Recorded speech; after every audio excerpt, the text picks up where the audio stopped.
Xingyo. Together, they drained the Tianma beast dry. Madmen, madmen. All of them are madmen. Seeing this, the Tianma beast's excited expression froze, and it stared at Lin Xingyo in complete disbelief. It understood. Now it truly was going to die, because its power had been completely stripped away, like a dam breaking, all flowing into Lin Xingyo. It couldn't resist. The Tianma beast felt itself growing weaker, as if its body was being completely drained. Soon it couldn't even stand. Boom! The Tianma beast didn't know how much time had passed, but suddenly its body shook, unable to resist the invisible force collapsing its body, and in an instant, it exploded, turning into a rain of light that was all absorbed by Lin Xingyo. Boom, boom, boom. Lin Xingyo's body was completely blown apart, the overwhelming power from his shattered dantian instantly tearing his body apart. System. In his final moment, Lin Xingyo let out an unwilling roar, while Nangong Yin and the others watched in shock. Almost everyone's gaze turned towards Lin Xingyo. Did they perish together? Nangong Yin and the others stared blankly at the scene, unable to react for a moment, and when they did, they were all petrified. The Tianma beast was dead. The white-robed emperor was also dead. The two invincible supreme beings were both dead, and everyone who witnessed this was completely dumbfounded, their eyes wide and mouths agape. It was too sudden. Almost no one had reacted in time. What was happening? Lin Xingyo and the Tianma beast were both dead. No, Xing no. Finally reacting from the shock, Su Shihan's gaze filled with blood as she cried out, "How can you die? I don't want you to die. Come back to life." Su Shihan was completely tearful. Her whole body trembled uncontrollably, and finally, she couldn't hold back and knelt down, crying loudly. Wang Xian and Chu Yun, reacting afterwards, also cried, all of them staring at the scene with heart-wrenching grief, their eyes darkening as they fainted from crying. Kill the scoundrels of Lingbao Tower and Xianbao Pavilion. Countless shouts rang out around, and in that moment, He Huang and the others went completely berserk. Almost everyone's eyes filled with blood as they glared at Nangong Yin and the others. In the next instant, everyone charged at them without regard for anything. The slaughter erupted. He Huang and the others' eyes were filled with nothing but slaughter, all of them charging at Nangong Yin and the others with no regard for their lives, ready to self-destruct with them even if their spiritual energy ran dry. They're all mad, completely mad.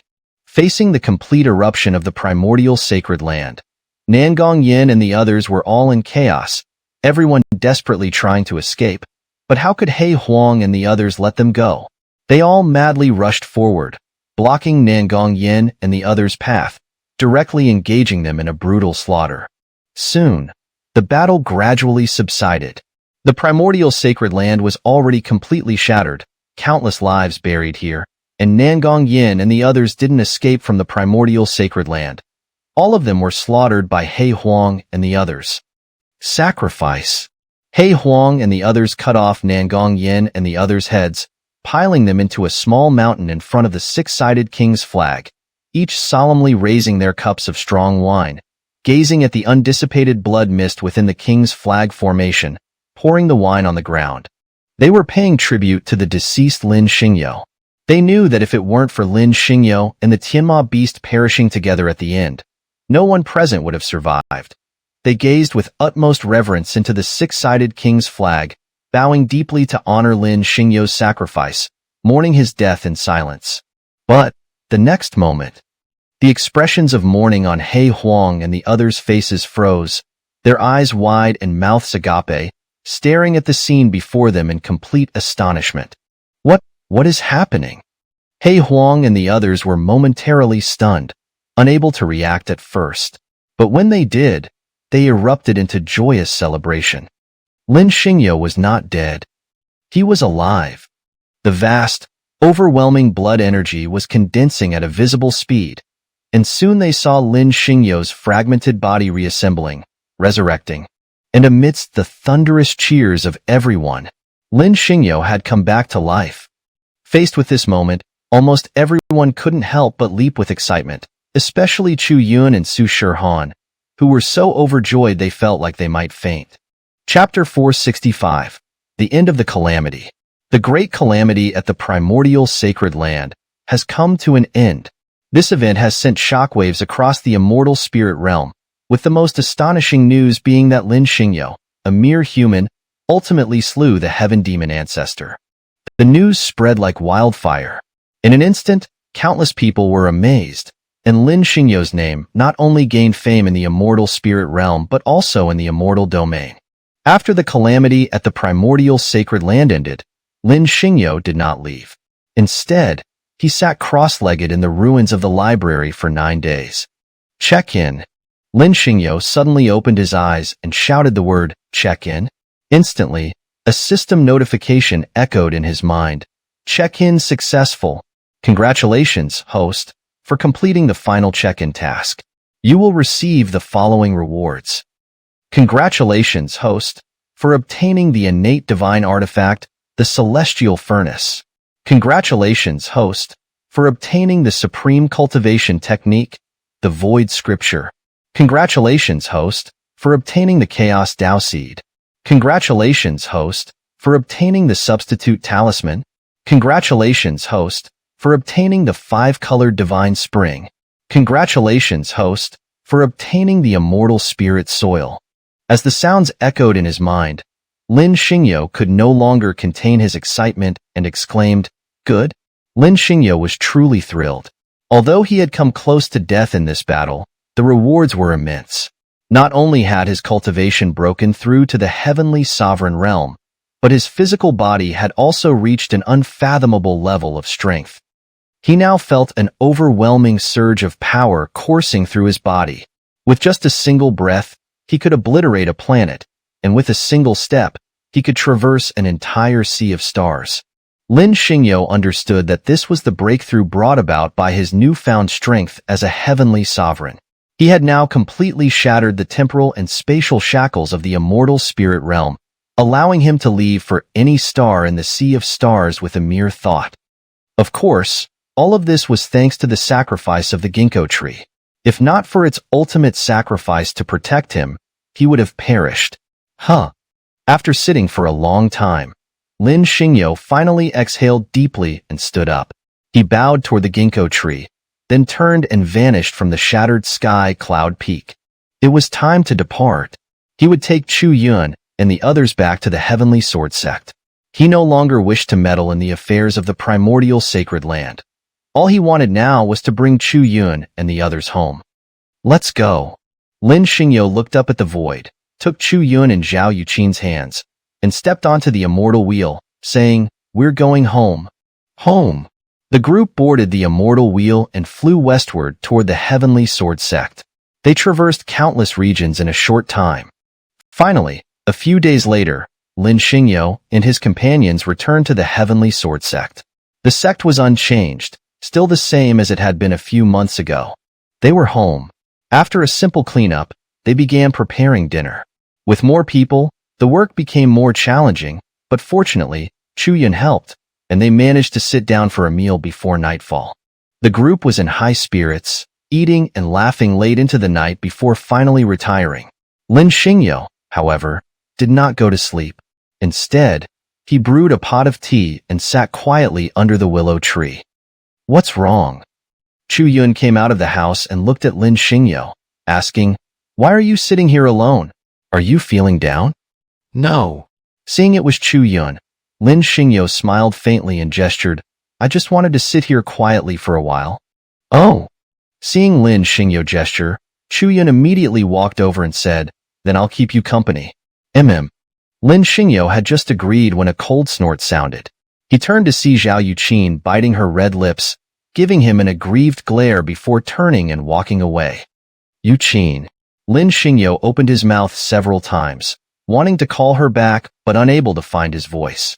Seeing this, Chu Yun immediately grabbed Zhao Yuqin's hand and said, "Yuqin, let's go keep him company and enjoy the moon together." Zhao Yuqin glanced at Lin Xingyo, her face blushing as she lowered her head.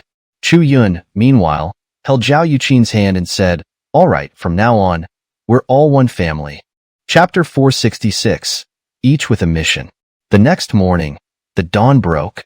The bright sunlight rose from the east, golden rays piercing through the clouds and bathing the earth. Phew! Under the willow tree in the courtyard, Lin Xingyo finished his practice and opened his eyes. He stretched, picked up the wooden sword from the ground, and swung it 5,000 times. He did this almost every day. Gradually, the courtyard became lively as Black Emperor and Duanda woke up, their noisy chatter setting the mood.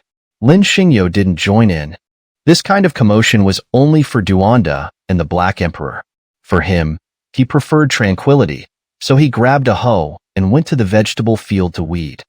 He worked the entire morning. It wasn't until Zhao Yuqin and Wang Xian came to call him for breakfast that he stopped. The family sat together for a rare breakfast. But after breakfast, Black Emperor and Duanda began clamoring to leave. They wanted to accompany Gai Jushan to the ancient Forbidden Zone to walk the path to immortality. Lin Xingyo tried to persuade them to stay. But this was, after all, Gai Jushan's wish, to follow in the footsteps of Emperor Huang and Emperor Wuxia. In the end, Lin Xingyo could only give them a few words of advice and didn't force them to stay, for everyone has their own path. Everyone has their own mission. They were about to embark on their journey. Lin Xingyo couldn't do anything about it, so after seeing them off, he returned home. He thought he could enjoy some time alone with his wife. But Chu Yun also wanted to go home, to return to the immortal moon sect in the Kanglan continent. Unable to stop her, Lin Xingyo had to see her off again. When Su Shihan and the others heard Chu Yun was leaving, they also wanted to go with her, planning to train in the forbidden area of the East Sea. So, they all left together. Even Zhao Yuqin went with Chu Yun and the others.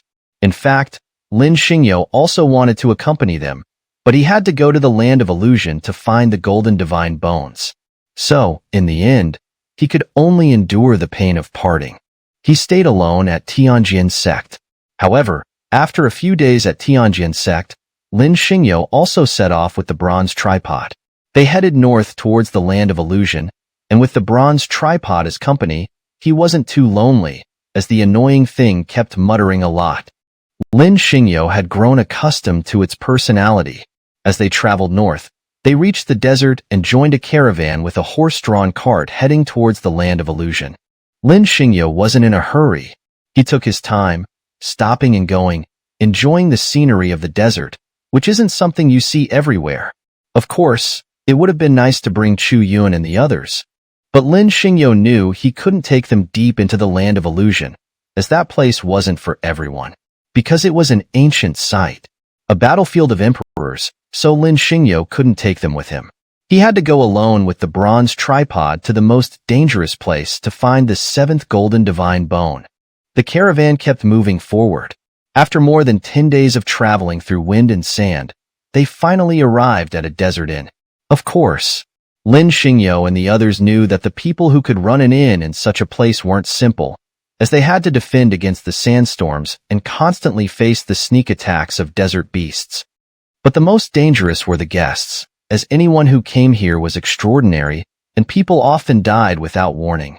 So, if the innkeeper wasn't strong enough, it would be hard to survive in such a place. Chapter 467. Meeting an interesting person. Boss, give me 2 pounds of beef. Lin Xingyo followed the caravan into the Longyan Inn and immediately found a table to sit down. He placed the bronze tripod on the table and called out to the waiter, and also 2 pounds of good spiritual soil. Right away, esteemed guest, please wait a moment. The inn waiter responded and promptly headed to the kitchen. The caravan members who had entered with Lin Xingyo, however, did not sit with him. Instead, they found their own spot and sat together. Lin Xingyo didn't comment on this. After all, each trade had its own customs, and he certainly wouldn't force himself on them. Moreover, he hadn't asked them any questions during the journey. They were merely fellow travelers who would part ways once they reached their destination. Over the past few days, Lin Xingyo had grown accustomed to this arrangement. This guest? As Lin Xingyo waited for his meal, a snow-white, jade-like hand suddenly reached over and grabbed the bronze tripod. Turning his head, he saw a young man dressed in a green robe, looking exceptionally refined and elegant. The man opened a folding fan in his hand and smiled at Lin Xingyo, saying, "Your tripod is quite impressive. Would you consider selling it to me? Name your price." "I'm sorry. I'm not selling." Lin Xingyo pursed his lips, lifted the teapot on the table, poured some water into a cup, and took a small sip. "All right then." Xiaoliang, slightly disappointed, placed the bronze tripod back in front of Lin Xingyo and immediately called out to the waiter, "Lier, quickly bring 2 jars of my finest wine. I want to have a drink with this gentleman." "Brother, I don't have money for wine." Lin Xingyo smiled, revealing his white teeth, his expression as warm as a spring breeze. "Looks like you'll be treating me to this drink." Of course, of course." Upon hearing this, Xiaoliang clasped his hands in greeting. "Brother, I am Xiaoliang, the owner of this inn. May I ask who you are?" I am Lin Xingyo."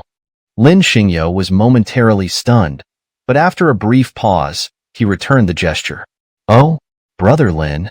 Xiaoliang immediately began to size up Lin Xingyo. "Your name is quite similar to that of the renowned White Emperor, who is famous across the land. A very good name indeed." "Yes, it's the same name." Lin Xingyo chuckled, slightly surprised. "But I'm far from being on par with him." Xiaoliang smiled but didn't continue the topic, causing the atmosphere to become a bit awkward. Fortunately, the waiter acted quickly and soon brought out the beef and spiritual soil Lin Xingyo had ordered, along with 2 bottles of fine wine. Lin Xingyo didn't hesitate and poured himself a cup from one of the bottles. He even poured a cup for the bronze tripod and pushed the 2 pounds of spiritual soil in front of it. "Qingzi, you're quite considerate." The bronze tripod trembled and immediately swallowed the wine. "You know how much I enjoy this." "Brother Xingyo, your tripod is quite interesting." Seeing this, Xiaoliang showed no surprise. Instead, he looked at the bronze tripod with great interest. "Qingzi, I'm more than just interesting." Hearing this, the bronze tripod proudly declared, Your dingye can even consume soil." "Lier, fetch a block of 5-element soil." Xiaoliang immediately called out to the waiter. "I want to treat this elder with respect." "Yes, boss." The waiter responded and went straight to the kitchen. Xiaoliang, meanwhile, looked at the bronze tripod with a faint smile. "Waiter, give me 2 pounds of beef." Just as Lin Xingyo was about to lift his wine cup, a voice called out. Turning his head, he saw a man dressed in white, wearing a bronze mask and holding a bronze tripod, who slammed it on the table and said, "I'm in a hurry, so get it to me quickly." "Huh." Lin Xingyo and the bronze tripod were both momentarily stunned. When they realized what was happening, they almost burst out laughing. "Himph, what are you looking at?" "I, the White Emperor, never change my name or my ways." Su Qingcheng, sensing Lin Xingyo's gaze, slammed the table and showed a hint of anger. "You mere juniors, seeing me the Emperor, don't you dare kneel and grovel before me." Lin Xingyo felt a sharp pain in his teeth. Where did this little girl come from, and how dare she impersonate him here? He hadn't expected this at all. His eyes locked onto Su Qingcheng, and he couldn't seem to recover from his shock. "Qingzi, that's rude." Seeing Lin Xingyo staring at her, Su Qingcheng pretended to be fierce. "Seeing a peerless senior like me, you keep staring. Do you believe I'll gouge out your eyes? Where did this little girl come from?" The bronze tripod couldn't help but laugh. "She dares to impersonate you? I'm dying of laughter. You two have been exposed." Some people couldn't help but jeer. "You're both impersonating the White Emperor here. How ridiculous. And even funnier is that you're accusing each other of being fake." The surrounding crowd burst into laughter, finding this the funniest thing they'd ever seen. Su Qingcheng, feeling the embarrassment of being exposed, pouted resentfully and glared at Lin Xingyo before awkwardly getting up and trying to escape out of the inn. "Hey, little girl, don't rush off." Seeing this, the bronze tripod wasn't about to let Su Qingcheng go. It moved to block her path and asked, "Stay and chat with your dingye.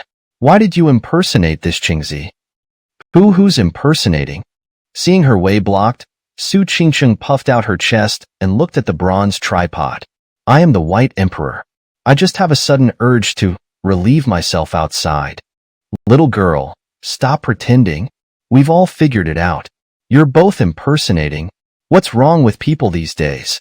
Everyone is pretending to be the White Emperor, and it's getting more and more ridiculous. A mere little girl dares to impersonate such a great figure. The already noisy scene became even more chaotic, with everyone pointing and laughing at Lin Xingyo and Su Qingcheng, nearly making Lin Xingyo's nose twist in anger. Su Qingcheng's face was also quite pale. Under the stares of the crowd, she almost wanted to dig a hole and hide in it. She hadn't planned for this. Originally, she was the third daughter of the Su family, the prime minister's residence in the Sword Dynasty. But in order to pursue immortality, she had run away from home in secret. Instead of finding a true master, she encountered a con artist. Not only did she fail to learn any immortal arts, but she almost fell victim to the old scoundrel's advances. Now, she had resorted to impersonating the White Emperor just to get some food and drink. Who would have thought she'd run into someone doing the same thing? Why was she so unlucky? Not only did she fail to find a master, but she also encountered such a situation. Chapter 468. Using the tiger's skin as a banner. Oh heavens, why are you so blind?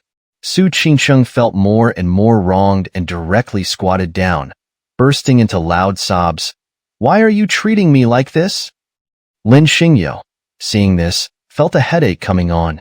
If it weren't for the fact that she was just a young girl, he would have already reached out to slap her. Bronze tripod, let her go. Gritting his teeth, Lin Xingyo finally waved his hand at the bronze tripod, saying, "Don't trouble her, she's just a little girl." Upon seeing Su Qingcheng crying, the bronze tripod momentarily lost its desire to tease her. So, upon hearing Lin Xingyo's command, it quickly flew back. "Little girl, you can leave." Lin Xingyo pursed his lips, casually glancing at Su Qingcheng. The latter was momentarily stunned, not reacting immediately. When she finally did, she walked out of the shop while still crying. After all, she was feeling rather embarrassed at the moment. All eyes were on her, making her feel both wronged and uncomfortable, so she walked out of the shop in tears. Alas! Seeing this, Lin Xingyo felt a bit of pity. After all, she was an orphaned young girl, and out of instinct, he couldn't help but feel a slight inclination to take care of her. But right now, he had matters to attend to. He needed to go to the land of illusion to find the 7th golden divine bone to complete the 6 paths reincarnation sacred technique. So, even if he wanted to take care of Su Qingcheng, he couldn't bring her along, as the land of illusion was no place for just anyone. However, Su Qingcheng's steps suddenly came to a halt, and her face instantly showed a look of fear. "Look quickly." Lin Xingyo was just lowering his head to pour some wine when a shout suddenly rang out from outside. Turning around, he saw a dozen burly men with fierce expressions and murderous auras, all armed with weapons, surrounding Su Qingcheng and shouting, "It's that female swindler." Upon seeing these men approaching, Su Qingcheng was momentarily stunned before turning and running towards Lin Xingyo.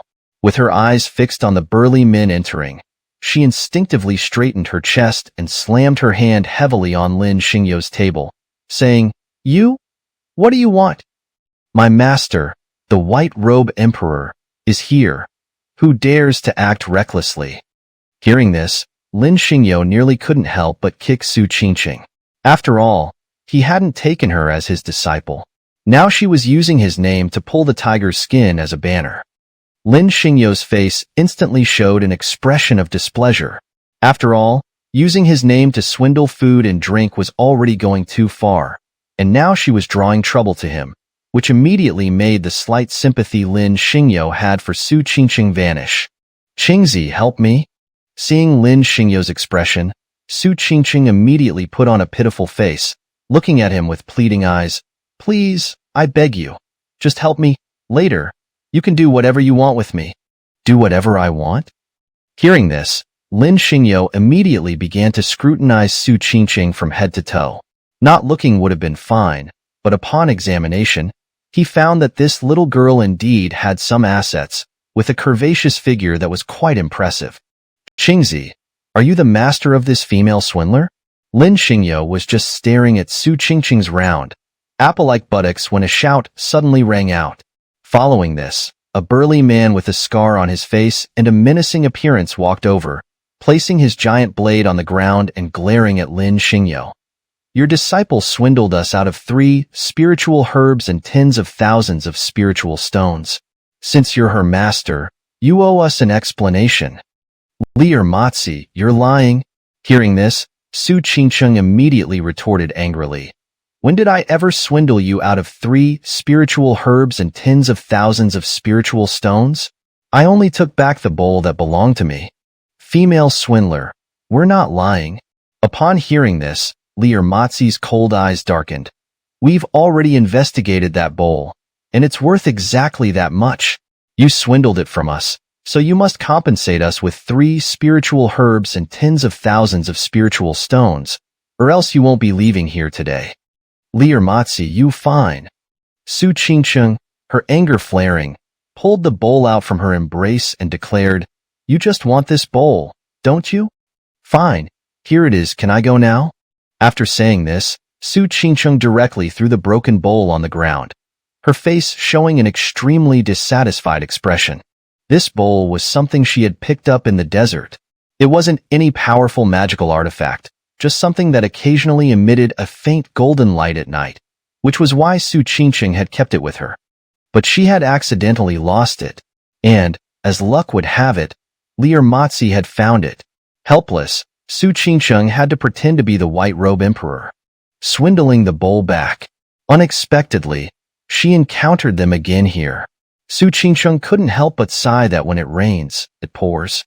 Just after being exposed for pretending to be the White Robe Emperor, she now ran into this group of bandits. She felt that today was just one disaster after another. Female swindler, stop trying to fool us. Lier Matzi raised an eyebrow, deliberately making things difficult for Su Qingqing.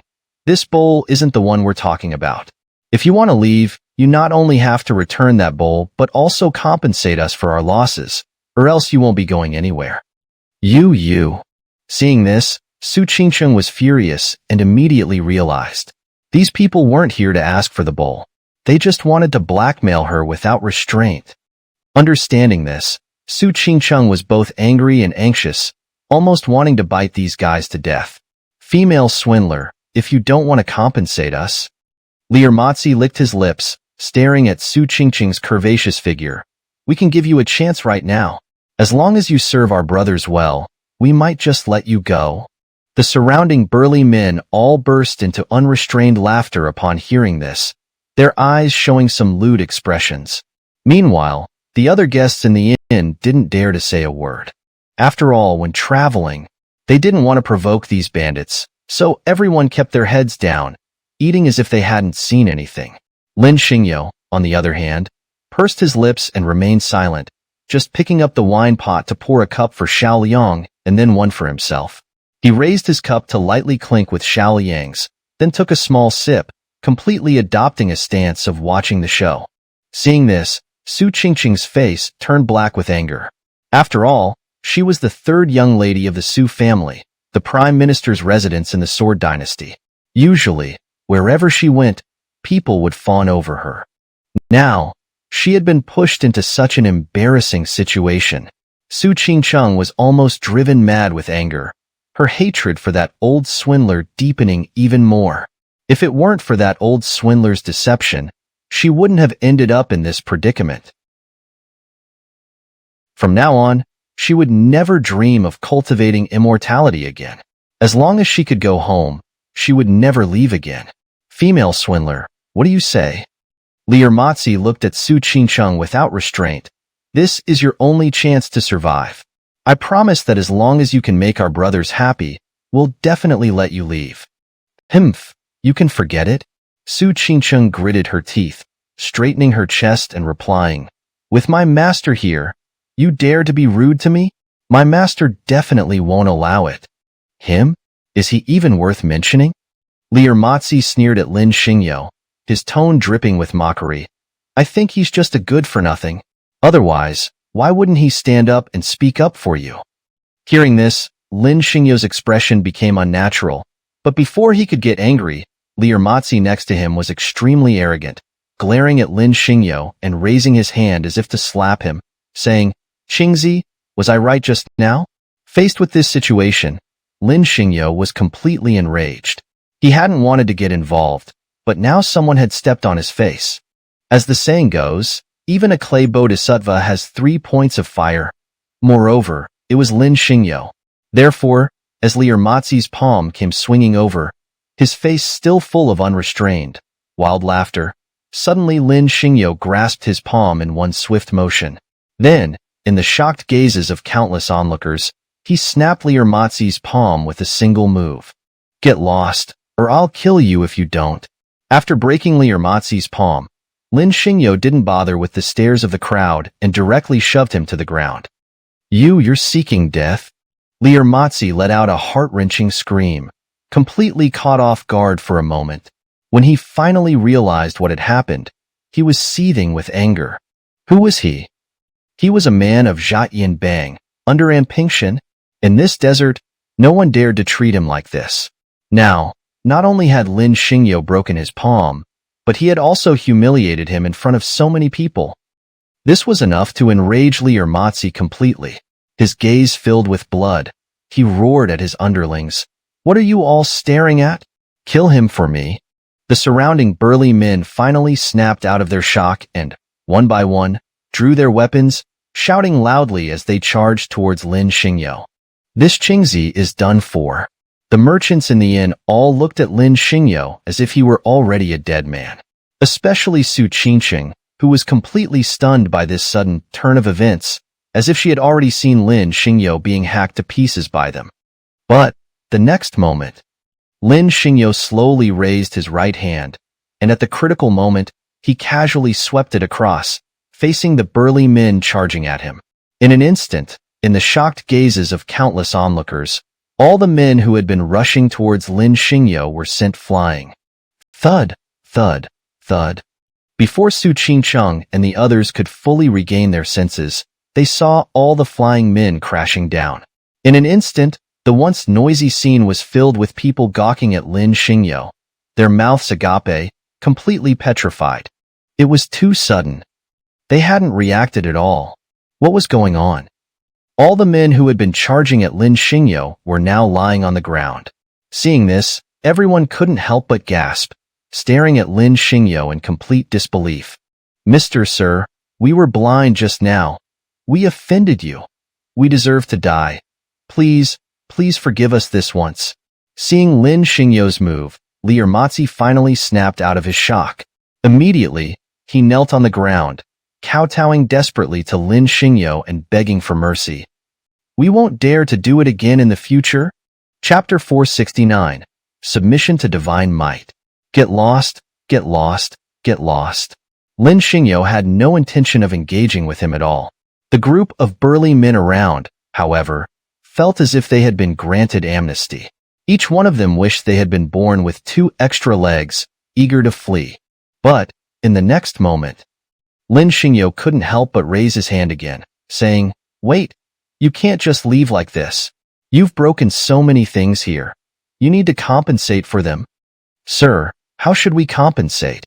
Upon hearing this, Lier immediately forced a smile, his face contorting like a blooming chrysanthemum, as he flattered, "Just give us an order." "All right then." Seeing this, Lin Xingyo pursed his lips and said, "Then you'll compensate with 3 spiritual herbs and 10,000 spirit stones." What? Lier was dumbfounded upon hearing this. After all, they had only broken a few tables and a wooden wall. How could such things possibly be worth that much? This was clearly extortion. Realizing this, Lier couldn't help but become enraged. They were members of the Exploding Heaven Gang, and usually, it was only they who robbed others. No one had ever dared to rob them like this. And now, this guy in front of them actually dared to do so. Fine, fine, fine. Lier realizing the situation, glared viciously at Lin Xingyo, saying, "You're really looking to pick a fight with us, huh? If that's the case, then be prepared to die here." "Oh, you still want to fight me?" Upon hearing this, Lin Xingyo's cold eyes darkened, and his icy gaze directly landed on Lier, saying, "If you force me to make another move, I can't guarantee that I won't kill you. You're too arrogant, you." Lier, both fearful and defiant, looked at Lin Xingyo and said, "I admit you do have some skills, but I'm not afraid to tell you now. We are under the command of Invincible, the leader of the Exploding Heaven Gang's branch. You'll have no good end if you offend us." "Is that so?" Lin Xingyo tilted his head, sizing up Lier from top to bottom, saying, "I'm new here and don't know much about the Exploding Heaven Gang's prowess. Maybe this is a good opportunity to find out." "You're courting death?" Upon hearing this, Lier immediately glared at Lin Xingyo, saying, "If we report this to our leader, and Pingtian, I'm not afraid to tell you, you'll be dead without a burial site." "Oh, is that so?" Lin Xingyo's eyes flashed with a hint of mockery as he said, "Then I'll give you a chance now. Go and bring your leader, and Pingtian, here. I want to see what makes him so formidable that you all are so arrogant." "Fine, you wait." Lier clenched his fists tightly, saying, "Our leader will definitely not let you off once he knows." "All right, I'll wait here." Hearing this, Lin Xingyo smiled calmly, saying, "But don't send too many people. Just one will do. Go and tell him that the white-clad emperor is waiting for him here." "Humph." Lier raised an eyebrow coldly, his disdainful sneer evident as he said, Keep acting. I'll see how you die later." "All right." Seeing someone had already left, Lin Xingyo directly showed an expression of dissatisfaction, saying, "The one going to call in Pingtian has left, so now you'll clean this place up for me." "Huh." Upon hearing this, Lier expression froze, momentarily not reacting. When he finally did, he was furious. They had already revealed their identity. And yet, Lin Xingyo still dared to treat them like this. It was too bold. "You're going too far, you." Lier, seething with anger, said, "Do you know who we are? We're the local bandits. Although we might not be able to defeat you now, once our leader arrives, crushing you will be as easy as crushing an ant. So don't be too arrogant, or you'll regret it later." "Is that so?" Lin Xingyo pursed his lips, casually glancing at Lier, saying, "Then we'll have to wait and see. But if you don't start working now, I can make you all lie on the ground like dead dogs right away." You. Hearing this, Lier, and the others all opened their mouths several times, wanting to say something, but nothing came out. They all understood that Lin Xingyo wasn't bluffing. After all, his strength was indeed capable of making them all lie down like dead dogs. "All right." Lin Xingyo impatiently waved his hand, saying, "Now I'll give you one more chance. Clean this place up for me right now, or don't blame me for taking action against you." Surrounding the area, the group of burly men didn't move. Instead, they all looked at Lin Xingyo, their eyes filled with murderous intent. "Huh." Seeing this, Lin Xingyo became furious instantly. His aura exploded, directly enveloping Lier and the others, saying, "You're unwilling? Then I'll have no choice but to kill you all." We. All of them looked at Lin Xingyo, opening their mouths several times to say something, but no words came out. Truthfully, they were afraid, because they all understood that Lin Xingyo wasn't just talking. He meant what he said. If they didn't start working now, it was very likely that they would all be killed the next moment. As the saying goes, one must bow their head when under someone else's roof. Although the group of bandits' hearts were filled with reluctance, they had no choice but to bend down and start cleaning. Chapter 470. Don't scare me, I'm afraid. This, aren't you afraid of this? Su Qingsheng, having regained her senses, immediately looked anxiously at Lin Xingyo and asked, "They're all bandits. What if the helmsman they mentioned comes? What if we can't defeat him? Will he kill us?" "Little girl, what are you afraid of?" The bronze tripod, hearing this, stepped forward on its forelegs and positioned itself in front of Su Qingsheng, saying, "Don't worry. If anything happens, Yurding Is got your back. No need to be afraid." I'm still a bit scared." Su Qingsheng blinked her big eyes and looked at Lin Xingyo, saying, "Maybe we should just run away." Lin Xingyo pursed his lips and didn't respond to her. He wasn't afraid of these bandits in front of him. Besides, Who cares who's behind them? After all, they're all bandits. If they dare to come at him, Lin Xingyo certainly wouldn't be polite. He might as well kill them all. After all, killing a bunch of bandits is also considered doing a service to the people. Su Qingqing, on the other hand, was extremely uneasy. After all, these bandits had a strong influence in this area, and almost all merchants were terrified of them. And Su Qingqing had once witnessed with her own eyes. These bandits had slaughtered an entire village, not sparing even the children, killing almost everyone. So Su Qingqing was very afraid. She didn't want to fall into the hands of these bandits, because she believed that once she did, she would have no hope of survival. But she also didn't dare to leave Lin Xingyo, because she understood that she had gotten herself into a big trouble, and without Lin Xingyo's protection, she would die a horrible death. Boss, are we really just going to submit like this? This is so humiliating. How are we supposed to survive here if the brothers find out about this? This matter can't just end like this. Hearing this, Li Ermatzi immediately glared at Lin Xingyo and said, "When the helmsman arrives, I'm going to personally kill this dog." Boss mighty. Song Ergo, hearing this, immediately flattered. "When the time comes, we'll all attack together and chop him up to feed the dogs. Let him be so arrogant now." Song Ergo, shut your mouth. Li Ermatzi glared at Song Ergo and said, "Every time you're the loudest, but when it's time to act, you're scared to death. When the helmsman arrives, you better be sharp and don't let that woman escape." "Yes, boss." Song Ergo first glanced at Lin Xingyo, then his gaze fell on Su Qingqing and said, "I'm sharp. That woman definitely won't escape. I'll keep an eye on her." Xiao Liang, however, remained silent throughout, drinking one cup after another, as if the whole incident had nothing to do with him. Lin Xingyo, seeing Xiao Liang so calm, couldn't help but take a few more glances at him. However, after observing for a while, he didn't see anything special about Xiao Liang. He seemed like an ordinary person, as there was no trace of spiritual energy around him. Even so, Lin Xingyo still felt that Xiao Liang was extraordinary. After all, he was able to run such a place in the desert, and the composed aura he exuded made it clear that he was far from being as ordinary as he appeared. Lin Xingyo didn't dwell on it. After all, everyone has their own secrets, and Lin Xingyo had no interest in Xiao Liang's secrets. This was likely their last meeting. In this world of constant comings and goings, it's often like this. Brief encounters, brief farewells.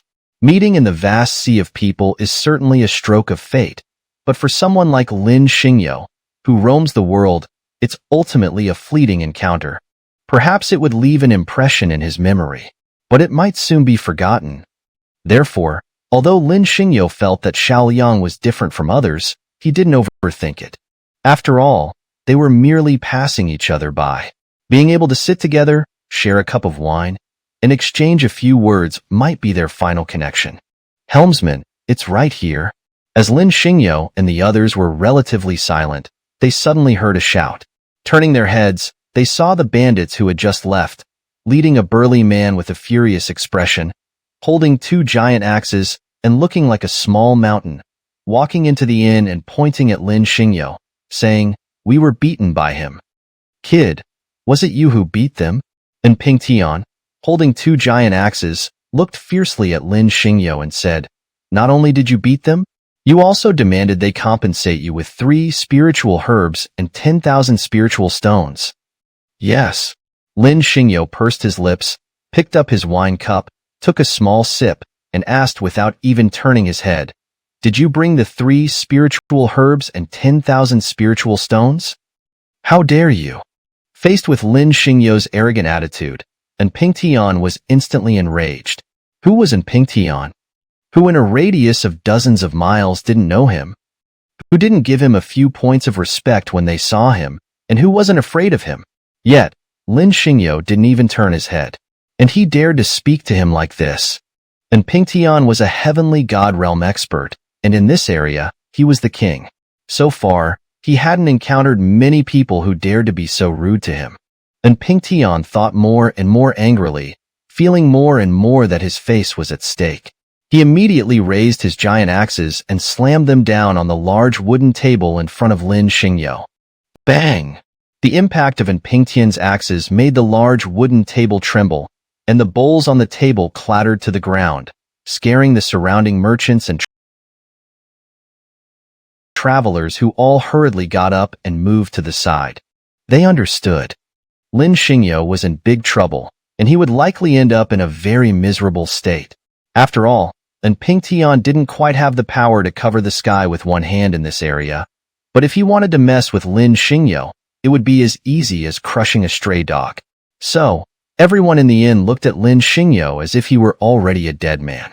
Pingtian, how dare you? Seeing this, Su Qingqing gritted her teeth and spoke with pretended composure. You've disturbed my master. My master is the White Robe Emperor. I'm giving you a chance right now. Immediately kneel down and apologize, or my master will make you pay. Oh, is that so? Hearing Su Qingqing's words, Pingtian couldn't help but burst out laughing, saying, Kid, you're the White Robe Emperor. Wow, what a big reputation. That scared your big brother to death? You, don't disrespect my master. Su Qingqing pretended to be tough, saying, if you anger my master, it will be an apocalypse, and you'll die a horrible death. Chapter 471. Killed in one strike. Wow, I'm so scared. Pingtian laughed maniacally while disdainfully staring at Lin Xingyo, mocking him. I'm almost scared to death. You. Su Qingqing was completely speechless at this point.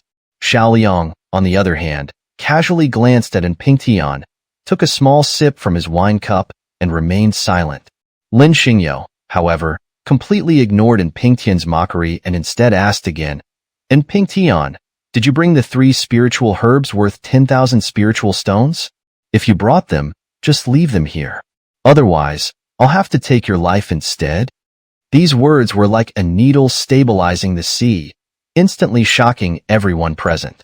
The room was filled with gasps as people stared at Lin Xingyo in disbelief, their mouths agape and eyes wide. What kind of person is this? How dare he say such things to Pingtian in person? This is way too arrogant. Doesn't he know that with Pingtian's celestial god-level strength, killing him would be as easy as crushing an ant? How dare he be so bold? This guy really doesn't want to live anymore, does he? Qingzi, you're way too arrogant. Lier snapped out of his shock and glared at Lin Xingyo with bloodshot eyes. You piece of trash. Do you even know who you're talking to?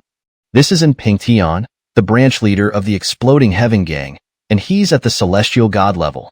How dare you speak to him like that? You must really be looking for death. Lin Xingyo's eyes darkened instantly, and a tangible aura of Sa-Chi shot toward Lier. The latter, startled, took a few instinctive steps back, only realizing his mistake moments later. He wanted to step forward to save face, but the coldness in Lin Xingyo's gaze was too intense. Lier couldn't bring himself to move a single step, feeling his scalp tingle and his body stiffen under the overwhelming chill of Lin Xingyo's stare. Lier stood paralyzed, his scalp tingling and his body stiff. The killing intent radiating from Lin Xingyo's eyes was simply too chilling and horrifying. Even Pingtian was momentarily stunned by Lin Xingyo's gaze.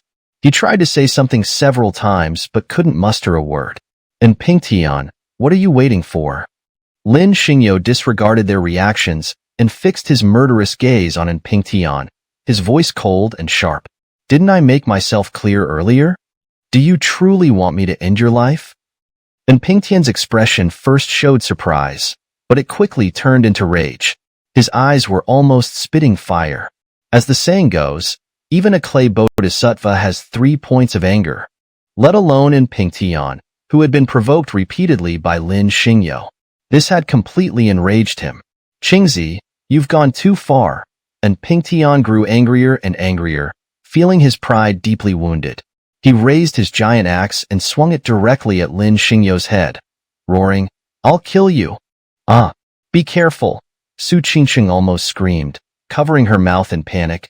Quick, get out of the way, or he'll kill you. The surrounding crowd also snapped out of their shock. Seeing Pingtian's giant axe already descending toward Lin Xingyo, They all screamed in terror, as if they were about to witness Lin Xingyo's death. But, the next moment, Lin Xingyo suddenly lifted his head, his cold eyes snapping open. With a swift motion, he slapped Pingtian across the face. In the blink of an eye, under the astonished gazes of everyone present, Pingtian, who had just swung his axe at Lin Xingyo, was now like a rotten log, sent flying with a single slap, crashing heavily into the wall. Wow! Liurmatsi and the others were completely dumbfounded. After all, Pingtian was a celestial god-level expert, the king of bandits in this region, and yet he had been slapped away with a single blow by Lin Xingyo. How could they not be terrified? Qingzi, you dare to ambush me! Pingtian jumped up from the ground, gripping his axe with both hands and descending from above with a destructive force, like a demon god, swinging his axe directly at Lin Xingyo. I'll fight you to the death. Lin Xingyo didn't even turn his head. He picked up a pair of chopsticks from the table and flicked them backward, sending them shooting toward Pingtian. Thud! Before Pingtian's roar could even finish, the chopsticks shot by Lin Xingyo pierced through his skull, and he let out a scream before being sent flying. The surrounding crowd was once again stunned. Just a moment ago, they had thought Lin Xingyo was doomed given Pingtian's might, but before they could even react, Pingtian was already killed. Too fast. Everything happened too quickly. The crowd couldn't process what had just happened. He's dead. This is simply too incredible. Qingzi, you've caused a huge trouble. Liurmatsi's eyes widened, and he quickly snapped out of his shock. You dare to kill Pingtian? And the leader of the exploding heaven gang, Qi Zhentian, will definitely not let you off. Is that so? Lin Xingyo's cold eyes darkened as he suddenly appeared in front of Liurmatsi. If that's the case, then you might as well join him on your way out. Sir, no. I was wrong. Liurmatsi's expression froze for a moment, and when he realized what was happening, he immediately knelt on the ground, crying and begging, please spare me. I still have a bunch of wives waiting for me at home. Get lost. Lin Xingyo had no more interest in tormenting Liurmatsi. He waved his hand, letting him and his men scurry away. Seeing this, Liurmatsi didn't dare to waste any time. He and his dozen or so henchmen crawled out, almost pissing themselves in fear. By now, it was clear to him that Lin Xingyo was not someone he could afford to provoke. Bronze tripod, let's go. Lin Xingyo saw Liurmatsi and his men leave. He stood up, placed a few spiritual stones on the table, and said, Brother Xiao, thank you for the hospitality. Until we meet again.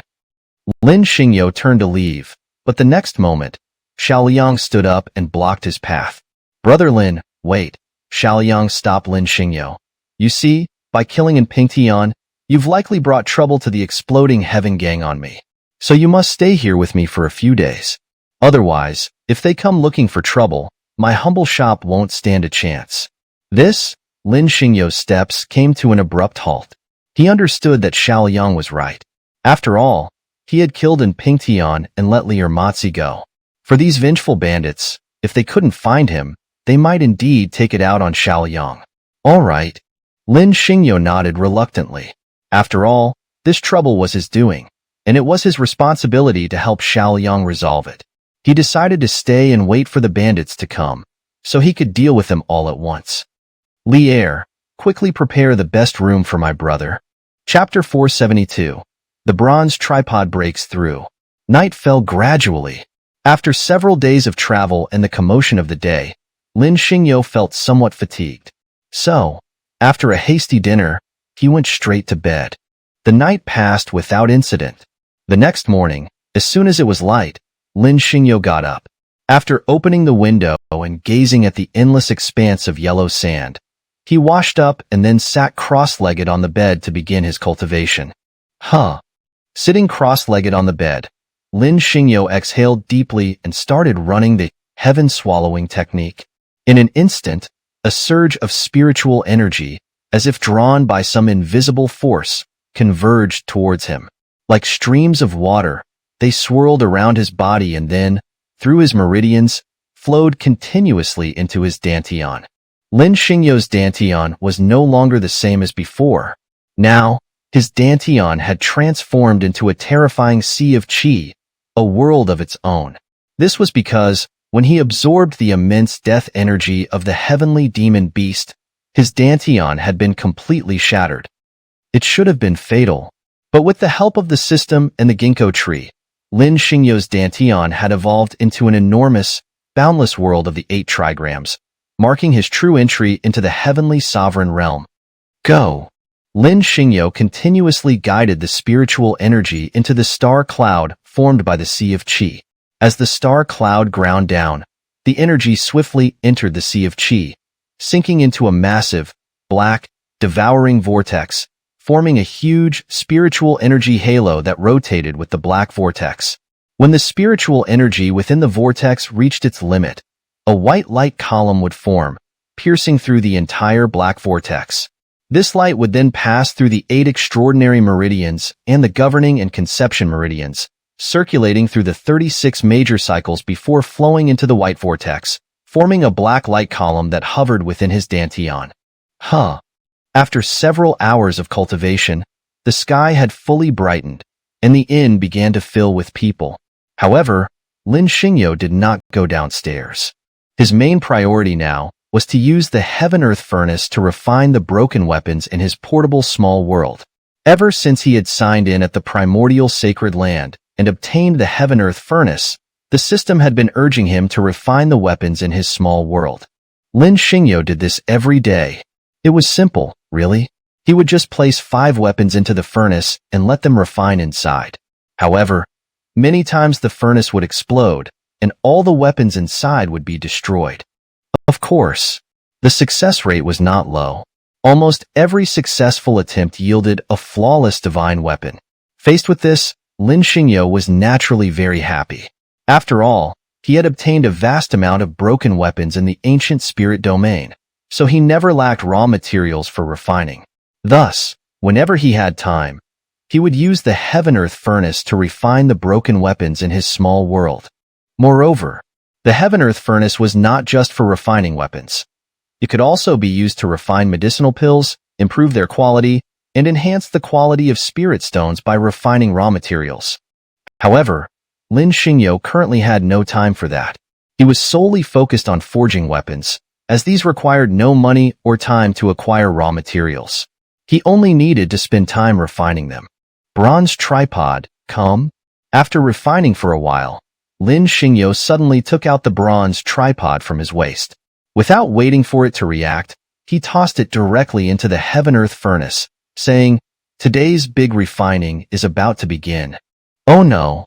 The bronze tripod, realizing what was happening inside the furnace, immediately let out a heart-wrenching scream.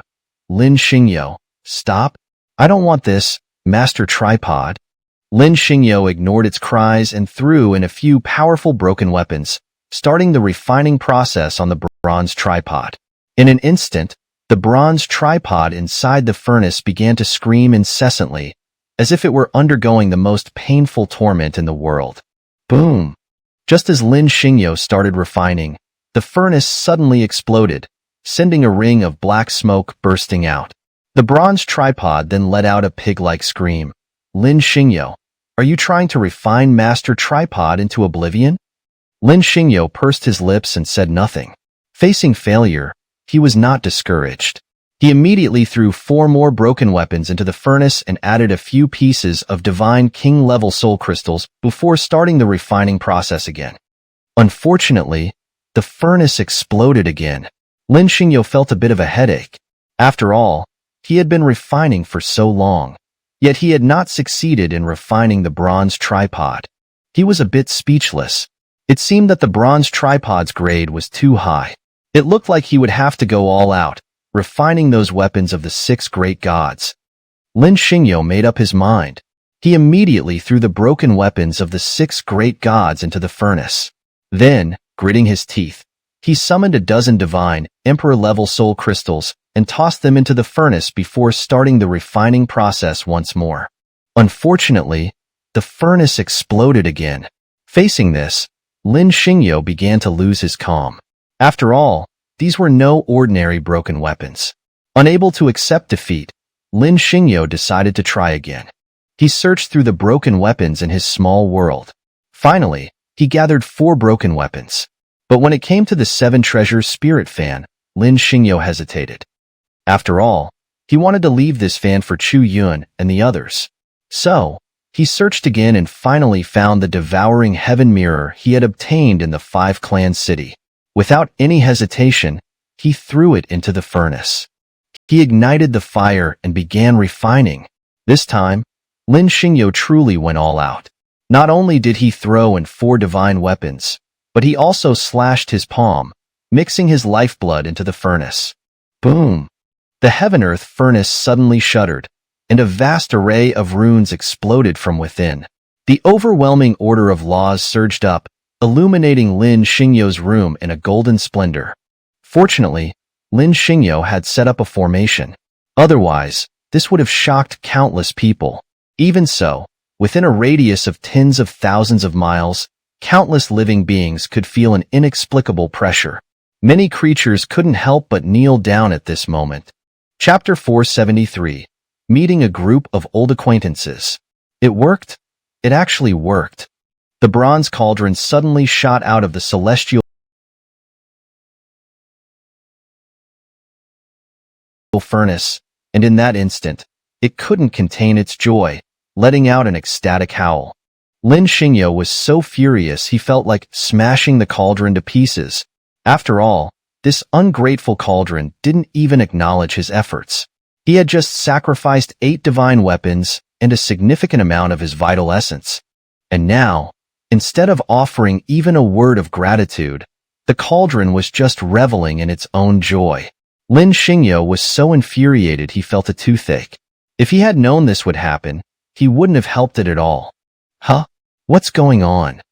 As Lin Xingyo was stewing in his frustration, he suddenly heard a startled cry from the bronze cauldron. When he focused, he realized the cauldron was no longer the 4-legged square cauldron it used to be. Now it had transformed into a 3-legged round cauldron. Its appearance resembled a wine vessel, completely losing its former grandeur. Seeing this, the bronze cauldron turned to Lin Xingyo, its face a mask of despair. "Brother Lin, what did you do to me? Why do I have 3 legs now?" Lin Xingyo was also a bit surprised. He hadn't expected the celestial furnace to alter the cauldron's form. Moreover, it seemed impossible to revert it back to its original shape. It appeared that the 3-legged, round cauldron was now its permanent form. The bronze cauldron was naturally very dissatisfied. After all, it had always prided itself on being a square cauldron, a sacred vessel for offering sacrifices to the heavens. Now, suddenly, it had transformed into a round cauldron. At first glance, it even resembled a wine cup. Faced with this situation, the bronze cauldron was extremely unhappy.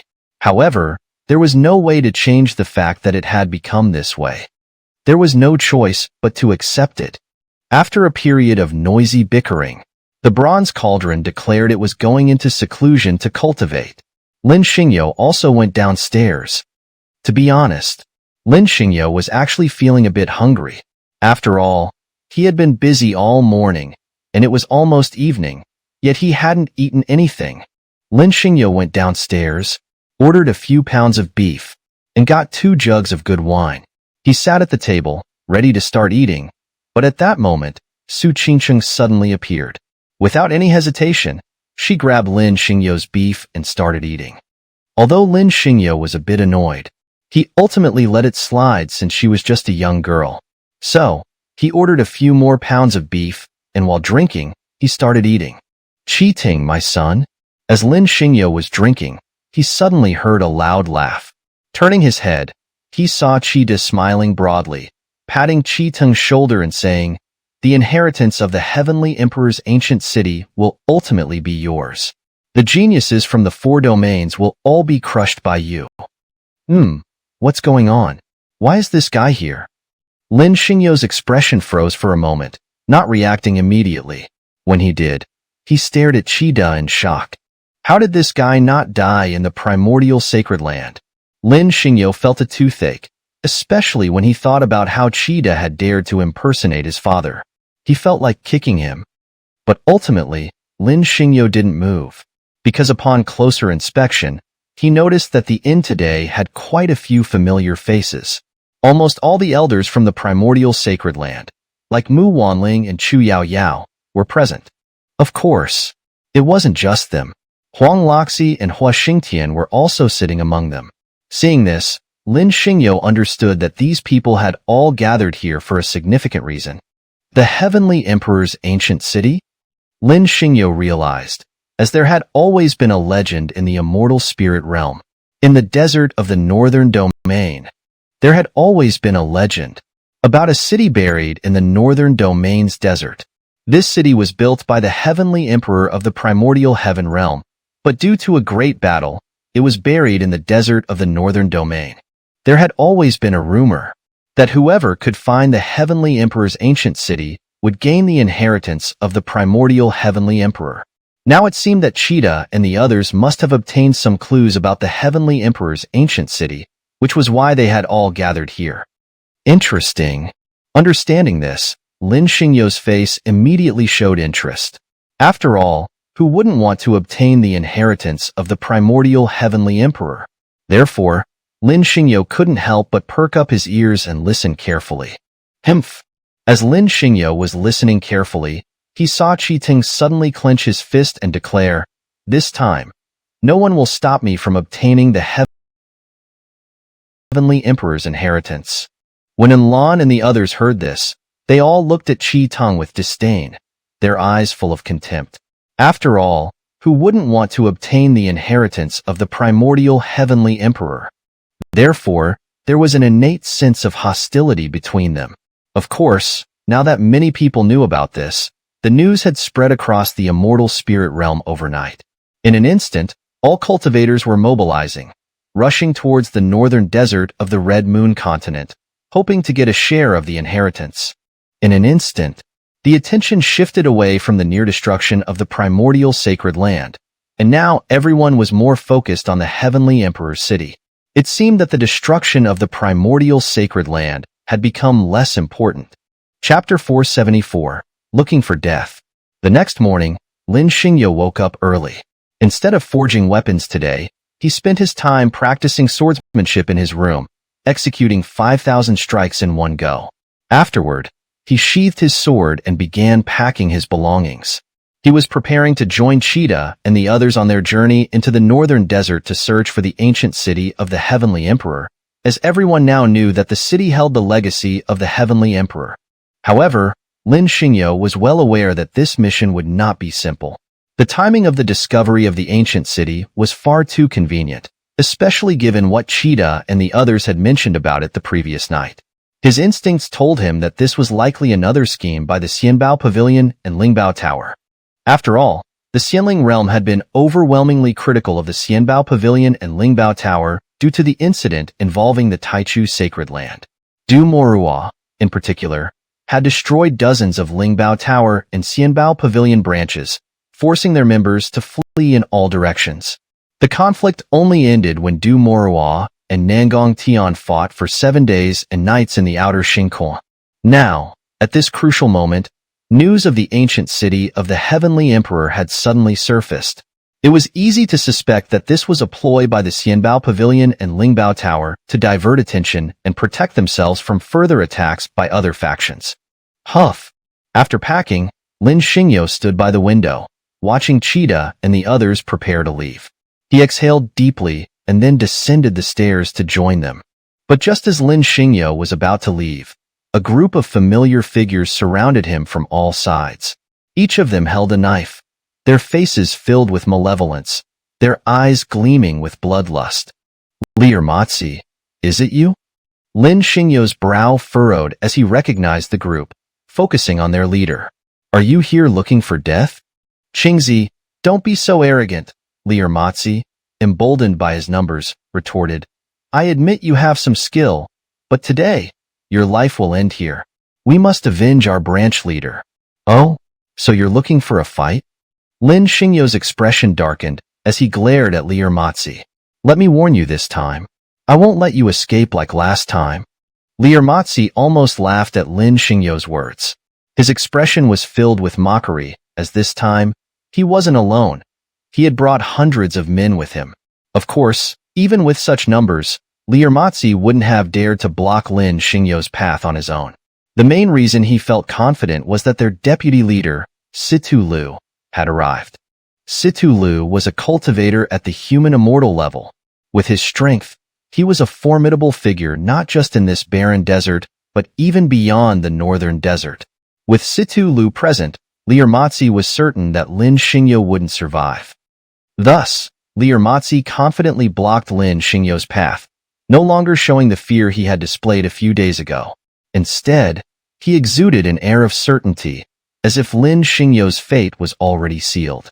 Qingzi, it was you who killed in Pingtian 2 days ago. As Liurmatsi was posturing, a voice rang out behind him. He turned to see Situ Lu, his face filled with anger, carrying a massive blade over his shoulder as he strode forward. Deputy leader, it's him. Liurmatsi immediately forced a smile, his face resembling a blooming chrysanthemum, as he hurried to greet Situ Lu. He killed our branch leader with a single chopstick. Situ Lu, however, ignored Liurmatsi and walked straight toward Lin Xingyo. Qingzi, didn't you hear me asking you a question?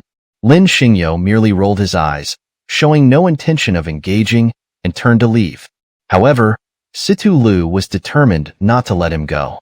He stepped forward, blocking Lin Xingyo's path and bellowing in rage. Qingzi, what do you mean by this? Are you disregarding me? Move aside. Lin Xingyo's cold eyes turned icy, a surge of deadly intent flashing across his face. Or I won't hesitate to end you. What? Situ Li's expression froze for a moment, but when he realized what had been said, he exploded in anger. Who was he? He was the deputy leader of the Zhaoyin gang, Situ Li, and yet, this Qingzi dared to speak to him with such disrespect. This was a blow to Situ Li's pride. Qingzi, you're beyond arrogant. Situ Li scrutinized Lin Xingyo, his eyes filled with undisguised killing intent. Do you even know who I am? How dare you speak to me in such a manner?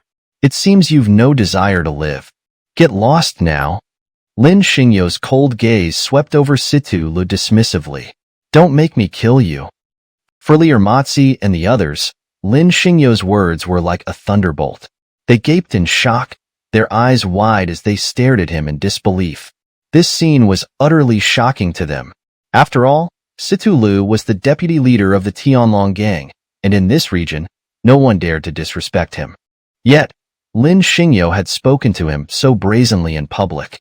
Liurmatsi and the others were convinced that Lin Xingyo had gone mad, and they expected him to be killed by Situ Lu any moment.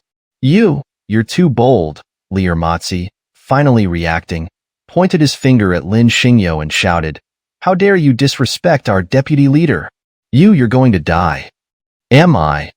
Lin Xingyo's gaze met Liurmatsi's calmly. Are you so sure it won't be me killing him? Liurmatsi instinctively took a step back upon meeting Lin Xingyo's gaze. The murderous intent emanating from those cold eyes was so terrifying that just a glance was enough to make him tremble.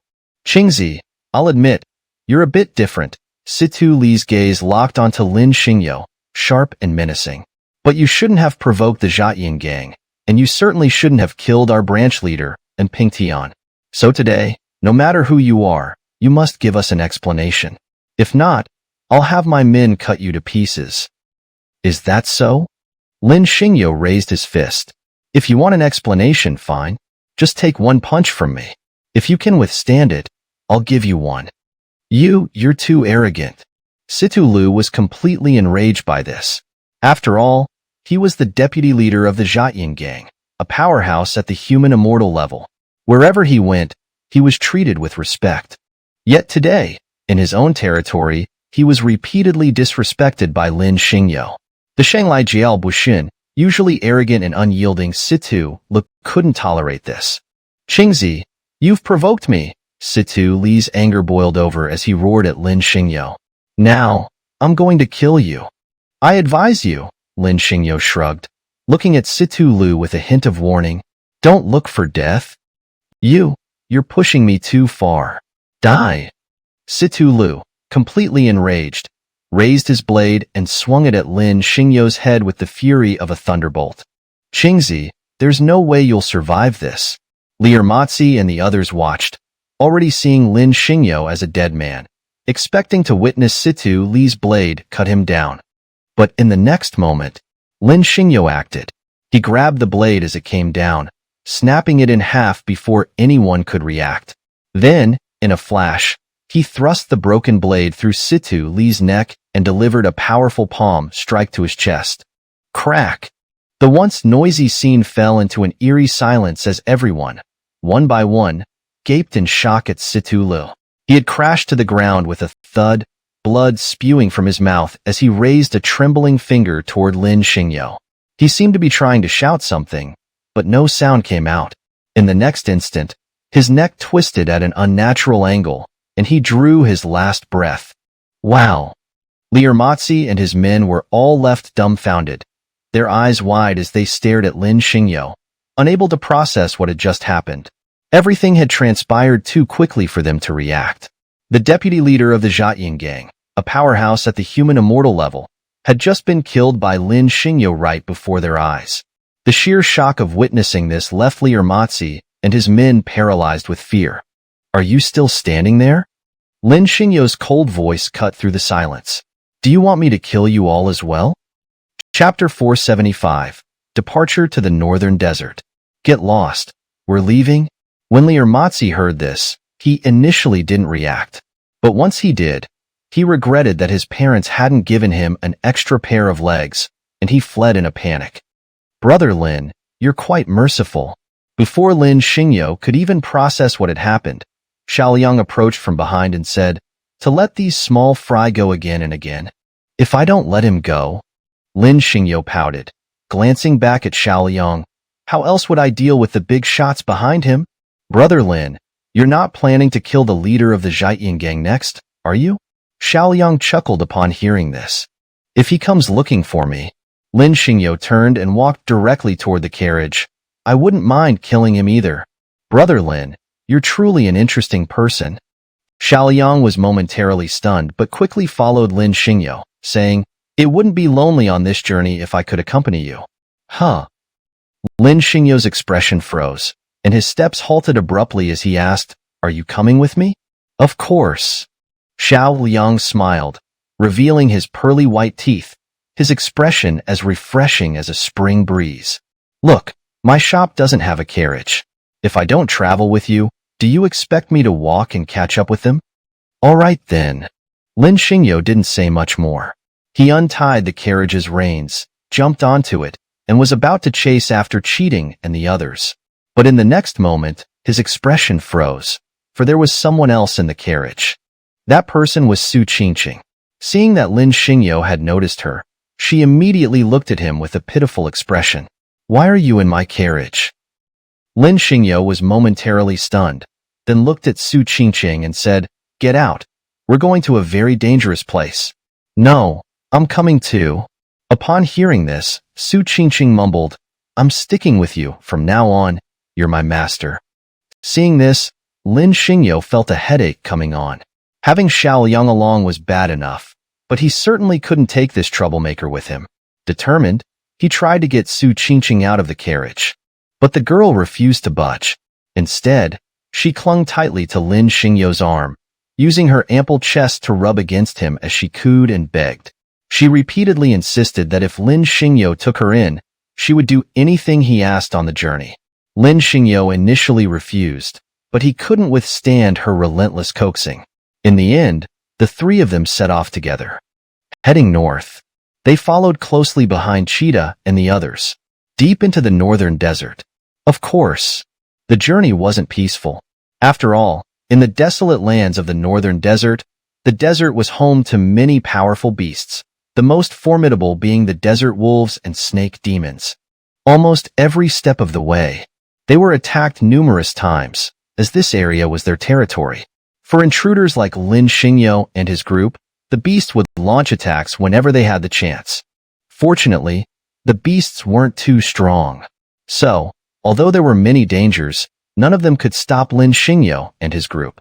The main reason was that Cheetah and the others were leading the way, so most of the larger beasts had already been dealt with by them.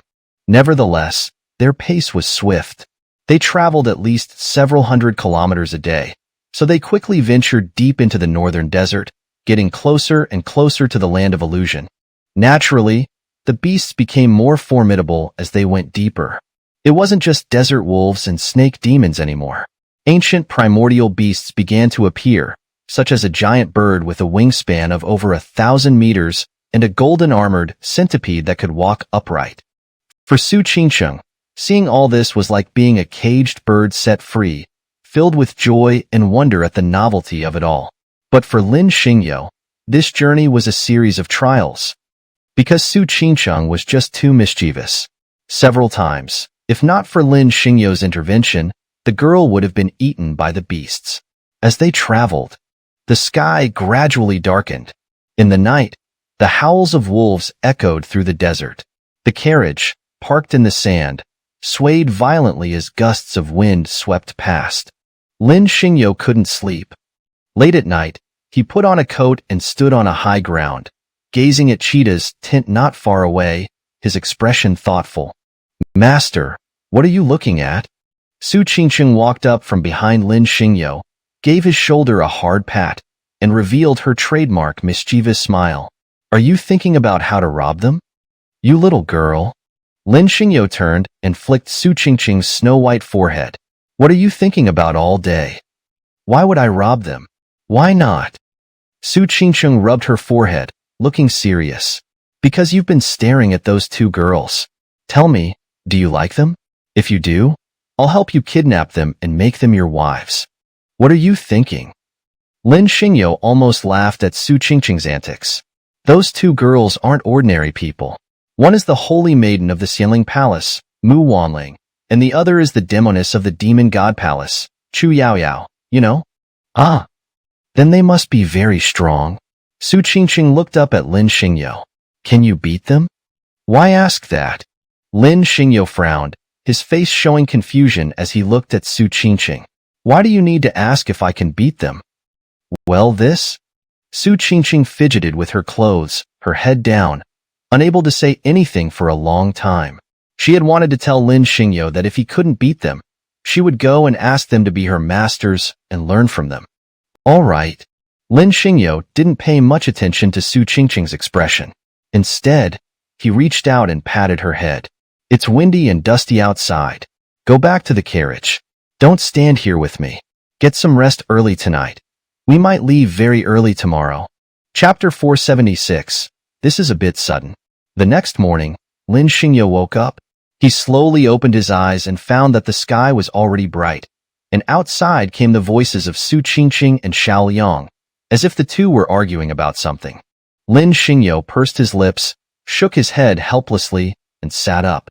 Perhaps it was because he stayed up late last night. Or maybe it was because he had a little wine.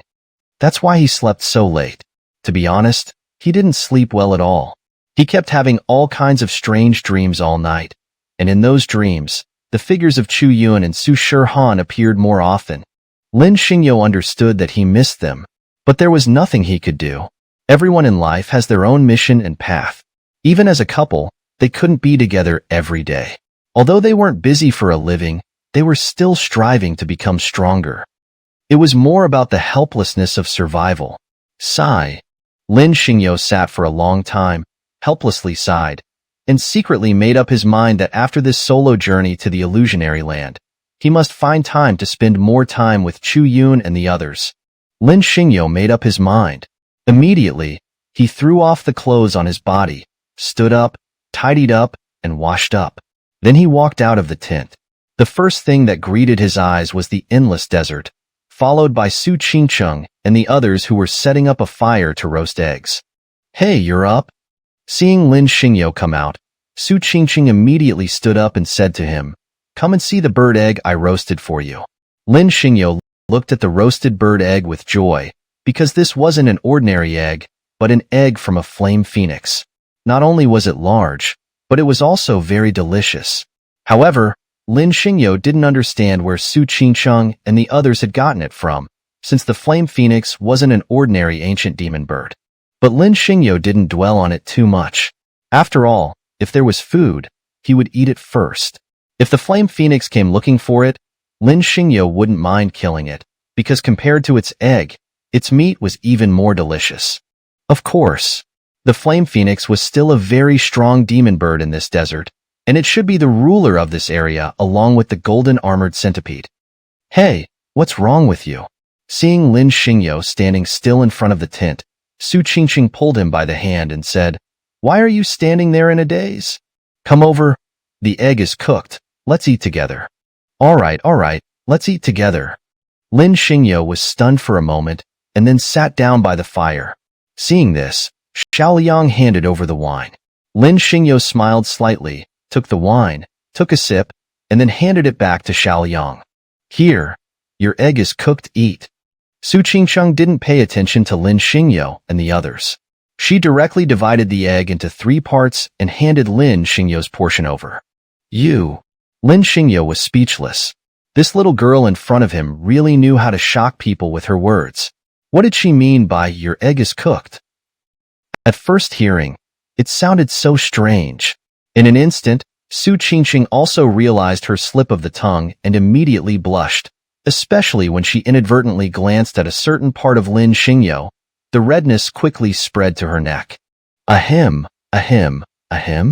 Seeing this, Lin Xingyo glared at Su Qingqing and said, "What are you looking at? Hurry up and eat the egg. We need to get going." Annoying.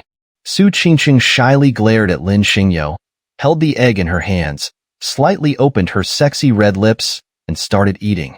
Chirp. As Su Qingqing was eating, suddenly she heard a bird's cry. Turning her head, she saw a flame phoenix with a furious expression flying towards them. Oh no. Seeing this, Su Qingqing was stunned for a moment, and after reacting, she showed a look of fear. What a big bird. Chapter 476. This is a bit sudden. The next morning, Lin Xingyo woke up. He slowly opened his eyes and found that it was already bright outside. The voices of Su Qingqing and Xiaoliang could be heard, as if the two were arguing about something. Lin Xingyo pursed his lips and shook his head in Wunai, then sat up. Perhaps it was because he stayed up late last night, or maybe it was due to the alcohol he had consumed that he slept in so late. Truthfully, he hadn't slept well. He had been having all sorts of strange dreams throughout the night, most of which featured Chu Yun and Su Shihan. Lin Xingyo knew he missed them, but there was nothing he could do. Everyone has their own missions and paths in life. Even as a couple, they couldn't be together all the time. Although they weren't busy with life's mundane tasks, they were both striving to become stronger, driven by the harsh realities of survival. After sitting for a while, Lin Xingyo sighed helplessly and made a silent resolution.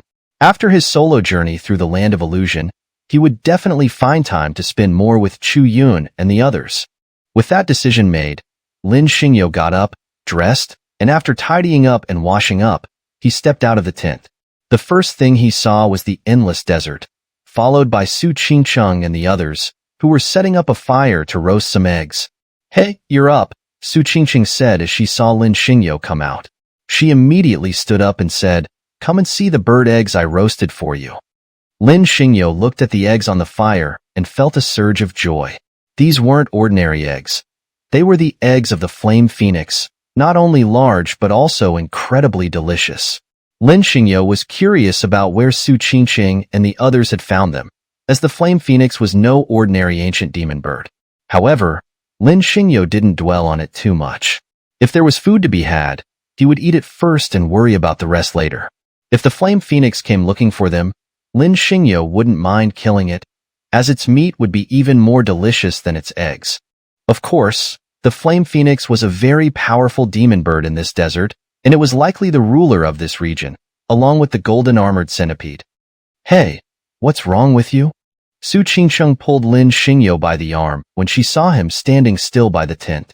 "Why are you standing there in a daze? Come on, the eggs are ready. Let's eat together." "All right, let's eat together," Lin Xingyo replied, snapping out of his thoughts and sitting by the fire. Xiaoliang handed him some wine, and Lin Xingyo smiled, taking a sip before handing it back. "Here, your eggs are ready. Eat up." Su Qingqing ignored Lin Xingyo and the others, cutting the eggs into 3 portions and handing one to Lin Xingyo.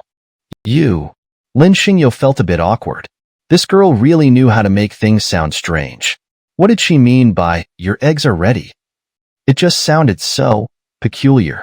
Realizing her slip of the tongue, Su Qingqing's face turned red, especially when she accidentally glanced at a certain part of Lin Xingyo's body, causing the blush to spread down her neck.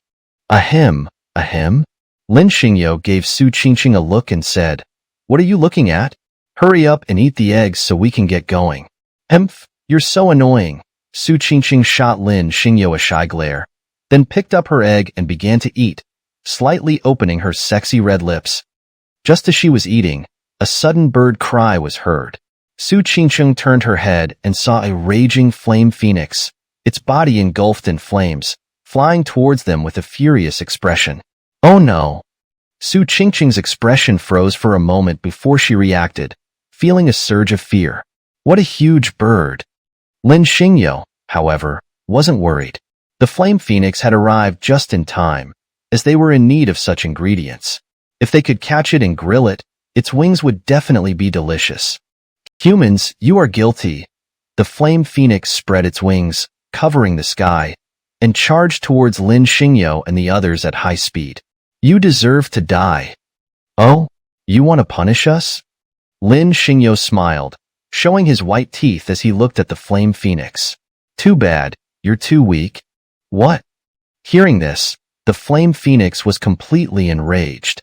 These lowly humans not only stole its eggs, but also dared to speak to it in such a manner. They deserved to die. After all, it was the king of this region, and everyone feared it. These humans not only stole its eggs, but also dared to speak to it like this.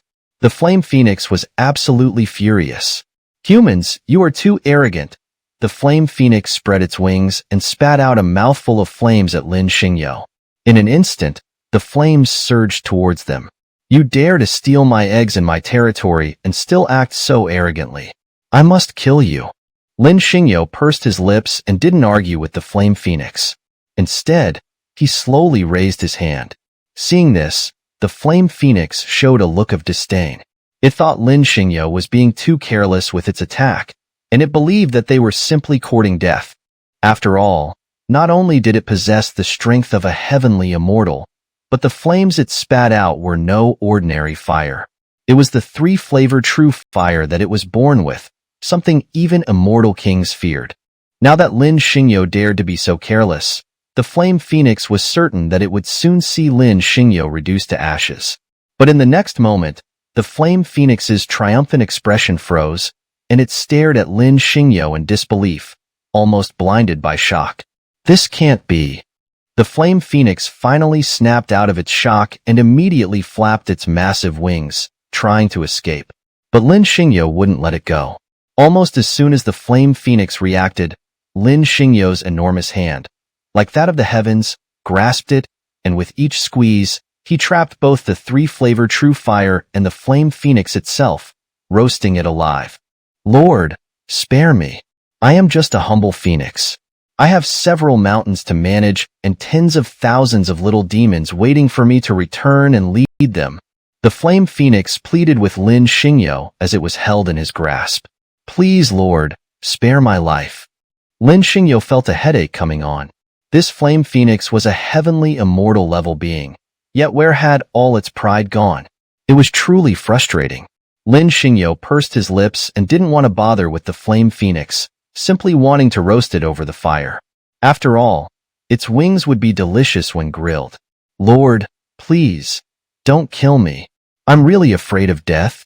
The flame phoenix, seeing that Lin Xingyo had no intention of letting it go, desperately begged for its life. "I'll do anything you ask. Just spare me." Lin Xingyo didn't want to deal with it. He was hungry, and it had been a while since he had eaten grilled wings. The thought of the aroma made him salivate. So, Lin Xingyo had no intention of letting it go. He just wanted to roast it over the fire, sprinkle some cumin on it, and enjoy a delicious meal. However, the flame phoenix, realizing its predicament, was terrified. It didn't want to die.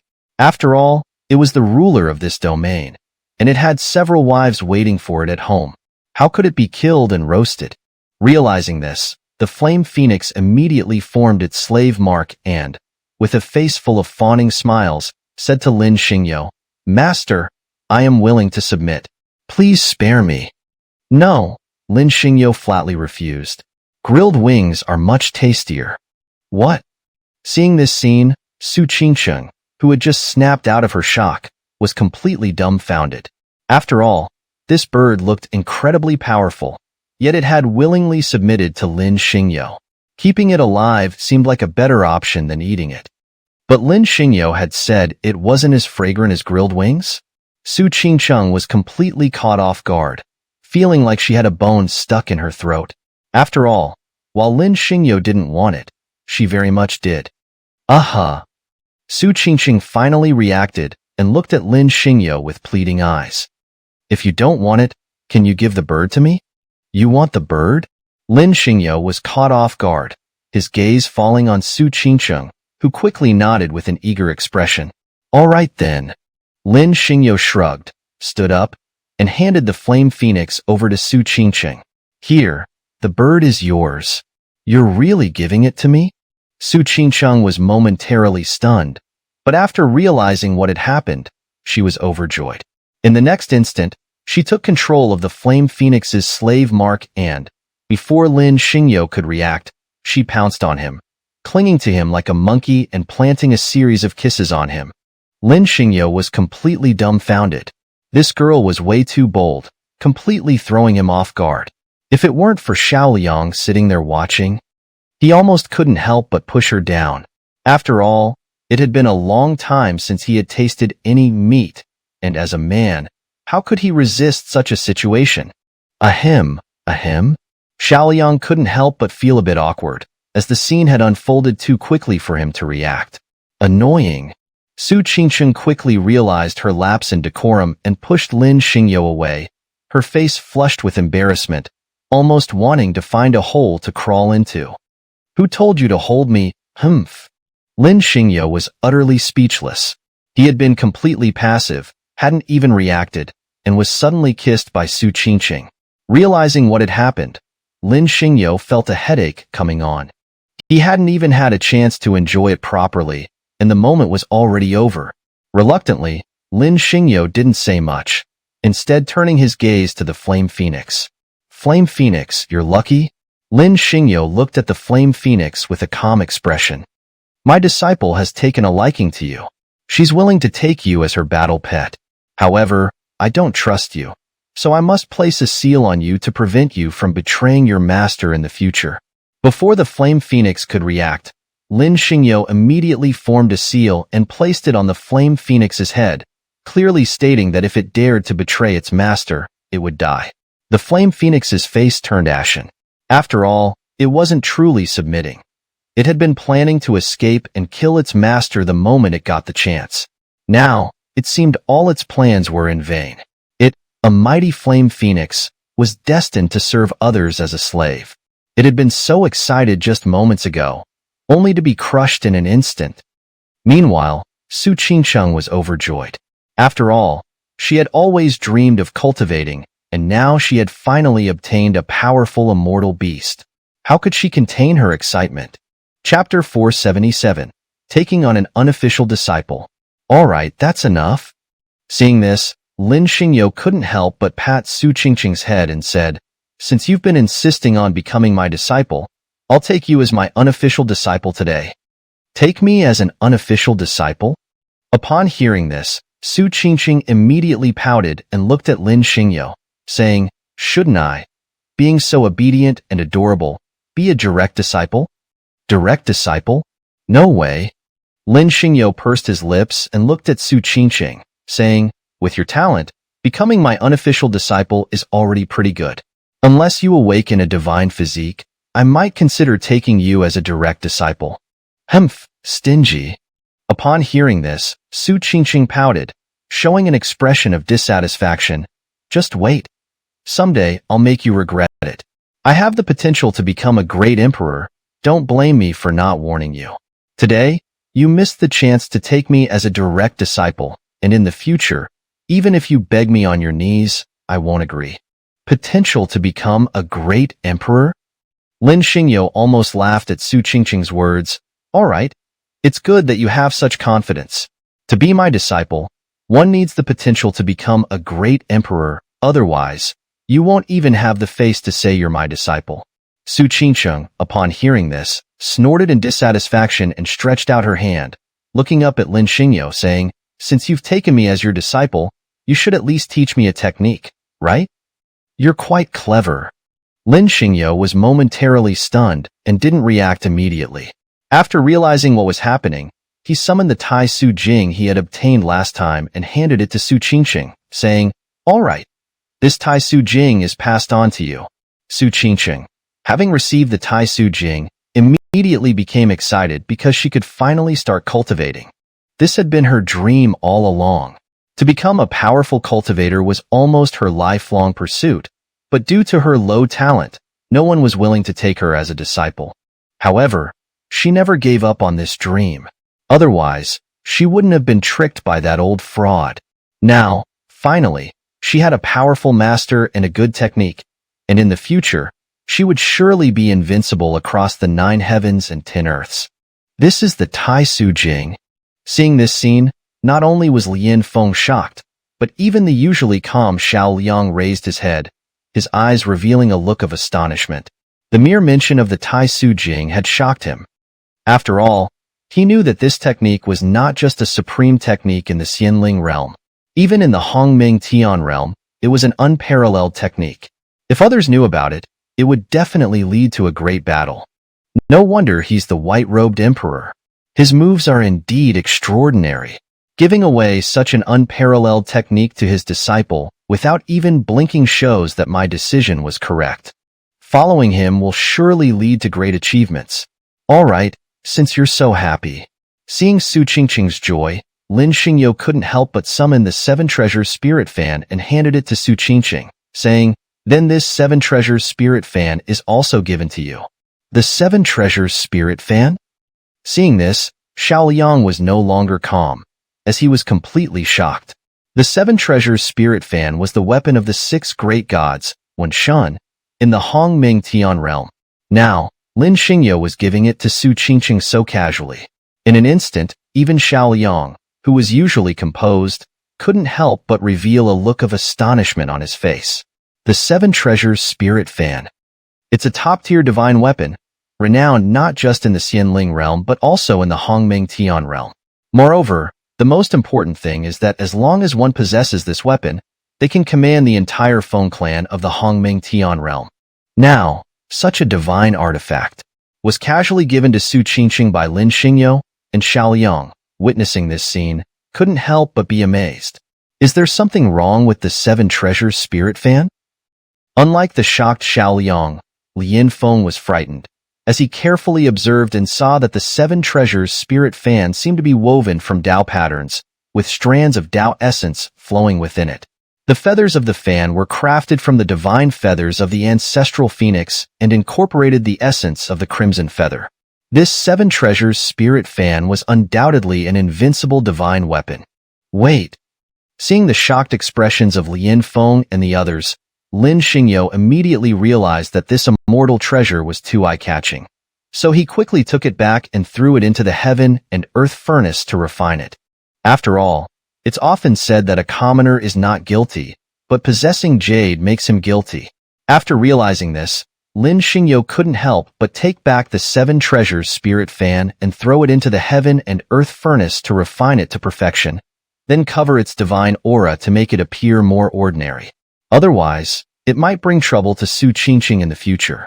After all, Su Qingcheng had no cultivation.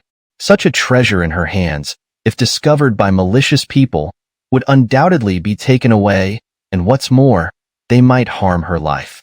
So, Lin Xingyo covered the divine aura of the 7 Treasures Spirit Fan. However, at this moment, Xiao Liang and Lin Feng breathed a sigh of relief upon seeing Lin Xingyo take back the 7 Treasures Spirit Fan. They were certain that Lin Xingyo must have given it to the wrong person. Otherwise, such a divine weapon, how could he give it away so easily? He must have taken it back after realizing his mistake. Stingy. Su Qingcheng was momentarily stunned and didn't react immediately. After realizing what had happened, she pouted. her face full of dissatisfaction. "Little girl, don't be ungrateful." Seeing this, Lin Xingyo pursed his lips, took out the refined and aura-covered 7 Treasures spirit fan, and handed it to Su Qingcheng, saying, "Can a master take back what he has given to his disciple? I just thought this item was too flashy, so I covered its aura for you, and now I give it to you." Su Qingcheng immediately showed a joyful smile upon seeing this, as how could she not be happy to receive such a treasure? But Xiao Liang and Lian Feng were almost blinded, as they could clearly feel that although the 7 Treasures spirit fan no longer had its previous divine aura, this fan had undergone a tremendous transformation. Xiao Liang and Lian Feng understood. In that instant, what was originally a damaged weapon had now completely become a flawless divine weapon, its power instantly increasing tenfold. Seeing this scene, Xiao Liang and Lian Feng's faces were filled with nothing but shock. Because Lin Xingyo's move was simply too extraordinary. Even the world's top-tier weapon refiners couldn't possess such skills, yet Lin Xingyo effortlessly achieved it with just a few movements. This is simply too extraordinary. However, Su Qingcheng didn't understand, and instead felt that the 7 Treasures spirit fan wasn't as beautiful as before. Although she was happy to receive the treasure, she couldn't help but pester Lin Xingyo with complaints. In response to Su Qingcheng's dissatisfaction, Lin Xingyo didn't say much but instead pinched her cheek and teased her a few times. "All right." Su Qingcheng, having her cheek pinched by Lin Xingyo, naturally started chasing after him to play, but suddenly, she was caught by Lin Xingyo, who said, "Little girl, stop playing, look, they're leaving." Upon hearing this, Su Qingcheng immediately looked at Chu Yaoyao and the others, only to see them packing up and leading the camels, heading deep into the northern desert. Seeing this, Lin Xingyo and the others also started packing up quickly, and soon they finished packing and got on the carriage, following them closely behind, as Lin Xingyo and the others didn't have a map to find the Heavenly Emperor City, so they could only follow them to find it. Heading north, crossing over tens of thousands of miles of desert, enduring wind and dew, they finally saw a green oasis on the afternoon of the 7th day. However, this place was very eerie.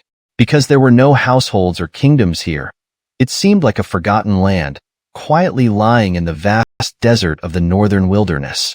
Of course, Lin Xingyo and the others didn't dare to enter rashly, as they instinctively felt a sense of terror in this area, as if this green oasis was like a giant demon's open mouth, waiting for people to enter.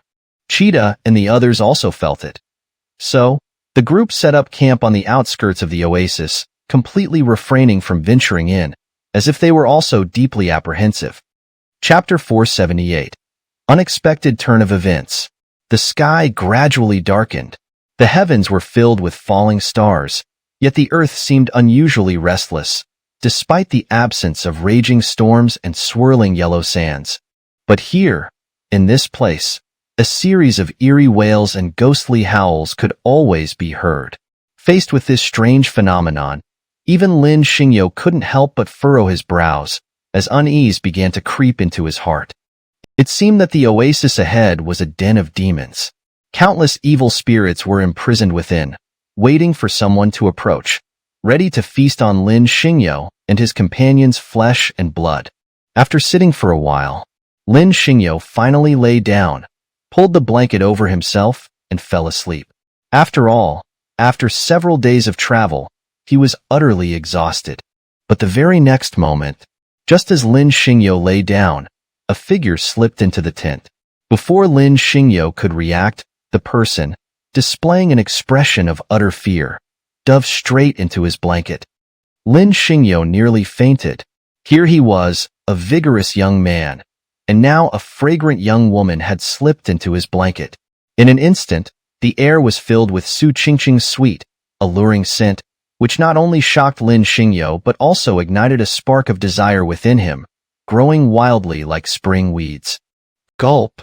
Lin Xingyo swallowed hard, struggling to push Su Qingcheng away, but the next moment, she clung to him like an octopus. Don't push me away. Hold me tight. I'm scared." Lin Xingyo froze. Just a moment ago, he had intended to let Su Qingcheng go, But now, it seemed, he would have to show his true strength.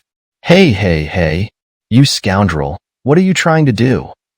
Feeling Lin Xingyo's restlessness, Su Qingqing pushed him away forcefully. Why are you touching me? I. Lin Xingyo was at a loss for words, his eyes fixed on Su Qingqing. He tried to say something several times, but no words came out. Hadn't she been the one to initiate this? But now she didn't want to be touched? A man and a woman sharing a blanket. He was, after all, a vigorous young man. He had already given her a chance, but she insisted on him holding her tight. How could he resist such obvious hints? But now she didn't want to be touched. Women, why were they so hard to understand? Forget it. Men have to be bad to be loved by women? With a determined clench of his teeth, Lin Xingyo embraced Su Qingqing and pressed her down beneath him, then hardened his resolve. Whatever needs to be done, let's just do it. You, what are you going to do? Su Qingqing was stunned, her eyes wide as she looked at Lin Xingyo. For a moment, she couldn't react, but when she did, she kicked fiercely at Lin Xingyo's groin. You scoundrel, what do you want to do to me? Lin Xingyo was in tears. Wasn't it obvious what was happening? Besides, she was the one who had crawled into his blanket. So why the sudden kick? Lin Xingyo was caught off guard and nearly collapsed from the pain. The pain was excruciating. He almost passed out. Why did these young girls always aim for that spot? Does it hurt a lot? Seeing Lin Xingyo writhing in pain on top of her, Su Qingqing couldn't help but part her red lips and look at him. Should I help you? Touch it? Go out. Gritting his teeth and enduring the pain from below, Lin Xingyo immediately pushed Su Qingqing away. I dare not provoke you again. No. Su Qingqing looked at Lin Xingyo fearfully. I'm scared. The sounds outside are too terrifying. I can't sleep. All right. You sleep here. Seeing Su Qingqing's frightened expression, Lin Xingyo, unable to bear it, looked at her and said, I'll go outside and keep watch for you. No. Su Qingqing looked at Lin Xingyo weakly. You can't leave. I'll still be scared if you go. Why don't you lie beside me and let me hold you, okay? Lin Xingyo was speechless. How could he sleep like that? As a vigorous young man, he was afraid he wouldn't be able to hold back. This situation was truly difficult for him. Master, please have mercy on me. I'm really scared. Seeing Lin Xingyo's hesitation, Su Qingqing immediately hugged his arm tightly. Hearing the strange winds outside, she pleaded with Lin Xingyo in fear. Just for one night, please? Chapter 479. Setting off again. Dawn has arrived. A night of torment. Lin Xingyo tossed and turned, his mind wandering several times, but eventually, he fell asleep unconsciously in the second half of the night. Achoo. Lin Xingyo sniffed, finally letting out a yawn as he slowly opened his eyes. The first thing he saw was a shy face. She was holding a feather. Playfully, she used it to tickle Lin Xingyo's nose, her enchanting eyes gazing at him intently. The next moment, seeing that Lin Xingyo was still asleep,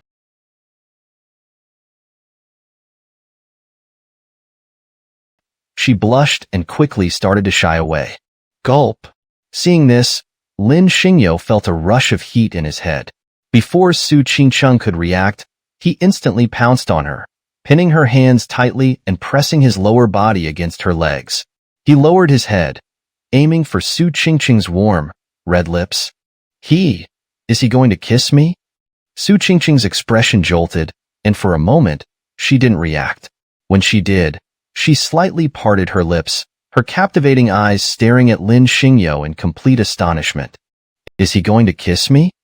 No. This is my first kiss. I can't just lose it so carelessly. It has to be after he marries me properly. Not now. After all, I'm the third daughter of the Su family. I can't do anything that goes against our family's values. Absolutely not. Or my father will kill me. Brother Lin, it's time to set off. Just as Lin Xingyo was about to kiss Su Qingqing, he suddenly heard Xiao Yang's voice from outside the tent. Those people are about to leave. Disgusting. Let me go. Su Qingqing snapped back to reality, pushing Lin Xingyo away instantly. The next moment, She darted out of Lin Xingyo's tent like a frightened little rabbit. Su Qingqing patted her chest, taking a long time to calm down, because she was well aware that if it weren't for Xiao Liang's shout, she would have definitely given in. She simply couldn't resist Lin Xingyo.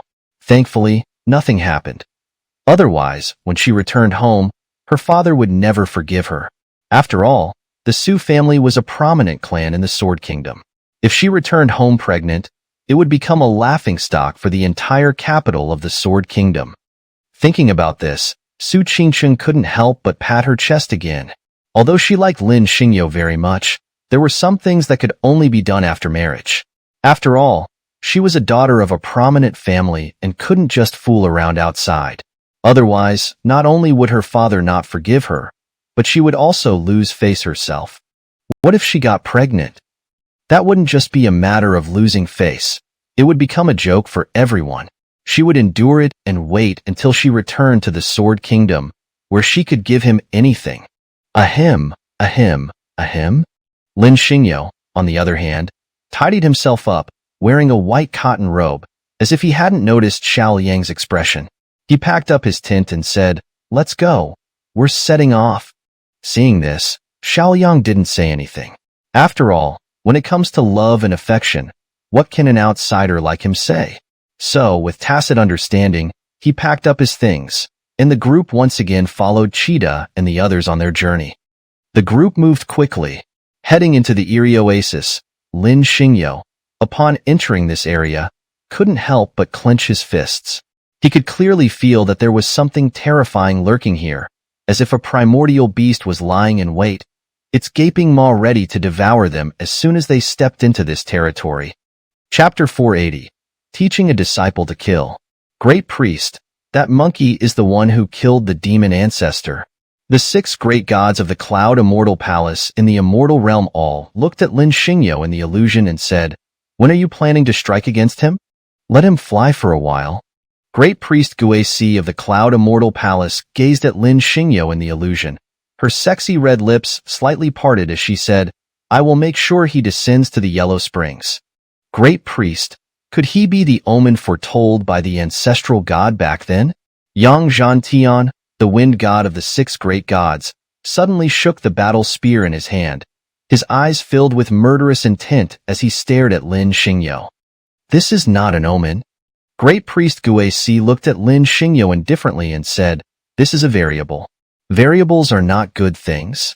Zhu Tian, the fire god of the 6 great gods, clenched his hand tightly and said, "We should eliminate him while he is still weak, before he grows stronger." That's also a good idea. Guisi slowly raised her hand and said, "Who among you is willing to descend and kill this beast?" Using a butcher's knife to kill a chicken. Gong He, the water god, disdainfully glanced at Lin Xingyo in the illusion and said, "Such a minor variable does not require us to descend. Sending a junior from each department should be enough to kill this villain." Very well. Upon hearing this, Guisi immediately said, "This matter will be handled by the 6 departments. Make sure to eliminate this beast." "Yes, Great Priest." The 6 great gods of the Cloud Immortal Palace received the order, and almost all left. Seeing this, Guisi licked her red lips while looking at Lin Xingyo, her eyes suddenly revealing a boundless killing intent. Lin Xingyo is a variable. She was now absolutely certain of this. Variables are not good things. He must be eliminated by any means necessary, or else he will disrupt the grand plan of the heavenly court that has been in place for so many years. Variables must be killed. On Guisi's breathtakingly beautiful face, a bone-chilling killing intent as cold as the depths of the abyss began to gather. "Master, look, there's a wolf." While Guisi was planting the seed of killing intent in Lin Xingyo's mind, she suddenly heard Su Qingqing's exclamation as she followed Cheetah and others into the oasis forest. "Little girl, don't shout." Realizing the situation, Lin Xingyo saw a emaciated corpse wolf with hollow eyes looking towards them. He immediately summoned a long sword and handed it to Su Qingqing, saying, "Now that you're a cultivator, take this frost ice sword, go and kill that wolf." Wow! Both the blazing vermilion bird and Xiao Liang were stunned. Lin Xingyo had casually summoned a divine weapon, and without hesitation, he handed it to Su Qingqing. This was truly extravagant. Taking out a divine weapon was as easy as playing around. Seeing this, the blazing vermilion bird was completely captivated. She now felt that being a pet of Lin Xingyo's disciple wasn't so bad, especially since he might gift her a divine weapon if he was in a good mood. Then she would truly soar to new heights. Thinking this, the blazing vermilion bird felt that her life was incredibly blessed. Oh woo! As the blazing vermilion bird was gazing warmly at Lin Xingyo, a furious wolf howl suddenly echoed, and turning her head, she saw that all the corpse wolves in the forest were looking towards them. Little girl, go and kill them with this sword.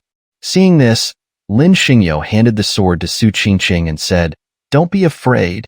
Go and kill." Su Qingqing was completely panicked.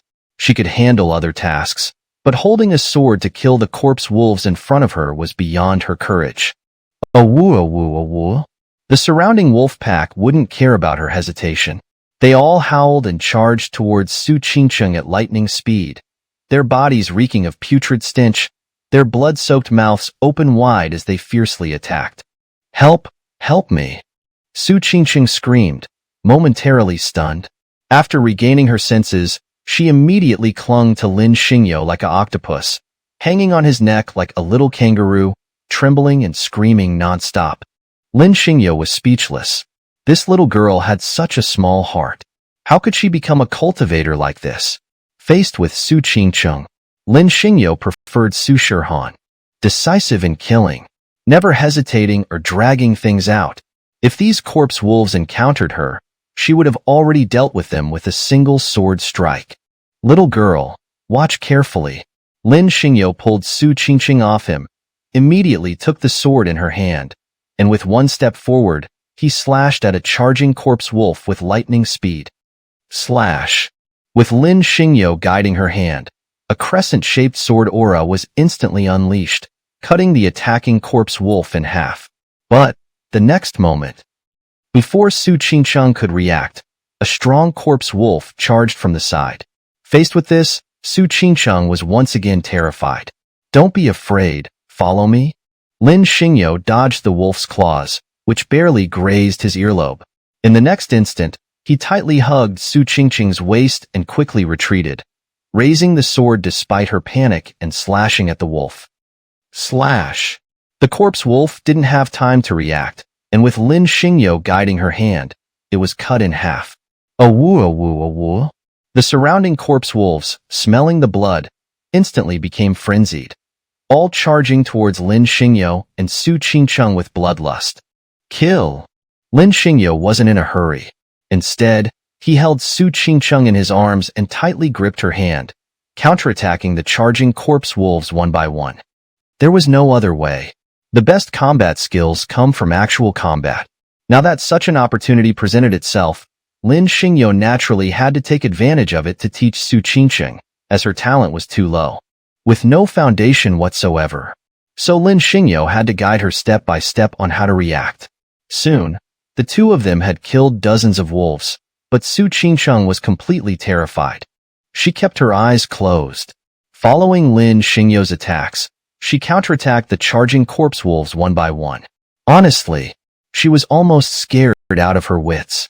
After all, she had never killed a chicken in her life, and now she was so violently killing corpse wolves with Lin Xingyo. For her, the daughter of a prime minister's household, this was truly heart-stopping. "Don't be afraid." Lin Xingyo didn't pay attention to Su Qingqing's expression. Instead, he tightly gripped her hand and swiftly killed the charging corpse wolves, saying, "When facing enemies, just kill them." Su Qingqing responded with difficulty, forcing her eyes open. She saw a charging corpse wolf immediately cut in half by Lin Xingyo, who was holding her hand as they swung the sword together. The instant stench of rotting blood and guts rushed towards her, and the wolf's entrails spilled out onto the ground. Chapter 481. A single sword strike shatters 10,000 miles. "Don't be afraid. I'm here." Lin Xingyo acted swiftly, sweeping Su Qingqing into his arms and sidestepping just in time to slash with his sword, cutting down a zombie wolf that had lunged at them from the side. Let's keep going now. Su Qingcheng stared at Lin Xingyo in a daze, her gaze gradually softening with affection. Her body, cradled in his arms, naturally relaxed. She didn't even realize it herself. At this moment, Lin Xingyo had already left an indelible mark on her heart, one that would bind her to him for life, never depart. Love is such a strange thing. Sometimes it might be just a glance, sometimes just a silhouette, that binds two people together forever, even willing to sacrifice their lives for each other. Little girl, where are you looking? Lin Xingyo, however, didn't notice Su Qingqing's expression at all. Instead, he reminded her, look here, focus on learning how to fight. Your master won't always be able to guide you step by step like this. MMH. Su Qingqing responded, immediately focusing all her attention on following Lin Xingyo's movements as they began counterattacking the zombie wolves. But the pack was large. As if summoned by something, they kept coming, wave after wave, attacking them. Facing the relentless tide of zombie wolves, even Lin Xingyo felt a bit overwhelmed. He couldn't understand why there were so many zombie wolves in this forest, as if controlled by something. But he didn't have time to ponder this deeply. After all, he was still holding Su Qingqing in his arms. So he could only push forward, fighting alongside her. This was also a rare opportunity to teach Su Qingqing how to fight. But soon, Lin Xingyo's brow furrowed once more, for what emerged from the forest was no longer just zombie wolves. There was also an exceptionally powerful zombie Jiao, a dragon-like creature. Its strength was at least at the celestial immortal level. Facing such a formidable undead beast, Lin Xingyo knew he had to be cautious, especially since he was still holding Su Qingcheng in his arms. As the zombie Jiao lunged forward, Lin Xingyo swiftly handed Su Qingcheng over to the Flame Phoenix for protection. With a step forward, he summoned the Zhutian sword, charging toward the zombie dragon like a thunderbolt. With a swift sweep of his blade, he instantly severed the creature's head. Roar, roar, roar. Before Lin Xingyo could react, a series of furious roars echoed. Realizing the danger, he quickly shouted, "This is bad," and immediately pulled Su Qingcheng and the others into his portable small world. Then, with a single sword strike, he cut through the oncoming undead horde. Roar, roar, roar. With one strike, Lin Xingyo unleashed a devastating wave of sword energy that devoured tens of thousands of miles, slicing through countless undead beasts and mountains. However, not all the undead were annihilated. Many powerful ones survived, and they all charged at Lin Xingyo with even greater ferocity. Kill. Facing the undead onslaught, Lin Xingyo didn't retreat. Instead, he surged forward with incredible speed, sweeping his Zhuxian sword in a wide arc. In an instant, over a dozen undead beasts at the golden immortal level didn't even have time to scream before being sliced to pieces. This is bad. As soon as Lin Xingyo struck, countless exclamations rang out. In that instant, Qida and the others hurriedly summoned their treasures, their faces filled with shock. Who is wielding that sword? A single strike with such divine might? Compared to Qida and the others, Chu Yaoyao and the rest were even more stunned. Lin Xingyo's strike was simply too overwhelming. One sword strike shattered tens of thousands of miles of space. Facing such a blow, they felt utterly powerless to resist. If not for Qida and the others being protected by ancestral artifacts, Lin Xingyo's strike would have annihilated them all. Kill. Lin Xingyo was utterly consumed by battle frenzy. Facing the incoming powerful undead beasts, he swung his Zhutian sword, instantly slaying millions. Soon, he cleared the area around him. But the next moment, before Lin Xingyo could even relax, a terrifyingly powerful female corpse demon, full of murderous intent, suddenly burst out from the ground. With claws like the Nine skeleton claw, she lunged at Lin Xingyo with lightning speed. Huh! Lin Xingyo was momentarily stunned, but quickly reacted, stepping forward and activating the Boundless Realm. Facing the female corpse demon, he dared not be careless. After all, this creature was the emperor of the undead, with a deadly mix of malevolence and murderous intent. Even Lin Xingyo didn't dare to be reckless. Human, Why do you disturb my cultivation? The female corpse demon lunged at him, her claws extended, and shouted at Lin Xingyo. And slaughter my subjects? Lin Xingyo just shrugged, not bothering to respond. After all, it was these undead beasts that had attacked him first. If he didn't kill them, wouldn't they kill him instead? Roar. Seeing that Lin Xingyo didn't answer, the female corpse demon didn't waste any more words. She simply launched herself at him, her attacks wild and furious, as if she had been completely enraged by him. Six Paths Reincarnation Fist, smash! Facing the female corpse demon's attacks, Lin Xingyo didn't waste any words either. He simply raised his fist and unleashed a devastating Six Paths Reincarnation Fist, slamming it into her claws. At the same time, he threw the Zhutian sword, instantly slicing through a group of undead beasts that had surrounded him. Bang! As soon as Lin Xingyo threw the Zhutian sword, his fist collided with the female corpse demon's claws, sending her flying with a single blow. Bang! Before anyone could react, the second loud crash echoed, and the female corpse demon was sent flying, smashing through a giant mountain. But the next moment, just as Lin Xingyo grabbed the Zhutian sword, ready to deliver a finishing blow, a massive dragon with wings that blocked out the sky and emitted a revolting stench of blood flapped its wings and swooped down at him. Chapter 482, Bloody Battle with Nuwa. Die, human. Before Lin Xingyo could even react, he heard a furious roar from the dragon. The dragon then opened its mouth and unleashed a torrent of deathly breath toward Lin Xingyo, roaring, "Feel the loneliness." Noisy. Lin Xingyo stepped on the void, raised his sword with his right hand, and slashed directly at the dragon's neck. Before the dragon could even utter a word, Lin Xingyo's Xuantian sword had already severed its head. In an instant, the mighty dragon, a celestial emperor realm being, was slain by Lin Xingyo. Its massive body crashed to the ground, creating a huge crater. Su Qingcheng, who had witnessed everything, was completely stunned. She had thought Lin Xingyo was powerful, but she never expected him to be this strong. Such a formidable dragon, and he had been killed with a single strike of his sword. The sight of it, not just Su Qingcheng, even the Flame Phoenix was terrified. It could clearly sense the dragon's strength. The dragon was at least at the third level of the Celestial Emperor realm.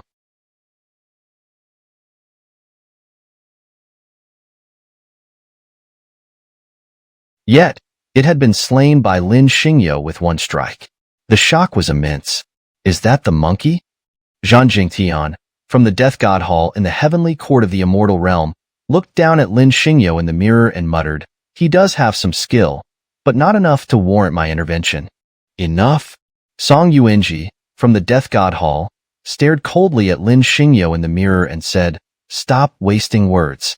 The great sacrificial priest Guasi has decided to deploy the heavenly ladder to the spirit realm. If you think you're so powerful, prove it to everyone. If you can kill this monkey, you'll be one of the 18 candidates for the position of Hall Master in the Death God Hall." All right.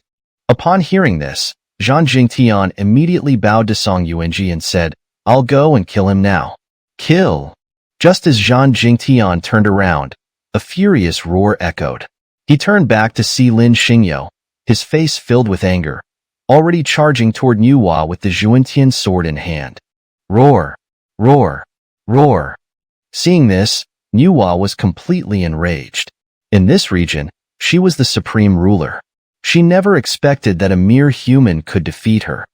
Nuwa went berserk. She had nurtured herself for hundreds of thousands of years to reach her current level, yet now she was no match for Lin Xingyo. The more she thought about it, the angrier and more furious she became. In an instant, her inner malevolence exploded. One after another, deathly laws hovered around her. Then, with an ear-piercing roar, she charged at Lin Xingyo like a thunderbolt. Of course, at her level, her intelligence was fully developed, almost no less than any normal human.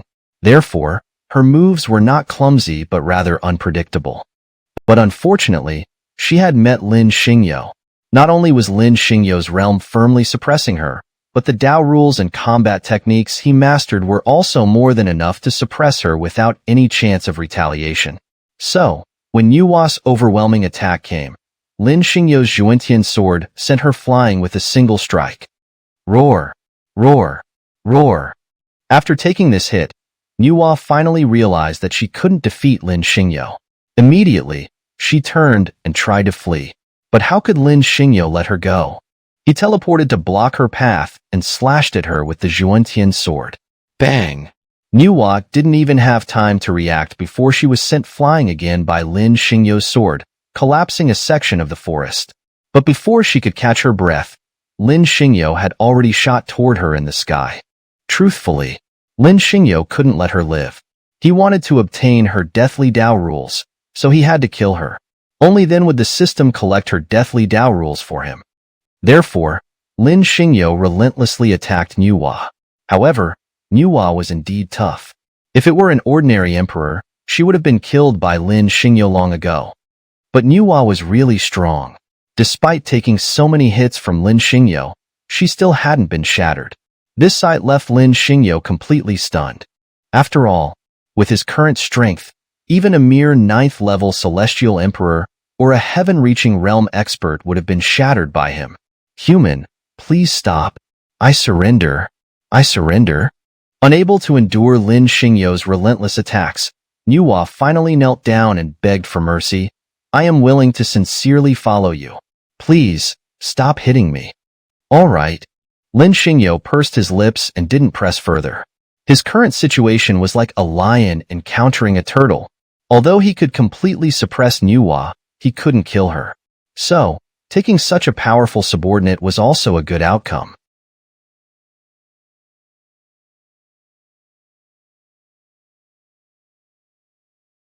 However, Lin Xingyo didn't dare to be careless. After all, Yuwa was indeed very strong. So, after accepting her surrender, he placed a curse on her and warned her that if she dared to betray him, the curse would activate and obliterate her. Yuwa, of course, didn't dare to doubt. She had experienced firsthand that Lin Xingyo wasn't just threatening her. If she betrayed him, the curse would indeed consume her. All right. Lin Xingyo didn't pay attention to Yuwa's expression but waved his hand and said, "Go and clean up, then follow me." Chapter 483. The Descent of a Supreme Deity from the Immortal Realm. Wanna leave? I, Zhan Jingtian, haven't agreed yet? Zhan Jingtian tore through the sky with his heavenly ladder. Holding a spear in one hand and clad in battle armor, he shot towards Lin Xingyo like a bolt of lightning, shouting, "You lowly monkey, prepare to perish here." Huh. Lin Xingyo was momentarily stunned and didn't react at first, but when he did, he was furious. The man in front of him was undoubtedly strong, but Lin Xingyo couldn't tolerate his arrogance, especially when he directly called him a monkey. Hearing this, Lin Xingyo was infuriated. Coming from the immortal realm makes you so great, huh? Seeing Zhan Jingtian and the heavenly ladder crashing down, Lin Xingyo immediately stepped forward, raised his sword, and slashed at the incoming Zhan Jingtian, saying, "Calling someone a monkey makes you feel superior, does it? Monkey, I admit you're strong." Zhan Jingtian, standing at the end of the heavenly ladder, shot towards Lin Xingyo at lightning speed, saying, "But in the eyes of us gods, you're nothing more than a laughable monkey. Your strength is no match for even a single strike from me. Don't believe me? Then prepare to be annihilated by my strike. Come, let's fight." Hearing this, Lin Xingyo's rage exploded. He hated being looked down upon the most. Not only did Zhan Jingtian do so, but his eyes were filled with disdain and contempt, even comparing him to a monkey. This provoked Lin Xingyo to his limits. Fight! The more Lin Xingyo thought about it, the angrier he became. His Zhuantian sword shot towards Zhan Jingtian like a meteor chasing the moon. Clang!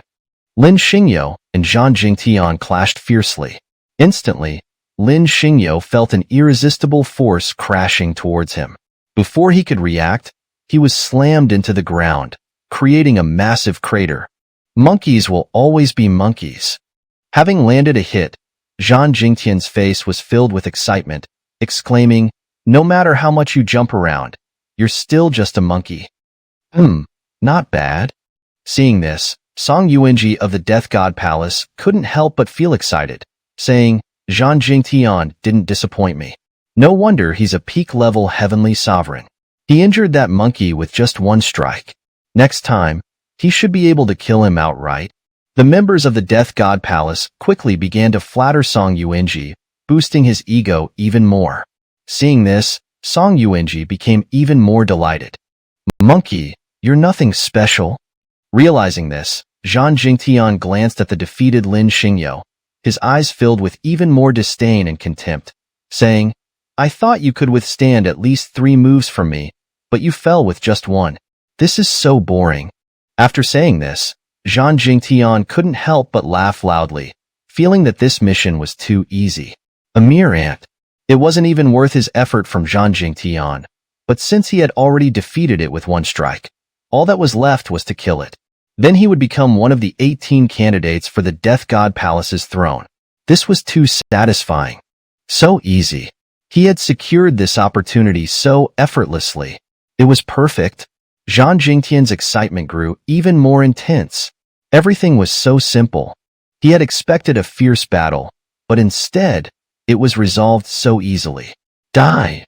With a thunderous roar, Zhang Jingtian shot towards Lin Xingyo like a meteor, raising his sword to strike.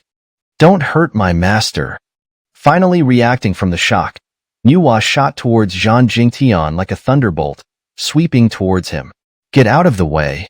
Zhang Jingtian barely even glanced at Nero, flicking his sleeve, unleashing a wave of death-related laws that sent Nero flying tens of thousands of miles, crashing into countless sand dunes, spitting blood, and collapsing to the ground.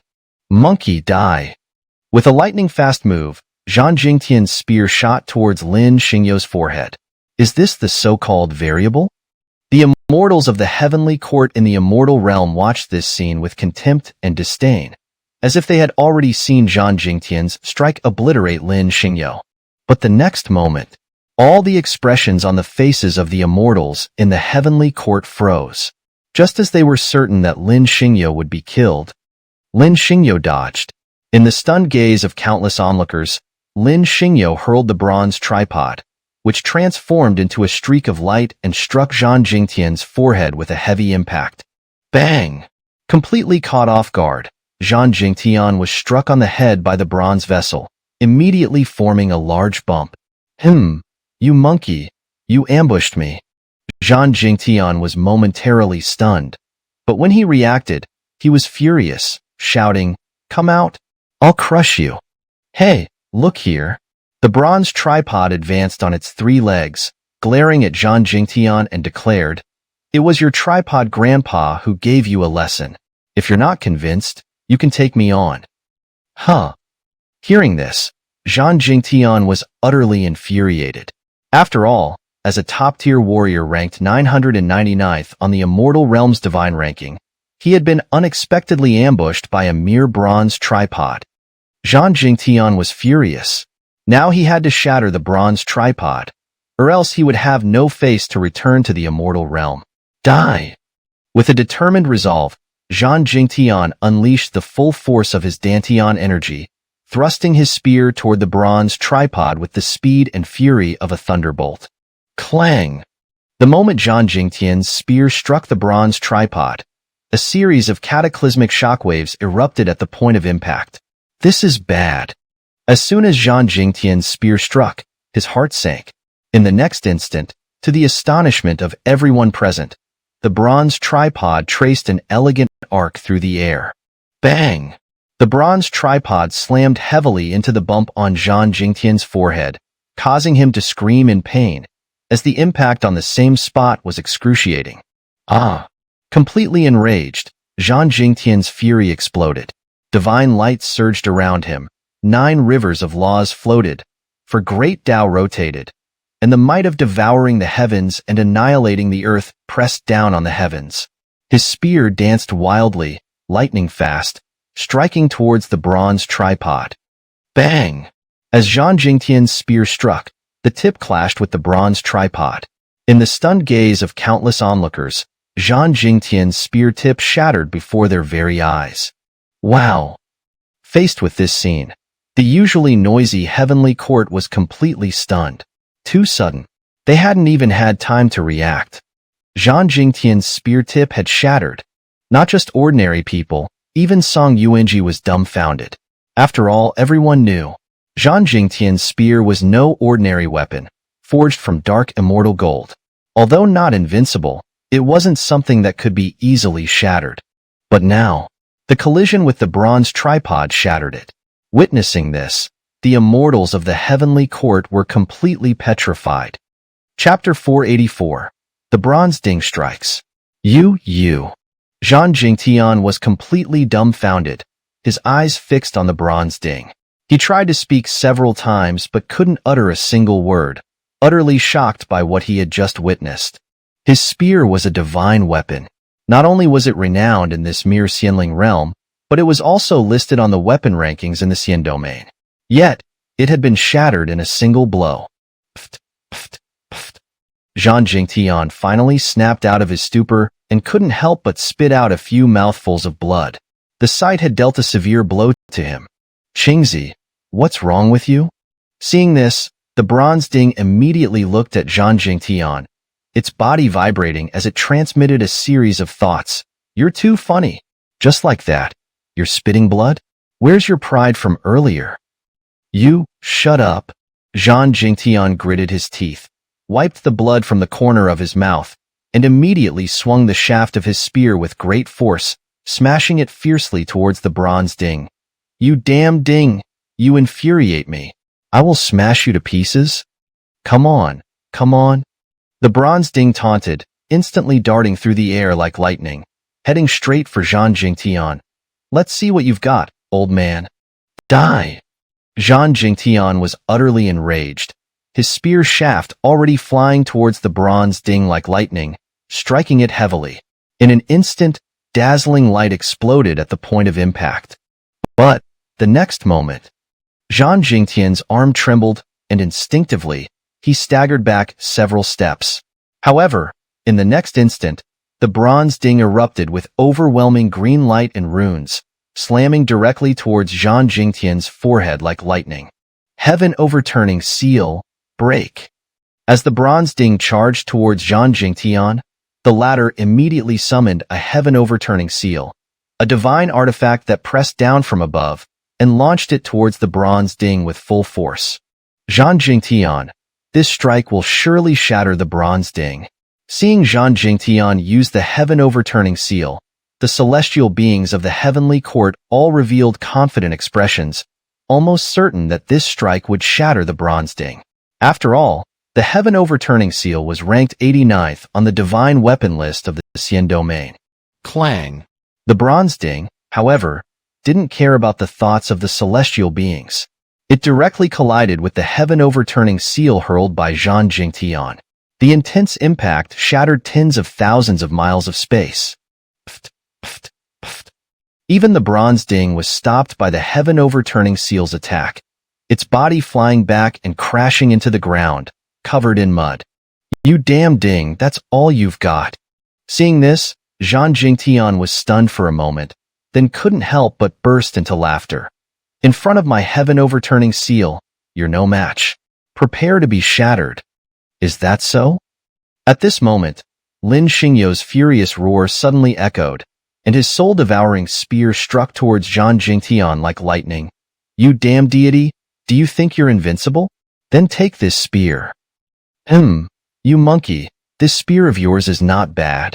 Seeing Lin Xingyo charging, Zhang Jingtian's eyes revealed a mocking and disdainful expression. It will be mine from now on.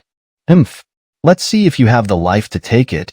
Lin Xingyo was utterly enraged, his killing intent exploding. 9 rivers of laws flowed around him, and he held the 2 great paths of life and death in his hands.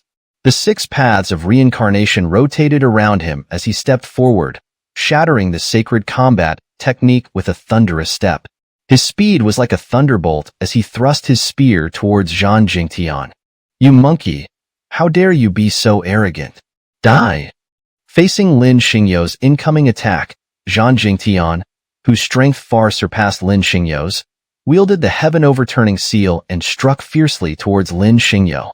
His eyes were filled with nothing but contempt. But, the next moment, Zhang Jingtian's expression darkened, and he immediately realized something was wrong. However, Lin Xingyo's spear had already arrived, colliding with his heaven-overturning seal. Clang! The dazzling light waves exploded instantly, and the shock waves shattered the heavens and earth. Lin Xingyo's soul-devouring spear, like a thunderous bolt piercing through the sky, struck fiercely towards Zhang Jingtian's shoulder. Clang! Clang! Clang! Zhang Jingtian had no time to react, and was directly impaled by Lin Xingyo's spear, flying through the air and smashing through countless hills. But in the next instant, Lin Xingyo shot forward. "You damned deity, die! You monkey, you've enraged me!" Zhang Jingtian was utterly furious, divine radiance rising from his body, and boundless runes exploding. His heart was completely consumed by anger. Who was he? He was an invincible death god from the Xian domain, with countless powerful beings falling under his hands. Now, he had been injured by a mere human monkey. Zhang Jingtian felt both ashamed and enraged. Kill! I must kill this monkey! Zhang Jingtian's mind was completely consumed by rage. Otherwise, what face would I have to return to the Xian domain? Lin Xingyo didn't care about any of that. With a thunderous step, he charged towards Zhang Jingtian with his soul-devouring spear. Die! Facing Lin Xingyo's attack, Zhang Jingtian, who was lying in a sand dune, immediately summoned a massive broadsword as wide as a door, and with a swift motion, he blocked Lin Xingyo's spear. Clang! Zhang Jingtian's broadsword clashed with Lin Xingyo's spear. The next moment, instead of retreating, Lin Xingyo advanced, twirling the tail of his spear to bypass Zhang Jingtian's broadsword and thrust it towards his lower body. You monkey, you're seeking death? Facing Lin Xingyo's move, Zhang Jingtian was completely enraged. After all, if he were hit by Lin Xingyo's spear, it would mean the end of his lineage. He quickly blocked Lin Xingyo's attack. But, the next moment, Lin Xingyo let out a thunderous roar, and with a swift motion, he unleashed the Six Paths Reincarnation Fist, like a thunderbolt, striking directly towards Zhang Jingtian's face. Clang! Seeing Lin Xingyo's fist approaching, Zhang Jingtian reacted quickly, raising his broadsword to block the attack. However, his footing was unstable, and he staggered back 300 steps. But in the next instant, Lin Xingyo had already pounced forward like lightning, his soul-devouring spear shooting towards Zhang Jingtian's head. Chapter 485. Kill those who block my path. Slaughter the immortal blade break. Seeing Lin Xingyo charging with his spear, Zhang Jingtian, who had snapped out of his daze, raised his massive blade and swung it lightning fast towards the tip of Lin Xingyo's spear. Clang! The massive blade in Zhang Jingtian's hand clashed with Lin Xingyo's soul-devouring spear, and instantly, waves of light burst out from the point of impact. However, their attacks had reached a stalemate. All their power was concentrated on a single point, and in the blink of an eye, the destructive force erupted from that point like ripples in water. Crack! Crack! Crack! The surrounding void could not withstand the pressure and instantly shattered behind Lin Xingyo and Zhang Jingtian, causing spatial rifts to spread endlessly like shattered glass. In the blink of an eye, 1,000,000 miles of space were completely obliterated, and an overwhelming surge of destructive energy began to spread outward. Rise, King of Hades' banner. Seeing this, Lin Xingyo finally couldn't bear it anymore. He summoned 6 King of Hades' banners with a thought and sealed off 1,000,000 miles of space in front of him.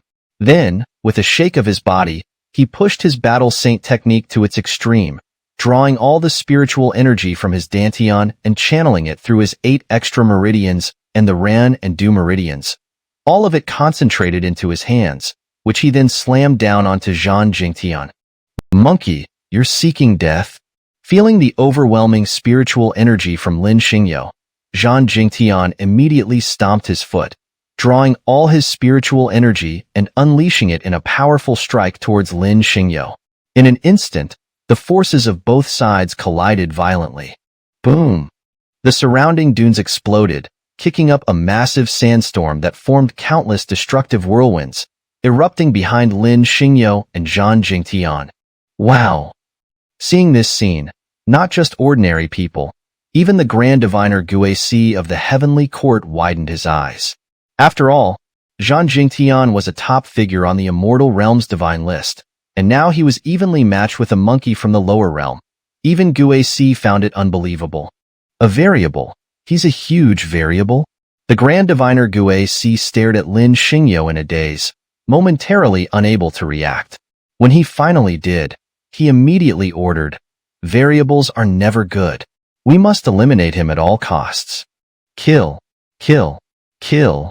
The Heavenly Court's immortals all revealed overwhelming killing intent, each one eager to descend to the lower realm and slay Lin Xingyo. General, could this be an opportunity for us?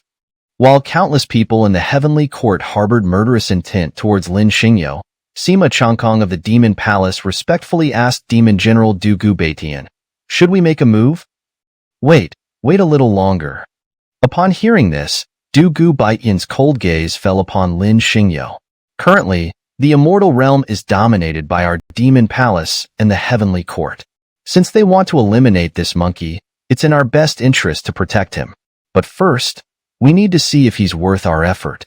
Protect him? Sima Haowen was stunned, looking at Du Gubaitian in disbelief. "General, have you made a mistake? This monkey once showed disrespect to me in the lower realm. Since the Heavenly Court has prophesied that he's a variable, shouldn't we join forces with them to kill this scoundrel?" Hearing this, Du Gubaitian's gaze darkened, and he looked at Sima Haowen with clear displeasure. "Are you teaching me how to do my job?" "General, I'm sorry." Sima Haowen froze, realizing his mistake, and immediately lowered his head in submission. "I misspoke. I dare not." "All right, you may leave." Du Gubaitian showed no interest in Sima Haowen's expression, waving his hand impatiently. "I need some quiet time." "Yes, General." Sima Haowen dared not argue, bowing respectfully before retreating. After all, Du Gubaitian was the supreme leader of the demon clan, with both power and authority unmatched in the immortal realm. "Monkey, I wonder how long you can last." As Sima Changkong retreated from the demon palace, Du Gubaitian immediately heard a furious roar. Then, he saw the raging Zhang Jingtian draw all his spiritual energy and unleash it in a powerful strike towards Lin Xingyo. "I don't believe you can withstand this attack." Let's see." Lin Xingyo, of course, wouldn't back down, and he unleashed all his power towards Zhang Jingtian. Boom! The surrounding void couldn't withstand the pressure of their strongest clash and exploded once more, with terrifying force crushing tens of thousands of miles of space. But, in the next moment, Lin Xingyo's body was covered in flowing runes, and his spiritual energy surged like a flood, crashing violently into Zhang Jingtian once again. Roar! Zhang Jingtian also went all out, pouring everything he had into his attack on Lin Xingyo. In an instant, the spiritual energy waves from their clash formed a massive mushroom cloud that exploded, obliterating tens of thousands of miles of dunes. Thud, thud, thud. Lin Xingyo and Zhang Jingtian were both sent flying, crashing tens of thousands of meters away. When they landed, their instinct caused them to take a few hundred steps back, each stomping the ground dozens of times before steadying themselves. But, in the next instant, as soon as Lin Xingyo steadied himself, he stomped his foot, tightly gripped his soul-devouring spear, and tore through the void, charging lightning fast towards Zhang Jingtian. "Bring it on." Seeing Lin Xingyo charging, Zhang Jingtian roared and, with the force of splitting the heavens, leaped into the air and swung his blade down towards Lin Xingyo. As Zhang Jingtian's blade struck, the surrounding void trembled, and a massive blade light capable of splitting the heavens shot towards Lin Xingyo like lightning. Soul-devouring spear. Kill. Facing Zhang Jingtian's blade that could split the heavens, Lin Xingyo twirled his spear, stomped the ground, and activated the boundless domain, erecting the golden light Buddha wall. At the same time, his soul-devouring spear shot forward like a thunderbolt, colliding with Zhang Jingtian's massive blade light. Boom! The clash between Lin Xingyo and Zhang Jingtian shattered 100,000 miles of void, and their explosive force turned the surroundings into nothingness, with chaotic time streams raging. Wow! The immortals of the heavenly court, witnessing Lin Xingyo and Zhang Jingtian's lightning-fast attacks, all widened their eyes in disbelief. How can a mere monkey possess such power? Facing this scene, Song Yuanji and the others all understood that if it weren't for the sixth king of Hades' banners suppressing the Red Moon continent, their attacks would have already destroyed it. At this point, Song Yuanji and the others had to admit that Lin Xingyo was truly strong, having fought with Zhang Jingtian for so long without showing any signs of defeat. Witnessing all this, not only was Song Yuanji shocked, but even the Grand Diviner Gue Si's face showed an unusually grave expression. She no longer had her initial composure, instead revealing deep unease in her eyes. Variable. Lin Xingyo was undoubtedly the greatest variable prophesied by the Heavenly Emperor. Such a figure must not be allowed to live, or else they would never escape the confines of the immortal realm and return to the Hongmeng heavenly realm. Kill those who block my path. Grand Diviner Gue Si clenched her hand, her cold gaze fixed on Lin Xingyo, her face showing the killing intent of an eternal glacier. Such a variable must not be allowed to live. We must utterly annihilate him. We must kill him. He must not be allowed to live. Kill? As Grand Diviner Gue Si of the Heavenly Court firmly planted the seed of killing intent towards Lin Xingyo, a furious roar suddenly reverberated through the air. Immediately following, Lin Xingyo, his face contorted with rage, stomped through the void with his feet, gripping the soul-devouring spear tightly.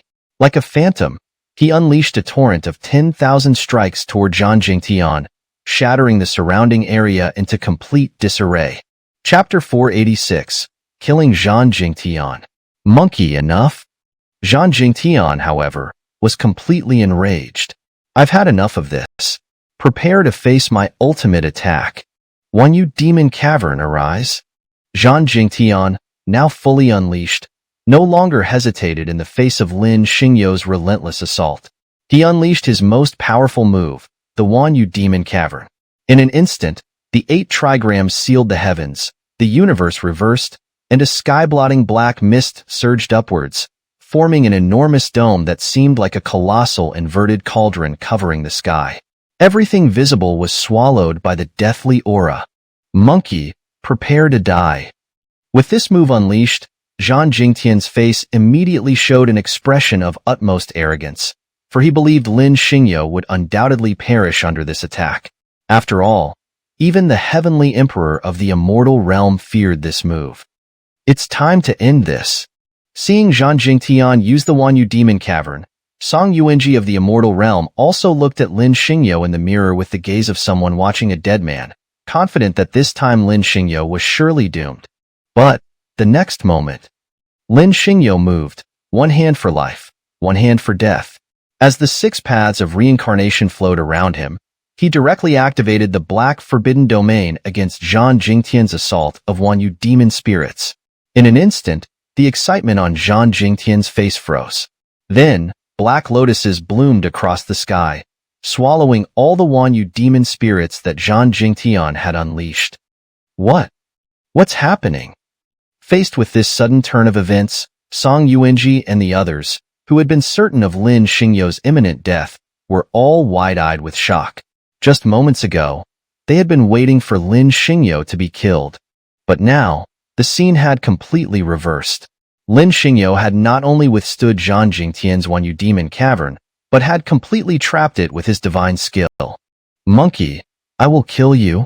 Witnessing this scene, Song Yuanji's hand clenched tightly, and his killing intent towards Lin Xingyo intensified even further. He was so enraged that he almost wished to descend personally and kill Lin Xingyo himself.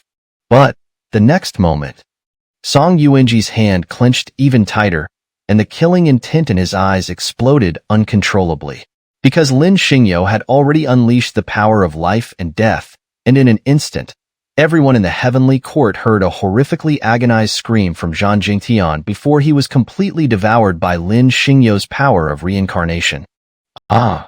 As Song Yuanji and the others watched helplessly, Zhang Jingtian, trapped within Lin Xingyo's cycle of life and death, roared in desperate defiance. No, Xingyo. I cannot die. I am a deity of the immortal realm. My cultivation is at the pinnacle of the heavenly sovereign realm. How could I, such a supreme existence, be slain by a mere monkey? Xingyo, Xingyo, Xingyo, I absolutely cannot die. Humph. Lin Xingyo, however, let out a cold snort, completely ignoring Zhang Jingtian's roars. He fixed Zhang Jingtian with the Black Forbidden Domain, transformed the power of life and death into a series of divine laws, completely locking Zhang Jingtian down. Then, he began to ruthlessly absorb Zhang Jingtian's power by activating the heaven-swallowing art. Damn monkey, what are you doing to me? Facing Lin Xingyo's absorption, Zhang Jingtian cried out in sheer terror. You're draining my power? Stop this. Lin Xingyo merely curled his lips, completely ignoring Zhang Jingtian. He pushed the heaven-swallowing art to its limit. In an instant, the starry cloud disk in his dantian began to spin, which in turn drove the 8 trigrams divine disk in his chi-si to rotate frantically, creating a massive suction force that relentlessly absorbed Zhang Jingtian's power. Monkey, you! Zhang Jingtian managed to shout out one sentence, but he couldn't utter a second. He was horrified to discover that his power was being drained by Lin Xingyo. Soon, his dantian was sucked dry, followed by his powerful blood energy. Before he could even resist, his entire blood energy was absorbed by Lin Xingyo. No, Xingyo. Zhang Jingtian's face showed utter despair, for he could see his life force being drained away at an alarming rate. Soon, his skin began to dry up, and his once black hair turned completely white. But that wasn't all. In that instant, he could clearly feel that not only his body, but also his soul and life force were being ruthlessly sucked away by Lin Xingyo. No, Xingyo. I cannot die. In his final moments, Zhang Jingtian used all his strength to scream, I am a god, a being of immense power. How could I die? But all was in vain. Lin Xingyo would not give him any chance. In just a few breaths, Zhang Jingtian was so drained that he could no longer stand. Soon, he collapsed to the ground like a dried-up ancient corpse, and with a loud bang, his body shattered into pieces. How is this possible? Witnessing this scene, Song Yuanji and the others, almost instinctively, staggered back several steps, their eyes wide with shock as they stared at Lin Xingyo. It was too fast. Everything happened too quickly. They hadn't even had time to react. Just moments ago, they had been waiting for Zhang Jingtian to kill Lin Xingyo.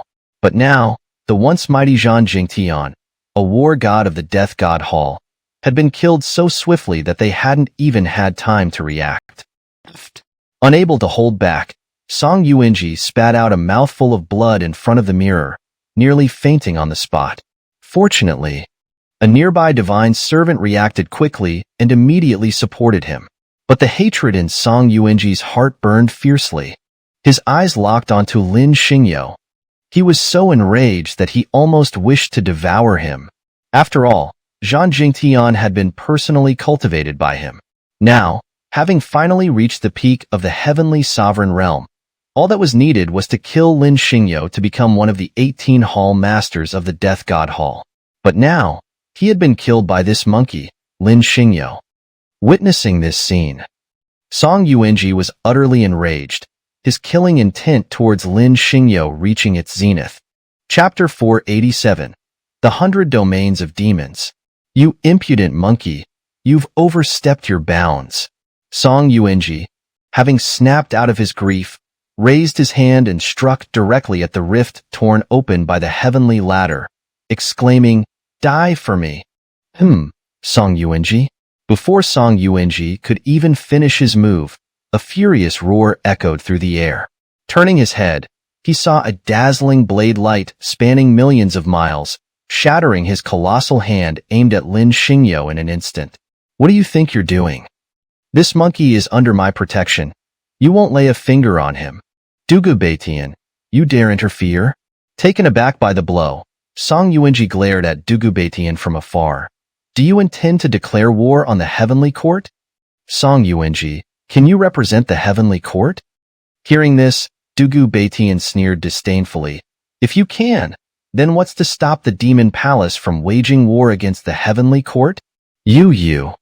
Song Yuanji opened his mouth several times, wanting to say something, but the words stuck in his throat. Meanwhile, the onlookers from the immortal realm were all terrified by Dugu Baitian's words. Currently, the demon palace and the heavenly court were the two strongest factions in the immortal realm. If these two powers clashed, it would bring devastation to the entire realm. Dugu Baitian, are you insane? The 6 great gods of the heavenly court, who had finally regained their wits, turned their bloodshot eyes toward Dugu Baitian from across the domains. You're going to war with us over a mere monkey? Have you lost your mind? Dugu Baitian initially didn't react, but when he did, he was furious. Who was he? He was the Grand Marshal of the Demon Clan, and with a single order, the 100 domains of demons would march against the heavenly court. Yet, the 6 great gods of the heavenly court dared to disrespect him so openly. This was utterly unforgivable. Kill. Having made up his mind, Dugu Baitian unsheathed his blade and, across the vast starry expanse, slashed fiercely at the 6 great gods of the heavenly court. In an instant, his strike crossed the domains and rivers of stars, reaching the heavenly court's doorstep. Dugu Baitian, stop! Seeing Dugu Baitian's strike, the great high priest Guai of the immortal cloud palace extended her snow-white hand and waved it through the air, dissipating Dugu Baitian's attack. That monkey from the lower realm must not be allowed to live, or else neither of us will ever escape this cage called the immortal realm. I don't care. I'm determined to protect him.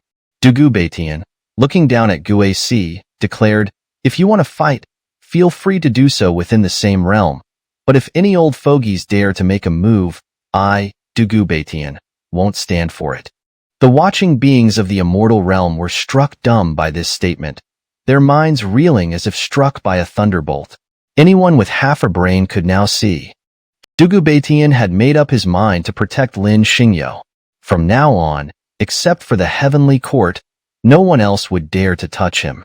After all, Dugu Baitian was the Grand Marshal of the Demon Palace, a peak existence of the immortal realm. Now, he was determined to protect a mere ant from the lower realm. The onlookers of the immortal realm were completely dumbfounded, struggling to process what they were witnessing. This was simply too unbelievable. After all, it was just an ant. Why would someone as powerful as Dugu Baitian go to such lengths to protect him? Not only did ordinary beings fail to understand, but even the great high priest Guai of the heavenly court was utterly bewildered. Dugu Baitian's actions were far too abnormal. Anomalies must be eliminated.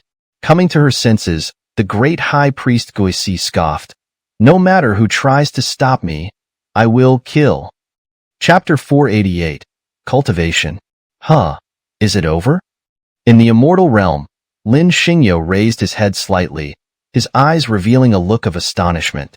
After all, he had expected another battle, but after a flash of blade light, everything had come to an end.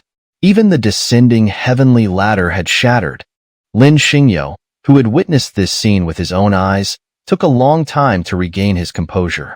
He simply couldn't understand what had happened and why it had ended so abruptly. Qingzi, count yourself lucky. As Lin Xingyo gazed at the sky in a daze, he suddenly heard a shout. Turning his head, he saw the bronze tripod flying over and saying, if that palm had descended, you would have been reduced to ashes by now. Oh, is that so? Lin Xingyo pursed his lips at the sight, suddenly grabbing the bronze tripod and saying, but where were you just now? I was fighting Zhang Jingtian alone.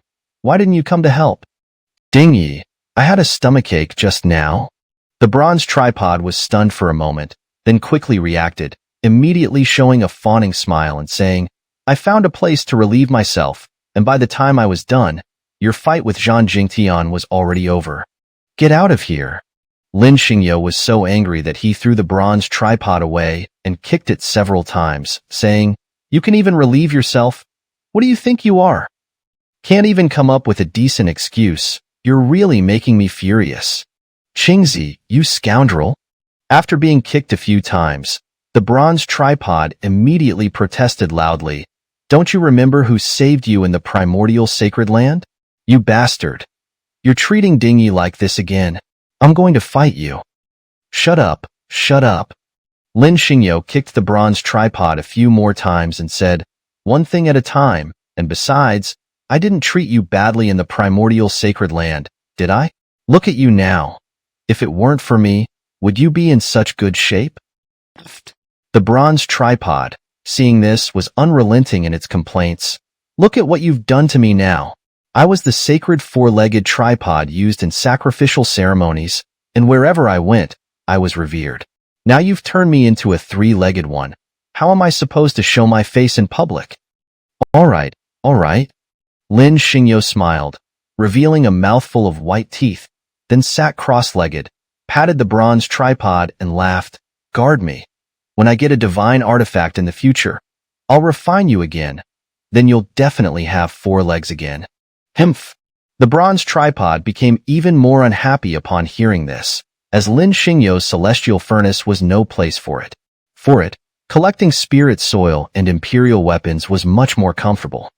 However, seeing Lin Xingyo sit down and start cultivating, the bronze tripod stopped nagging and instead became extremely vigilant, guarding by Lin Xingyo's side.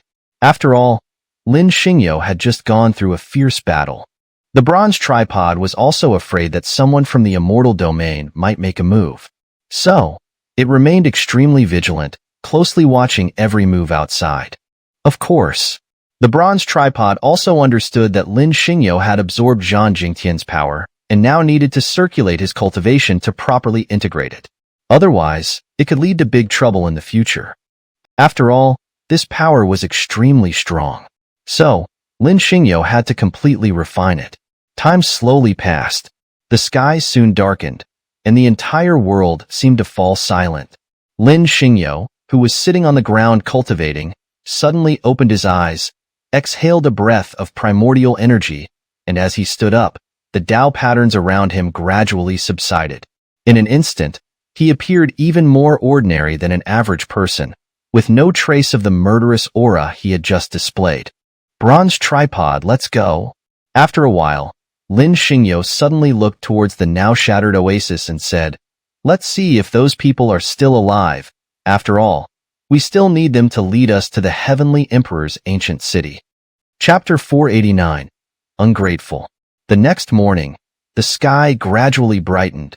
The first rays of sunlight illuminated the vast expanse of endless sand dunes in the northern desert, where the winds had roared through the night, restoring the landscape to its usual splendor, as if the catastrophic battle from yesterday had left no trace. What's going on here? In the midst of the sand dunes, Huashire slowly opened her eyes, staring in astonishment at her surroundings. "Am I still alive? Awake?"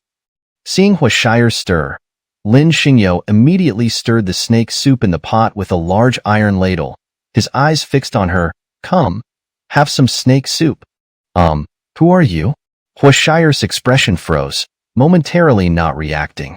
When she finally did, she immediately became wary of Lin Xingyo. "What do you want?" "Hey, little girl." Su Qingcheng, seeing this, immediately showed her dissatisfaction. "What do you mean by that? Can't you tell that it was us who saved you?" "Yes, you saved us?" Huashire's expression stiffened as she slowly came to her senses. She began to look around, and soon her gaze fell upon Hua Xingtian. Father! Huashire rushed over, shaking Hua Xingtian desperately while crying out in distress. "What's wrong with you?" "Little girl, your father is fine." Seeing this, Lin Xingyo shook his head helplessly. "He'll wake up soon." What did you do to my father and them?" Huashire showed no gratitude towards Lin Xingyo. Instead, her face filled with displeasure as she questioned him. "Why haven't they woken up yet?" Lin Xingyo's expression twisted slightly, and his eyes soon revealed a displeased look. Although this situation was somewhat related to him, it wasn't entirely his fault. Moreover, if he hadn't found Huashire and the others in the desert, fed them medicinal soup, and treated their injuries, it's uncertain whether they would have survived. Cough, cough, cough. After a while, Huashingtian and the others all coughed violently and gradually woke up from their unconscious state, their faces filled with disbelief. But what was unexpected was that not a single one of them noticed Lin Xingyo's presence. Instead, they began asking each other questions, as if their survival had nothing to do with Lin Xingyo and was solely due to their own strength and powerful artifacts. Of course, Lin Xingyo had to admit that these people were indeed powerful, and their artifacts were formidable. But if Lin Xingyo hadn't intervened, not to mention Hua Xingtian and the other emperors, even Chu Yaoyao and Enlon would have surely perished. Seeing that these people completely ignored him, Lin Xingyo immediately felt that he shouldn't have saved them in the first place. Fellow Taoist, who are you? As Lin Xingyo was feeling displeased, a voice suddenly asked, and turning his head, he saw the Supreme Elder of the Immortal Spirit Palace looking at him with caution. Why are you here? What do you want from us? Upon hearing this, Lin Xingyo's expression became completely unnatural. What could he possibly want from them? Their lives? Their treasures? Their power? Lin Xingyo couldn't help but sneer.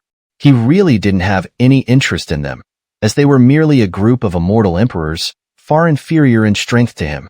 Moreover, the map to the ancient city of the Heavenly Emperor wasn't something Lin Xingyo needed to covet, as he had already discovered it on them when he saved Hua Xingtian and the others. If it weren't for saving their lives, Lin Xingyo would have taken the map and left. Now, thinking about it, Lin Xingyo's face showed nothing but displeasure. Fellow Taoist, my apologies.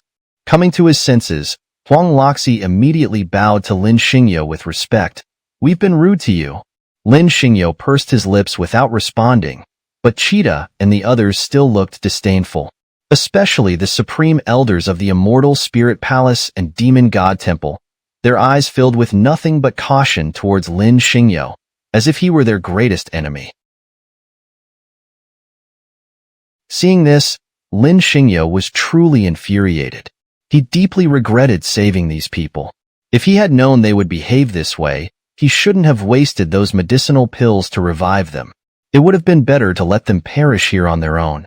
However, since they had already been saved, Lin Xingyo couldn't possibly kill them over such a trivial matter. In resignation, he could only glare at them fiercely and then ignore them. Brother Lin, it's all right. By the fire, Xiao Liang, who had been silent, handed his wine flask to Lin Xingyo. Don't bother with these ingrates. Come, drink. Exactly. Hearing this, Su Qingqing immediately glared at Huashire and the others with great dissatisfaction. Master, you shouldn't have saved them earlier. I'm sorry.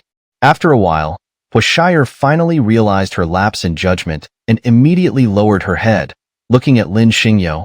It was my fault earlier. Thank you for saving me and my father. Upon hearing this, although Hua Xingtian didn't apologize, his attitude softened, and his expression became more natural and gentle. However, the expressions on the faces of the people from the Immortal Spirit Palace and Demon God Temple became even uglier, especially Cheetah's, which was stretched to an extreme length. It was clear. They not only didn't want to apologize, but also felt that everything was Li Thuodongran, and they hadn't even considered why they had all remained unconscious while Lin Xingyo was unscathed and had saved them. They not only showed no intention of apologizing, but also believed everything was Li Thuodongran, failing to even consider why they had all remained unconscious while Lin Xingyo was unharmed and had saved them. Of course, Lin Xingyo didn't bother with them anymore. After all, he still had some injuries, and he really didn't want to deal with them. So, he took Xiao Yang's wine and drank it. Time quietly passed. Soon, the group set off again to journey together in search of the ancient city of the Heavenly Emperor. Lin Xingyo didn't separate from them but traveled with them. Their speed was fast. They quickly left their current area and headed deeper into the northern desert, getting closer to the land of illusion. Along the way, they encountered increasingly powerful beasts. However, this didn't affect their speed. They quickly flew over hundreds of miles and arrived at a barren land filled with bones.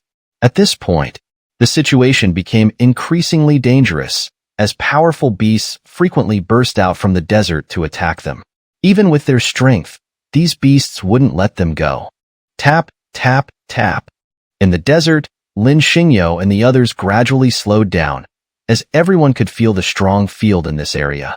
The further they went, the greater the pressure, and soon even Lin Xingyo felt suppressed by an invisible rule, as if this area didn't allow such powerful beings to exist. Lin Xingyo didn't forcefully resist it. Instead, he unconsciously suppressed his own cultivation and followed behind Mu Wanling and the others, walking slowly with them. However, Lin Xingyo's eyes flickered. After all, Mu Wanling's ivory-white long legs and round, peach-shaped buttocks were really irresistible to look at. Of course, her slender, snake-like waist, swaying seductively, was also quite alluring. Especially Chu Yaoyao, who made Lin Xingyo unable to take his eyes off her. After all, this little enchantress was too sexy, and her attire revealed just the right amount, making one's imagination run wild. Chapter 490, Giant Ants. You pervert. What are you staring at? Disgusting. Huashire glared at Lin Xingyo, her face showing obvious dissatisfaction as she said, "Keep staring and I'll gouge out your eyes." Lin Xingyo's expression became less natural, and he frowned slightly as he glanced at Huashire, but he didn't argue with her. His gaze didn't linger on her for long, either. As compared to Mu Wanling and Chu Yaoyao, Huashire was too immature. There was nothing particularly attractive about her, and she didn't arouse much interest in him. "Master, you?" Su Qingqing blushed, unable to help but pinch Lin Xingyo in annoyance. "Control yourself. Don't stare so shamelessly." Lin Xingyo was speechless. He was just an ordinary guy, and these beautiful women were so attractive. How could he resist? Besides, it had been so many days. He was a young man full of energy, and he was feeling quite thirsty. Moreover, Chu Yaoyao was dressed so seductively. As a normal man, it was hard for him to suppress these natural instincts. Some things, once experienced, were hard to resist. Like a drug, once tasted, it became irresistible. Humph! Mu Wanling seemed to feel Lin Xingyo's gaze. Her cold eyes flashed with a murderous intent, and her stunningly beautiful face instantly radiated an overwhelming fury. It was clear. She was enraged by Lin Xingyo's brazen stare, but given the current situation, she refrained from confronting him. "Qingzi, do I look good?" Seeing Lin Xingyo's shameless ogling, Chu Yaoyao's eyes were filled with nothing but seductive expressions. She even bit her finger and smiled coquettishly at him. Gulp! Lin Xingyo almost couldn't resist the urge to rush forward and pounce on this alluring temptress, but he managed to suppress the impulse. After all, this wasn't the right place for such actions. "Humph, you little seductress." Su Qingqing, seeing this, immediately wrapped her arm around Lin Xingyo's, pressing her ample chest against his hand. Her eyes filled with a challenging expression. Su Qingqing was asserting her claim. She was blatantly telling everyone present that Lin Xingyo belonged to her, Su Qingqing, and no one else was allowed to take him away. Oh, this is bad. As Lin Xingyo was enjoying the softness of Su Qingqing's body and feeling a surge of emotion, he suddenly heard a shout. Turning his head, he saw Cheetah panicking and shouting, "It's giant ants! Quickly, leave this place." Upon hearing this, Lin Xingyo didn't dare take it lightly. After all, giant ants were formidable beasts, and even more importantly, they came in overwhelming numbers. Once entangled by them, it was difficult to escape, especially for someone like Su Qingqing, whose low cultivation level would make them an easy target. If they were surrounded, they would be devoured in an instant, reduced to a pile of bones. "Go, hurry." Recovering from his panic, Cheetah immediately pulled Qi back, while the elders from the Immortal Spirit Palace and the Demon God Temple, realizing the situation, quickly pulled Chu Yaoyao and Mu Wanling back. But the next moment, their steps came to an abrupt halt, as the surroundings were now swarming with giant ants, completely cutting off any escape route. "Damn, what do we do now?" Cheetah shielded Qi, looking at the giant ants, each the size of a large bowl. his scalp tingling as he said, "We're surrounded by giant ants." It was clear by this point. The elders of the Immortal Spirit Palace and the Demon God Temple were also showing signs of panic, and even the members of the ancient race were visibly flustered. After all, this place was bound by the laws of the Great Tao, and their powers were suppressed. Not only were their abilities to tear through space gone, but their cultivation levels were also restricted. Ugh. Seeing this, Lin Xingyo felt a headache coming on. These people were supposed to be top-tier figures, yet they were acting so panicked, it was completely out of character for them. What are you afraid of? As Lin Xingyo was feeling helpless, a loud roar suddenly echoed. Turning his head, he saw Ao Shirtian wielding 2 giant axes, charging at the giant ants in front of him. It's just a bunch of giant ants. Let's kill them together. Kill.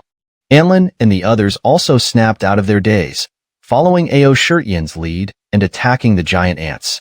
Only then did Cheetah and the others fully react, joining the fight. After all, they had no other choice. With their powers suppressed, the only way to survive was to fight. Lin Xingyo simply watched from the sidelines, but he had Su Qingqing fight alongside Cheetah and the others. It was a good practical experience for her. However, these giant ants were no weaklings. Not only were they unusually large, but they could also spit out powerful beams of light, attacking Lin Xingyo and the others. Soon, Su Qingqing and the others were surrounded by wave after wave of attacks, their faces showing signs of extreme exhaustion. The giant ants were simply too numerous. The swarm grew denser and denser, quickly pushing Mu Wanling and the others into a tight spot. Casualties began to appear, and some of the attendants and advisors, with their suppressed powers, couldn't resist the attacks of the giant ants. They were quickly devoured, and in the blink of an eye, they were reduced to piles of bones. "Master, what do we do?" Seeing this, Su Qingqing showed a terrified expression. Her eyes filled with fear as she looked at the frenzied giant ants closing in. "Are we all going to die here?" Chapter 491. Breaking Through the Encirclement. "Little girl, don't be afraid." Seeing this, Lin Xingyo comforted Su Qingqing, saying, "As long as I'm here, I absolutely won't let these things hurt you. Qingzi, you really don't die if you don't boast. Do you know how terrifying these giant demon ants are? With your measly strength, you think you can protect her? Anyone can spout nonsense these days. Can't you take a good look at yourself before opening your mouth?" Upon hearing this, Cheetah raised an eyebrow, his eyes glancing at Lin Xingyo with extreme contempt. In the next moment, Anlan and the others also turned to Lin Xingyo with disdain, almost laughing at him.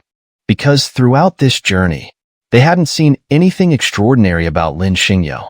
Instead, they'd only heard him boast. He had never made a move. If it weren't for Lin Xingyo saving them once, they would have been certain that Lin Xingyo and his companions were just 3 useless individuals.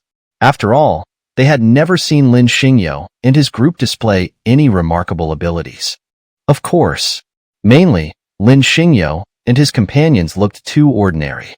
They almost felt no spiritual energy from them, making it seem as if they were just 3 ordinary mortals. Even if Su Qingqing had some cultivation, compared to them, she was still far too weak. So, although they never said it out loud, they secretly looked down on Lin Xingyo. "Cheetah, shut your mouth. I hate you the most." Hearing Cheetah's words, Lin Xingyo's face immediately showed an expression of intense dissatisfaction. "Don't you dare say another word. I'll throw you to the giant demon ants." Cheetah's expression froze for a moment, and he didn't react immediately. When he finally did, he was furious. Who was he? He was the head of the Qi family, with a cultivation level at the Immortal King realm, whether here or outside, who didn't treat him with respect. Many people didn't even dare to speak loudly to him. But this so-called waste. Not only did he dare to speak to him like this, but he also had the audacity to disrespect him, threatening to throw him to the giant demon ants. This statement completely enraged Cheetah. "All right, very well." Cheetah snapped back to his senses, his eyes filled with murderous intent as he glared at Lin Xingyo. "Qingzi, I've tolerated you for too long. Since that's the case, go feed the giant demon ants." "Cheetah, don't act rashly. Huang Loxi immediately stopped Cheetah, as someone of his level naturally had better judgment. He quickly blocked Cheetah's path to prevent him from being disrespectful to Lin Xingyo. Of course, Hua Xingzhan and the others also didn't want Cheetah to provoke Lin Xingyo. Although throughout their journey, they found Lin Xingyo and his companions rather ordinary, they were all ancient emperors. Naturally, they weren't completely foolish. So, no matter what, they still treated Lin Xingyo with respect. Even if they were deeply displeased with him, they wouldn't show it. Qingzi, just wait. Being blocked by Huang Loxi, Cheetah reluctantly raised his finger at Lin Xingyo. This isn't over between us.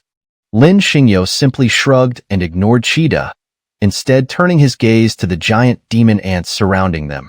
After a moment of silence, just as he was about to make a move to kill them all, he suddenly heard Lingshu Shangren of the Xianling Palace speak up. Everyone, there's no need to hold back. Let's all summon our emperor weapons and break through together. Upon hearing this, Hua Xingtian and the others didn't object. They immediately summoned their emperor weapons and began cutting down the giant demon ants swarming around them. Bang, bang, bang. The surrounding space immediately rippled with waves of energy. Although the great Tao rules and order were suppressing them, as soon as Hua Xingtian and the others unleashed their emperor weapons, they immediately carved out a path of blood. Let's go. Seeing a path cleared, Hua Xingtian and the others immediately roared and led the charge, pushing through the encirclement of giant demon ants. Come on, follow them. Seeing this, Lin Xingyo didn't hesitate. He immediately reminded Su Qingqing, reached out, and took her hand, following Hua Xingzhan and the others. Hemph, useless trash. Seeing Lin Xingyo holding Su Qingqing's hand and following Hua Xingtian, Cheetah's eyes darkened. He deliberately bumped into Lin Xingyo, saying, Now, go and feed the giant demon ants. This is bad. As soon as Cheetah bumped into Lin Xingyo, the excitement on his face froze. Before he could react, an overwhelming force he couldn't resist slammed into him. What's going on here? Cheetah's eyes widened in horror. Just a moment ago, he had intended to push Lin Xingyo into the swarm of giant demon ants, but in an instant, he was repelled, and the force was so strong. Everything had reversed too quickly. Cheetah hadn't even had time to react, and his entire body almost flew out. Father! Seeing this, Chi-Tong was stunned for a moment. He quickly grabbed Cheetah's hand and pulled him back to his side with lightning speed. What happened to you? Cheetah, what are you doing? Before Cheetah could recover, he heard Lingshu Shangren's voice filled with displeasure. Acting so rashly, are you looking for death? I. Cheetah stared at Lin Xingyo with shocked eyes, opening his mouth several times. But no words came out. Honestly, that one moment had completely terrified him. Even a pig's brain would have realized by now that Lin Xingyo was not someone he could afford to provoke. Forgive me, senior. I'm sorry. Finally recovering from his shock, Cheetah looked at Lin Xingyo with wide, terrified eyes, almost on the verge of collapse. I was too hasty earlier. I deserved to die. I was blind. I had dog eyes. Enough. Lingshu Shangren didn't pay attention to Cheetah's expression. Instead, he waved his hand impatiently. Watch where you're going, hurry up and move. If you act like this again, I won't save you. Cheetah was completely frozen, not daring to argue or explain. After all, he now clearly understood that both Lin Xingyo and Lingshu Shangren were people he couldn't afford to offend. So, his face remained stiff, and he didn't say a word for a long time. Come on, move already. Lingshu Shangren glared at Cheetah, his face showing intense dissatisfaction. Are you going to stand here and feed the giant demon ants? Chapter 492, Clash of Two Supremes. Dugu Baitian, that's enough? Just as Lin Xingyo and his companions from the celestial realm managed to escape the encirclement of the mighty ants, Grand Priest Guisi of the Heavenly Court's Yunxian Hall stepped forward, crossing an expanse of star rivers to appear above the demonic palace. If you dare to interfere again while I'm trying to kill that monkey, don't blame me for crushing your demonic palace in an instant. You dare? Upon hearing this, Dugu Baitian raised an eyebrow and instantly appeared before Guisi. If you destroy my demonic palace, I'll shatter your heavenly court's 33 heavens. What? Guesi was utterly enraged by these words. As the grand priest of the heavenly court, only the reclusive celestial emperor and the elders of the court had ever dared to speak to her in such a manner. Yet, not only did Dugu Baitian dare, but he also repeatedly obstructed her attempts to deploy the heavenly ladder to kill Lin Xingyo, the despicable monkey. In a flash, Guesi was consumed by fury. Dugu Baitian, you've overstepped your bounds. Realizing her anger had reached its peak, Guesi glared at Dugu Baitian and declared, "If that's the case, then let's fight." Fight? You're not worthy. Dugu Baitian disdainfully glanced at Guesi, his eyes filled with contempt. I, Dugu Baitian, never stooped to fighting a woman. If you want to fight, send a man from your heavenly court. You. Guesi was utterly infuriated. She conjured a towering divine figure that tore through the heavens and struck down with a mighty palm towards Dugu Baitian. God-slaying blade, break. Seeing the divine figure approaching, Dugu Baitian did not dare to be careless. With a step, he drew his blade amidst the shocked gazes of countless onlookers, unleashing a lightning-fast slash towards Guesi's descending divine figure. Crack! With a single slash, Dugu Baitian shattered 1,000,000 miles of the void, and the dazzling blade light struck directly at the head of Guesi's divine figure. Spirit void divine figure, break? Instead of shattering as expected, Guesi's divine figure withstood Dugu Baitian's attack. Then, with a clap of her hands, the enormous palms of the divine figure shattered Dugu Baitian's attack. Dugu Baitian's expression changed, and his eyes shot out two beams of overwhelming demonic light. Even if he didn't want to fight Guesi, she clearly wouldn't let it go. If that's the case, then let's fight. Without any further hesitation, Dugu Baitian stepped forward, gripping his blade with both hands, and struck at Guesi like a thunderbolt. In an instant, the void shattered across tens of millions of miles, and they plunged into the sea of stars, engaging in a fierce battle. Oh my! Their power is incredible. Witnessing their battle, countless beings in the celestial domain opened their mouths in shock, exclaiming, "It seems even the entire sea of stars might be torn apart by them." Dugu Baitian, has he become this strong? In the normally bustling scene of the heavenly court's 6 ministries, everyone was left dumbfounded. The sight before them was truly shocking. After all, Guesi was the strongest figure in the heavenly court, publicly acknowledged. Unless the reclusive celestial emperor or the grand elders intervened, no one in the heavenly court could match her. Yet now, Dugu Baitian was fighting her to a standstill. How could the 6 ministries of the heavenly court not be astonished, given that the heavenly court and the demonic palace were sworn enemies? Ba, both of you, please listen to an old monk. As Dugu Baitian and Guesi battled, a Buddhist chant suddenly echoed. Turning his head, Dugu Baitian saw the compassionate face of the ancient Buddha, Rantian, who appeared and said, "For the sake of a mere monkey, why must you two go to such extremes? You bald donkey, get lost?" Dugu Baitian responded with an unceremonious roar, "Or I'll slaughter your Buddhist realm." Ba, both of you, please continue your battle. Chapter 493. Encountering a powerful foe. Something strange about this place? While the battle in the immortal realm raged on, Lin Xingyo and his group arrived at an exceptionally terrifying area just before nightfall. The surroundings were filled with enormous skeletal remains, either lying prostrate or standing tall in the desert. The howling night winds blowing over the dunes immediately produced a series of eerily piercing ghostly wails, making the atmosphere even more spine-chilling. "Master, I'm scared."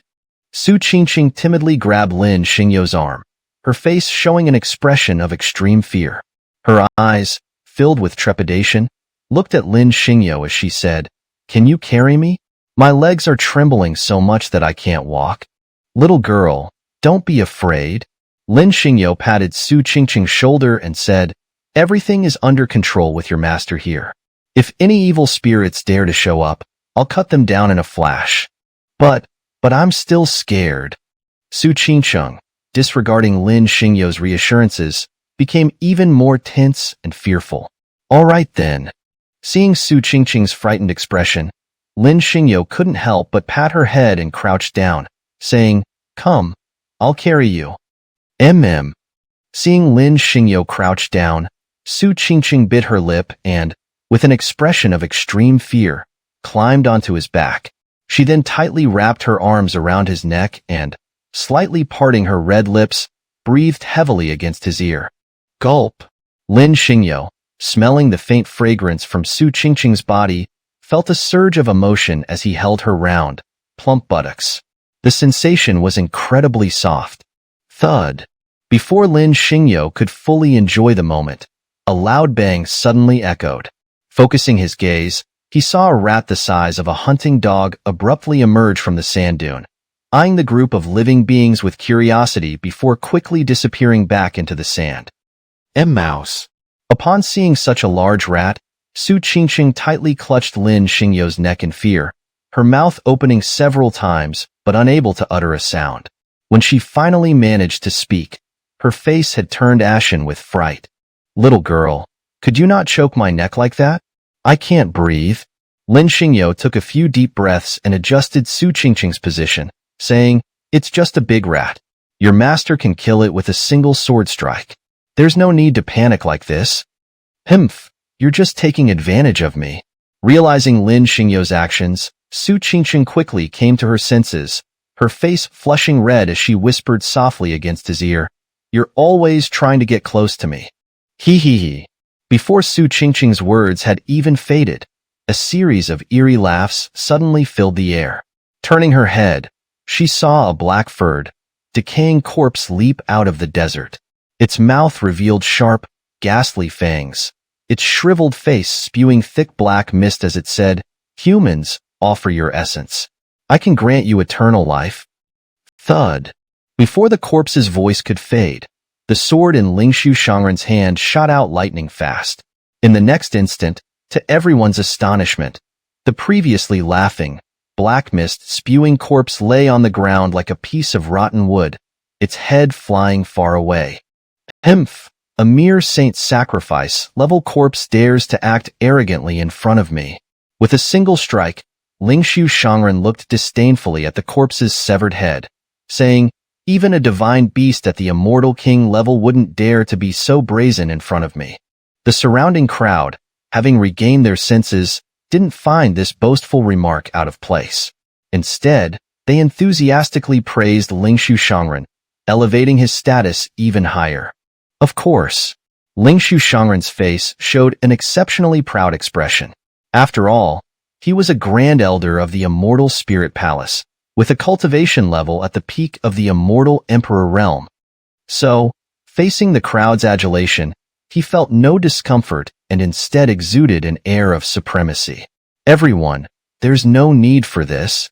Lingshu Shangren waved his hand dismissively, though his expression couldn't hide his smug satisfaction. "It's just a trifling saint sacrifice level corpse. With my skills, I could slay thousands with a single sword strike." Hearing this, Lin Xingyo understood that Lingshu Shangren was blatantly showing off. However, Lin Xingyo didn't point it out, as it was fine for the man to bask in his pride. But soon, Lingshu Shangren would face humiliation. Lin Xingyo had sensed the awakening of a formidable Fuso, a sand scorpion, beneath the sand.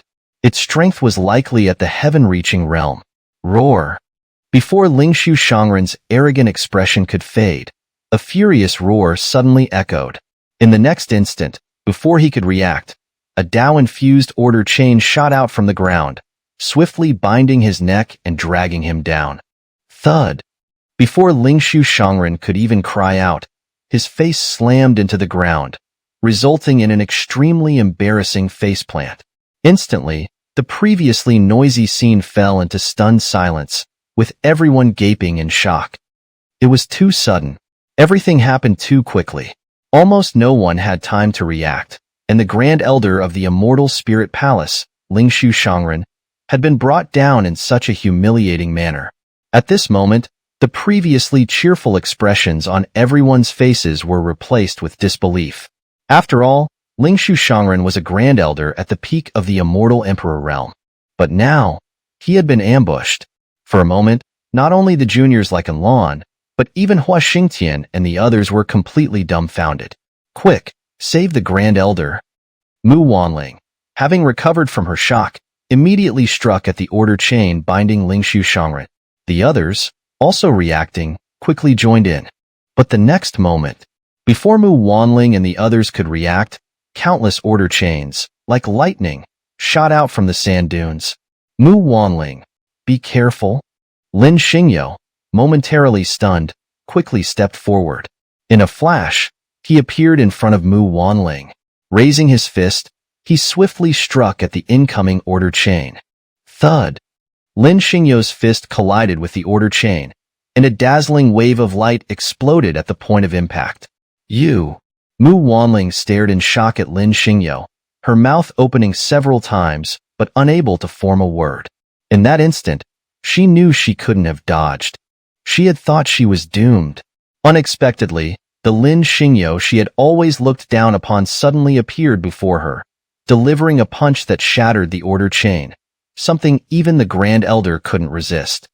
Witnessing this scene, Mu Wanling wasn't just shocked. She was utterly dumbfounded, her gaze fixed on Lin Xingyo. He was previously seen as a furiwu, a derogatory term meaning good-for-nothing or trash, but his sudden display of immense power has left everyone astonished. How could he possess such formidable strength, displaying such divine might? Senior, thank you. Recovering from her shock, Mu Wanling immediately pleaded to Lin Xingyo. Could you save our Grand Elder? All right, since you asked. Lin Xingyo smiled warmly, revealing his white teeth as he said, then I'll save him. Thank you, Senior. As soon as Mu Wanling's words fell, she saw Lin Xingyo raise his hand and deliver a chop at the order chain binding Ling Shangren. Clang! Before Mu Wanling could react, a loud clang echoed. Looking closely, she saw that the order chain around Ling Shangren's neck had been severed in one strike. Senior, please help us too. Upon seeing this, everyone around couldn't help but plead with Lin Xingyo for assistance. Unable to refuse, Lin Xingyo once again took action. In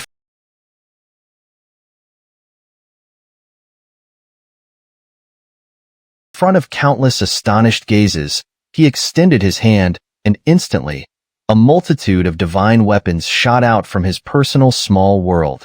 Cut! Lin Xingyo's eyes darkened as he raised his hand and swept it across the countless order chains binding Hua Xingtian and the others like lightning. In an instant, all the order chains binding them were severed. Roar! Before Lin Xingyo could act again, roar suddenly echoed, followed by the emergence of an enormous sand scorpion, shooting out from the sand dune with a fierce momentum. Despicable humans! You dare to obstruct me, die! Hemph, little scorpion! Seeing the sand scorpion suddenly emerge from the desert, its rotting stench wafting towards him, Lin Xingyo narrowed his cold eyes and scrutinized the creature, saying, Is that all you've got? Be smart and take this opportunity to scram now, or I'll cut you down immediately. Huh. The sand scorpion was taken aback and momentarily didn't react. When it finally did, it was enraged. Who was the sand scorpion? He was the ruler of this place, and almost no one dared to speak to him like that. This insignificant human before him had the audacity to be so insolent, which was utterly infuriating. Did this human not know? The sand scorpion was an invincible being at the heaven-reaching realm. Not only did this human not grovel before him, but he also dared to show such contempt. He deserved to die. Chapter 494, Desert Scorpion. Human, you deserve to die. The desert scorpion, realizing what had happened, let out a thunderous roar of fury and swiftly moved its four massive scorpion legs, raising its long tail like a meteor chasing the moon, aiming directly at Lin Xingyo. Sky-shattering fist, break. Seeing the desert scorpion's tail strike coming, Lin Xingyo immediately stomped his foot, clenched his fist, and with lightning speed, launched a powerful counterattack against the scorpion's tail. Crack! Lin Xingyo directly clashed with the desert scorpion in a powerful exchange. In the next moment, he didn't give the scorpion any chance to retaliate. He swiftly grabbed a divine weapon and struck the desert scorpion with full force. Bang! Facing Lin Xingyo's deadly strike, the desert scorpion, having snapped back to its senses, promptly spewed forth an ancient shield. The divine weapon in Lin Xingyo's grasp slammed into the shield with immense force. Instead of breaking, the shield burst with a surge of radiant, runic light waves, effectively blocking Lin Xingyo's attack. Interesting. Lin Xingyo's expression changed as he quickly realized that the ancient shield the desert scorpion had summoned was no ordinary item.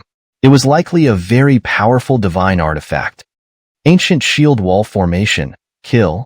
As Lin Xingyo regained his composure, the desert scorpion shuddered, transforming the ancient shield into numerous shield walls that formed a massive bagua formation, completely ensnaring Lin Xingyo within its confines. Human, prepare to die. Seeing that its shield wall had successfully trapped Lin Xingyo, the desert scorpion's face lit up with a joy that couldn't be contained. It was absolutely certain. This human would definitely die within its ancient shield formation. After all, it had used this formation to kill many powerful cultivators. Human, surrender now. The more the desert scorpion thought about it, the more elated it became. It couldn't help but look at Lin Xingyo with a triumphant expression, saying, I can give you a quick death if you surrender. Otherwise, I will slice you into pieces and dry them to eat. Is that so? Hearing this, Lin Xingyo couldn't help but glance at the desert scorpion and launched a powerful punch, saying, It seems you're quite confident. Too bad your strength is too weak. Killing me won't be that easy. Oh! The desert scorpion raised an eyebrow, its disdain even more pronounced. You insignificant ant, you think you can break through my ancient shield formation? Lin Xingyo pursed his lips, staring at the incoming shield wall without speaking. He had to admit that the desert scorpion's shield formation was indeed powerful, but Lin Xingyo was still confident that it couldn't trap him. That's not right. Song Yuanji of the Death God Palace in the Immortal Realm suddenly widened his eyes in shock, exclaiming, Look closely at that shield. It's not just an ordinary shield. That's the cloud-devouring shield of the great demon god Qi Yun. Wait, shouldn't there also be a Gongqi battle axe? Hearing this, the surrounding immortals all revealed expressions of great fear. The previous owner of this shield was someone they all dreaded, the great demon god Qi Yun. He was an invincible war god who had once struck terror into them all. Almost no one in the ancient times didn't know his name, as he was a figure who could even fight against the emperor of the Hongmeng heavenly realm. He wielded an axe in one hand and a shield in the other, dominating the universe. It was said that he had died in the immortal realm, and after so many years, they had finally seen the legendary cloud-devouring shield again. Ha ha ha. This is too exciting. Seeing this, Song Yuanji, who had barely regained his composure, looked at Lin Xingyo with an expression of uncontainable joy. What happens next? Will that monkey survive? Everyone around him also snapped back to reality, their eyes wide open and mouths agape as they stared at Lin Xingyo, waiting for the desert scorpion to kill him. But, in the next moment, Lin Xingyo stomped his foot, and the 6 paths of reincarnation rotated around him. Divine radiance surged from his back as he clenched his fists, channeling the Tao of life and death. With a thunderous roar, he shouted, Heaven-shattering sword, come.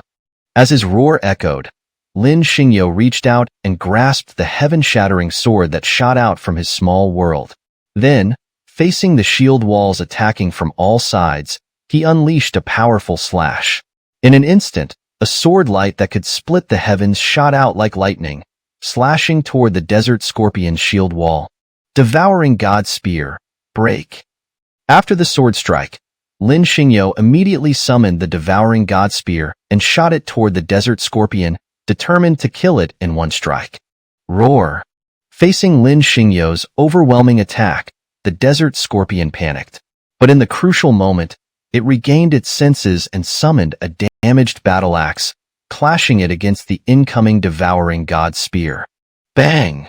The devouring god spear and the desert scorpion's battle axe collided, creating dazzling waves of light that exploded at the point of impact. That's the Gan-chi battle axe. The usually noisy scene in the heavenly court of the immortal realm suddenly fell silent. One by one, everyone opened their mouths and widened their eyes, staring at the battle axe that Lin Xingyo's devouring god spear had struck, completely dumbfounded. This scorpion has obtained the cloud-devouring shield and the Gan-chi battle axe of the great demon god Qi-yun. Could the remains of the great demon god Qi-yun be nearby? The immortals of the heavenly court, having regained their senses, all stared at Lin Xingyo and the desert scorpion, completely petrified. Could these people really find the long-lost heavenly emperor's ancient city? Heaven-shattering sword, kill. Lin Xingyo didn't have time to care about Song Yuanji and the others' shock. All he wanted now was to quickly kill the desert scorpion. He had a vague feeling that the power of the heavenly curse within him was about to erupt and couldn't be suppressed any longer. If it fully erupted now, he would immediately be in danger with his current state. Roar! The desert scorpion, however, was completely enraged. Lin Xingyo's attacks had fully ignited its ferocity. After all, it was the king of this place. Yet, after all this time, it hadn't been able to kill Lin Xingyo and was instead being suppressed by him. The more the desert scorpion thought about it, the angrier it became. Its inner rage exploded as it swung the Gan-chi battle axe and the cloud-devouring shield, launching a frenzied counterattack against Lin Xingyo. Battle Saint Technique, activate. Great completion of the ancient holy body, activate. Ancient bloodline, activate. Devouring god spear, come. Lin Xingyo grew more and more ferocious in battle. He unleashed all his power, grasped the devouring god spear, and like a thunderbolt, launched a devastating attack on the desert scorpion, shouting, "Kill the enemy." That's not right. Cheetah, lying on a turtle shell, stared at the awe-inspiring Lin Xingyo and suddenly couldn't help but shout in shock, He is the white-robed emperor. White-robed emperor. Hearing this, everyone around was completely stunned, their eyes wide as they stared at Lin Xingyo. The white-robed emperor? The so-called trash they had looked down upon was actually the invincible white-robed emperor. In an instant, not just Cheetah, but even powerful figures like Ling Xushangren were dumbfounded. Everything had changed too quickly. Just moments ago, they had been wondering where this mysterious strong man had come from, only to discover that he was the renowned white-robed emperor. How could it be him? Hua Xingtian, having recovered from his shock, opened his mouth wide, his eyes bulging. He tried to say something several times, but couldn't utter a single word. He was filled with gratitude towards Lin Xingyo. Not only had Lin Xingyo given him 9 immortal Emperor Soul Crystals for a useless broken jade disc in the Taichu Sacred Land, but he had also saved his daughter and him in the Taichu Sacred Land.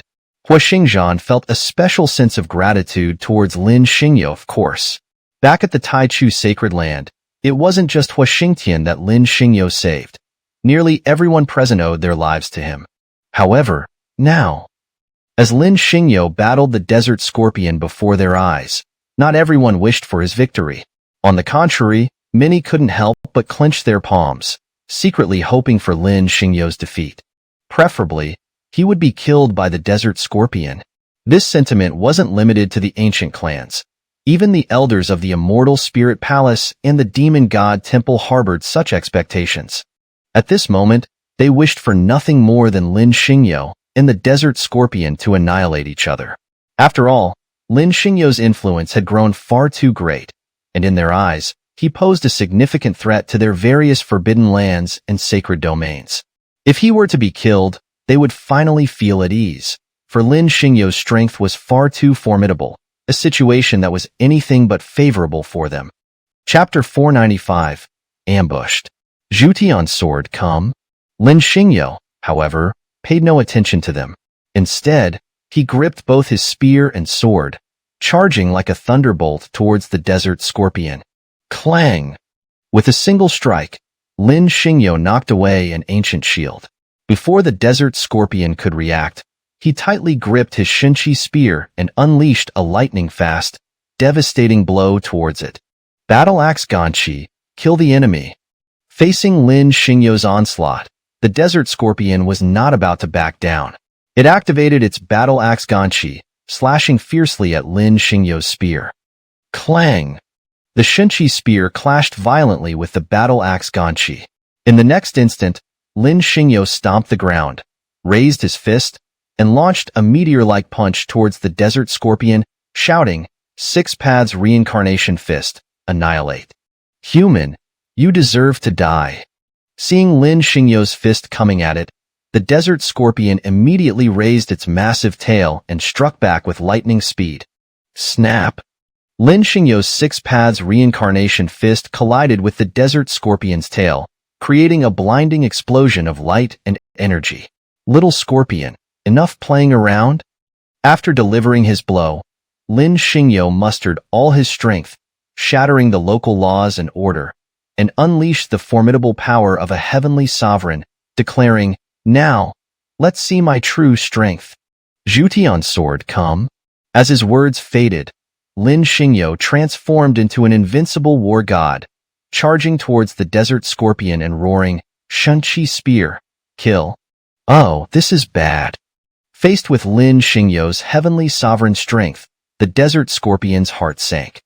How did this human's power suddenly become so strong? Kill. Lin Xingyo didn't care about the Desert Scorpion's reaction. He was now unleashing all his fury, his Shinchi spear striking like lightning, delivering tens of thousands of heavy blows in an instant, creating an earth-shattering momentum as he thrust towards the Desert Scorpion. Snap! Seeing Lin Xingyo's spear coming at it, the Desert Scorpion quickly raised its ancient shield in front of itself. In an instant, Lin Xingyo's overwhelmingly powerful spear struck the shield, unleashing a series of powerful energy storms and a blinding explosion of light that rippled outwards like a burst of water. This is bad. As the spear hit, Lin Xingyo's heart sank. His face contorted in agony as the curse runes, like a flood breaking a dam, surged through his meridians, causing him unbearable pain. Snap! The usually noisy battlefield fell silent, everyone wide-eyed and frozen in shock, especially the Desert Scorpion, which had felt the chill of death. In the next moment, it thought it was about to die. But to its surprise, Lin Xingyo suddenly collapsed to the ground, writhing in agony, tearing at his hair. Ha ha ha ha. Realizing what had happened, the Desert Scorpion burst into wild laughter. This is too good. Indeed, the Desert Scorpion felt incredibly satisfied. This powerful human had unexpectedly fallen into such a state. In an instant, it swung its battle axe Ganchi like a thunderbolt, aiming a deadly blow at Lin Xingyo's head. Human, go to hell. The Desert Scorpion roared in excitement, moving swiftly to deliver the killing blow. No, get out of the way. Seeing this, Su Qingcheng screamed in desperation. Those who reacted quickly, like Hua Xingtian and Huang Loxi, rushed to intervene, while the rest watched Lin Xingyo with twisted expressions, waiting for the Desert Scorpion to strike him down. Monkey, this time you won't survive. The celestial beings of the heavenly court also revealed bloodthirsty and excited expressions, as if they had already witnessed Lin Xingyo's demise. But, in the next moment, Lin Xingyo's Shinchi spear moved, transforming into a black streak of light that struck the Desert Scorpion's battle axe Ganchi in an instant, shrouding the world in a vast, overwhelming aura of death. Snap! In the countless eyes watching, the Desert Scorpion, which had been so ferocious just moments ago, was now like a pile of mud, its head pierced and pinned to the ground by the Shinchi spear. Wow! Witnessing this, everyone gasped in shock, especially the demons of the 10,000 Demon Hall, who stared wide-eyed at the Shinchi spear that had slain the Desert Scorpion. It's an ancestral artifact. After a moment of stunned silence, the demonic beings all opened their mouths, their eyes wide with disbelief, as they roared at Lin Xingyo. It's really the spear left behind by the ancestral Emperor of Hell. A huge variable, a massive variable. Watching this scene, Song Yuanji of the Heavenly Court's Death God Hall clenched his fists tightly, saying, "Our gods of the celestial realm must send more people to the lower realm. We must eliminate this monkey at all costs, and we cannot allow him to continue growing stronger. Kill, kill, kill." The celestial beings of the Heavenly Court, reacting to the situation, all roared at Lin Xingyo, their eyes filled with boundless killing intent. They had all planted a deadly obsession in their hearts for Lin Xingyo. He must not be allowed to live. After all, they all understood that if Lin Xingyo, this variable, was left alive, it would undoubtedly affect their plans to leave the celestial realm and return to the primordial realm. Those who block my path, die. Song Yuanji and the others clenched their fists tightly, their eyes filled with boundless killing intent. They were absolutely determined to eliminate Lin Xingyo. Kill! Lingshu Shangren struck, shooting out from a giant cauldron, his sword piercing Lin Xingyo's chest in an instant, sending him flying 3,000 meters. Snap! Lin Xingyo had no time to react, crashing into a massive sand dune and exploding it. Lin Xingyo landed, spitting out a mouthful of blood. As Lingshu Shangren approached, he raised his hand weakly, before collapsing to the ground, muttering, "You? White Robe Emperor, your time has come." Lingshu Shangren revealed a twisted expression, gripping his sword tightly and delivering another deadly strike towards Lin Xingyo, saying, "This day next year will be your death anniversary. I will burn plenty of paper money for you. Now go to hell." Lingshu, stop.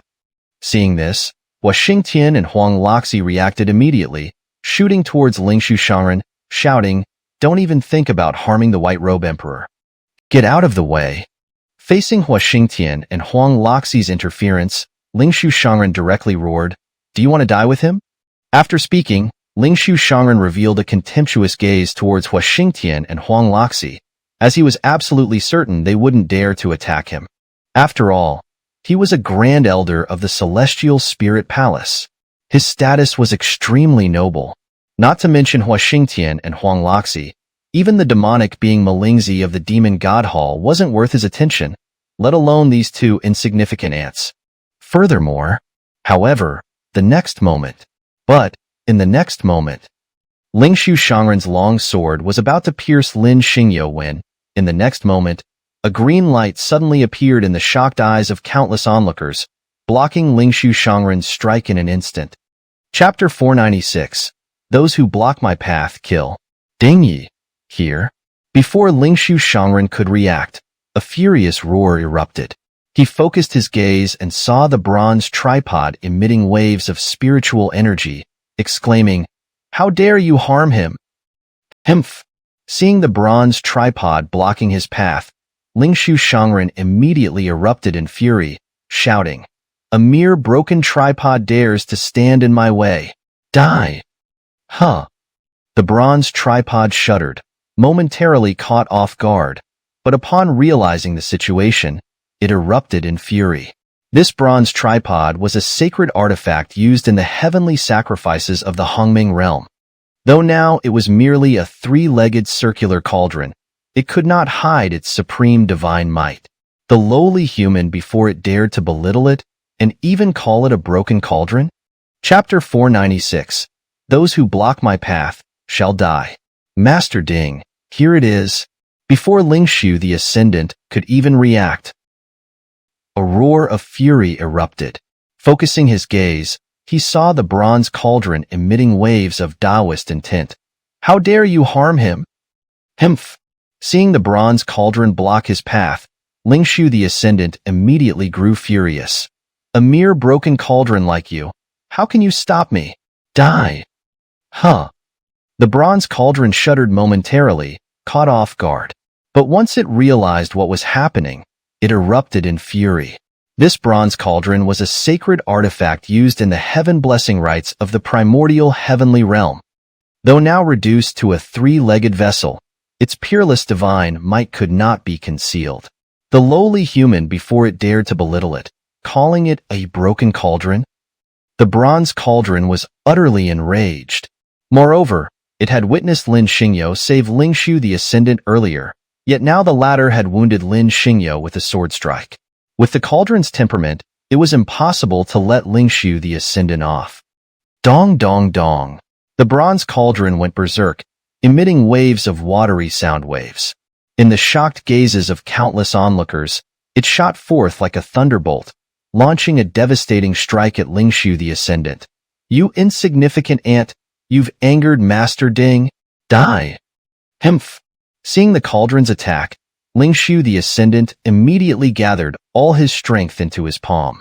Stepping forth with a fist that could shatter the heavens and split the earth, he unleashed an exceptionally fierce punch to counter the cauldron. Broken cauldron, shatter. Clang. Lingshu the Ascendant's punch collided with the bronze cauldron. Instantly, his face lit up with an expression of sheer delight. After all, he was a cultivator at the 9th level of the Immortal Emperor realm. How could a mere bronze cauldron stop him? With that single strike, Lingshu the Ascendant's face already showed the excitement of having seemingly shattered the cauldron. But the very next moment, Lingshu the Ascendant's expression froze. His eyes widened, his mouth agape, staring in utter horror at his shattered arm. He tried to scream, but no sound came out. Lingshu the Ascendant was utterly terrified. Witnessing the scene, he realized the bronze cauldron was far from ordinary. With his strength, he stood no chance against it. Lingshu the Ascendant understood he was doomed. No, I can't die. I am the Grand Elder of the Immortal Spirit Palace. How can this be? Coming to his senses, Lingshu the Ascendant roared in desperation. I absolutely cannot die here. I am a supreme being at the 9th level of the Immortal Emperor realm. I cannot die here. But the next instant, the bronze cauldron gave Lingshu the Ascendant no chance, directly obliterating him. The onlookers, witnessing this, all gaped in shock, their eyes wide, completely petrified. Too fast, too sudden. They had no time to react. The Grand Elder of the Immortal Spirit Palace, Lingshu the Ascendant, was obliterated by the bronze cauldron. A single strike obliterated him. It was simply too fast. The Grand Elder of the Immortal Spirit Palace, Lingshu the Ascendant, was thus obliterated. How could the onlookers not be petrified? Wait, hold on. The beings of the immortal domain, upon realizing what had happened, all gaped at the bronze cauldron. This cauldron? Something's not right? I remember now. I remember. Song Yuenji of the Death God Hall, upon regaining his senses, spoke in utter astonishment. With such divine might, this cauldron seems to be the bronze 9-dragon heavenly cauldron used in the heaven blessing rites of the primordial heavenly realm. What? The bronze 9-dragon heavenly cauldron. Upon hearing this, the beings of the Death God Hall all instinctively staggered back several steps. Then, one by one, they gaped at the bronze cauldron in a daze. The bronze 9-dragon heavenly cauldron. That was a divine artifact of the primordial heavenly realm. It was the sacred vessel used by the primordial heavenly emperor to offer sacrifices to the heavens, having once bathed in the light of the Tao. Thus, not only in this world, even in the primordial heavenly realm, it was an invincible taboo existence. Now, this bronze 9-dragon heavenly cauldron had fallen into the hands of a monkey. A great variable, an enormous variable. The 6 ministries of the heavenly court, having regained their senses, all stared at Lin Xingyo. This monkey before us is definitely an enormous variable. We must spare no effort to eliminate him. Otherwise, we will never be able to break free from the prison of the immortal domain. The heavenly court's immortals all erupted in commotion, especially the heavenly high priest Gue Si, who was locked in battle with Du Gu Body. She was even more determined to kill Lin Xingyo. For she understood. Lin Xingyo was an enormous variable, one that would undoubtedly affect their plans to offer sacrifices to the myriad domains and break open the prison of the immortal domain. The heavenly Tao had foretold. A variable was a variable. It had already shown some signs. If this variable could not be eliminated, their Yi-Wan Nanda efforts would be in vain, and they would forever be unable to leave this star field and return to the primordial heavenly realm. No, absolutely not. Gue Si's expression changed, and she immediately reacted, "We must return. Those who block my path shall die."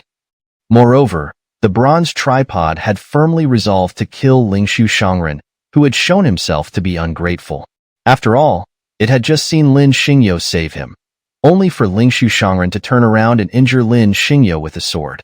Given the nature of the bronze tripod, it could not possibly let Lingshu Shangren go unpunished.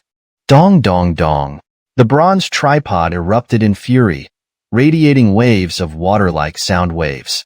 Amidst the astonished gazes of countless onlookers, it hurtled towards Lingshu Shangren like a thunderbolt, thundering, "Insect, you've enraged me, Master Tripod. Die!" Himph! As the bronze tripod charged at him, Lingshu Shangren immediately channeled all his power into his palm. With a step forward that seemed to shatter the heavens and the earth, he threw an exceptionally fierce punch toward the bronze tripod, roaring, "You worthless broken tripod, shatter!" Clang! With a single punch, Lingshu Shangren struck the bronze tripod. In that instant, his face was suffused with an elation that couldn't be clearer. Lingshu Shangren was a cultivator at the peak of the Immortal Emperor's 9th level. Chapter 496. Those who block my path, die. Master Ding here. Before Lingshu Shangren could react, a roar of anger erupted. Upon focusing, he saw the bronze Ding emitting waves of Taoist intent. "How dare you harm him?" Himph! Seeing the bronze Ding block him, Lingshu Shangren immediately became furious. "How can a mere broken Ding stop me? Die!" Huh! The bronze Ding trembled, momentarily caught off guard, but then it exploded with rage. It was the sacrificial divine artifact of the Hongming heavenly realm. Though now it was only a three-legged round Ding, its supreme divine might could not be concealed. This lowly human dared to belittle it and call it a broken Ding. The bronze Ding was utterly infuriated. Moreover, the bronze Ding had made a killing intent towards Lingshu Shangren, who was ungrateful. After all, it had just witnessed Lin Xingyo save him. Yet now Lingshu Shangren had injured Lin Xingyo with a sword. Given the bronze Ding's nature, it would not let Lingshu Shangren off. Dong dong dong. The bronze Ding went berserk, emitting waves of water-like sound waves. In the shocked gazes of countless onlookers, it lunged towards Lingshu Shangren like a thunderbolt, roaring, "Insect, you've angered Master Ding. Die!" Himph! Seeing the bronze Ding charge, Lingshu Shangren immediately channeled all his strength into his palm, stepping forward with a fist that shattered heaven and earth, smashing it against the bronze Ding with unparalleled ferocity. "Broken Ding, shatter!" Clang! With a single punch, Lingshu Shangren collided with the bronze Ding. Instantly, his face lit up with joy, as if he had already shattered the bronze Ding. After all, he was a cultivator at the 9th level of the Immortal Emperor realm. How could a mere bronze Ding stop him? Almost immediately, Lingshu Shangren's face showed the excitement of victory, as if he had already shattered the bronze Ding. But in the next moment, Lingshu Shangren's expression froze, his eyes widening in horror as he stared at his shattered arm. Several times he tried to shout, but no sound came out. Lingshu Shangren was utterly terrified. Witnessing this with his own eyes, he realized the bronze Ding was far from ordinary. With his strength, he was no match for it. Lingshu Shangren knew he was doomed. "Xing, I can't die. I am the Grand Elder of the Immortal Spirit Palace. How can I die?" Coming to his senses, Lingshu Shangren roared in desperation. "I absolutely cannot die here. I am a supreme being at the 9th level of the Immortal Emperor realm. I cannot die here." But in the next instant, the bronze Ding gave Lingshu Shangren no chance, instantly obliterating him. The onlookers, witnessing this, were all left gaping in shock, their eyes wide and mouths agape, completely petrified. Too fast, too sudden. They hadn't even had time to react when the Grand Elder of the Immortal Spirit Palace, Lingshu Shangren, was obliterated by the bronze Ding. One strike and he was obliterated. It was simply too fast. The Grand Elder of the Immortal Spirit Palace, Lingshu Shangren, was thus obliterated. How could the onlookers not be petrified? Wait. The various factions of the immortal domain, upon realizing what had happened, all stared at the bronze ding with wide eyes and gaping mouths. This ding, something's not right with it. I remember. Song Yuinji of the Death God Hall, upon seeing the bronze ding, was almost in shock. With such divine might, this ding seems to be the bronze nine-dragon heavenly ding used for sacrifices in the Hungming heavenly realm. What? The bronze nine-dragon heavenly ding? Upon hearing this, the various factions of the Death God Hall instinctively staggered back several steps, then stared at the bronze ding with wide eyes and gaping mouths, completely dumbfounded. The bronze nine-dragon heavenly ding. That was a divine artifact of the Hungming heavenly realm, used by the Hungming heavenly emperor to offer sacrifices to the heavens. It had once bathed in the light of the Tao. So not only in this world, even in the Hungming heavenly realm, it was an invincible forbidden existence. Now this bronze nine-dragon heavenly ding had fallen into the hands of a monkey. A huge variable, enormous variable. Coming to their senses, the 6 ministries of the heavenly court all stared at Lin Xingyo. This monkey before us is an enormous variable. We must spare no effort to kill it, or else we will never be able to break free from the prison of the immortal domain. The heavenly court's immortals were in an uproar, especially the great Ji-Thur, who was locked in battle with Dugu Baitian. He was even more determined to kill Lin Xingyo, because he understood. Lin Xingyo was an enormous variable, and in the future, it would definitely affect their plan to sacrifice the myriad realms and break free from the prison of the immortal domain. The Tao's prophecy, a variable is a variable. It has already shown some signs, and if this variable cannot be eliminated, their Yi-Wan-Nanda efforts will be in vain, and they will never be able to leave this starry sky and return to the Hungming heavenly realm.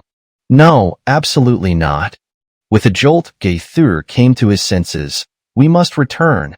Those who block my path die. Almost immediately after the punch, Lingshu Shangren's face lit up with the exhilaration of someone who believed they had already shattered the bronze ding. But, the next moment, Lingshu Shangren's expression froze, and his eyes widened in horror as he stared at his shattered arm. He opened his mouth several times, wanting to scream, but no sound came out. Lingshu Shangren was completely terrified. Witnessing everything unfold before his eyes, Lingshu Shangren realized that the bronze tripod was far from ordinary, and his own power was utterly insufficient to contend with it. Lingshu Shangren understood that he was doomed. Xing, I can't die. I am the Grand Elder of the Immortal Palace. How can I die? Coming to his senses, Lingshu Shangren roared in desperation. I absolutely cannot die here. I am a supreme being of the 9th level of the Immortal Emperor realm. I cannot die here. But, the next moment, the bronze tripod left Lingshu Shangren no room to escape, instantly obliterating him. The onlookers, witnessing this scene, all gaped with wide eyes, completely frozen in shock. Too fast. Too sudden. Chapter 496. Those who block my path, die. Master Ding here. Before Lingshu Shangren could react, a furious roar erupted. Focusing his gaze, he saw the bronze tripod emitting waves of divine will. How dare you harm him? Himph! Seeing the bronze tripod block his path, Lingshu Shangren immediately grew furious. A mere broken tripod dares to stand in my way. Die! Huh! The bronze tripod shuddered, momentarily stunned before erupting in fury. After all, it was a sacred artifact used in the heaven blessing ceremony of the primordial heaven realm. Though now reduced to a 3-legged cauldron, its divine might remained undiminished. This lowly human not only belittled it, but even called it a broken tripod. The bronze tripod was utterly enraged. Moreover, Lingshu Shangren's betrayal had sealed his fate in the tripod's eyes. It had witnessed Lin Xingyo save him, only for Lingshu Shangren to injure Lin Xingyo with a sword strike. The tripod's nature wouldn't allow Lingshu Shangren to escape. Dong dong dong. Completely infuriated, the bronze tripod unleashed waves of sound waves, resembling ripples of water. In the stunned gaze of countless onlookers, it darted like lightning towards Lingshu Shangren, roaring, "Insect, you've angered Master Ding. Die!" Himph! Seeing the bronze tripod charge, Lingshu Shangren immediately channeled all his strength into his palm, stepping forward with a fist that shattered the heavens and the earth, violently clashing with the tripod. Broken tripod. Shatter. Clang. Lingshu Shangren's fist collided with the bronze tripod. Instantly, a look of elation spread across his face. After all, he was a cultivator at the 9th level of the immortal Emperor realm. How could a mere bronze tripod stop him? With just one strike, Lingshu Shangren's face revealed the excitement of having shattered the tripod. But in the next moment, Lingshu Shangren's expression froze. His eyes widened in horror as he stared at his shattered arm, his mouth opening and closing several times, unable to utter a sound. Lingshu Shangren was utterly terrified. Witnessing this, he realized the bronze tripod was no ordinary artifact. His power was no match for it. Lingshu Shangren understood his death was sealed. "Xing, I can't die. I'm the Grand Elder of the Immortal Palace. How can this be?" Coming to his senses, Lingshu Shangren roared in Bugan, "I absolutely cannot die here. I am a supreme being at the 9th level of the Immortal Emperor realm. I cannot die here." But in the next instant, the bronze tripod gave Lingshu Shangren no chance, instantly crushing him. The onlookers, witnessing this, were all left gaping and dumbfounded. Too fast, too sudden. They hadn't even had time to react when the Grand Elder of the Immortal Palace, Lingshu Shangren, was crushed by the bronze tripod. A single strike, and he was obliterated. Too fast. The Grand Elder of the Immortal Palace, Lingshu Shangren, was obliterated before their eyes. How could the onlookers not be stunned? Wait, what? The creatures of the immortal domain, upon regaining their senses, all stared at the bronze tripod with wide eyes and open mouths. This tripod, is it problematic? I remember. Song Yuanji of the Death God Palace, upon seeing the bronze tripod, was utterly shocked. With such divine might, this tripod seems to be the bronze 9-dragon heaven tripod used in the heaven blessing ceremony of the primordial heaven realm. What? The bronze 9-dragon heaven tripod. Upon hearing this, the creatures of the Death God Palace instinctively staggered back several steps, all staring at the bronze tripod in stunned silence. The bronze 9-dragon heaven tripod. That was a divine artifact of the primordial heaven realm, used by the primordial heaven emperor to offer sacrifices to the heavens. It had once bathed in the light of the heavenly Tao.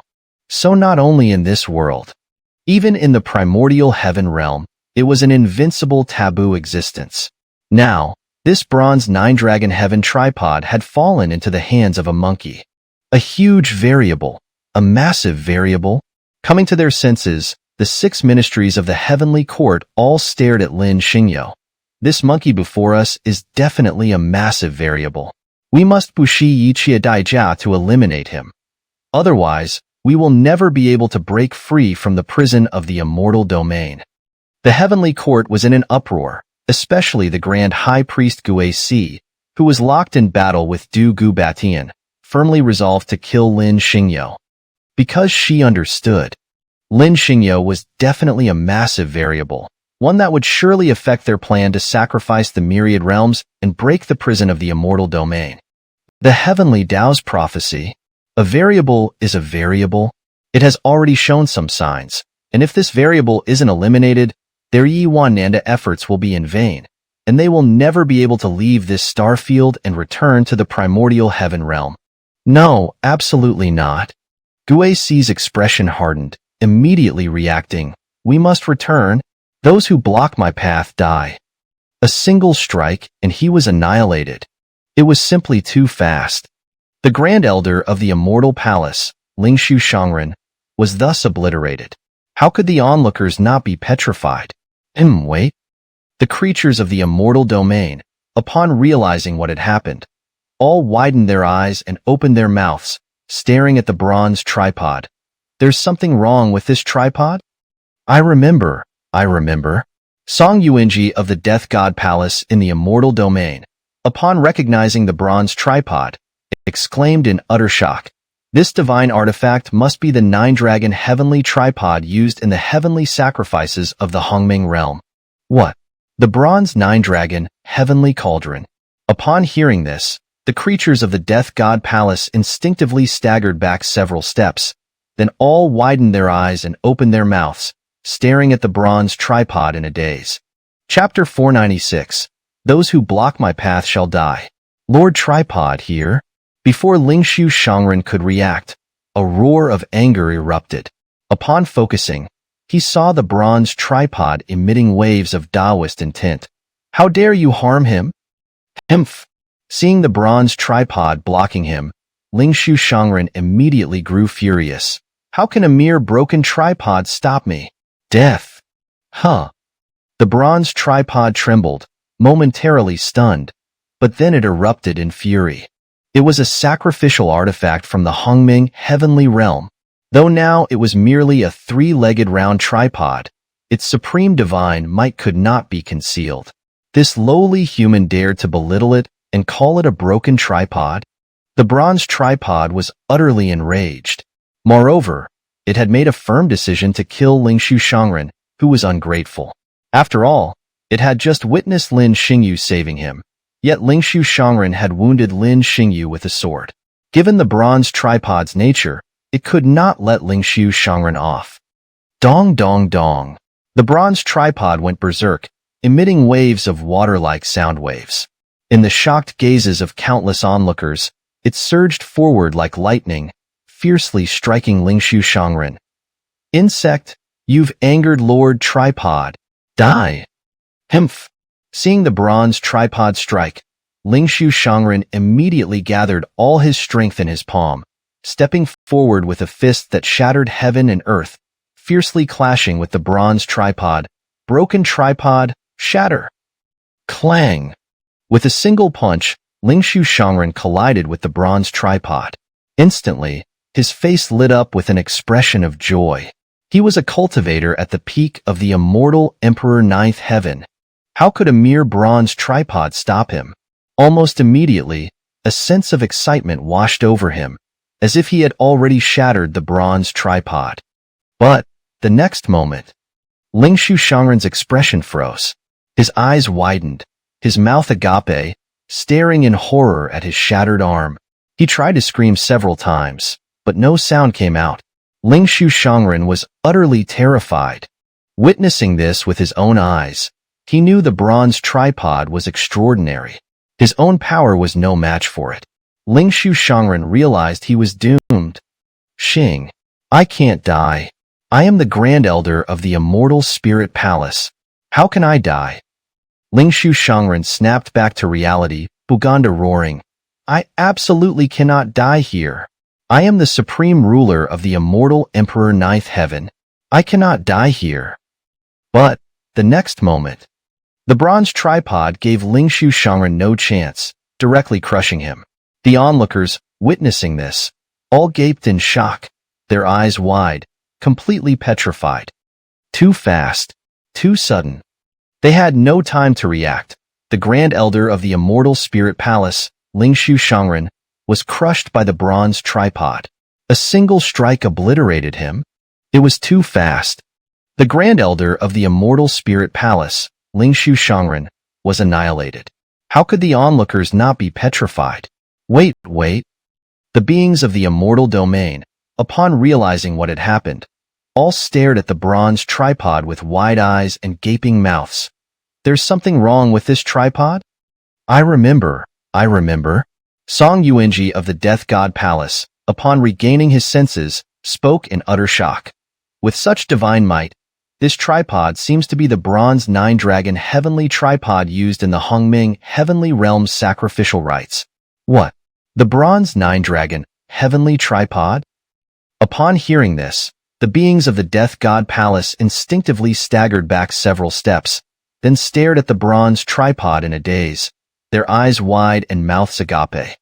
The bronze nine-dragon heavenly tripod. That was a divine artifact of the Hongming heavenly realm. It was the sacred vessel used by the Hongming heavenly emperor to offer sacrifices to the heavens, having bathed in the light of the Tao. Therefore, not only in this world, even in the Hongming heavenly realm, it was an invincible forbidden existence. Now, this bronze nine-dragon heavenly tripod had fallen into the hands of a monkey. A huge variable, a tremendous variable. The 6 departments of the heavenly court, upon regaining their senses, all stared at Lin Xingyu. This monkey before us is definitely a tremendous variable. We must spare no effort to kill it. Otherwise, we will never be able to break free from the immortal domain's prison. The heavenly beings of the heavenly court were in an uproar, especially the great sacrificial priest Gui Si, who was locked in battle with Du Gu Batian, and had firmly decided to kill Lin Xingyu. Because she understood. Lin Xingyu was definitely a tremendous variable. Later, it would certainly affect their plan to sacrifice the myriad domains and break the immortal domain's great prison. The heavenly Tao's prophecy. A variable is a variable. It has already shown some signs. If this variable cannot be eliminated, their Yi-Wan-Nanda efforts will be in vain, and they will never be able to leave this star field and return to the Hongming heavenly realm. No, absolutely not. Gui Si's expression changed, and she immediately reacted, "We must return. Those who block my path shall die." That was a divine artifact of the Hongming realm, as it was the sacred vessel used by the Hongming emperor to offer sacrifices to the heavens, having once bathed in the light of the heavenly Tao.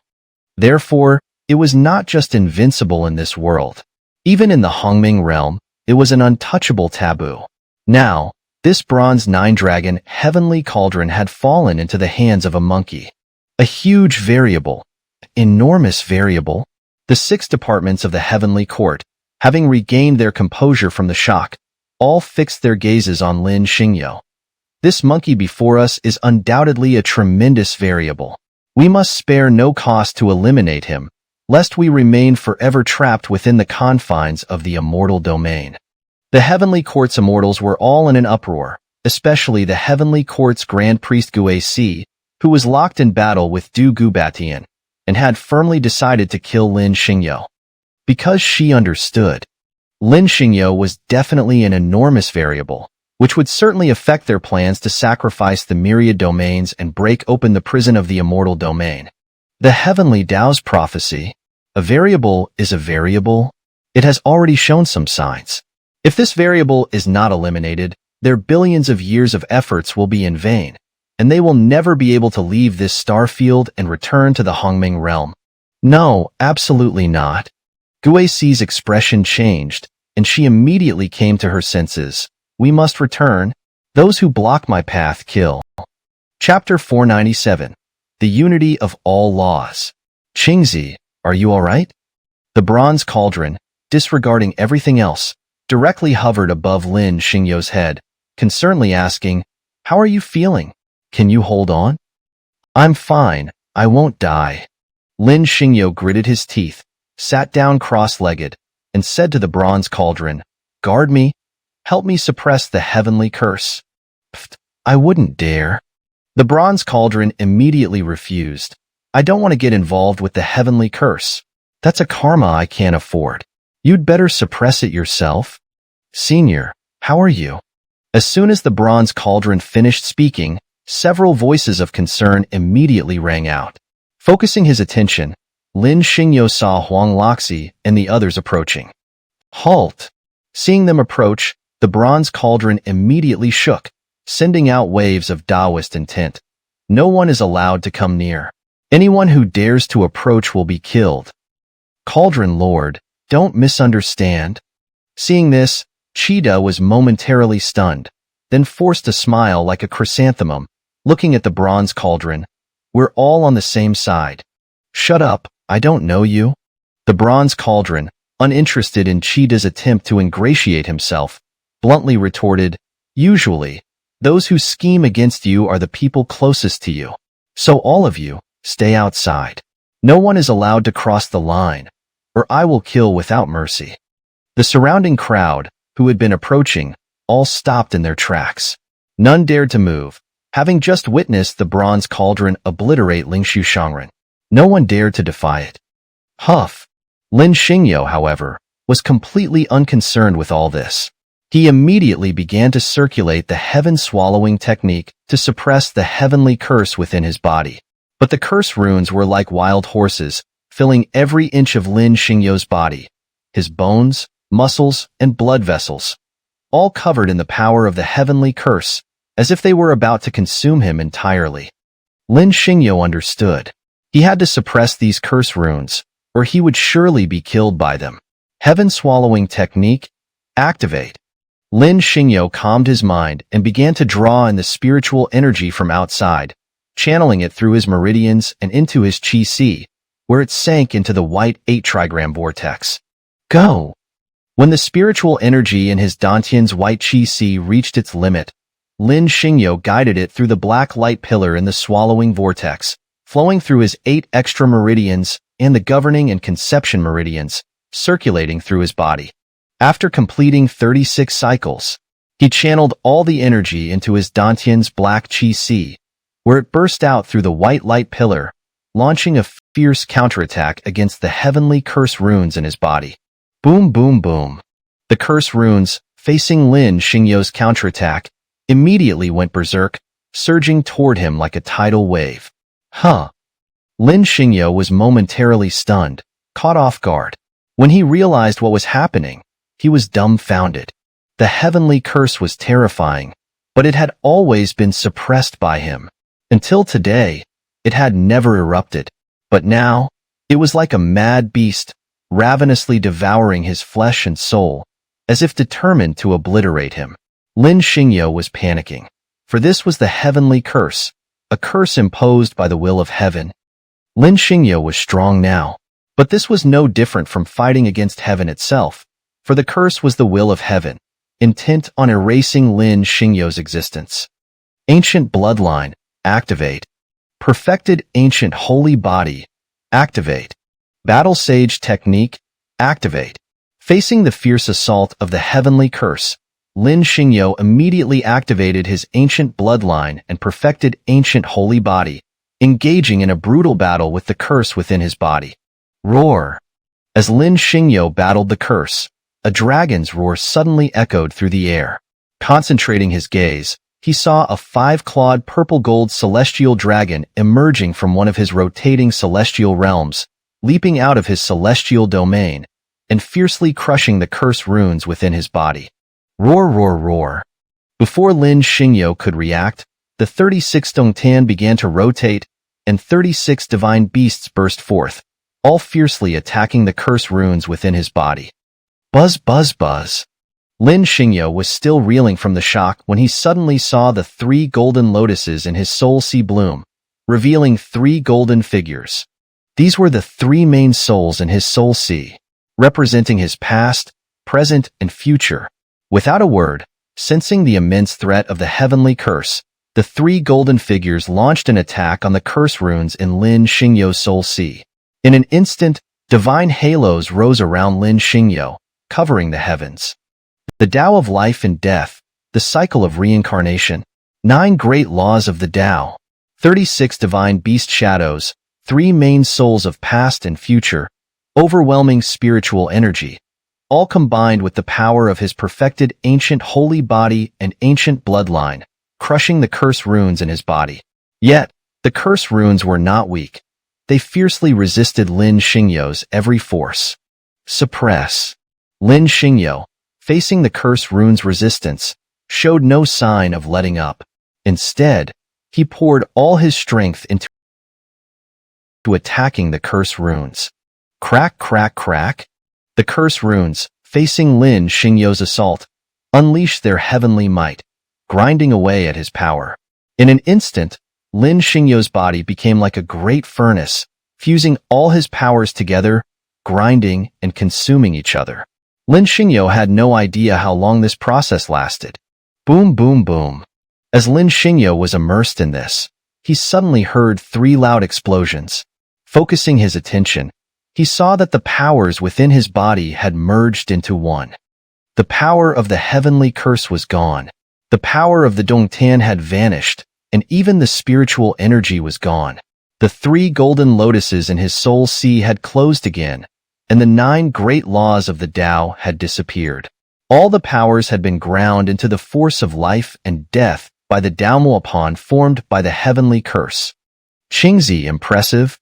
Seeing this, the bronze cauldron transmitted a thought to Lin Xingyo. You've broken through to the creation realm. Creation realm? Lin Xingyo was momentarily stunned, then realized, this is the creation realm? Yes, this is the creation realm. The bronze cauldron replied, when all phenomena merge into one, forming your own Tao, that is the creation realm. Oh, I see. Lin Xingyo stared blankly at his Qi Si, finally regaining his senses. Now, the Tao grinding disc formed by the heavenly curse had ground all powers into one, merging through the starring sea into the 8-trigram world, where it emerged as the force of life and death through the swallowing black hole. His power had fundamentally changed.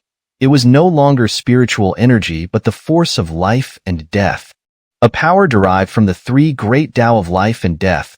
Although he could not yet master the cycle of reincarnation or dominate life and death, this fused power was incredibly strong. Excellent. Realizing this, Lin Xingyo couldn't help but feel an exhilarating surge of excitement. After all, he would now be able to use this new power to defeat his enemies. Qingzi, don't get too excited. Seeing this, the bronze cauldron couldn't help but remind him, listen, the people of the immortal domain are watching you closely. Why not use this opportunity to feign weakness and shake off those from the immortal domain? I understand. Hearing this, Lin Xingyo immediately spat out a mouthful of blood and collapsed weakly onto the sand dune. What's going on? The countless beings watching from the immortal domain were momentarily stunned by Lin Xingyo's sudden collapse. When they realized what had happened, they all erupted in joy, especially the heavenly beings of the celestial court. Almost everyone couldn't help but jump up in excitement, for they had just witnessed Lin Xingyo being defeated by the heavenly curse. How could they not be overjoyed? Dugu Beitian, even if you stop me, what can you do? Gue Si, engaged in a fierce battle with Dugu Beitian in the Starry Sea, was overjoyed. He couldn't help but cast a triumphant glance at Dugu Beitian, whose expression was as grim as ever, and declared, that monkey has finally succumbed to the devouring power of the heavenly curse. Even if he somehow clings to life, he will be reduced to a mere cripple. After all, no one has ever withstood the devouring of the heavenly curse until now. But even if he becomes a useless wretch, I won't give him a chance to live. I will immediately send the 6 departments and 9 gods of the heavenly court to descend and kill this beast. Let's see how you can stop me then.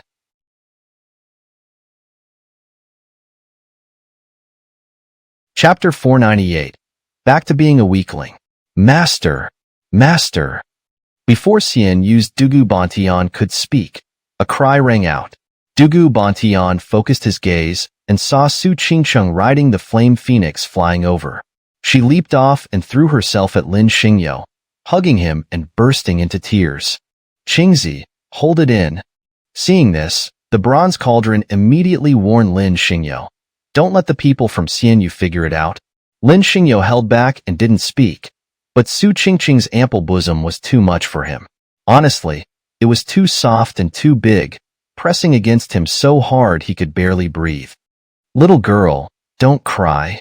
Lin Xingyo was suffering and enjoying it at the same time when suddenly a voice called out. He turned his head and saw Huang Loxi approaching with a worried expression. Let me take a look. Su Qingcheng, seeing Huang Loxi approach, was momentarily stunned, then instinctively hugged Lin Xingyo even tighter, giving Huang Loxi a wary look. Little girl, don't be afraid.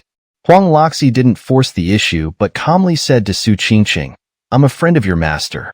I won't harm him. Let me see him. I'm Huang Loxi from the Medicine King Valley. No, all of you are bad people.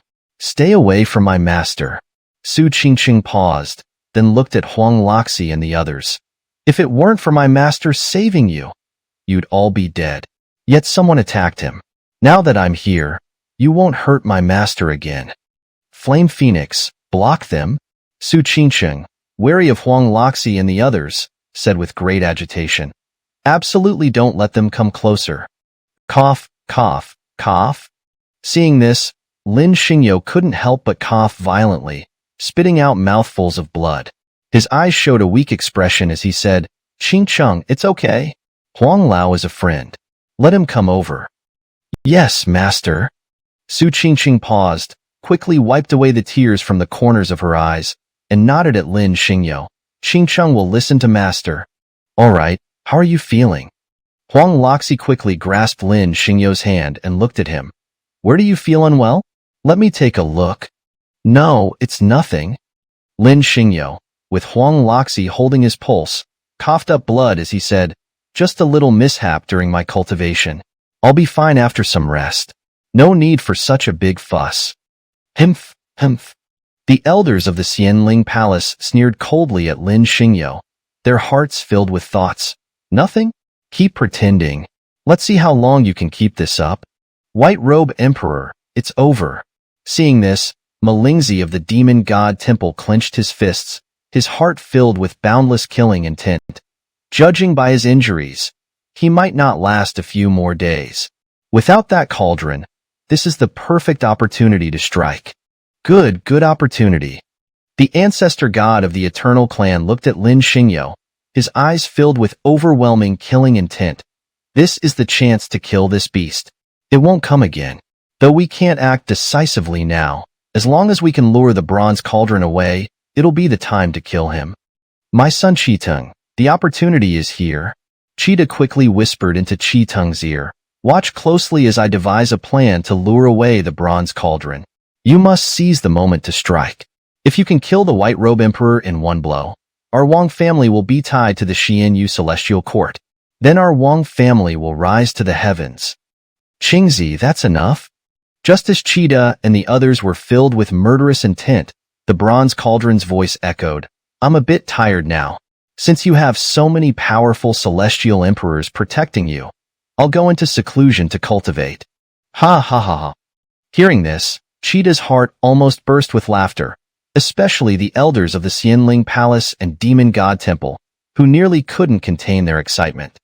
After all, they knew very well that Lin Xingyo was a target the Xianyu Celestial Court wanted dead. If they could kill him now, they would surely be favored by the Xianyu Celestial Court. Kill. Cheetah and the others were resolute, channeling their spiritual energy into their palms, poised to strike at Lin Xingyo. This opportunity was indeed rare. With Lin Xingyo injured, it would be relatively easy to eliminate him. They might even be rewarded with a celestial ladder, granting them access to the Xianyu Celestial Court and elevating them to the ranks of Wei Lia Shanban. Just as Cheetah and the others were about to strike at Lin Xingyo, a chilling howl echoed, making them shudder. Turning their heads, they saw an army of ghostly soldiers marching in perfect formation, riding warhorses and singing battle hymns, heading towards their location. What is this? The noisy scene instantly fell silent as everyone gaped in horror. The crossing of the underworld army? Where are they going? Ah. Seeing this, Su Qingqing hugged Lin Xingyo tightly, trembling with fear. Master, I'm scared. Little girl, don't be afraid. Lin Xingyo paused, then hugged Su Qingqing tightly. I will protect you. Yes. Su Qingqing nodded, holding Lin Xingyo tightly, not daring to look outside, as she was terrified by the crossing of the underworld army. Huang Lao, let's go. Lin Xingyo came to his senses and pulled Huang Loxi. Huang Loxi also regained his composure, knowing the situation. With Lin Xingyo injured, almost everyone present wanted to kill him, except for him and Hua Xingtian. Without hesitation, Huang Loxi signaled to Hua Xingtian, summoned a yellow talisman, tore open a spatial rift, and jumped in with Lin Xingyo. Hey, don't leave. Cheetah and the others were momentarily stunned, then reacted and shot towards them. Fire Cloud Palm, break. As Hua Xingtian stepped into the spatial rift, he unleashed his full strength, sending a palm strike towards Cheetah and the others. In an instant, a sky-covering fire cloud palm with devastating power struck them. Bang! Facing Hua Xingtian's palm strike, Cheetah and the others reacted and struck back, But by the time they shattered the palm imprint, the spatial rift torn by Huang Loxi had already collapsed and disappeared. Chase, they can't be too far away. Chapter 499. The Eerie Village. Ahem, ahem. Lin Xingyo coughed intentionally a few times, staring at the village that had appeared after Huang Loxi tore open the space with a talisman. He furrowed his brows, showing a puzzled expression as he asked, "What is this place?" "This village. It's problematic, isn't it?"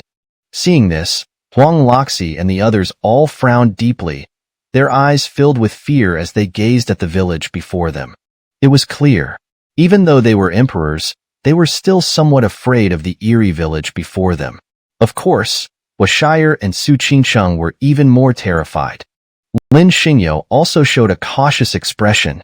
After all, they were getting closer to the land of illusion, and the terrifying aura was becoming increasingly intense, especially in this village.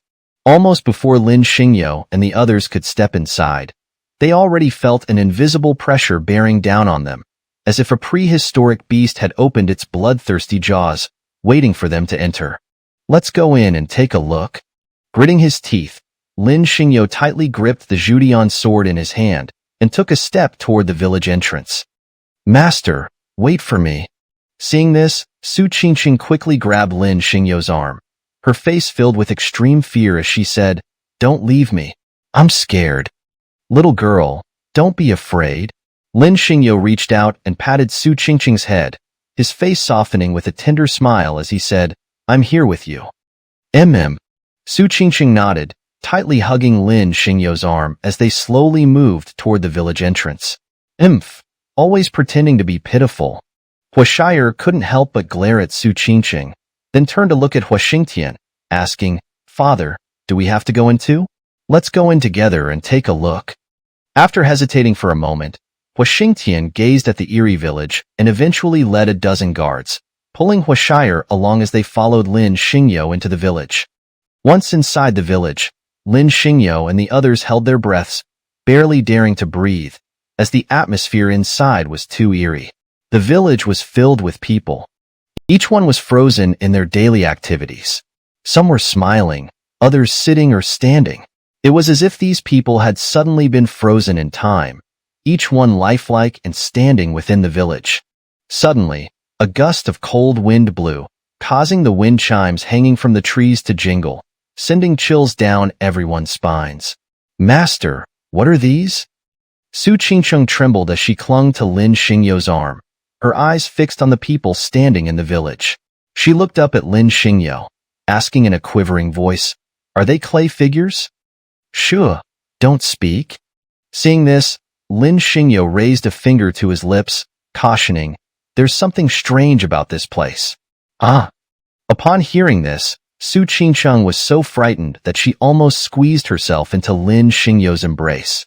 Lin Xingyo didn't push her away, though, as her figure was quite appealing, and being hugged by her felt quite comfortable. Humph. Seeing this, Huashire was displeased, as she also had feelings for Lin Xingyo. Why? Why could Su Qingqing snuggle into Lin Xingyo's arms, while she, Huashire, couldn't? Compared to Su Qingqing, she didn't feel she was any less, except maybe for being a bit smaller in the chest department. Why? Why could Su Qingqing receive Lin Xingyo's care, while she couldn't get even a shred of his attention? This woman is so annoying. Huashire bit her red lips, clenching her fists tightly as she gazed at Su Qingqing, planting a seed of murderous intent in her eyes. I must find a chance to kill her. After all, no one else in the world is allowed to get that close to him except me, Huashire. Master, I'm scared. Su Qingqing, however, completely ignored Huashire's sour expression and instead pulled on Lin Xingyo's arm, saying, "Will you carry me on your back?" "All right, come, let me carry you." Lin Xingyo's expression froze for a moment, then he crouched down and lifted Su Qingqing onto his back. His hand instinctively squeezed her firm buttocks, causing Su Qingqing to immediately press herself against Lin Xingyo, breathing heavily as she glared at him, saying, "Master, you're so annoying. You lecher." Seeing Lin Xingyo's actions, Huashire's face turned red with embarrassment. She stomped her foot, glaring at Lin Xingyo's back with an expression that showed just how unhappy she was. White Robe Emperor, please wait. As Huashire was feeling upset, a shout suddenly rang out. Turning her head, she saw a group from the Xianling Palace rapidly approaching from behind, saying, "Wait for us to join you." Humph! Seeing this, Lin Xingyo couldn't help but let out a cold snort. His expression, compared to before, had noticeably cooled.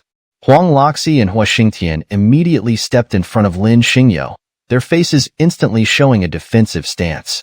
Ha, ha, ha. Seeing this, the Xianling Palace's Grand Elder Kung Suzi immediately led his people to surround them, saying, "What are you two doing, fellow practitioners? I, Kung Suzi, am not the type to take advantage of others. You don't need to be so wary of me now. After all, the White Robe Emperor has done me a great favor. Do you really think I would harm him?" Humph! Huang Loxi and Hua Xingtian couldn't help but let out a cold snort. They clearly remembered the earlier situation. If they hadn't escaped quickly, a fight would have already broken out. Moreover, if Kung Suzi and his people were truly kind-hearted, why would they come looking for trouble now? There was no doubt. These people were here to cause trouble for Lin Xingyo. As for gratitude, Huang Loxi and Hua Xingtian wouldn't believe it. After all, being emperors, they weren't naive. Kung Suzi, stop putting on that act. As Kung Suzi was about to approach Lin Xingyo and the others, a mocking voice suddenly rang out. Turning his head, Kung Suzi saw Malingzi leading a group of people, jeering at him as they walked up from behind, saying, "I find it disgusting to watch. White Robe Emperor, Malingzi, don't pretend." Seeing Kung Suzi looking at him, Malingzi completely ignored him and directly addressed Lin Xingyo, saying, "Your current state is clear to us. Let's not beat around the bush. Surrender now, and we'll give you a quick death. Otherwise, don't blame us for being merciless." "Oh, is that so?" Lin Xingyo pursed his lips, his gaze directly landing on Malingzi as he said, "So you're planning to make a move on me? Humph, what do you think?" Malingzi grinned maniacally at Lin Xingyo, saying, "We have such a great opportunity before us. How could we possibly let it go? After all, killing you not only allows us to climb the ladder to the celestial court, but also gives us access to the endless treasures you possess." Seeing this, Cheetah immediately jumped out, pointing at Lin Xingyo as he said, "Lin Xingyo, Cheetah, give you a chance. Kneel down and accept your death. Otherwise, you will be torn to pieces and suffer a horrible fate." Lin Xingyo's gaze darkened as he looked coldly at Cheetah, his overwhelming aura exploding around him. To be honest, Lin Xingyo no longer wanted to hold back. He was completely enraged, especially by the attitude of Cheetah and the others. It had directly ignited Lin Xingyo's killing intent. Originally, Lin Xingyo had intended to pretend to be injured, following the advice of the Bronze Cauldron, to deceive the Celestial Court and make them drop their deadly intentions toward him. But now, it seemed there was no need for that. Since these insects wanted to seek death, Lin Xingyo decided not to hold back. Whoever dared to provoke him would be killed without mercy. Chapter 500. Kill you, the variable. Humph, the White Robe Emperor? Seeing the situation in the divine realm, Song Yuanji's eyes were filled with bloodlust as he glared at Lin Xingyo in the illusion. "You still haven't died in this situation. I, Song Yuanji, will change my surname to yours." Bang! Before Song Yuanji could finish his sentence, a loud sound of a wooden door slamming echoed, and upon closer inspection, he saw a horde of extremely ferocious golden skeletons suddenly burst out from the closed, dilapidated house. "This is bad." Before Lin Xingyo could react, he immediately heard Cheetah scream, "It's the Golden Skeleton King. So many, run! Go! Get out of here quickly!" Huang Loxi and Hua Xingtian were momentarily stunned, and before they could fully process the situation, they immediately turned and fled, shouting, "Don't let them surround us, or none of us will be able to escape from here. Go, go, go!" Seeing the situation, Lan and the others also turned and sprinted towards the outskirts of the village. However, the golden skeletons pouring out from all directions were too numerous, blocking their path in an instant and launching a ferocious attack on them. Go, hurry. This time, Lin Xingyo did not help them. Instead, he flicked his Jutian sword, and the power of life and death flowed through it as he charged towards the attacking golden skeletons. Hua Xingtian and Huang Loxi, who had also reacted, were equally fierce, and soon they tore open a path together with Lin Xingyo, blasting their way out with relentless attacks. Ah, Xingyo, no. I don't want to die here. As Lin Xingyo and the others tore through the horde and made their way out of the village, screams of agony filled the air. In an instant, many low-level cultivators were swallowed by the tide of golden skeletons. Even Kuan Shuzi and Malingzi found themselves in despair, as the golden skeletons were no weaklings. Even if they were emperors, facing such a massive onslaught of golden skeletons, they were completely overwhelmed and found themselves in a passive position. However, Lin Xingyo had no intention of saving them, as they were nothing but ungrateful wolves. Lin Xingyo ran even faster than usual, fearing that these people might drag him down as they tried to escape the village. White Robe Emperor, don't go. Seeing Lin Xingyo break through the encirclement, Cheetah immediately pleaded, Please, save us. Humph, save you. Lin Xingyo sneered, his eyes filled with mockery. Save you? Only to have you turn around and try to kill me again? White Robe Emperor, I dare not. Hearing this, Cheetah quickly begged, Please, forgive my past transgressions. Save our lives. Get lost. Lin Xingyo couldn't help but retort angrily, Do you think I'm some 3-year-old kid? Ridiculous. White Robe Emperor, this time I truly know my mistake. Seeing his desperation, Cheetah cried out, Please, take me with you. I don't want to die here, please. Lin Xingyo sneered, completely ignoring Cheetah, turned his back, and with Su Qingqing on his back, raised his Jutian sword and charged forward. White Robe Emperor, I hate you. Seeing Lin Xingyo getting farther away, Cheetah roared with fury, You watched me die. You didn't save me. Even as a ghost, I won't let you off. But the next moment,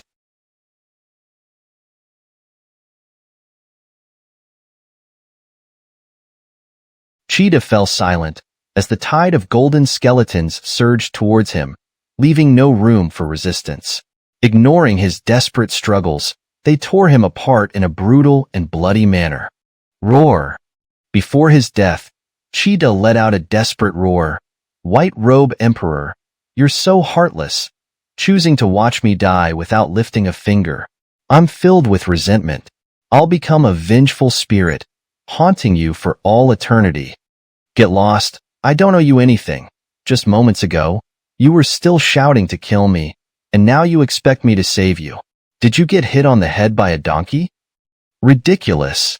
Lin Xingyo rolled his eyes and continued to curse. What kind of nonsense is this? It's infuriating just to look at. Honestly. Lin Xingyo was a bit baffled by Cheetah's irrational behavior, unsure if the man's head was filled with something other than brains. How could he speak to him like that? Lin Xingyo couldn't understand how this man had managed to survive until now. Go this way. Still puzzled, Lin Xingyo heard Huang Loxi shout, There are fewer golden skeletons here. We can break through from this direction. Let's go. Hearing this, Hua Xingtian immediately charged towards the direction Huang Loxi pointed out. Seeing this, Lin Xingyo also started moving in that direction. Wan Qing, go. Realizing the situation, Kuan Shuzi quickly led Mu Wanling and the others to follow Lin Xingyo's group, shouting, Keep up with them, or we'll all die here. Go! Malingzi led Chu Yaoyao and the others in their escape, and Sun and Lan and the rest also joined the group.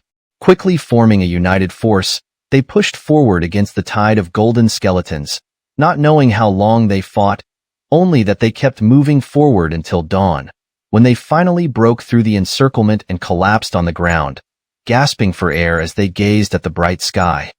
They had made it out.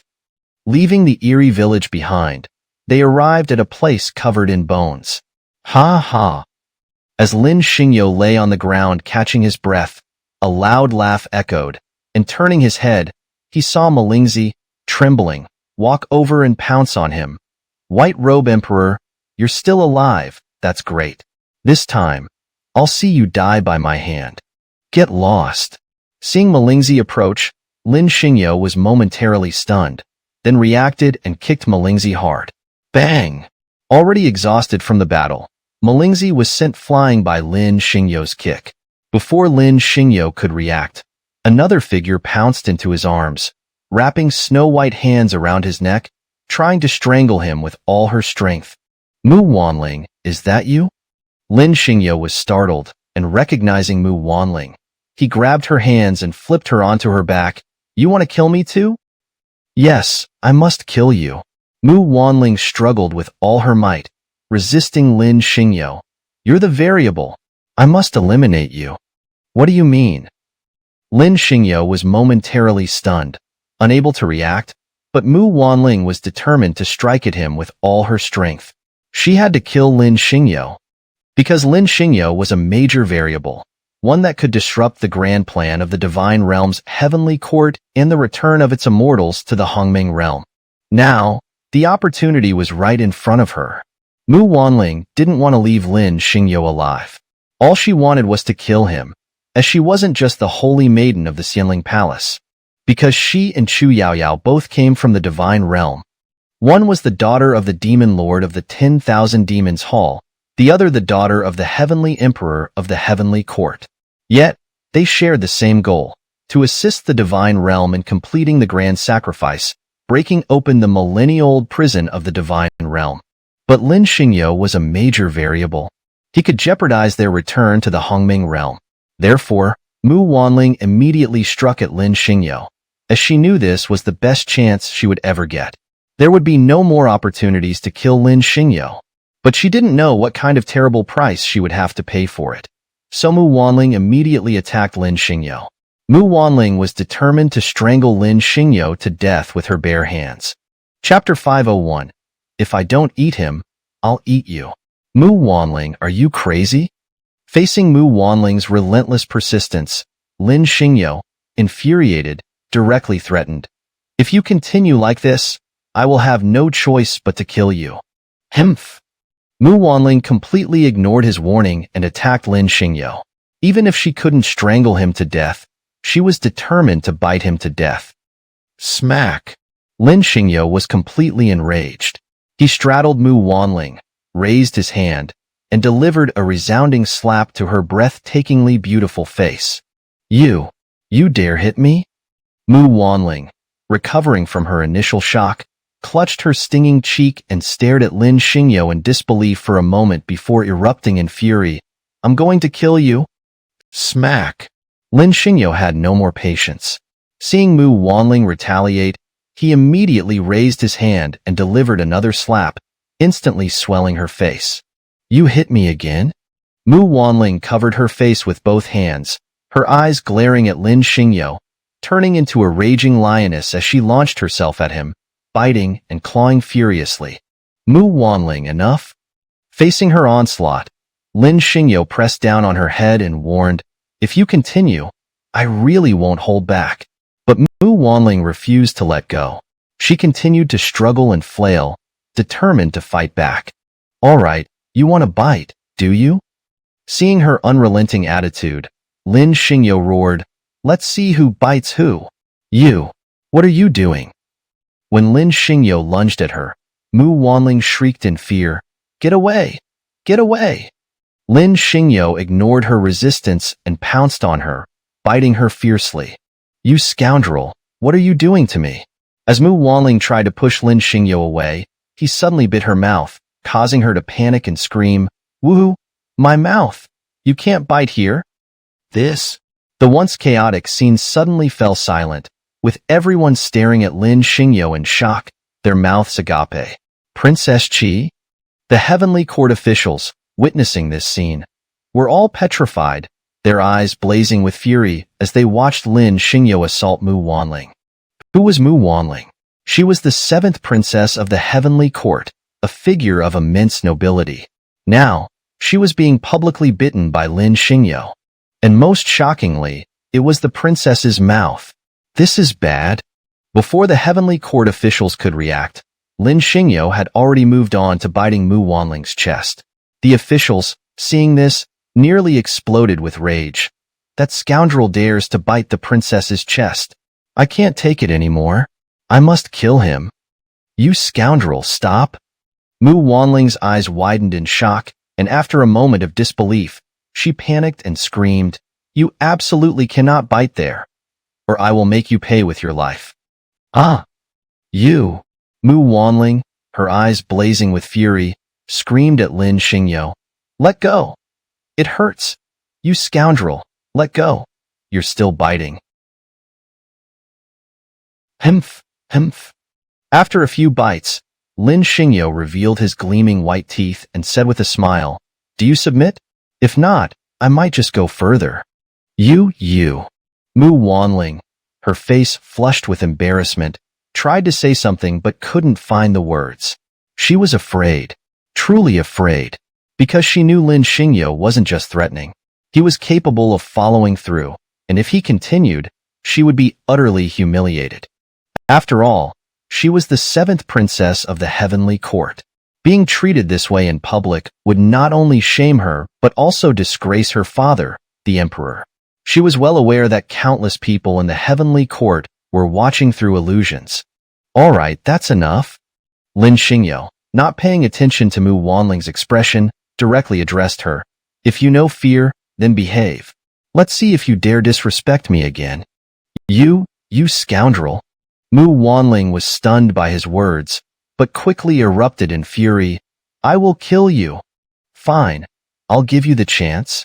Lin Xingyo shrugged, summoned a pill, swallowed it, and stood up, looking down at Mu Wanling on the ground. As long as you don't bite me. You scoundrel. Seeing Lin Xingyo stand up, Mu Wanling kicked him a few times, venting her frustration. Don't ever fall into my hands, or I'll make you wish you were dead. Woman, are you provoking me? Lin Xingyo smirked, looking at Mu Wanling with a radiant smile. Then don't blame me if I bite you again. You get lost. Mu Wanling turned away in shame. I never want to see you again. Master, I'm hungry. Seeing this, Su Qingqing immediately walked over, glaring at Mu Wanling, and wrapped her arm around Lin Xingyo's. Why don't we leave and find something to eat? Let's go. I'll get you a roasted whole lamb. Lin Xingyo smiled, patted Su Qingqing's head, and his gaze fell on Kuan Shuzi, who was breathing heavily. White Robe Emperor, what are you planning? Kuan Shuzi, seeing Lin Xingyo's gaze, instinctively backed away in fear. What am I doing? That's a good question. Lin Xingyo shrugged and continued, Kuan Shuzi, I see you have a noble bearing and a prominent aura. You must be a powerful immortal emperor, right? What do you mean? Kuan Shuzi was taken aback, feeling a chill run down his spine as he looked at Lin Xingyo. He wasn't a fool. He could sense the underlying meaning in Lin Xingyo's words. It seemed Lin Xingyo intended to eat him, because Kuan Shuzi knew very well. He was a chi goat who had cultivated into an emperor, and Lin Xingyo had mentioned roasting a whole lamb. Clearly, he meant to roast and eat Kuan Shuzi. White Robe Emperor, are you planning to eat me? Kuan Shuzi, finally reacting after a moment of shock, looked at Lin Xingyo with bloodshot eyes. You? Not bad. Lin Xingyo nodded in satisfaction, his eyes fixed on Kuan Shuzi. Since you have that much insight, it saves me the trouble of capturing you. Come, my disciple is hungry. Lin Xingyo gestured with his finger. Now, transform into your true form and let my disciple eat you. What? When Malingzi and the others heard this, they were all stunned, their minds reeling. What did he just say? My God, is the White Robe Emperor really planning to eat Kuan Shuzi? Malingzi and the others, witnessing this scene, were all frozen in shock, their eyes wide as they stared at Lin Xingyo. It was simply too outrageous. Kuan Shuzi was not just anyone. He was a Grand Elder of the Immortal Spirit Palace, with a cultivation level of the 5th tier of Demon Emperor. Yet, Lin Xingyo intended to roast and eat him. In that instant, not just Malingzi and the others, but even Song Yuanji of the Heavenly Domain were left speechless. You scoundrel, you dare? After a moment of shock, Mu Wanling, her her beautiful eyes blazing, looked at Lin Xingyo. You are not allowed to eat Elder Kuan Shuzi, or I will never let this go. Fine, if I can't eat him. Lin Xingyo's gaze shifted to Mu Wanling, his tone dripping with menace. Then I'll eat you. Lin Xingyo pursed his lips and looked at Mu Wanling, revealing a mouthful of gleaming white teeth. His tone as gentle as a spring breeze. Then I'll eat you. Mu Wanling. Malingzi. Kuan Shuzi. The celestial officials of the heavenly court were almost all dumbfounded. What kind of person is this? His boldness is simply outrageous.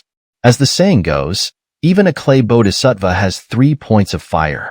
This Lin Xingyo repeatedly disrespects Mu Wanling, and if the heavenly emperor, who is in closed-door cultivation, finds out, will he let this monkey off the hook? You. Mu Wanling met Lin Xingyo's gaze and suddenly felt a bit afraid. After all, Lin Xingyo always means what he says, so she dared not continue to provoke him. Master, I don't want to eat this old man. Seeing this, Su Qingcheng came to her senses and said, I can't bear to eat him in his human form. Why don't we leave here and go somewhere else to find something to eat? All right. Lin Xingyo paused for a moment, then said, let's go. Su Qingcheng wrapped her arm around Lin Xingyo's and followed him as he walked forward. Huang Loxi and Hua Xingtian followed behind. In contrast, Kuan Shuzi and Malingzi stared fixedly at Lin Xingyo's receding figure, their eyes filled with boundless killing intent. White Robe Emperor, just you wait. I will definitely kill you. Chapter 502, Bloodthirsty Demon Flower. Master, are your injuries feeling better? As Su Qingqing walked alongside Lin Xingyo, she couldn't help but look up with concern and ask, should we find a place to rest for a while before continuing? All right. Lin Xingyo replied with a gentle smile, patting Su Qingqing's head before striding forward. Let's go and take a look ahead. Lin brother, I hear water ahead. Xiao Yang approached from behind. Speaking up, there seems to be a large river not far away. How about we rest there for a bit before moving on? Sure, Lin Xingyo nodded, leading the group forward. Soon, they found a large river and settled down to start a fire and prepare a meal.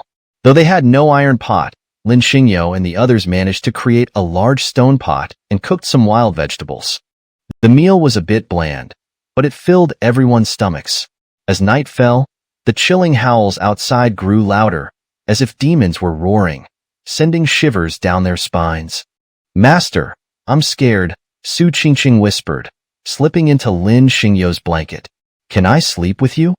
Ahem, ahem. Lin Xingyo coughed awkwardly upon seeing Su Qingcheng in his blanket. You go ahead and sleep. I need to step out for a moment. Master, Qingqing is afraid. Su Qingqing quickly grabbed Lin Xingyo's arm, her voice barely audible. Please don't leave me. Gulp! Lin Xingyo inhaled the sweet fragrance of Su Qingcheng, his desire flaring like wildfire upon seeing her shy demeanor. However, he clenched his teeth, suppressing the urge. With a cold glance at the void, he stood up, comforting Su Qingcheng before stepping out of the tent, wrapping himself in a cloak. It wasn't that he didn't want to share a bed with Su Qingcheng. He knew that countless eyes in the immortal realm were watching him, forcing him to resist the temptation. The thought of being observed made him uncomfortable. Phew! Lin Xingyo exhaled deeply after stepping out of the tent, then walked a distance to relieve himself. What's that? As he was about to leave, Lin Xingyo noticed a faint red glow from a nearby cliff, piquing his curiosity. Step by step, he approached the source of the light, soon finding himself in front of a cliff covered in small red flowers. Little red flowers? Lin Xingyo's expression turned grave. No, these flowers are not ordinary. Lin brother, wait. Just as Lin Xingyo reached out to pluck one, a voice called out. Turning, he saw Xiao Yang approaching with a wine gourd in hand. Don't touch those flowers. They are the dreaded bloodthirsty flowers. Bloodthirsty flowers? Lin Xingyo's expression changed, his confusion evident. Xiao Yang explained, bloodthirsty flowers are demonic blooms that feed on the essence of living beings.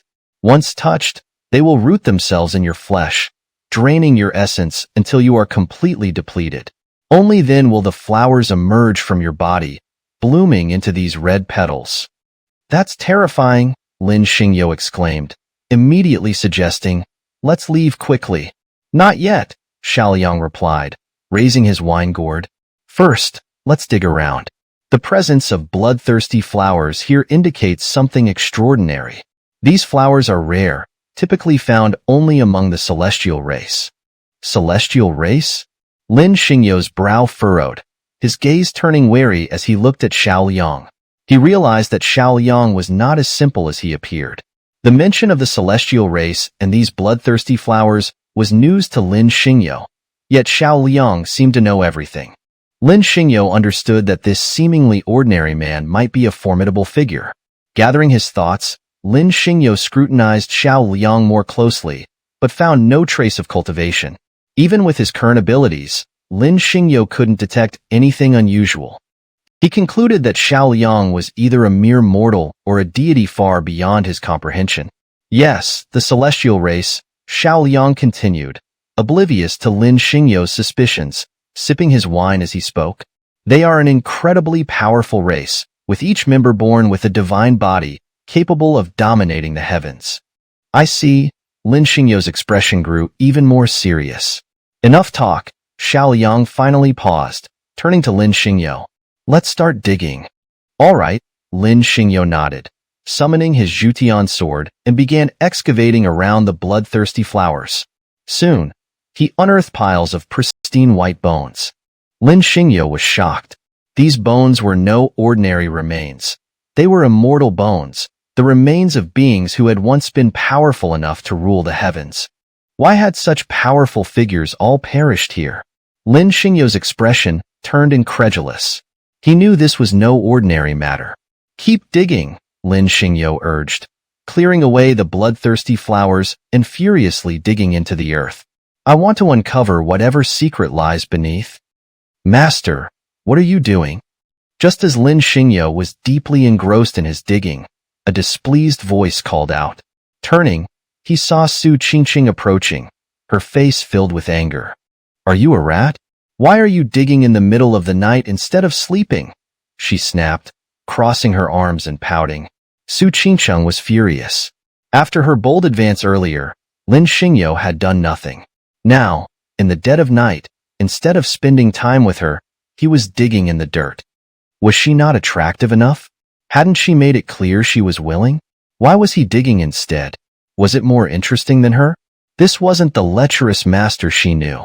She had mustered the courage to give him everything, yet he had abandoned her to dig in the dirt. It infuriated her. Chapter 503. Excavating a pool of immortal bones. Qingqing, stop just standing there. Seeing Su Qingqing approach, Lin Xingyo waved at her with a face smeared in mud, saying, Come and help your master dig the soil. I'm not digging. Su Qingqing, seeing this, stomped her foot in frustration. Why are you digging here in the middle of the night? Can't you, do something else? Something else? Lin Xingyo furrowed his brows, looking at Su Qingqing. What do you mean? Su Qingqing's face turned crimson, nearly driven mad by Lin Xingyo's cluelessness. Wasn't her meaning obvious enough? Besides, wasn't he usually quite sharp? What was he pretending to be confused about now? With her face flushed red, Su Qingqing couldn't help but stomp her foot again, and before she even got close, she ran back in tears, fuming. She was really furious. Just moments ago, she had mustered all her courage to give herself to Lin Xingyo, only for it to end like this. How could she not be angry? Brother Lin, stop digging. Seeing this, Xiaoliang couldn't help but speak up. Go and comfort your little disciple. She seems really upset. It's fine. Lin Xingyo pouted, not even turning his head as he continued to dig. Let's finish digging first. I'll comfort her later.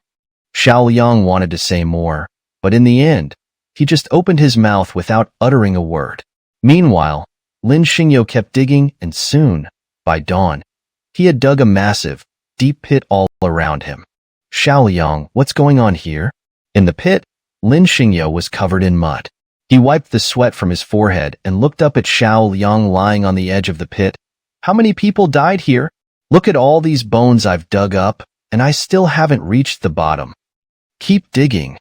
Xiao Liang stood up, took a swig from his wine gourd, and said, dig a few more meters down and see. Damn it. Lin Xingyo raised his hand, pouted, and looked at Xiao Liang outside the pit. Don't just stand there watching. Come down and help me dig. I'm not digging. Upon hearing this, Xiao Liang slowly replied, I'm just an ordinary mortal with no strength in my hands. Digging holes isn't my thing. Damn it. Lin Xingyo pouted, showing his dissatisfaction. What about me? I'm the White Robe Emperor, yet I'm still digging here. Senior, what are you doing? As Lin Xingyo was showing his displeasure, a voice suddenly called out. Looking up, he saw Hua Xingtian leading a group of people running over. Why are you digging here? Wait. These bones are unusual. As Hua Xingtian approached, his gaze immediately fell on the bones outside the pit. These are immortal bones? Immortal bones? Hearing this, everyone around, including Huashire, gasped in astonishment.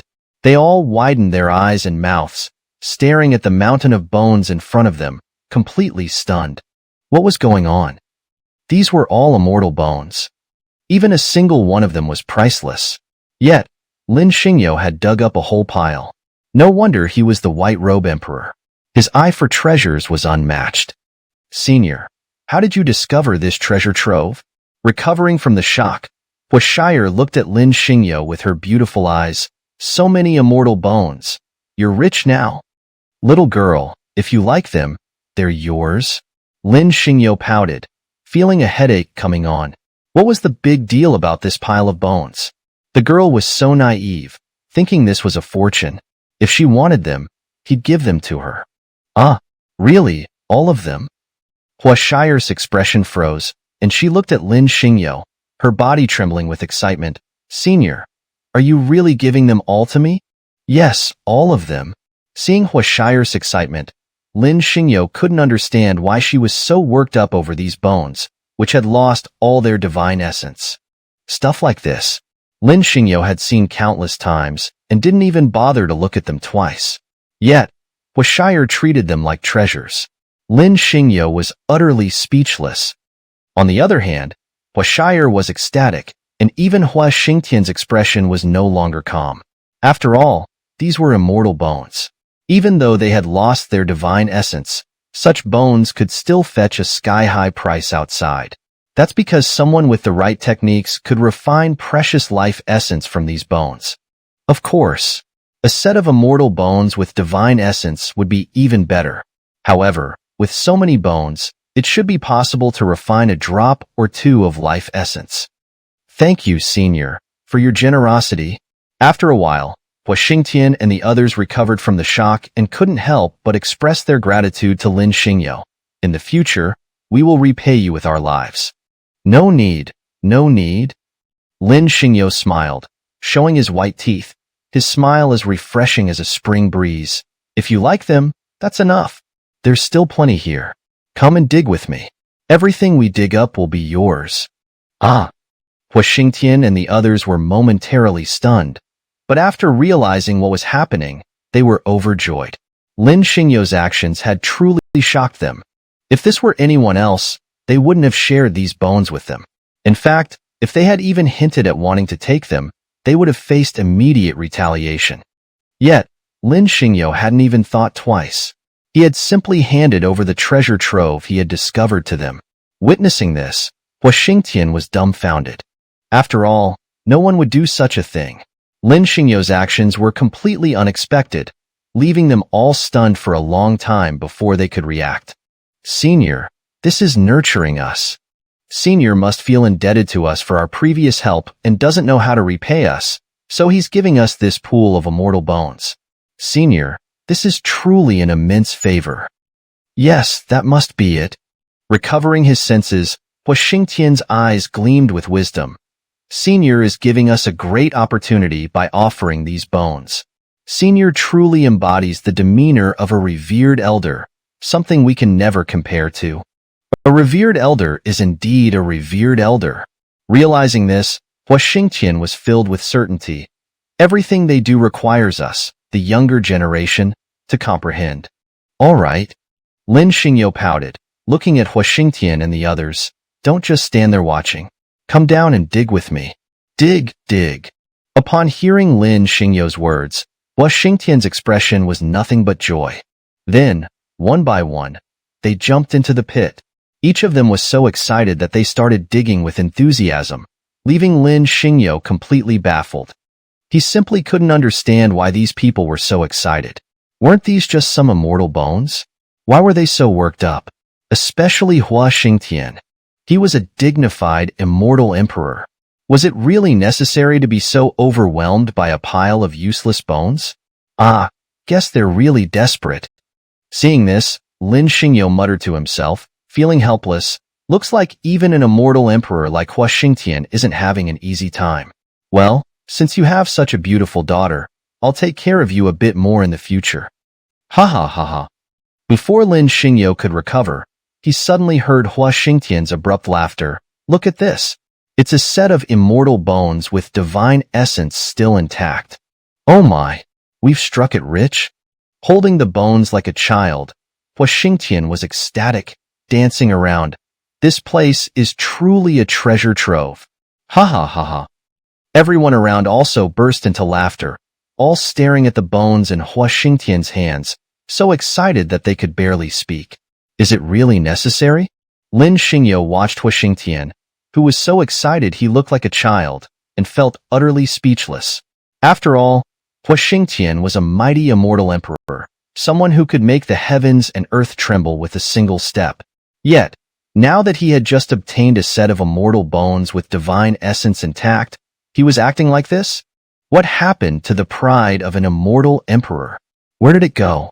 It really seemed like he was desperate, almost as if he had been starved of wealth for ages.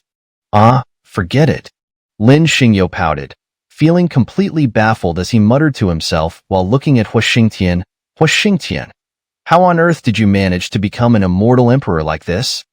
Hey, look at this. What is it? Before Lin Xingyo could recover from his thoughts, a loud shout suddenly rang out. He turned his head and focused his gaze to see Hua Shire uncovering a set of white bones, beneath which was revealed a corner of an 8-trigram formation diagram. She exclaimed, "There's a corner of an 8-trigram formation here." Chapter 504, Born Divine. All right, keep digging. Seeing this, Lin Xingyo was slightly taken aback, but quickly recovered. He then walked directly towards Hua Shire and said, "Come, let's dig up this area together." Dig. Upon seeing this, everyone gathered around and began to dig along the area. Soon, the soil and bones were cleared away, revealing a massive Bagua diagram. The sight left everyone present almost stunned. The white-clothed emperor, truly a born divine being. After recovering from their shock, Hua Xingtian and the others looked at the Bagua diagram in front of them, unable to contain their excitement. His vision is not something ordinary people can compare to. To casually dig and uncover such a place is truly remarkable. Xiao Liang, what's going on here? Lin Xingyo was momentarily stunned and didn't react immediately. When he did, his gaze turned to Xiao Liang. Did you already know about this? What exactly is the purpose of this Bagua diagram? You're mistaken. Xiao Liang pouted, completely ignoring Lin Xingyo's expression. Instead, he took a swig from his wine flask and said slowly, "How could I possibly know? I just saw the bloodthirsty flower and thought there might be something buried beneath it. I didn't expect that digging would actually uncover something." Is that so? Lin Xingyo wasn't convinced. Ever since escaping from the village, Xiao Liang had led them all the way here. Then, yesterday night, he discovered the bloodthirsty flower. Xiao Liang had told him, the bloodthirsty flower belongs to the celestial race. Following that, he had instructed Lin Xingyo to dig up this area, claiming that something was buried beneath it. Now, it seemed he must have known about all this beforehand.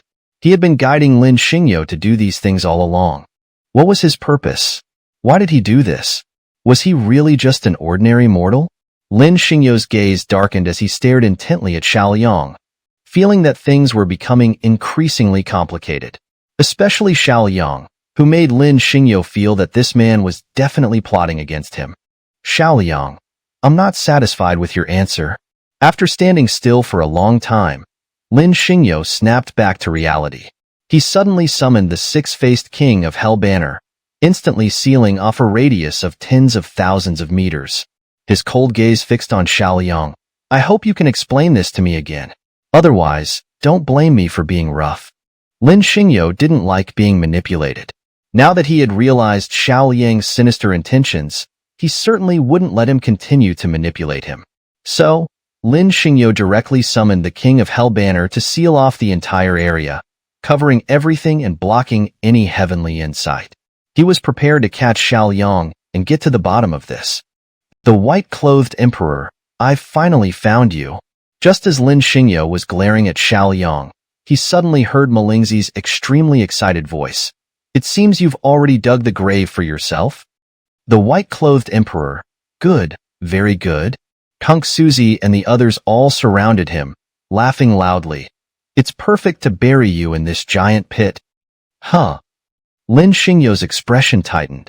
Gripping the heaven-slaying sword, he shot out from the giant pit and landed on the ground. His eyes glared at Kung Suzy and the others, filled with rage. These guys were really asking for it. He had already spared them several times out of kindness, yet they still dared to come after him relentlessly. If that was the case, then it was time to kill. After all, the six-faced king of Hell Banner had already blocked all heavenly secrets. Even the supreme beings of the immortal realm wouldn't be able to see what was happening here. So, there was no need to spare Kung Suzy and the others. They had always wanted to kill him anyway. White-clothed emperor, what are you trying to do? Seeing Lin Xingyo's furious expression, Malingzi immediately showed signs of fear. Let me tell you, your disciple is in our hands right now. If you dare to make any reckless moves, we'll kill her. Malingzi, are you threatening me with my disciple? Lin Xingyo's icy gaze coldly fell upon Malingzi. Do you know that's my Achilles heel? I. Faced with Lin Xingyo's words, Malingzi felt as if death himself had passed judgment. He immediately took 6 or 7 steps back in fear. After regaining his composure, Malingzi realized his lapse and wanted to take a few steps forward to save some face. But the chilling gaze of Lin Xingyo was simply too intimidating. Malingzi was completely subdued by Lin Xingyo's powerful aura and icy stare. He didn't dare to move a muscle, let alone take a step forward. Who among you has taken my disciple captive? Lin Xingyo completely ignored Malingzi's cowardice. Instead, his sharp eyes scanned Kung Suzy and the group of several dozen people. Step forward and die. Under Lin Xingyo's intense gaze, Anlin and the others were almost too scared to speak. Even Mu Wanqing and Chu Yaoyao were intimidated by Lin Xingyo's stare. It was too cold, too terrifying, too frightening. It seemed that saying the wrong word would mean death, so Mu Wanqing and the others were all scared out of their wits. Chapter 505. All shall submit. White Robe Emperor, don't try to scare us here. Kuan Shuzi, realizing the situation, immediately glared at Lin Xingyo with disdainful laughter. I admit you are indeed very strong, but now you are heavily injured. Killing you would be as easy as crushing an ant. Don't think you can intimidate us just by putting on this act. We weren't raised to be scared. Were you now? Lin Xingyo shook the Zhutian sword in his hand, radiating a murderous aura as he stepped forward toward Kuan Shuzi. Since you're the first one jumping out to die, then I'll start with you. You dare. Kuan Shuzi, feeling the pressure from Lin Xingyo's aura, instinctively took a step back and placed his hand on Su Qingqing's head. Don't forget your disciple is still in my hands. Take one more step forward, and I'll kill her right away. Master, save me. Su Qingqing, terrified by the situation, looked at Lin Xingyo with eyes that were as pitiful as could be.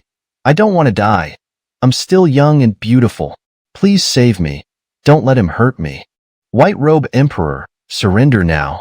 Hearing this, Kuan Shuzi burst into laughter, more delighted than ever. Or else your delicate disciple will die under my hand. Kuan Shuzi, you're truly shameless. Huang Loxi glared at Kuan Shuzi with anger. as a senior elder of the Celestial Spirit Palace, you're using a girl to threaten us. Have you no shame at all? Shame? What good is shame? Kuan Shuzi almost laughed at Huang Laxi's words, his expression full of disdain. As long as I can kill the White Robe Emperor, I'll surely ascend to the immortal realm and join the ranks of immortals. What good is honor to me? You're seeking death? Lin Xingyo's eyes darkened, and in a flash, he made his move. Amidst the shock of countless onlookers, the Zhutian sword in his hand pierced through Kuan Shuzi's neck. Bang! The scene left everyone with their mouths agape, their eyes wide as they stared at Lin Xingyo in stunned silence. Everything happened too quickly. Almost no one had time to react before Kuan Shuzi was killed by Lin Xingyo. Just one strike. Kuan Shuzi, a celestial emperor, didn't even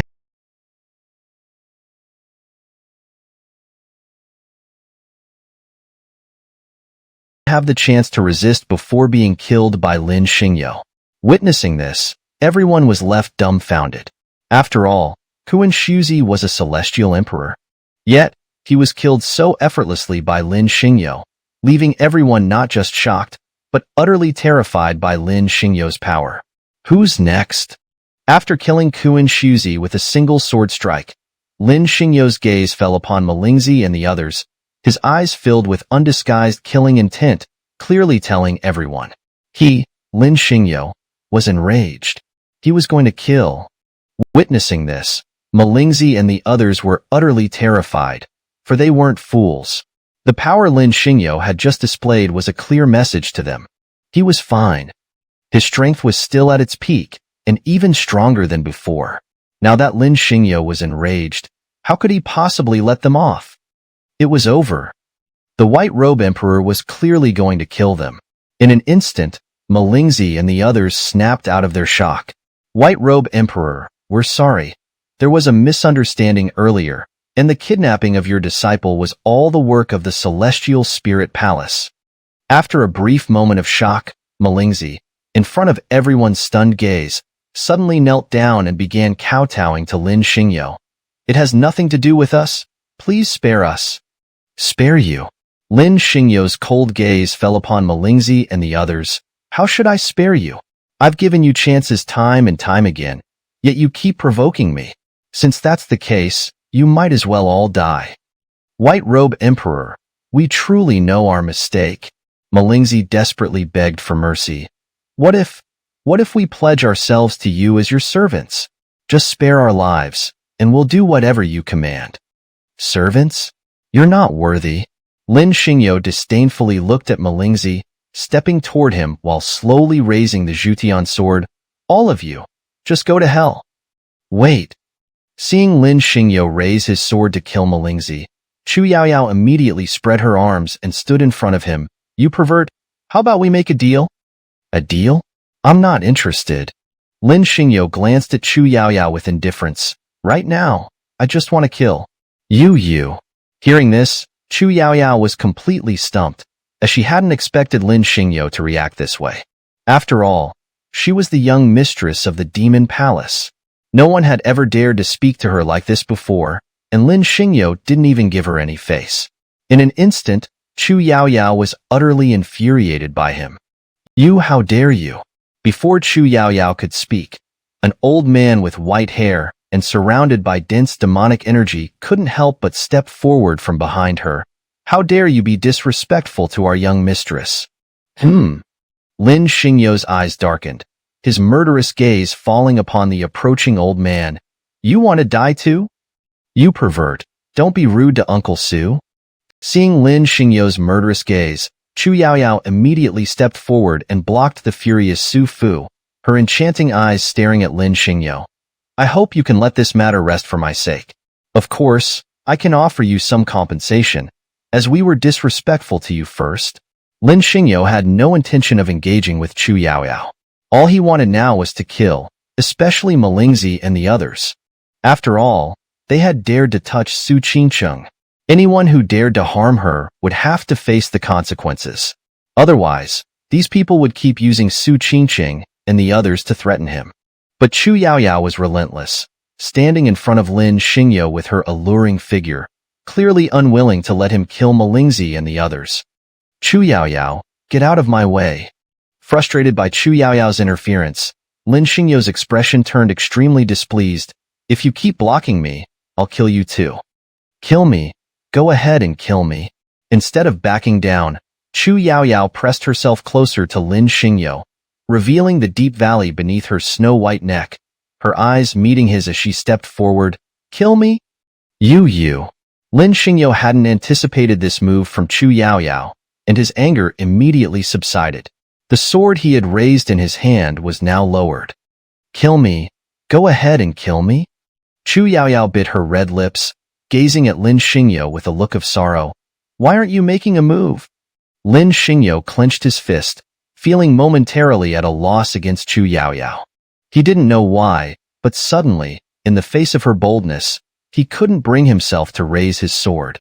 Completely thrown off by her emotions, he was forced to take several steps back. Ahem. After a while, Lin Xingyo regained his composure and stood firm, looking at Chu Yaoyao. Fine. If you don't want me to kill them, then hand over your slave imprint and become my personal maid from now on. A maid? You want me to be your maid? Chu Yaoyao was momentarily stunned, and after realizing what he meant, she exploded in anger. Who was she, Chu Yaoyao? She was the young mistress of the demon palace in the immortal realm, a born divine body. Although her current cultivation wasn't high, her status was overwhelming. How could she, the young mistress of the demon palace, ever serve as a maid to Lin Xingyo? This was nothing short of humiliating her? Humph, I'd never agree to that.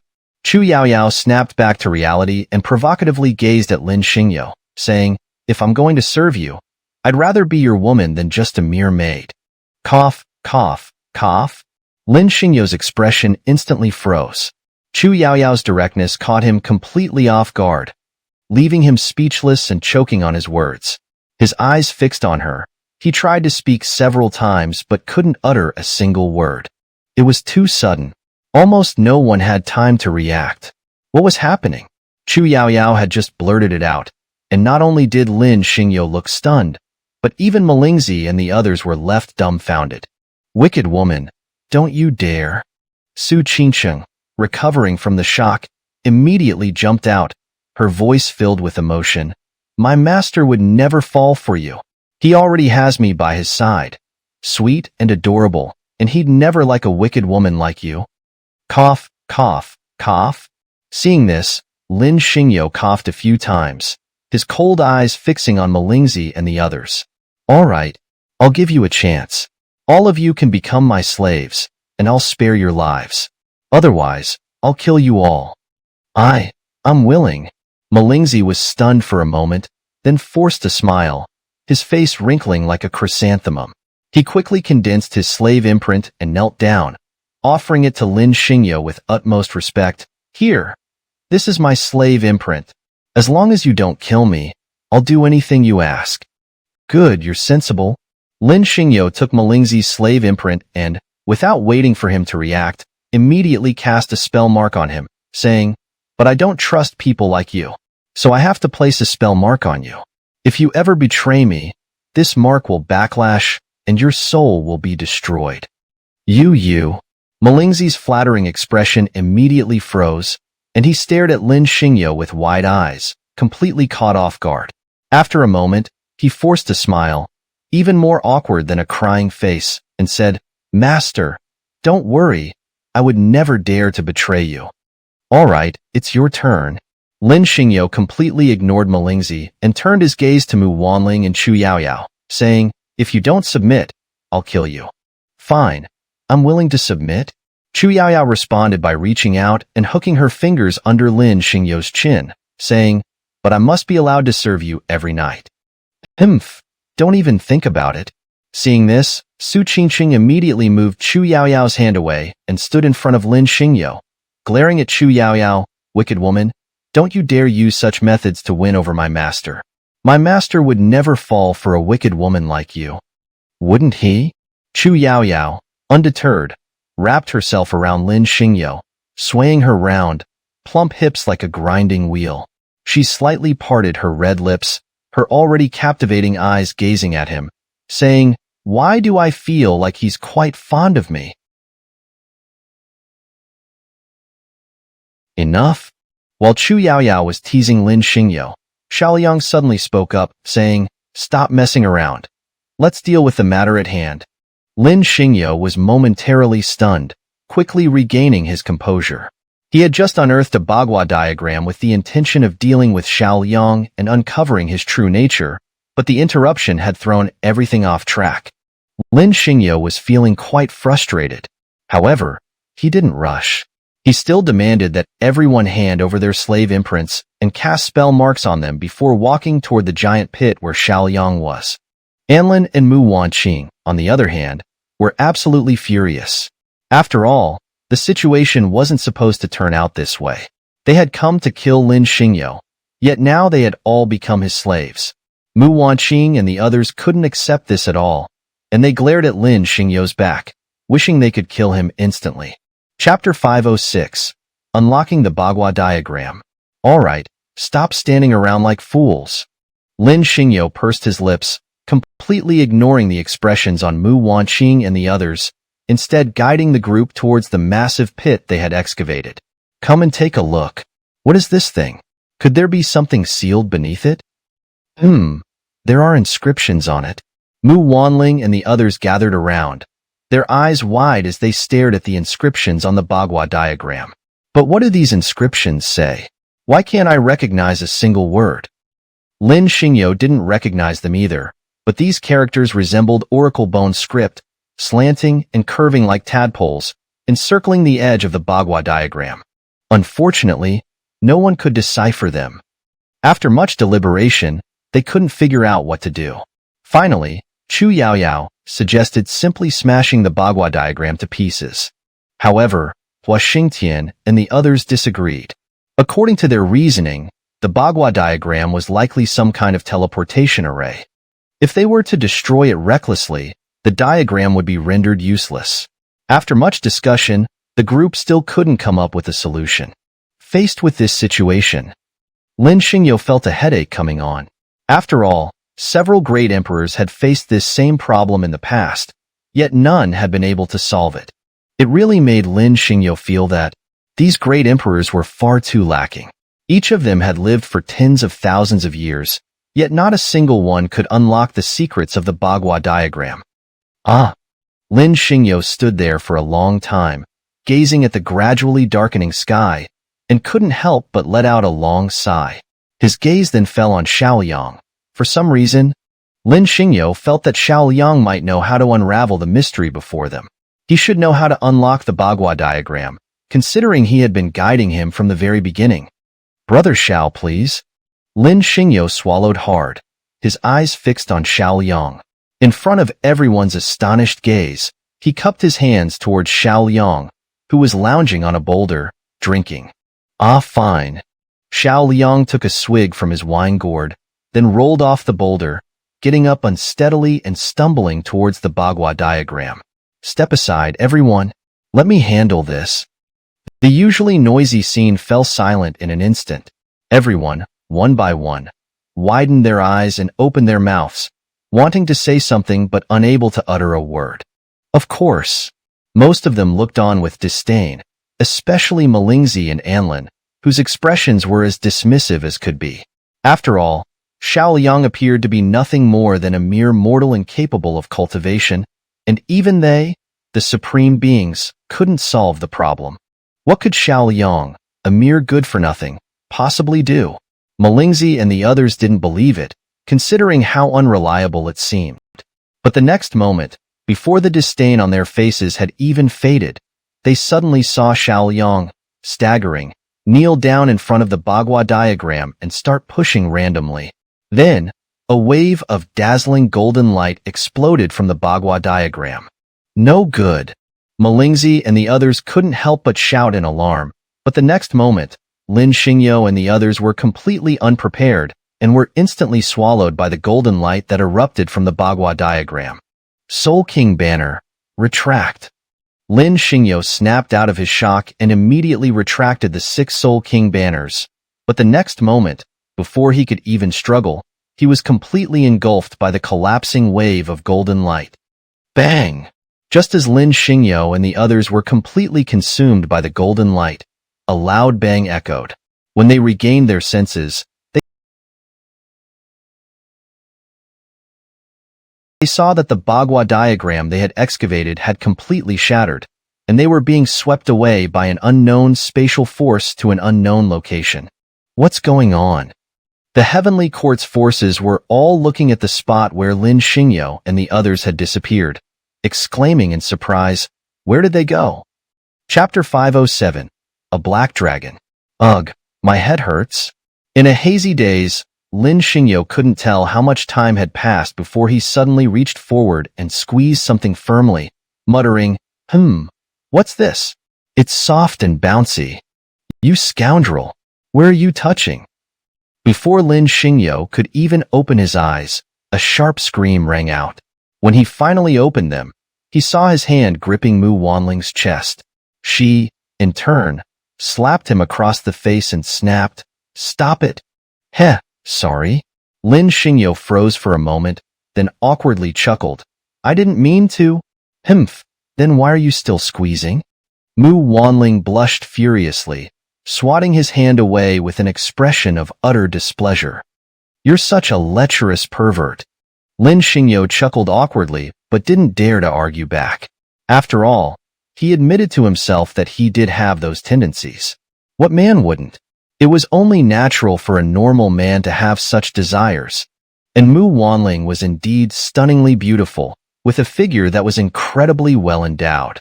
Her chest, in particular, was both large and soft, so much so that it probably couldn't be fully cupped by both hands. "Get up already." Mu Wanling, however, didn't seem to notice Lin Xingyo's expression. Instead, she glared at him fiercely, her face full of displeasure as she looked down at him, who was sprawled between her legs. "Or do you plan on staying like this forever?" Lin Xingyo felt a bit dizzy. The position was indeed quite indecent, and even though it wasn't intentional, it was still inappropriate to be lying on top of a young lady like this. But truth be told, Lin Xingyo didn't really want to get up.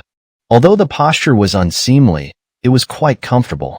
Especially with those ample curves looming so temptingly, it was almost impossible for Lin Xingyo to tear his gaze away. "Humph, you're still staring." Seeing Lin Xingyo fixated on her chest, Mu Wanling bit her lip and glared at him, then pushed him away forcefully. "My legs are numb." Sorry.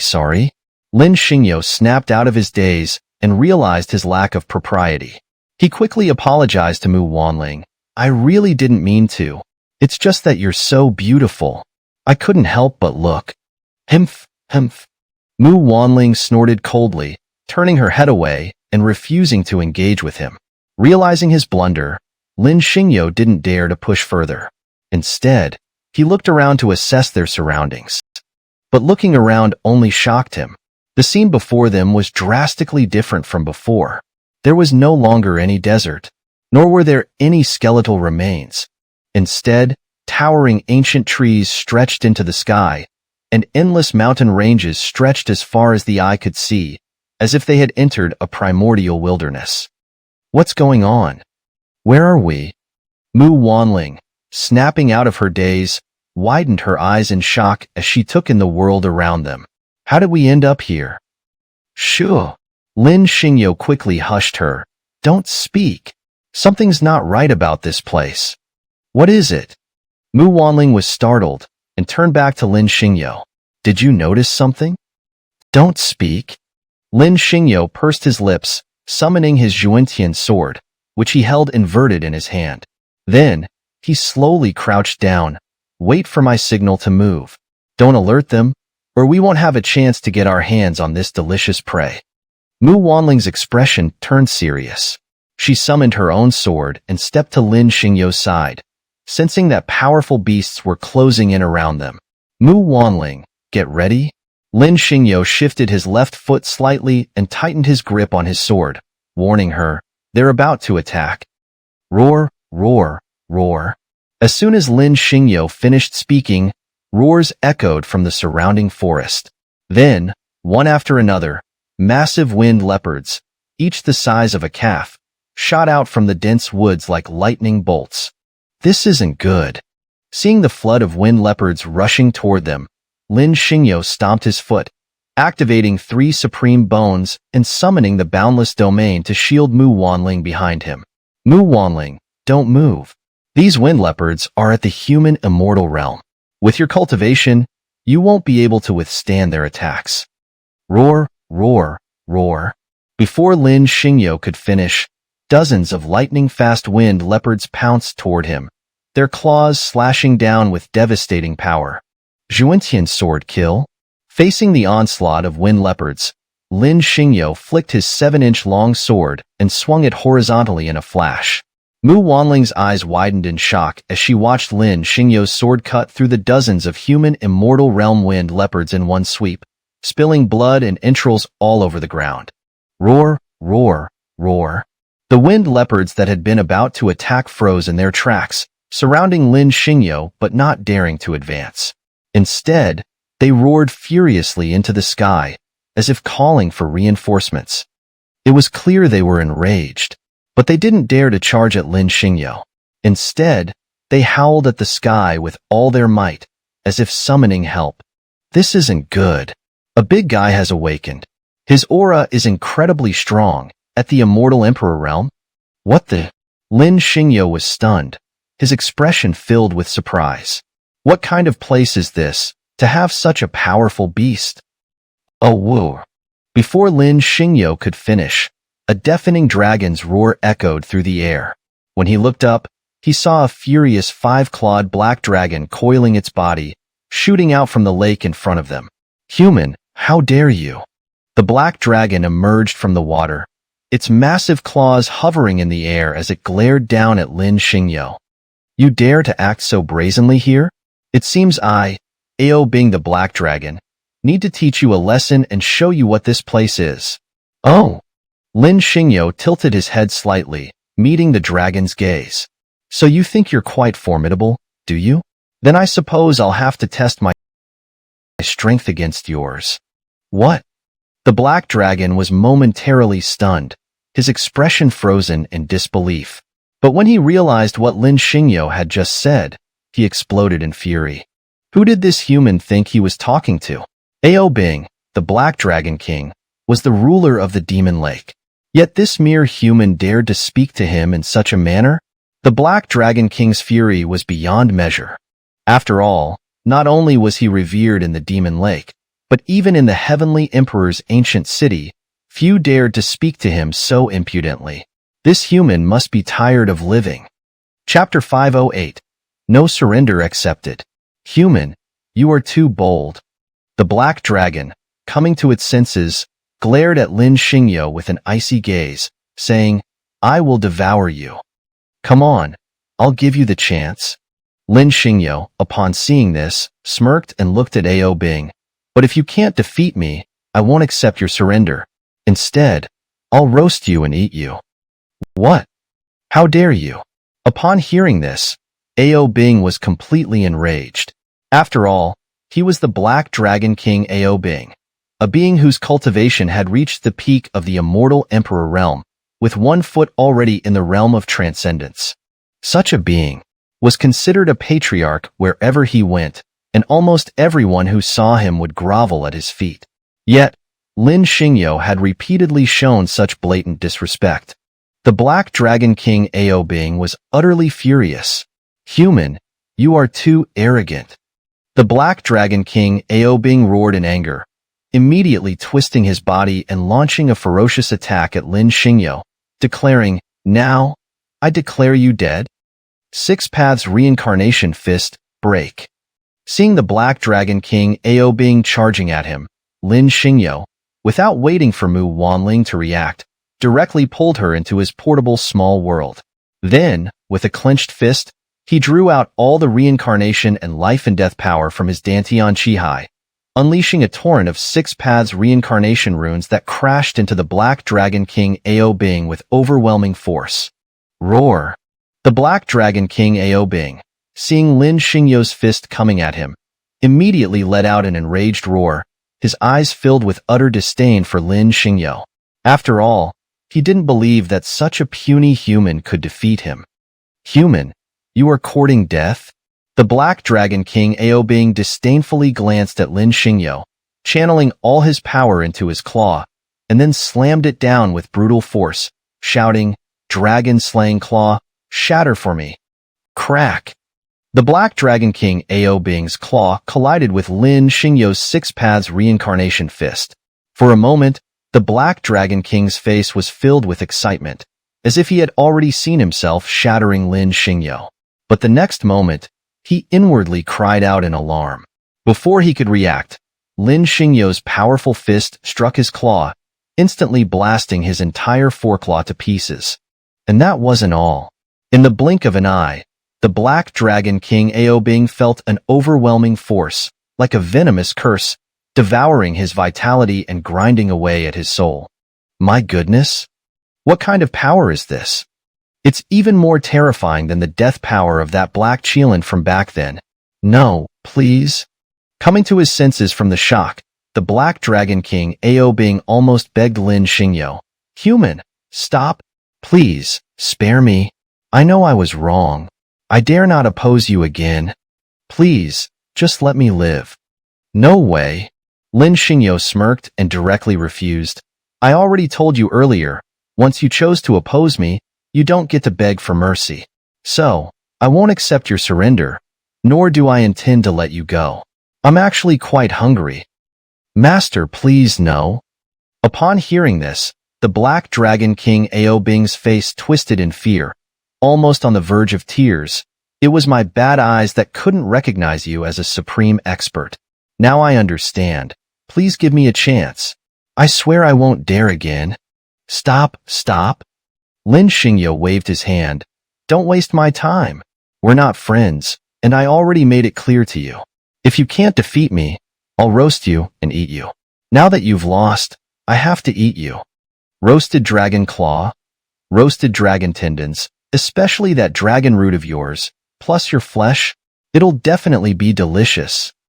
Hearing this, the Black Dragon King Aobing was utterly terrified. His expression was one of sheer despair. "Damn it. I'm the Black Dragon King, an immortal Emperor realm expert who once fought alongside the Heavenly Emperor across the stars, and now I'm going to become this human's meal? Please, please." Coming to his senses, the Black Dragon King Aobing's eyes widened in fury, roaring inwardly, "This can't be. Even if I have to self-destruct, I won't let him roast me and eat me. Little Black Dragon, don't move." Lin Xingyo's Dantian heavenly disc slowly rotated, activating the Devouring Heaven technique to forcibly absorb the Black Dragon King Aobing's power, saying, "Don't think you can escape by self-destructing. My power has already locked you down. If you dare to self-destruct, I'll make sure you know what it means to suffer." "Master, please stop." The Black Dragon King Aobing, seeing this, immediately pleaded with a wailing face, "If you spare my life, I'm willing to serve you as a slave, attending to your every need." "All right then." Seeing the Black Dragon King Aobing's pitiful state, Lin Xingyo finally couldn't bear it and said, "Hand over your slave seal, and I'll show mercy and spare your life. Otherwise, I'll roast you and eat you." "Master, here." "Here?" Upon hearing this, the Black Dragon King Aobing didn't dare to delay even for a moment, immediately condensed his slave seal and handed it over to Lin Xingyo, saying, "Master, as long as you don't kill me, I'll do anything you ask." "Fine." Lin Xingyo smirked, accepting the Black Dragon King Aobing's slave seal, then formed a seal with his hands and pressed it onto the Black Dragon King's forehead, saying, "I'll add another curse seal to you. Then go get me some food. I'm really hungry." "Yes, yes." Seeing this, the Black Dragon King Aobing immediately forced a smile, turning to leave. "Master, I'll go get it done right away." "Little Black Dragon, don't try any tricks." Seeing the Black Dragon King Aobing about to leave, Lin Xingyo couldn't help but warn him. "The curse seal I just placed on you isn't simple. If I find you betraying me, a single thought from me can kill you instantly. Human, you are despicable." The Black Dragon King Aobing's expression froze, and he couldn't help but roar furiously, You don't follow the rules. You schemed against me. Lin Xingyo's cold eyes darkened, and he immediately raised his right hand, filled with killing intent. Seeing this, the Black Dragon King Ao Bing quickly forced a flattering smile, saying, Master, don't be angry. I was just talking nonsense. Master, you are a man of noble bearing and extraordinary talent. How could you be someone who doesn't follow the rules? Enough. Lin Xingyo had no patience to listen to the Black Dragon King Ao Bing's nonsense and impatiently waved his hand, saying, Don't try to play tricks here. Just go to your job. Chapter 509. On the road again. Here, Mu Wanling. In the forest, Lin Xingyo sprinkled cumin on a large piece of roasted lamb and handed it to Mu Wanling, saying, This roasted meat is delicious. Ah.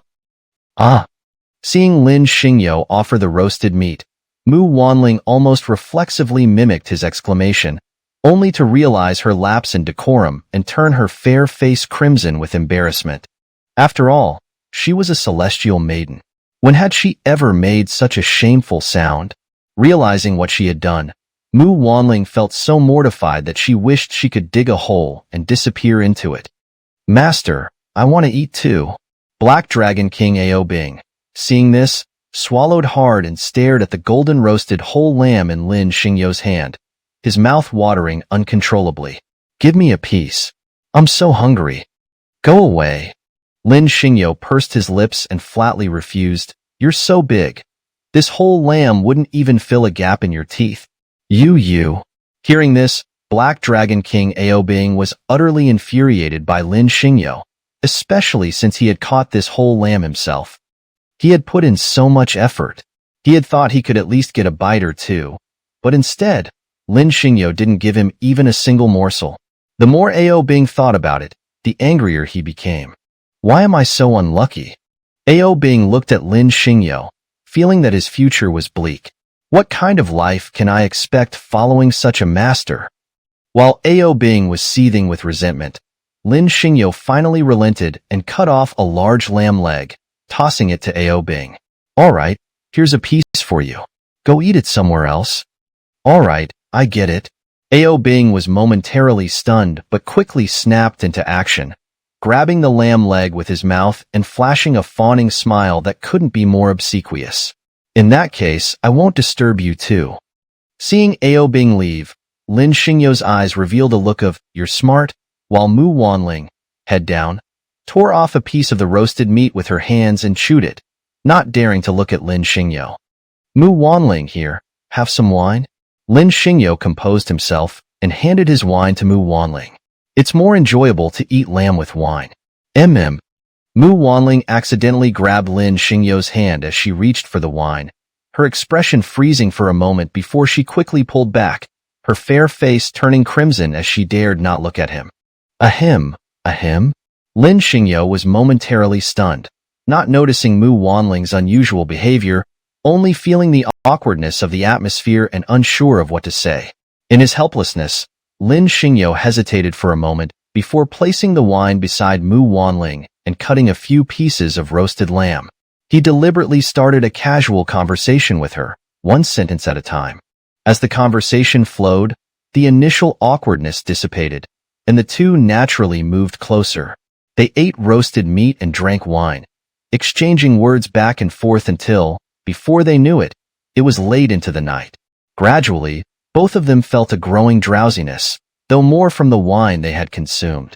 The night deepened, and the sky occasionally saw a meteor streaking across, its bright tail disappearing into the unknown. In the dim light, by the bonfire, Lin Xingyo and Mu Wanling gradually lay down, gazing at the sky above them before drifting off to sleep. However, when morning came, Lin Xingyo's eyes snapped open, and he nearly spat out blood, for everything was far beyond his expectations. Last night, he clearly remembered sleeping opposite Mu Wanling, but now, how had they ended up sleeping together? And not only that, but why was his hand inside her clothes? Seeing Lin Xingyo's head nearly explode, the next moment, as he tried to pull his hand out of Mu Wanling's clothes, he felt two piercing gazes of killing intent fix on him. You scoundrel, how dare you? Mu Wanling snapped out of her shock and slapped Lin Xingyo across the face. How dare you offend me? I. Lin Xingyo's eyes widened as he tried to say something to Mu Wanling, but after several attempts, he couldn't utter a single word. You still haven't taken your hand out? Mu Wanling, furious, shouted, but her expression suddenly changed. You scoundrel! You even dare to squeeze? I'm sorry. Hearing this, Lin Xingyo quickly realized, pulling his hand out while apologizing to Mu Wanling. I wasn't intentional. It was just an instinctive reaction. You scoundrel, you! Mu Wanling, infuriated, grabbed Lin Xingyo's hand and bit down hard. I'm going to fight you. Ouch, ouch, ouch. Lin Xingyo, in pain from Mu Wanling's bite, pleaded with her. Mu Wanling, stop biting. I promise I won't do it again. Humph. Mu Wanling glared at Lin Xingyo fiercely, letting go of his hand and pouting with an expression of extreme dissatisfaction. You're not allowed to tell anyone about this, or I'll fight you.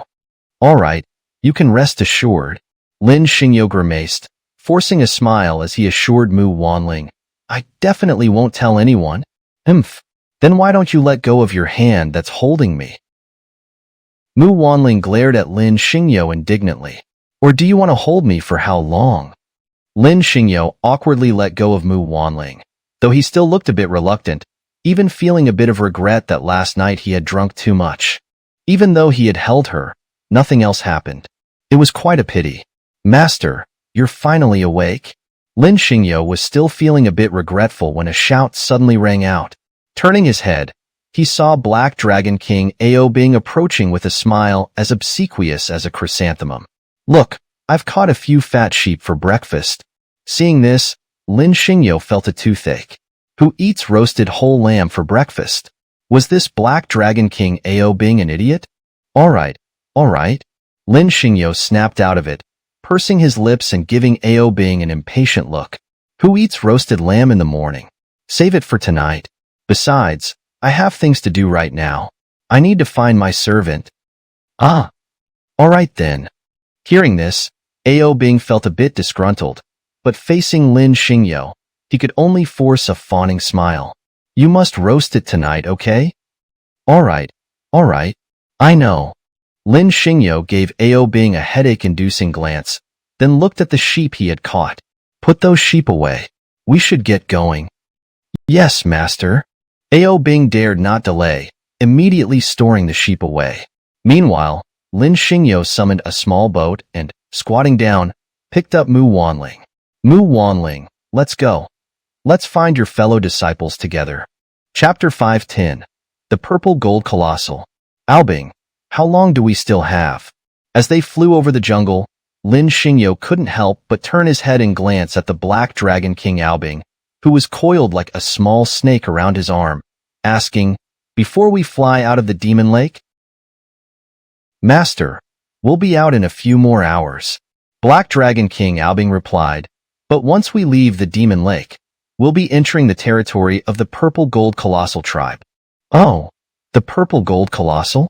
Lin Xingyo's expression froze, and his eyes revealed a hint of surprise. After all, the Purple Gold Colossal tribe was believed to be extinct.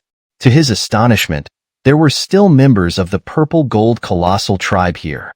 Apart from his surprise, Lin Xingyo also became somewhat interested in the Heavenly Emperor's ancient city, as this place seemed quite remarkable. Of course, the mere existence of the Purple Gold Colossal tribe wasn't enough to excite Lin Xingyo. What truly intrigued him was the fact that the Heavenly Emperor's ancient city was said to be sealed with the Tao techniques of the primordial Heavenly Emperor, especially when he learned from Black Dragon King Aobing that it involved temporal Tao techniques. Lin Xingyo couldn't help but feel an urge to see it for himself. Although he had already mastered the power of life and death, he still couldn't fully control the cycle of rebirth and death. Therefore, he believed that mastering the cycle must involve the manipulation of time and space. Now that Black Dragon King Aobing had informed him that the Tao techniques left behind by the primordial Heavenly Emperor in the Heavenly Emperor's ancient city involved time and space, Lin Xingyo couldn't help but want to obtain them. If he could master the Tao of time and space, The seemingly insurmountable gap in the six paths of life and death might be easily bridged. Of course, apart from these reasons, Lin Xingyo also had another objective: to find someone. That person was Xiao Yang, because Lin Xingyo felt that this person was hiding too deeply, and everything in front of him seemed to be part of Xiao Yang's plan. He had been led here step by step. When did it all start? Lin Xingyo couldn't quite pinpoint it. Maybe it began when he first arrived in the northern desert, or perhaps it was from the inn. Regardless, Lin Xingyo understood that Xiao Yang's presence in his life was no coincidence. Everything had been meticulously planned by the other party. Even meeting Mu Wanling and the others seemed to be part of a prearranged scheme. Although everything appeared natural, now that he thought about it, it sent chills down his spine. After all, by now, no one could possibly believe that Xiao Yang was an ordinary person. On the contrary, the more unremarkable he seemed, the more it made one feel that this person was unfathomable. Xiao Yang, just who are you? After a moment of silence, Lin Xingyo clenched his fists tightly, muttering, "What is your purpose in leading me to the Heavenly Emperor's ancient city?" "Master, what are you muttering about?" While Lin Xingyo was deep in thought, he suddenly heard Black Dragon King Aobing speak up. "I forgot to remind you earlier. We're about to enter the territory of the Purple Gold Colossal Tribe. I need to remind you now that once we enter their territory, we'd better not fly in the air, as that would make us too conspicuous. Given the habits of the Purple Gold Colossal Tribe, they might shoot us down from the sky." "Oh," Lin Xingyo responded, but didn't pay much attention. After all, he was a creation realm expert, and if a mere group of Purple Gold Colossals dared to challenge him, he wouldn't hesitate to kill them. "Master, you absolutely must not be careless." Seeing Lin Xingyo's dismissive expression, Black Dragon King Aobing immediately reminded him, "The Purple Gold Colossal Tribe is not lacking in experts like you. Although their intelligence is not great, their tribe does have invincible supreme experts at the immortal realm. Moreover, I must warn you that the closer you get to the Heavenly Emperor's ancient city in this sealed world, the more cautious you need to be, as you might encounter terrifying beings at the Great Tao Void Realm." "What? The Great Tao Void Realm?" Upon hearing this, Mu Wanling was utterly shocked, as her father, a supreme ruler of the immortal realm, was only at the Great Tao Void Realm. To think that such terrifying existences could be found in this place. Mu Wanling's face was filled with nothing but shock, as beings at the Great Tao Void Realm were considered supreme rulers not only in this star system but even in the primordial heavenly realm. However, despite her shock, Mu Wanling quickly calmed down. She understood that this world was a sealed realm, as it was the ancient city sealed by the primordial heavenly emperor at the moment of his death, using all his power.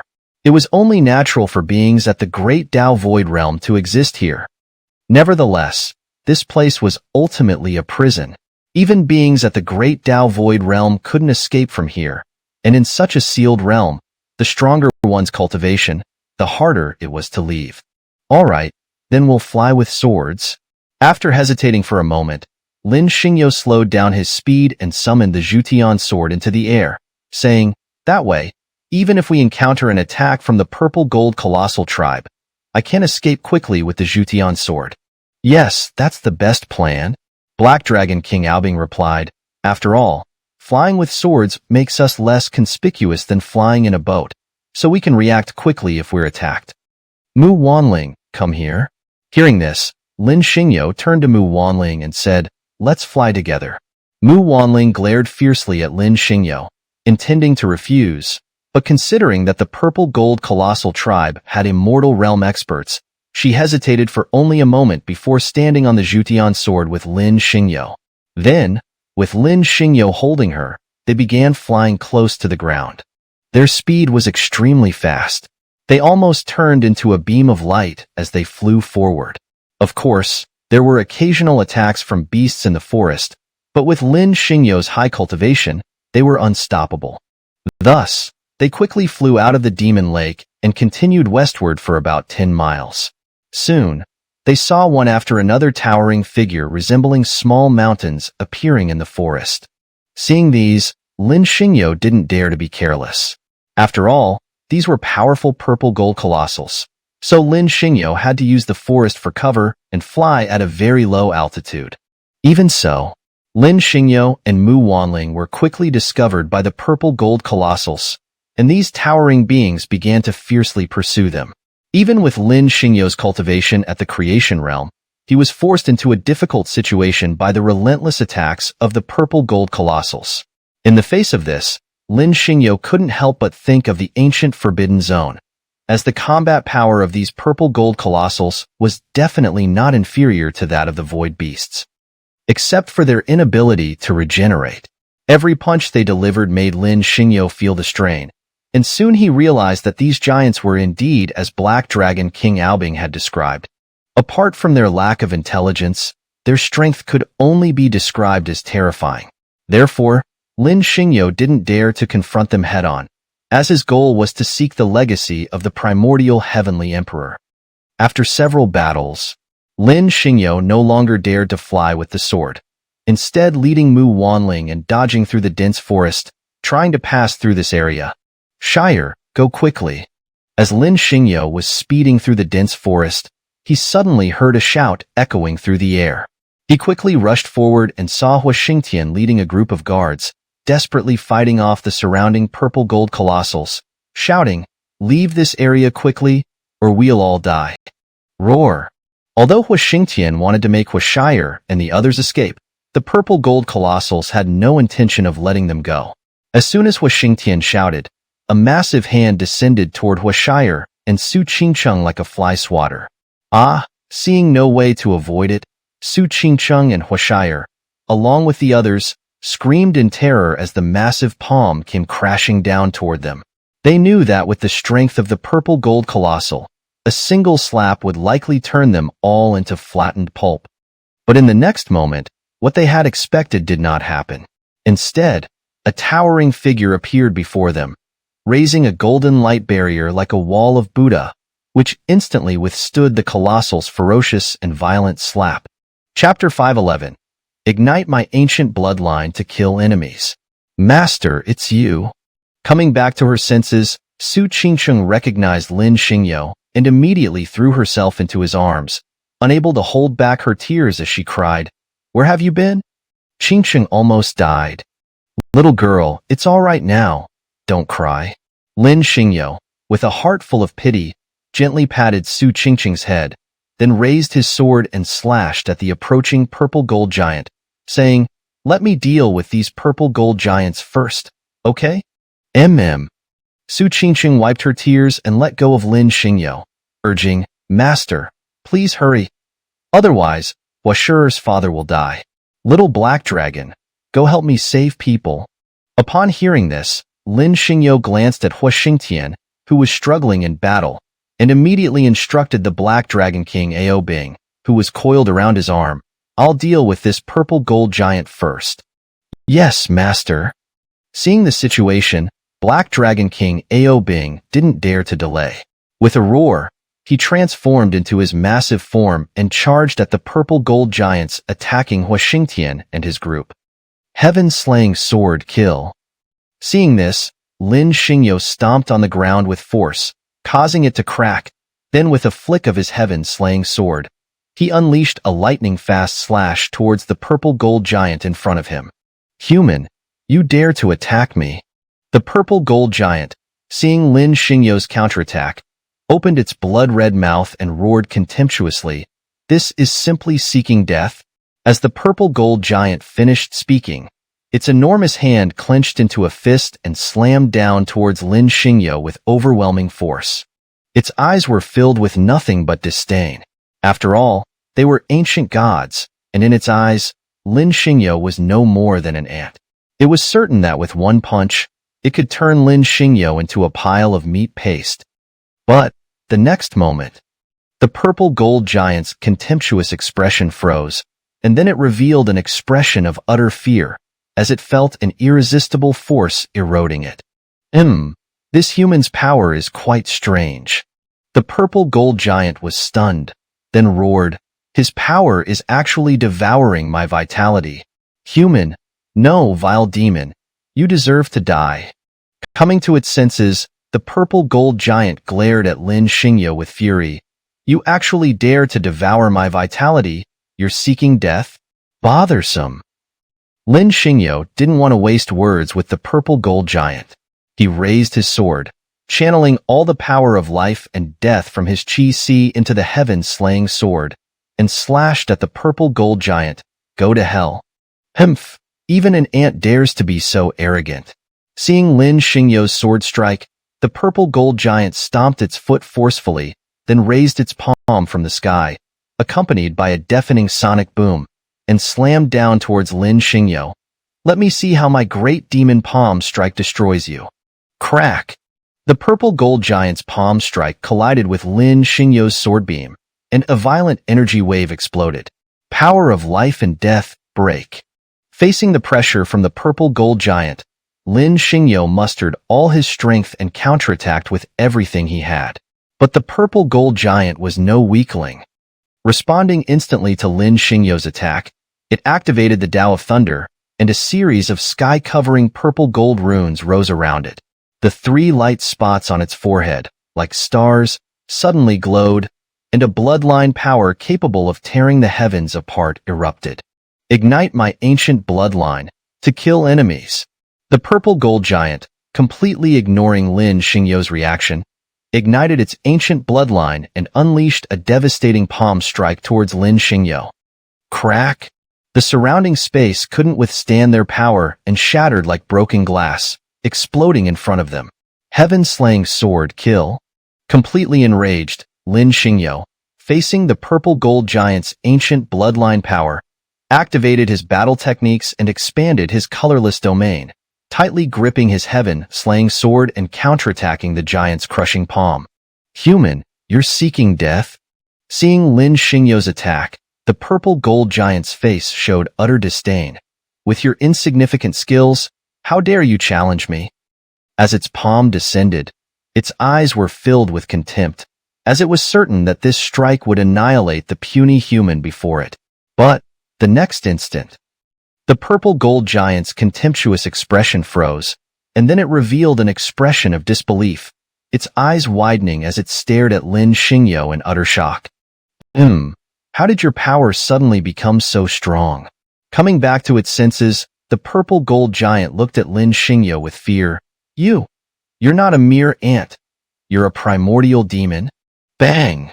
Before the purple gold giant could finish its words, a sword light shot into the sky, and the next moment, its palm, which had been crushing down on Lin Xingyo, was sliced apart. In its horrified expression, Lin Xingyo's heaven-slaying sword pierced through its forehead. Demon, you dare to trick me. The purple gold giant, with its eyes wide open, fell backwards like a piece of rotten wood, crashing to the ground. Your strength has reached the level of creation realm. Ding! The system has detected that the host has just slain a 9th-level celestial emperor of ancient bloodline, obtaining supreme ancient bloodline. Does the host wish to merge it to enhance their strength? Merge. Lin Xingyo smirked and immediately merged the ancient bloodline obtained from the system. In an instant, he felt his ancient bloodline grow stronger. And, the next moment, Lin Xingyo didn't dare to delay, as Hua Xingtian and the others were still trapped. With a flick of his sword, he charged lightning fast towards the purple gold giants surrounding them. Roar! Seeing Lin Xingyo approach, the 6 or 7 massive purple gold giants all roared in anger, their eyes filled with hatred. Kill that demon! After roaring, the powerful purple gold giants all charged towards Lin Xingyo. But Lin Xingyo's realm was far too high. So, with a flash of sword light, the next moment, in the shocked gazes of countless onlookers, the 6 or 7 ferocious purple gold giants all had their heads sliced off as they turned. With blood gushing out, their headless bodies took a few steps before collapsing like rotten wood to the ground. Roar, roar, roar. The purple gold giants originally surrounding Hua Xingtian all turned their heads, witnessing Lin Xingyo slay 6 or 7 of their companions with a single sword strike, and immediately roared piercingly. Master, we must end this quickly. Hearing this, Black Dragon King Ao Bing's face changed, and he urgently shouted to Lin Xingyo. These purple gold giants are calling for reinforcements. Heaven-slaying sword kill. Hearing this, Lin Xingyo didn't dare to delay. He immediately activated his battle techniques to their fullest, and like a thunderbolt, he charged towards the roaring purple gold giants, and in an instant, one by one, the powerful giants were all slain before they could react. Let's go! Lin Xingyo, after cutting down all the purple gold giants in the area, immediately grabbed Su Qingqing and Mu Wanling and ran, saying, "Several large ones are heading this way. If we don't leave now, we might not get the chance later." Su Qingqing and the others were all stunned, especially Hua Xingtian, who was dumbfounded. Lin Xingyo's display had truly shocked him. After all, those were celestial emperors and kings among the purple gold giants, yet Lin Xingyo had cut them down like they were nothing more than fruits. How could Hua Xingtian not be astonished? These purple gold giants were descendants of the ancient gods, almost all of them born with divine physiques. Although their intelligence wasn't fully developed, Hua Xingtian knew without a doubt that these purple gold giants were incredibly powerful. Almost no one could kill them as effortlessly as Lin Xingyo had. Go! Lin Xingyo didn't care whether they were stunned by his actions. Instead, he shouted anxiously at Hua Xingtian and the others, "If you don't leave now, you'll all be trampled into paste by the purple gold giants. Go, go!" Upon hearing this, Hua Xingtian and the others finally snapped out of their shock. After all, their cultivation levels were not low, and almost as soon as Lin Xingyo finished speaking, they sensed several terrifying auras rushing towards them at breakneck speed. Facing this situation, Hua Xingtian and the others understood clearly. Lin Xingyo was right. If they didn't leave now, they would be doomed. Roar, roar, roar. Just moments after Lin Xingyo and the others left, 3 incredibly powerful purple gold giants arrived at the scene. Each of these 3 giants had 5 star-like light spots on their foreheads. The one that arrived later had 7 stars on its forehead. If Black Dragon King Ao Bing were present, he would surely scream in fright, for a purple gold giant with 7 stars on its forehead was on par with Lin Xingyo in terms of cultivation level, possessing the strength of the creation realm. Moreover, this purple gold giant's aura was clearly stronger than Lin Xingyo's. If the two of them met, it was hard to say who would kill whom. Find them for me? Seeing the scene, the 7-star purple gold giant couldn't help but roar in extreme anger. Find out what creature dared to slaughter our people so brazenly on our territory. I will personally tear them apart. Chapter 5:12. The Purple Gold War King. Go, quickly go. Lin Xingyo dared not stay for even a moment. Almost dragging Su Qingqing and Mu Wanling, they stepped onto the Zhutian sword and rushed forward at high speed. Those purple gold giants will likely find us soon. I can already faintly sense an incredibly terrifying aura approaching us. If we don't escape this area now, we will definitely suffer their fierce counterattack in the next moment. Roar! Before Lin Xingyo's words had even finished, a shadow suddenly swept over their heads. In an instant, Lin Xingyo couldn't help but look up. He saw a purple gold giant with 7 stars on its forehead, wielding a massive hammer, its face full of fury, and it swung the hammer down at him. Small world open? Witnessing this scene, Lin Xingyo didn't have time to think. He immediately opened his small world and took in Su Qingqing and the others. Then, with a powerful stomp on the Zhutian sword, he clenched his fist and launched a devastating punch at the hammer coming at him from the purple gold giant. 6 Paths Reincarnation Fist Break. With a single punch, Lin Xingyo's fist collided with the giant's hammer. In the next moment, instead of retreating, he advanced, summoning the soul-devouring spear, and launched an extremely violent attack on the purple gold giant. Human, you are courting death? Facing Lin Xingyo's counterattack, the purple gold giant immediately roared at him with disdain and contempt. You, an ant, dare to fight me? You are seeking your own death. Is that so? Upon hearing this, Lin Xingyo directly thrust his spear at the purple gold giant. Then forgive me for being rude. Soul-devouring spear. Kill? You're seeking death. Seeing that Lin Xingyo didn't retreat but advanced, the purple gold giant's anger exploded completely. After all, He was the Purple Gold War King. He had lived for 300,000 years, yet he had never encountered such an arrogant human. Not only did this human dare to kill his subjects, now, he even dared to be disrespectful to him here. Witnessing all this, the Purple Gold Giant didn't want to think about anything else. All he wanted now was to completely obliterate Lin Xingyo. Heaven-splitting axe slay. In his rage, the Purple Gold Giant snapped back to reality and immediately raised his massive axe, launching it like a meteor through the sky, directly at Lin Xingyo. Human, you should feel honored. As he swung his axe, the Purple Gold Giant looked at Lin Xingyo and couldn't help but speak. An ant like you dying under my axe. This is a blessing you earned in your previous life. Otherwise, you wouldn't even be worthy of dying under my war axe. Hmph, you should also feel honored. Lin Xingyo pursed his lips and immediately retorted, because you are the first Purple Gold Giant to die by my soul-devouring spear. Huh. The Purple Gold Giant's expression froze for a moment, and he didn't react immediately. When he did, he was furious. He was the Purple Gold War King. Throughout history, he had encountered many arrogant individuals, but he had never met a human as arrogant as this one, who dared to say such things to his face. This was beyond arrogance. Good, very good. Coming back to his senses, the Purple Gold Giant looked at Lin Xingyo with raging fury and said, Human, since you are so confident, now take my move. After this move, if you don't die, I can give you a chance to keep your whole body. Fine, if you can take my move. In response to the Purple Gold Giant's words, Lin Xingyo retorted without backing down, if you can withstand my move, I'll leave you an intact body as well. Arrogant. Die.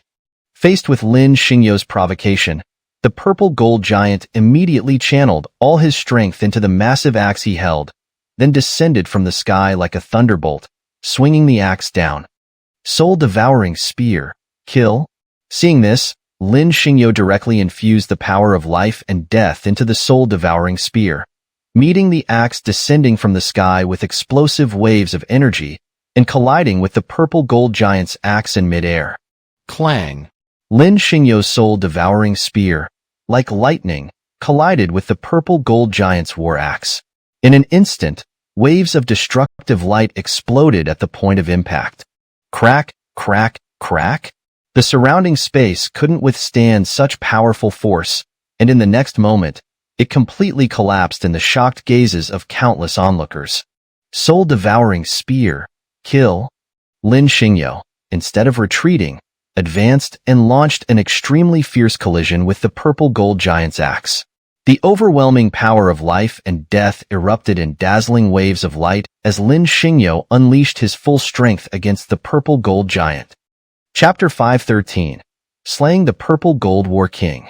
Human, you are indeed strong.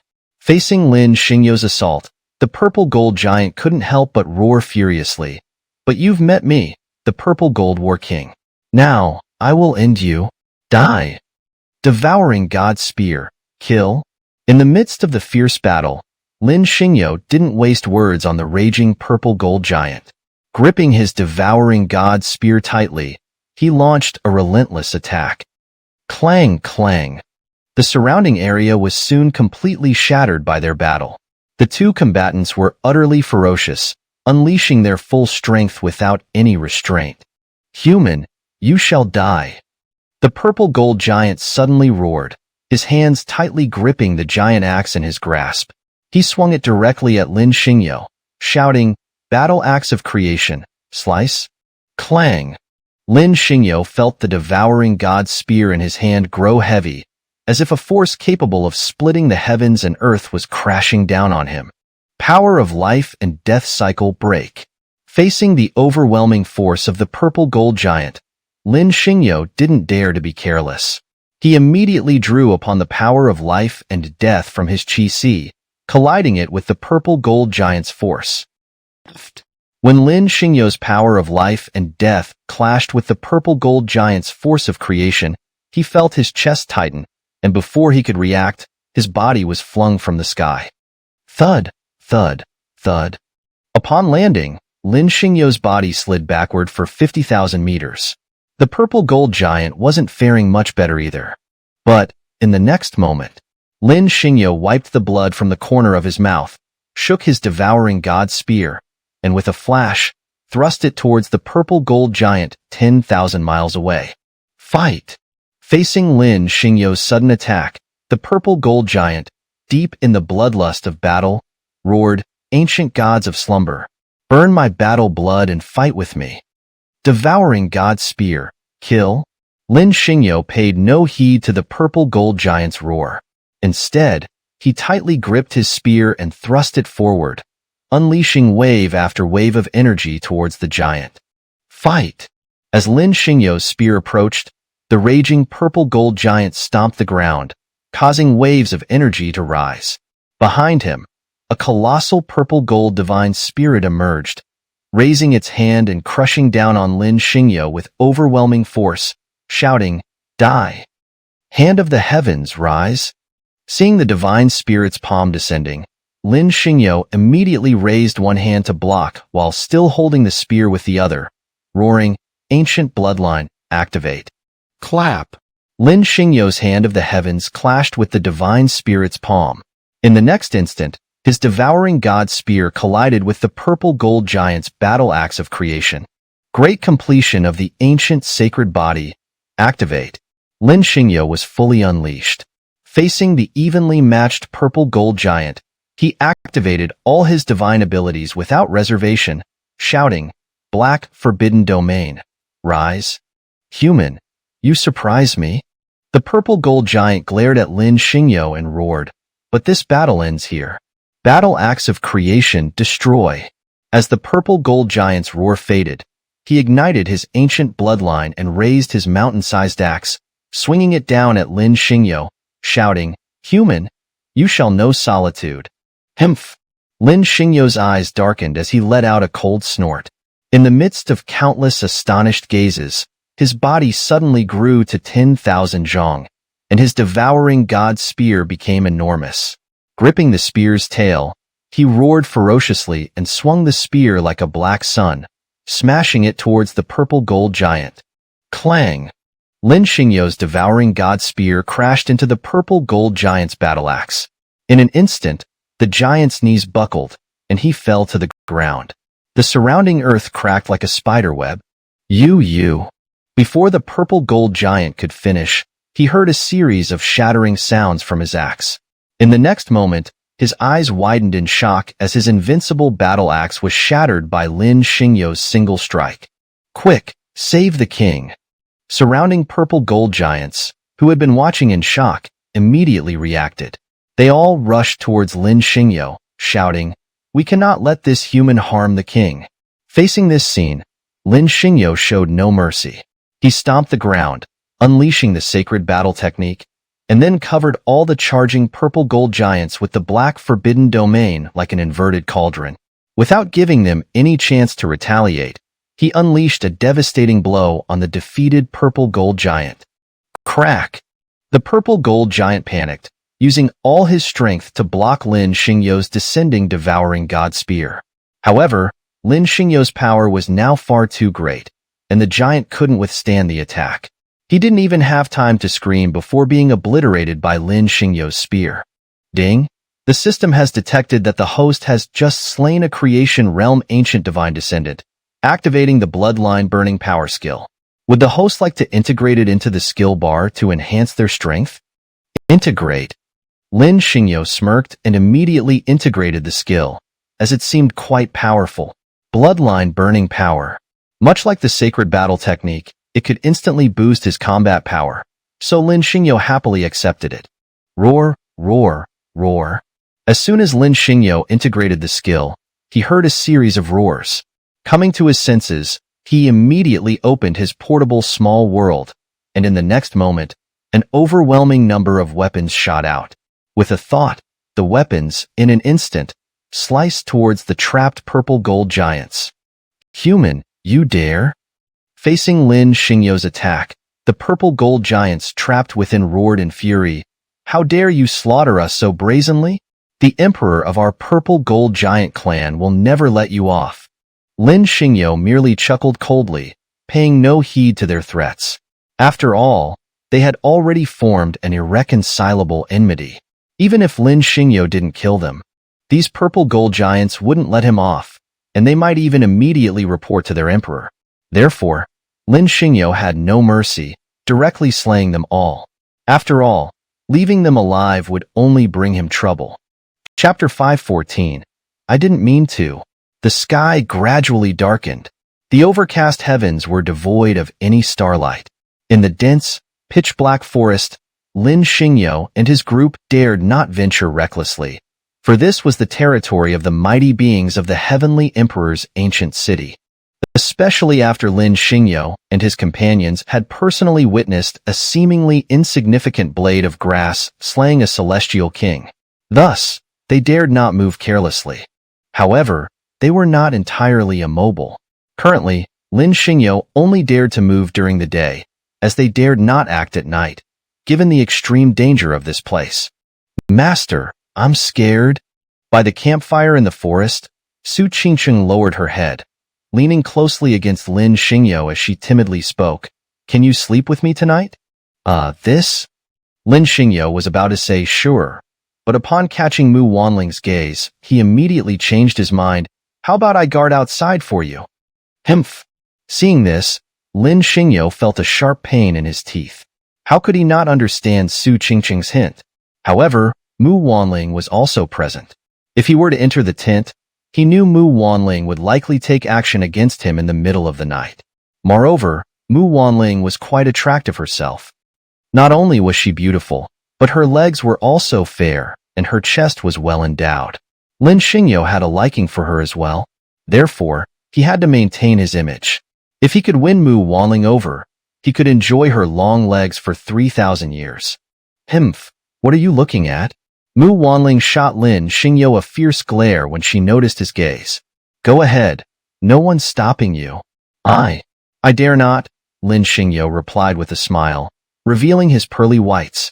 He looked at Mu Wanling with a warm, inviting gaze, saying, the main reason is that I'm afraid you want to sleep with me. You scoundrel, get out.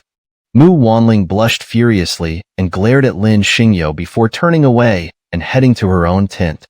I would never want to sleep with you. Huashire. Lin Xingyo turned his gaze to Huashire when Mu Wanling left. But before he could finish his sentence, Huashire gave him a stern look and said, what do you want? I'm not even an adult yet. Cough, cough, cough. Lin Xingyo almost choked on his words. Did he really look that desperate? Couldn't he have some other intentions? But Huashire ignored his expression and gave him a fierce glare before leaving as well. Lin Xingyo didn't bother calling after her. If she left, then so be it. He was too tired to explain himself. Right now, he needed to rest quickly because they had to continue their journey tomorrow. However, before leaving this area, they had to head to the lair of the Golden Giant, as the people from the Immortal Spirit Palace and Huang Loxi had been captured there. Lin Xingyo needed to rescue them. All right, everyone, go to sleep, Lin Xingyo said, sitting cross-legged after the three women left. I'll use this time to meditate and prepare for the intense battle tomorrow. The night passed without incident. However, when Lin Xingyo opened his eyes the next morning, he was stunned. What's going on? Lin Xingyo stared at Su Qingcheng in disbelief. How did I end up in here? You came in yourself. Su Qingcheng pushed Lin Xingyo and pouted. You crawled in and fell asleep with your snoring all night. Can't you do something else? Lin Xingyo was almost out of breath. He clearly remembered meditating outside. So how did he end up in the tent? It seemed his body was more honest than his words. Why are you staring at me? Su Qingcheng blushed and lowered her head. You have the intention, but not the courage. Damn it. Lin Xingyo's expression changed, and he pounced on Su Qingcheng like a hungry wolf. If I don't do something now, this woman will think I'm no good. I'm doing it. Where is he? Just as Lin Xingyo was about to act, Mu Wanling's puzzled voice came from outside. Where did he go so early in the morning? Lin Xingyo's expression froze, and without waiting for Su Qingcheng to react, he quickly left the tent. Su Qingcheng, where's your master? Lin Xingyo had just left when Mu Wanling opened the tent flap and walked in, frowning. Have you seen him? No, get out. Su Qingqing immediately showed her displeasure. How rude. I was sleeping here, and you just opened my tent flap?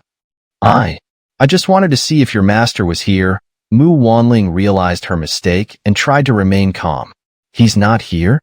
Go back to sleep. I'll look for him. Humph. Su Qingqing snorted, expressing her dissatisfaction. Of course, Su Qingqing was also upset. Just now, they could have. But it was all ruined by this woman. She was so angry that she wanted to bite Mu Wanling to death. Ah. Mu Wanling had just stepped out of Su Qingqing's tent when she turned her head and saw Lin Xingyo standing there, stretching. Mu Wanling, what were you doing? You? Why are you here? Mu Wanling frowned when she saw Lin Xingyo. Didn't you hear me calling you? I heard. Lin Xingyo glanced at Mu Wanling and stood up straight, trying to appear calm. But I was relieving myself in the woods, so I didn't respond. Oh, is that so? Mu Wanling looked Lin Xingyo up and down, her expression doubtful. Well, hurry up and get ready. We need to leave. We won't make it to the Golden Giant's lair before nightfall if we don't hurry. All right, I'll get ready now, Lin Xingyo replied. Seeing this, Lin Xingyo felt a toothache.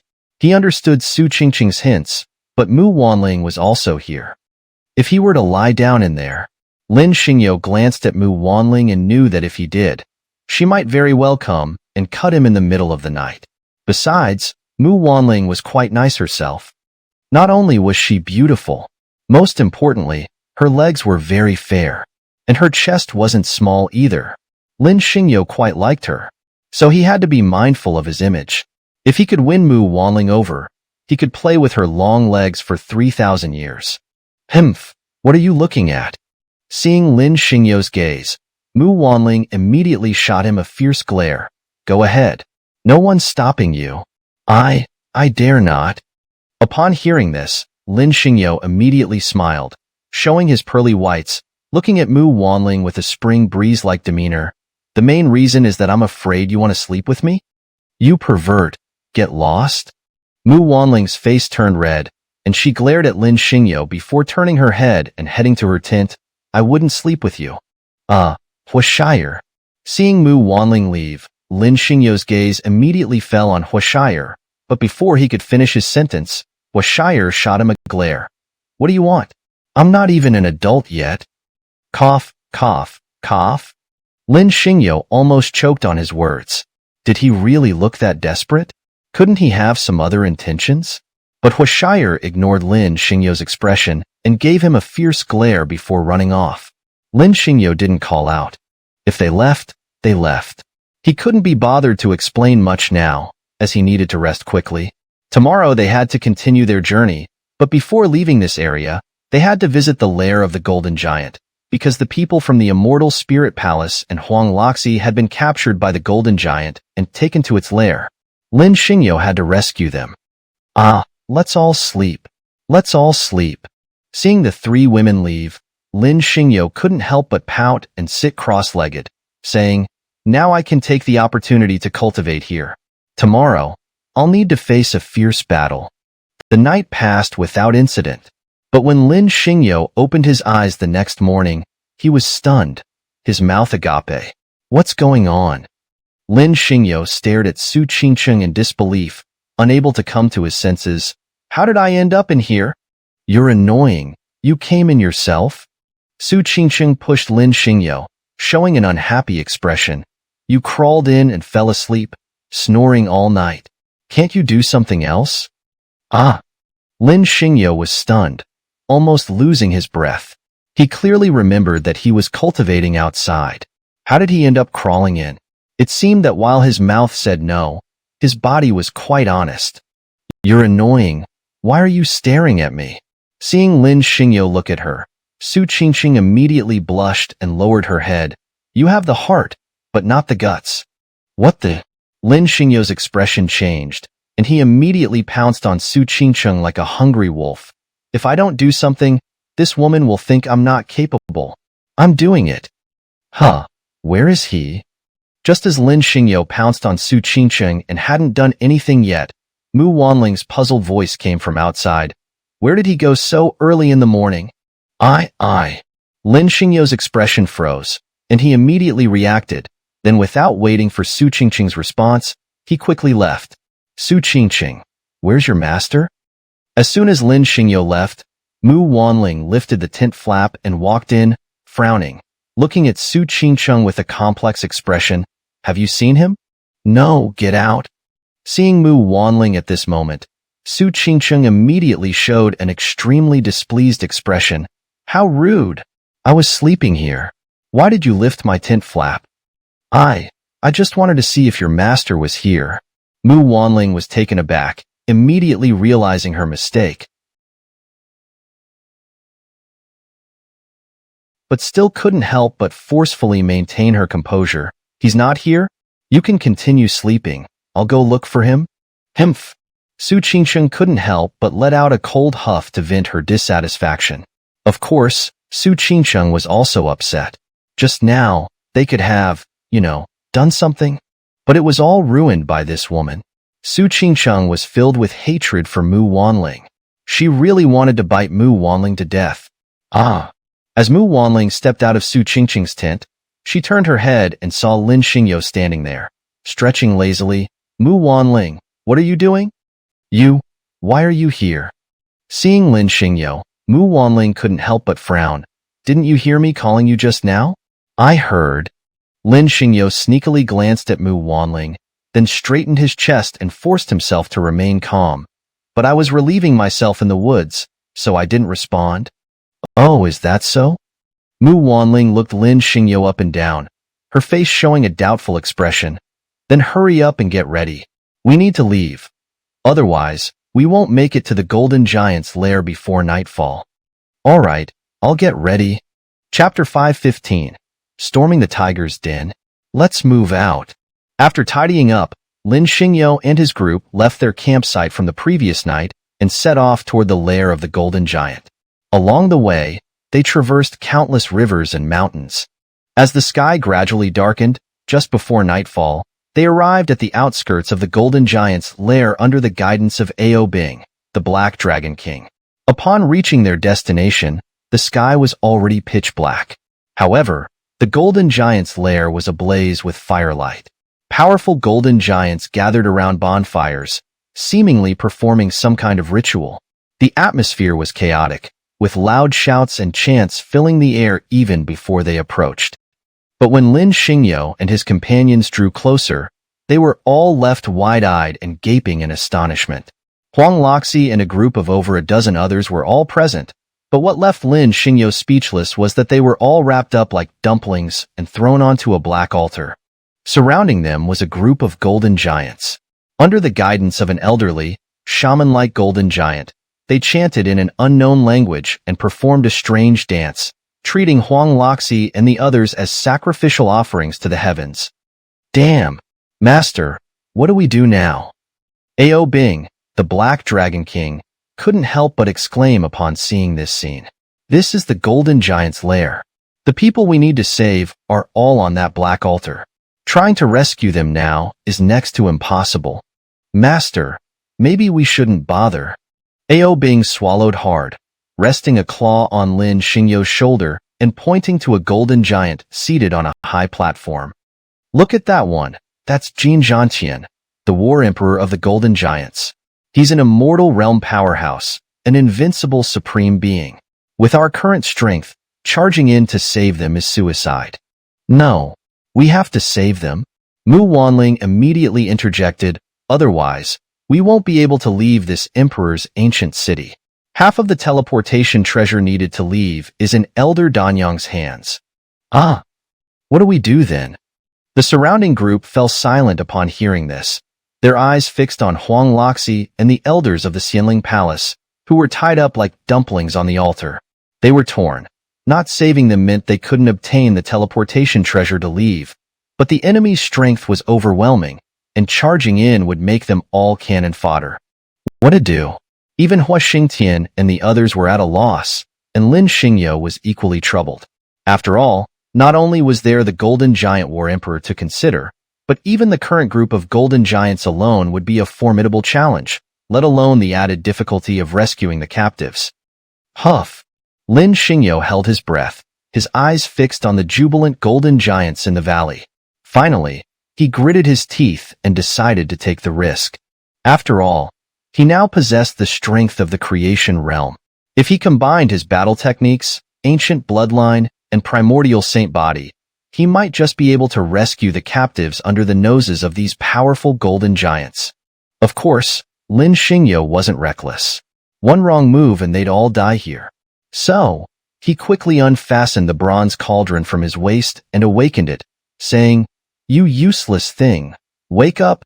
I need your help for something big." "You scoundrel, what do you want disturbing me for?" The bronze cauldron, awakened by Lin Xingyo, immediately expressed its displeasure. "I was having a nice dream with Zhou Gong. What urgent matter could you possibly have to wake me up now?" "Sure, stop making noise." Lin Xingyo quickly silenced the cauldron, pointing forward. "Look, I need your help." Ancient gods." The bronze cauldron shuddered and said, "How come there are so many ancient gods here? Scoundrel, what place is this? Why is there even a trace of the heavenly emperor of primordial chaos?" The cauldron trembled as it surveyed the scene, then exclaimed in shock, "Scoundrel, did you find the emperor's ancient city?" "Yes, we found it," Lin Xingyo replied, "but we're still on the outskirts. We need to rescue those on the altar first before we can proceed further into the emperor's ancient city." "Rescue? Rescue them?" The bronze cauldron exclaimed incredulously, "Scoundrel, are you insane? Instead of running, you want to rescue people? You must be out of your mind." "Sure, stop shouting," Lin Xingyo warned. "If you alert the golden giants, I'll throw you out first." "Scoundrel, let me give you a word of advice," the cauldron persisted. "These aren't ordinary golden giants. They're ancient gods, each with immense combat power. If you provoke them, don't drag me into it. I don't want any part of this." "Shut up." Lin Xingyo didn't want to waste time arguing. "I'm going in to save them. Help me or not, it's up to you." "Scoundrel, don't drag me into this," the cauldron replied. "If you want to die, go ahead, but don't involve me. No matter what you say, I won't be swayed this time. If you die, so much the better. I'll be free to roam the world." "Fine, then go roam freely," Lin Xingyo retorted. "Brother, it's time for me to unleash my might." "Scoundrel, are you really going to charge in?" the cauldron warned. "Let me remind you, don't be reckless. Otherwise, you'll end up dead." "All right, enough already," Lin Xingyo impatiently waved his hand, then turned to Mu Wanling and the others. "You go to the outskirts and drive the prepared beasts toward here to distract the golden giants." "Ao Bing, you set fires everywhere," Lin Xingyo instructed the Black Dragon King perched on his shoulder. "The bigger, the better." "Yes, master," Ao Bing replied, not daring to refuse, and slithered away. Mu Wanling and the others also departed. "Scoundrel, listen to me." The cauldron couldn't help but speak up again. "Don't go looking for trouble. These ancient gods are not to be trifled with, especially that war emperor. His strength is at the terrifying immortal realm. Provoking him is suicide."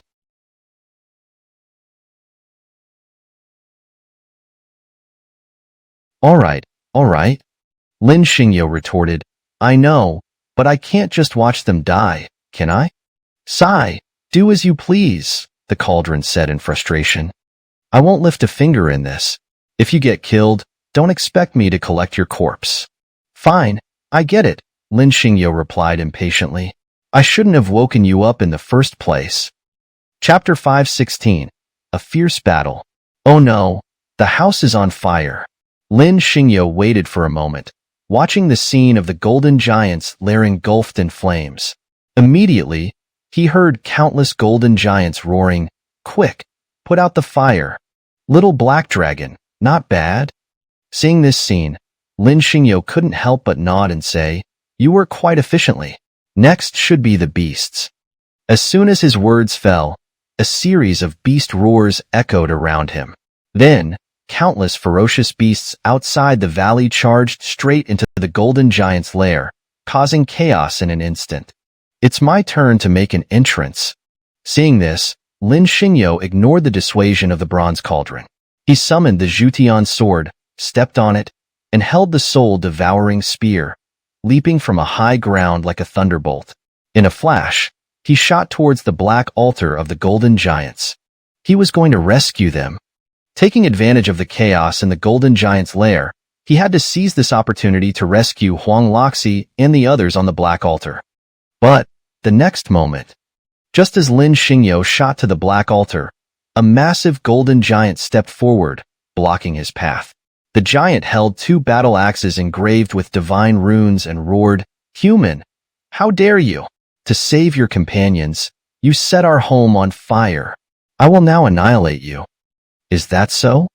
Lin Xingyo smirked, raising the soul-devouring spear and delivering a powerful strike to the golden giant. Then let's see how you plan to annihilate me. Soul-devouring spear. Kill. Human, you're courting death? Facing Lin Xingyo's attack, the golden giant raised its axes high, as if splitting the heavens and earth, and slashed down at Lin Xingyo. Human, die. Clang. As the golden giant's words fell, a loud collision echoed.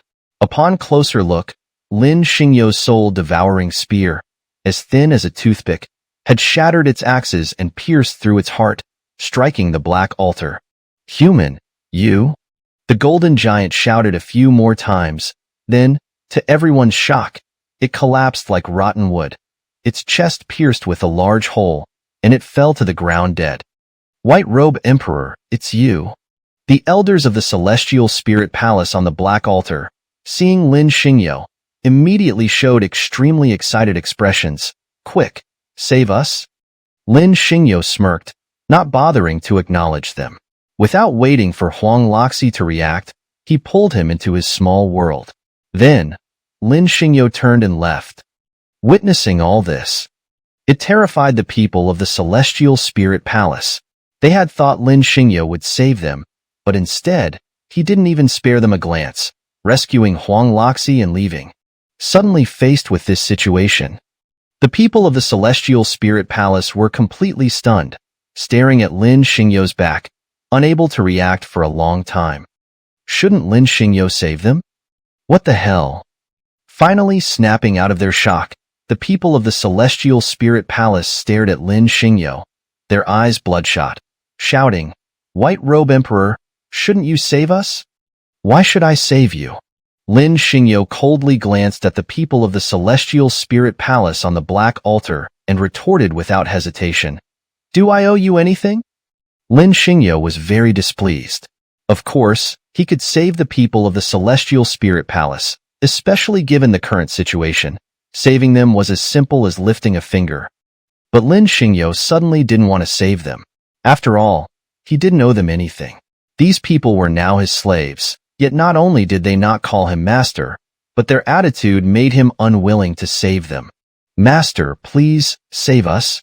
Seeing this, some finally realized and began pleading with Lin Xingyo. "We don't want to become the dinner of these golden giants." Fine. Lin Xingyo didn't want to save them, but seeing that they had finally come to their senses, he didn't make things too difficult for them. Almost as soon as the thought crossed his mind, he waved his hand and pulled everyone on the black altar into his small world. But the next moment, before Lin Xingyo could turn to leave, a massive hand descended from the sky, delivering a powerful punch towards him. Smack! Facing the sudden punch, Lin Xingyo reacted quickly, dodging it just as it reached him. But in the next instant, the spot where he had stood was obliterated by the punch. "Human, you dare to offend our ancestors." The golden giant who had attacked Lin Xingyo roared furiously as it landed, then charged at him again. "Now I will smash you with one punch? Don't seek death." Seeing this, Lin Xingyo smirked and immediately started retreating. "If you don't provoke me now, I won't fight with you. Otherwise, I'll slaughter everyone here until the ground is soaked in blood." Humph, arrogant. Hearing this, the golden giant was completely enraged. They were ancient gods, and even the supreme heavenly race wouldn't dare disrespect them, let alone a mere human ant like Lin Xingyo. Kill! The golden giant didn't waste any more words, stepping forward and punching at Lin Xingyo with relentless force. I won't let you leave here today. Himph, if you're seeking death, don't blame me for being rude. Lin Xingyo had no intention of continuing the bloodshed, as his mission was solely to rescue people. However, since the golden giant refused to back down, he was forced to retaliate. Judian sword, slay. Roar. Seeing Lin Xingyo's Judian sword coming at him, the golden giant roared in fury, then delivered a powerful punch towards the sword, heaven-splitting fist, shatter. Smack. The golden giant's punch landed, immediately colliding with Lin Xingyo's Judian sword. In the next moment, before the golden giant could act again, Lin Xingyo's sword pierced through its defenses, striking through its brow bone. Leave. After the strike, Lin Xingyo immediately summoned the Judian sword back. Then, holding the soul-devouring spear, he charged out of the golden giant's lair, ignoring the surrounding attackers. Soon, he found Ao Bing the Black Dragon King and Mu Wanling, pulling them into his small world and tearing through space to escape. But, the next moment, a furious roar echoed from the golden giant's lair. Immediately, a mountain-sized axe descended from the sky, cutting off Lin Xingyo's escape through space. Human, do you think you can still escape? As the golden giant Huang Zhantian's axe landed, he lifted his mountain-sized foot and stomped down at Lin Xingyo's head. This power is strong. Lin Xingyo's expression changed, showing a look of fear. What's going on? Why is the space around me locked? Oh no, my body is immobilized. Is this the power of the immortal realm? Chapter 517. Flee, flee, flee, flee. Qingzi, are you scared now? Seeing the situation, the bronze cauldron immediately gloated. I already warned you earlier not to provoke him, but you just wouldn't listen. Now, let's see how you die. Enough, you treacherous thing. Hearing this, Lin Xingyo immediately said to the bronze cauldron, help me get out of here quickly, or I'll die here. Why should I help you, you ungrateful wretch? The bronze cauldron vibrated. If you die, I'll be free, won't I? All right, you and I both know. Lin Xingyo clenched his teeth and arduously raised a finger.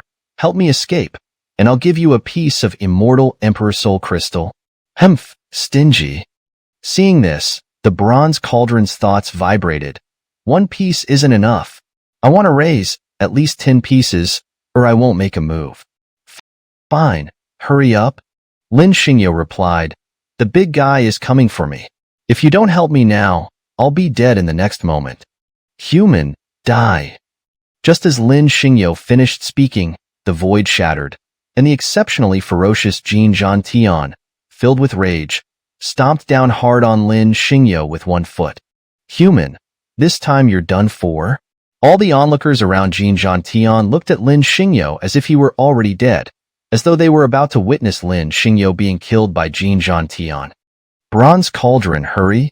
Seeing this, Lin Xingyo anxiously said, the big guy's foot is already coming down. Got it? Don't rush me. The Bronze Cauldron immediately replied, with me here, you definitely won't die. Human, go to hell. Just as the Bronze Cauldron's thoughts finished, a roar suddenly echoed, and then Jin Zhantian's foot, covered in runes, came crashing down on Lin Xingyo's head like a sky-covering shadow. Dong! At this critical moment of life and death, Lin Xingyo suddenly heard a loud collision sound, and then, in the shocked gazes of countless people, a three-legged giant cauldron enveloped Lin Xingyo. A green light that pierced through the heavens and earth struck the void, shattering it before Jin Zhantian could react. Qingzi, go! Before Lin Xingyo could react, the bronze cauldron immediately carried him and shot into the cracked spatial rift. Don't forget to give me 10 pieces of immortal Emperor Soul Crystal later. Got it. Hearing this, Lin Xingyo couldn't help but grumble. You won't be shortchanged, just go. Where do you think you're going? Jin Zhantian wasn't willing to let Lin Xingyo escape. He raised his giant axe and slashed down at the bronze cauldron, which was about to shoot away. War King's axe, shatter this void for me. Clang! With one slash, Jin Zhantian shattered the void and struck the bronze cauldron, which had instantly traversed tens of thousands of miles. The next moment, before the bronze cauldron could retaliate, he extended a mountain-sized hand and delivered a powerful punch to the bronze cauldron. Damn! It hurts like hell. After taking a hit, the bronze cauldron couldn't help but retort, "Big guy, today I won't bother with you, but one day I'll settle this score with you." This cauldron is strange. Jin Zhantian, after delivering a punch, immediately looked at the distant bronze cauldron in shock and raised his axe to slash at it. But no matter how strange you are, you won't escape from me. As Jin Zhantian's voice fell, his axe instantly shattered the void and struck the bronze cauldron. In the next moment, the bronze cauldron let out a scream and disappeared into the shattered void. Chapter 518. Fortune Follows Adversity. Cough, cough, cough. Lin Xingyo slowly opened his eyes and immediately began to cough violently. What's going on? Where am I? You're awake? That's great. Mu Wanling, seeing Lin Xingyo awaken by the riverside, almost burst into tears. You scared me to death. I thought you wouldn't wake up again. What's the situation here? Lin Xingyo furrowed his brows, looking at Mu Wanling, who was on the verge of tears, and his mind began to recall the events. They had caused chaos at Jin Zhantian's lair.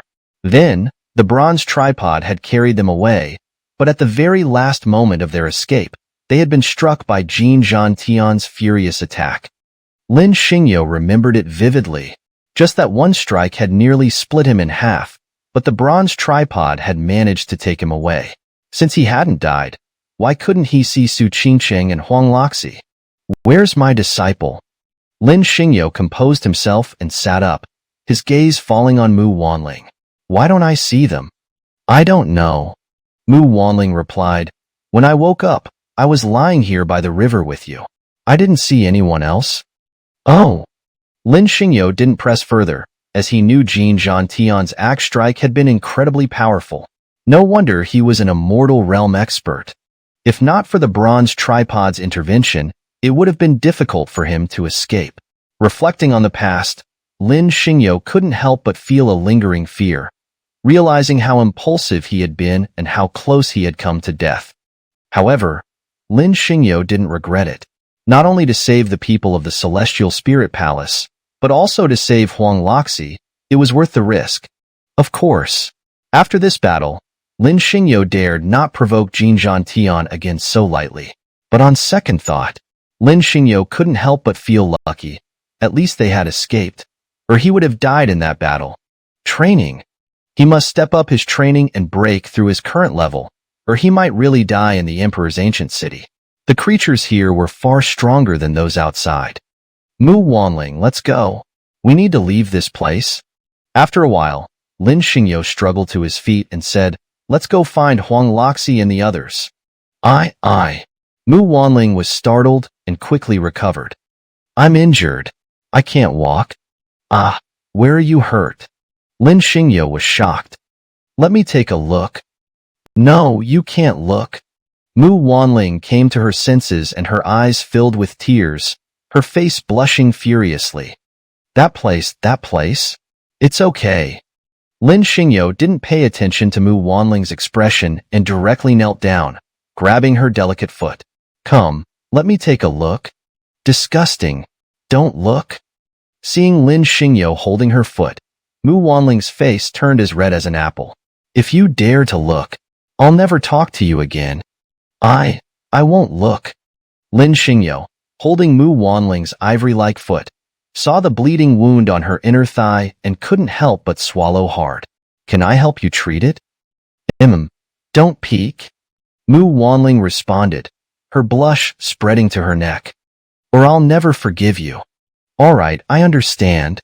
Lin Xingyo swallowed hard, closed his eyes, and summoned a bottle of wound medicine, reaching out his hand. Mu Wanling, is it here? A little higher. Mu Wanling was startled and immediately grabbed Lin Xingyo's hand. What are you doing? Where did you touch me?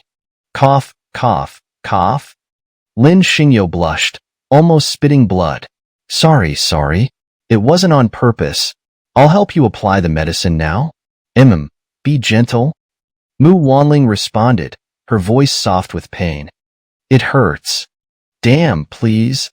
Lin Xingyo swallowed hard, his inner voice roaring, Woman, don't make such sounds. I might not be able to hold back. What's wrong with you? Mu Wanling held Lin Xingyo's hand. Why aren't you moving? You've applied the medicine in the wrong place. I'll move now.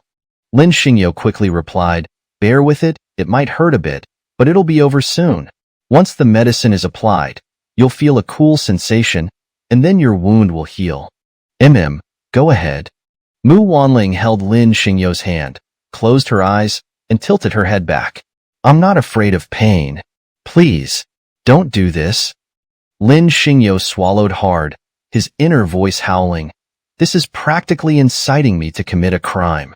Sure, I have a bit of a selfish desire to touch your snow-white thighs, but with you cooing and panting like this, no man can resist. Although Lin Xingyo was burning with desire, considering Mu Wanling was injured, he didn't dare to linger. Still, he couldn't resist touching a few more times.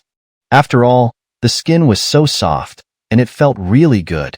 If not for wanting to enjoy the sensation a bit longer, with his current cultivation, he could have healed Mu Wanling's wounds with a wave of his hand. Disgusting. Have you had enough?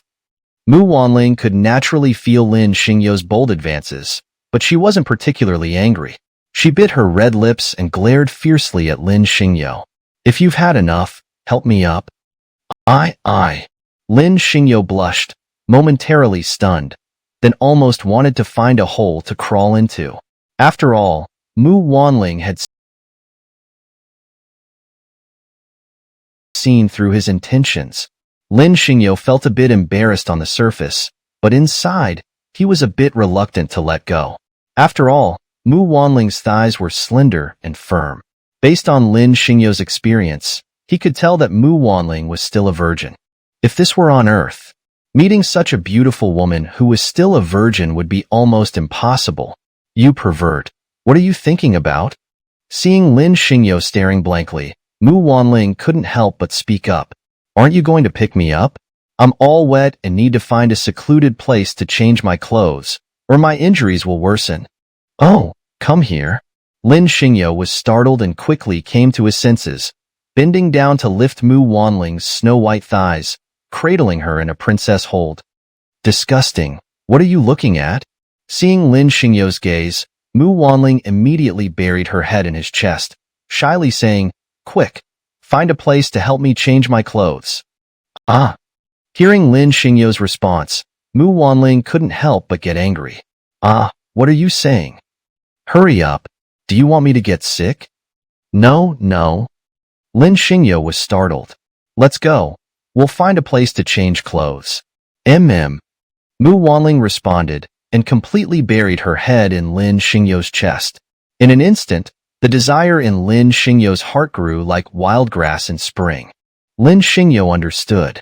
Mu Wanling was giving him some kind of hint, but she still had a bit of shyness as a girl. However, Lin Xingyo also knew that if he really wanted to do something, Mu Wanling probably wouldn't refuse now. Chapter 519. I want to be your woman. The sky gradually darkened. Inside the cave, Lin Xingyo and Mu Wanling sat quietly together. Mu Wanling rested her head on Lin Xingyo's shoulder, silently gazing at the flickering flames above the bonfire. Her eyes revealed a hint of loneliness. She, Mu Wanling, a celestial maiden of the heavens? It might sound unbelievable to others, but she knew she was pitiful. From a young age, her father had used extraordinary means to send her from the celestial realm to the spirit realm. Although she was a celestial maiden, she had no one to accompany her. After all, her status in the spirit palace was too exalted. Almost no one dared to look her in the eye. After all, she was the 7th princess of the heavenly court. Of course, she longed for friends, but her status was too high. Not only did ordinary people not dare to approach her, even those talented geniuses rarely dared to come close. Can I stay by your side forever? After sitting for a while, Mu Wanling reached out and hugged Lin Xingyo's arm, leaning her head against his chest and said, "I want to be your woman." This? Lin Xingyo was a bit flustered. To be honest, he didn't dislike Mu Wanling, but the idea of her being his woman seemed a bit sudden. After all, they weren't very familiar with each other. Their time together so far had been brief. Although Lin Xingyo was a man who loved everyone, except for enjoying a few small advantages, his inner world was actually quite loyal in matters of love. Especially when it came to the women in his life, Lin Xingyo loved them deeply. "What, you don't want to?" Seeing that Lin Xingyo didn't respond, Mu Wanling couldn't help but bite her red lips, giving him an aggrieved look. She widened her eyes, staring at him as if on the verge of tears. "You don't like me at all, do you? You just want to possess my body?" "Silly girl, what are you talking about?" Lin Xingyo raised his hand and patted Mu Wanling's shoulder. "Liking someone is simple, but love takes a lifetime. I just haven't figured it out yet. I don't know how to answer you." "Himph, you just don't want me. You just want to bully me." Mu Wanling turned her head away, tears streaming down her eyes. "Don't think I don't know. My master was right. All men in the world are no good. Am I such a person?" Hearing this, Lin Xingyo felt a toothache and said, "System, come out and tell me. You've been with me for so many years. Am I such a person? Besides, I didn't bully her. We were just sitting here. How did I become someone who just wants to bully her? I'm a very innocent man." "Woo." Mu Wanling completely ignored Lin Xingyo's expression, instead turning her head and crying even more sorrowfully. Soon, she was sobbing so hard she could barely catch her breath. "Wanling, I promise you."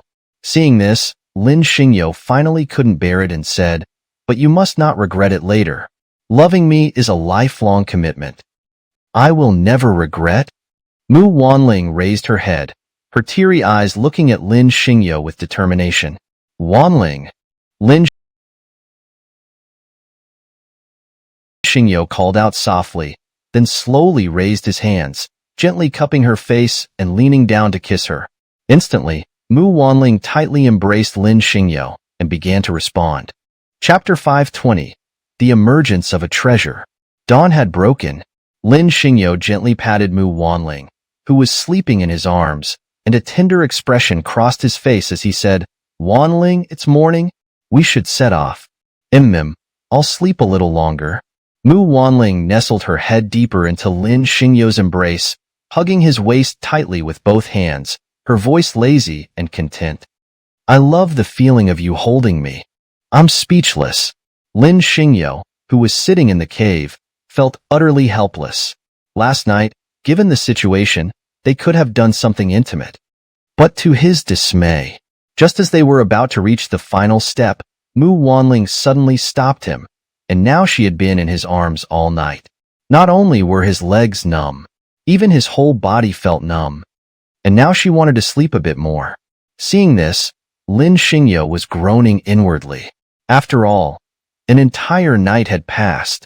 Moreover, they had to find Huang Loxi and the others. Even though they all had cultivation and were unlikely to face significant danger, it was still necessary to locate them. Besides, Lin Xingyo had been quite tormented himself throughout the night. He was eager to find a place to bathe, and then leave this cave to search for Huang Loxi and the others, preferably finding Su Qingcheng to quench his desires. Thinking of this, Lin Xingyo couldn't help but want to get up, but Mu Wanling clung to him tightly, seemingly enjoying the moment, leaving Lin Xingyo at a loss for what to do. After sitting for a few more moments, the outside world was soon bathed in bright daylight, with several golden rays of sunlight streaming into the cave. Only then did Mu Wanling rub her eyes and fully wake up. Seeing this, Lin Xingyo breathed a sigh of relief. His legs were indeed numb, so seeing Mu Wanling awake, he felt like a great burden had been lifted.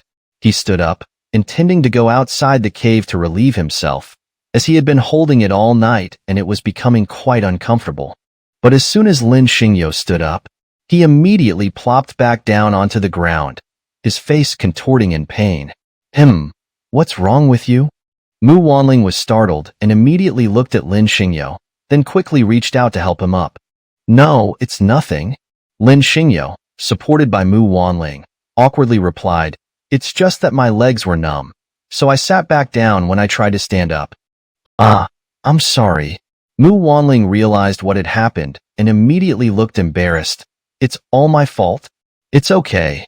Lin Xingyo smiled warmly, his white teeth gleaming like a spring breeze. "I'm willing to do anything for my woman." "You're so annoying." Mu Wanling wrapped her arm around Lin Xingyo's and suddenly looked up, planting a kiss on his cheek. "Well, shall we set off now? My leg injury is fine, and we can go look for Huashire and the others." "All right." Lin Xingyo agreed, shaking his legs to get the blood flowing again. Then, he let go of Mu Wanling's hand and hurriedly ran out of the cave to relieve himself. After a quick cleanup, the two summoned the Zhutian sword and flew away from the area, standing on it. Heading west, the two followed the river, searching for tens of thousands of miles, but to no avail. They couldn't find any trace of Huang Laxi and the others. In frustration, Lin Xingyo decided to double back and even search Jin Zhan's lair, but still found nothing.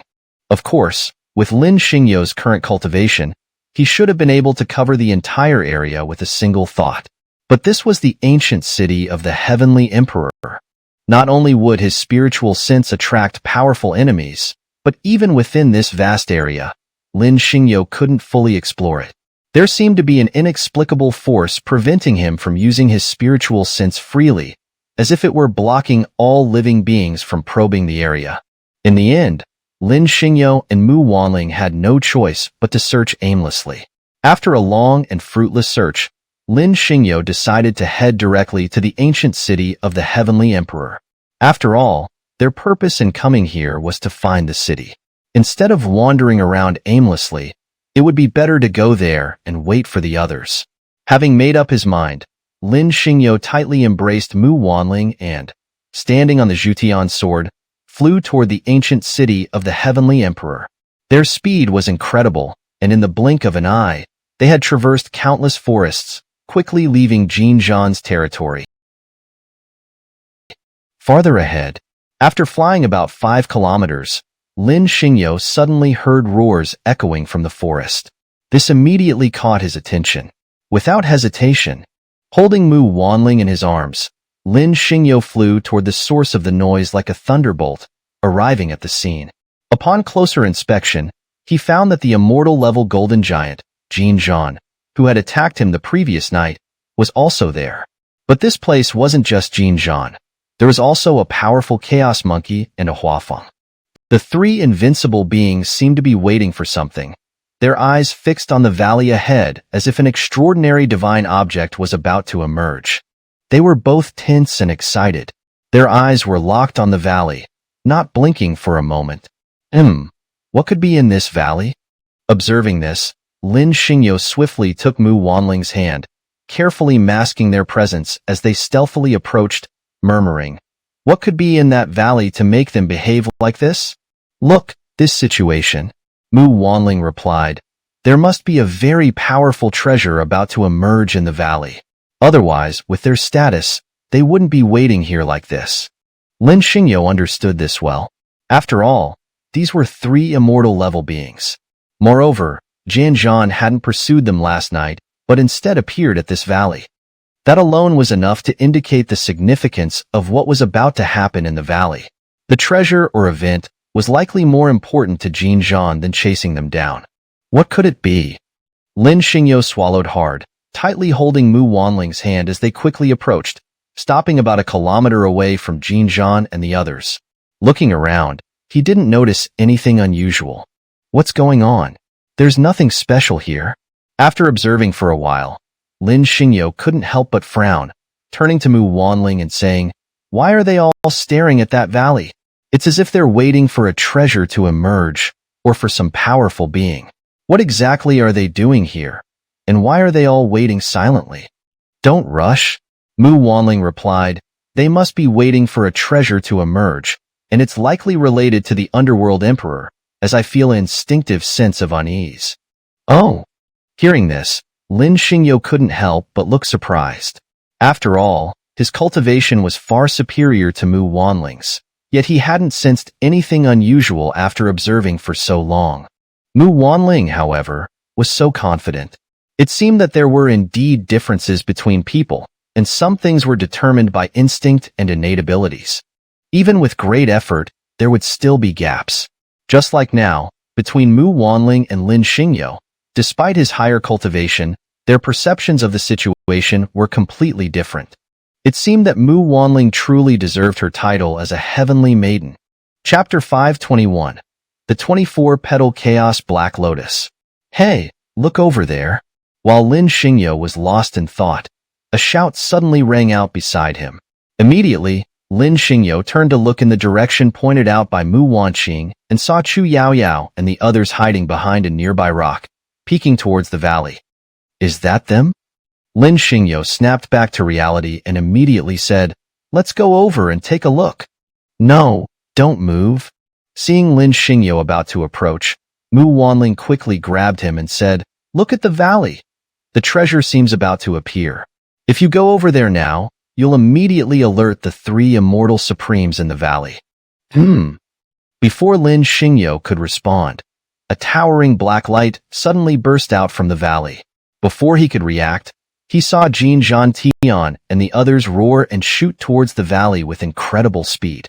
"This mountain treasure is mine." As soon as Jin Zhantian moved, the Chaos Monkey and Bai Fong also shot towards the valley without delay, instantly roaring in anger. "Who dares to compete with me? You big oaf, don't be so arrogant." Hearing this, the Chaos Monkey immediately retorted, "The mountain treasure is ownerless. Whoever is stronger gets it." "Fine, then let's fight," Jin Zhantian said. "Once the treasure is in my hands, there will be no need for you two to live." "Jin Zhantian, I've tolerated you for too long." Seeing this, Bai Fong spread its enormous wings and flew rapidly towards the valley, saying, "Since you've said it all today, let me tell you now. I, Bai Fong, will definitely kill you today." "Humph, you? I'll pluck all your feathers soon."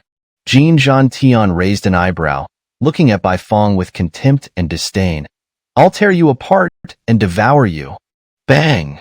As the purple crystal giant and the others were engaged in their intense standoff, a thunderous explosion suddenly resounded through the air. In the next moment, a black lotus erupted from the opposite valley, radiating waves of radiant Fuan Gongbo. This is the black lotus of the Underworld Emperor." Mu Wanling was stunned for a moment, then said in shock, "No wonder I felt a faint trace of the Black Emperor's aura earlier. It's the Black Lotus born with the Underworld Emperor. I never expected that after searching for hundreds of millions of years, this treasure would be here." "Oh, is this Black Lotus very powerful?" Lin Xingyo pursed his lips, looking at the 24-petal Black Lotus shooting out from the valley, and asked Mu Wanling. "Powerful? It's not just powerful." Mu Wanling replied, "What do you see here? This is the 24-petal Chaos Black Lotus born with the Underworld Emperor, a divine object from before the creation of the world. How could it be described with just the word powerful? This thing is an incredibly terrifying existence. After all, it's a divine object born before the world itself. Whoever gets it will have achieved something extraordinary. Oh, then this 24-petal Chaos Black Lotus is mine." Hearing this, Lin Xingyo immediately said, "I must get it. Sai, let's just watch." Mu Wanling sighed helplessly. It wasn't that she didn't want Lin Xingyo to get it, but she knew it would be very difficult for him. After all, not only were the 3 immortal supremes too strong for him to defeat, but the 24-petal Chaos Black Lotus itself was no ordinary treasure. After all, it was the companion object of the Underworld Emperor. It was inherently very powerful, so it would be difficult for Lin Xingyo to subdue it. However, Lin Xingyo didn't seem to mind. After all, he had the system, and with the saying, "When 2 tigers fight, the third one benefits." Now that Jin Zhantian and the others were fighting each other.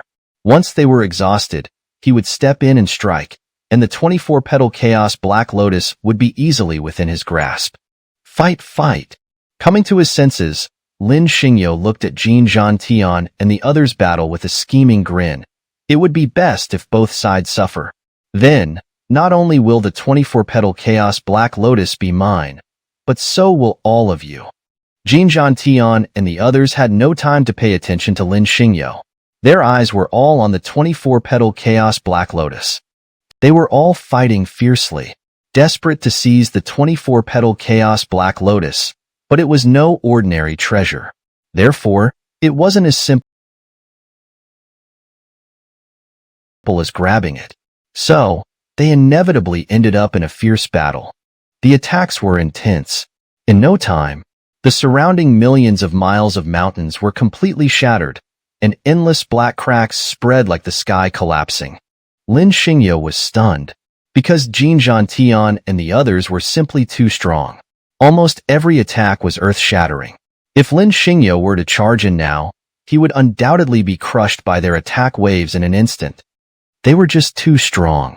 No wonder they were immortal supremes. Witnessing this, Lin Xingyo couldn't help but want to break through to that level, to be able to compete with them. But for now, there was nothing he could do.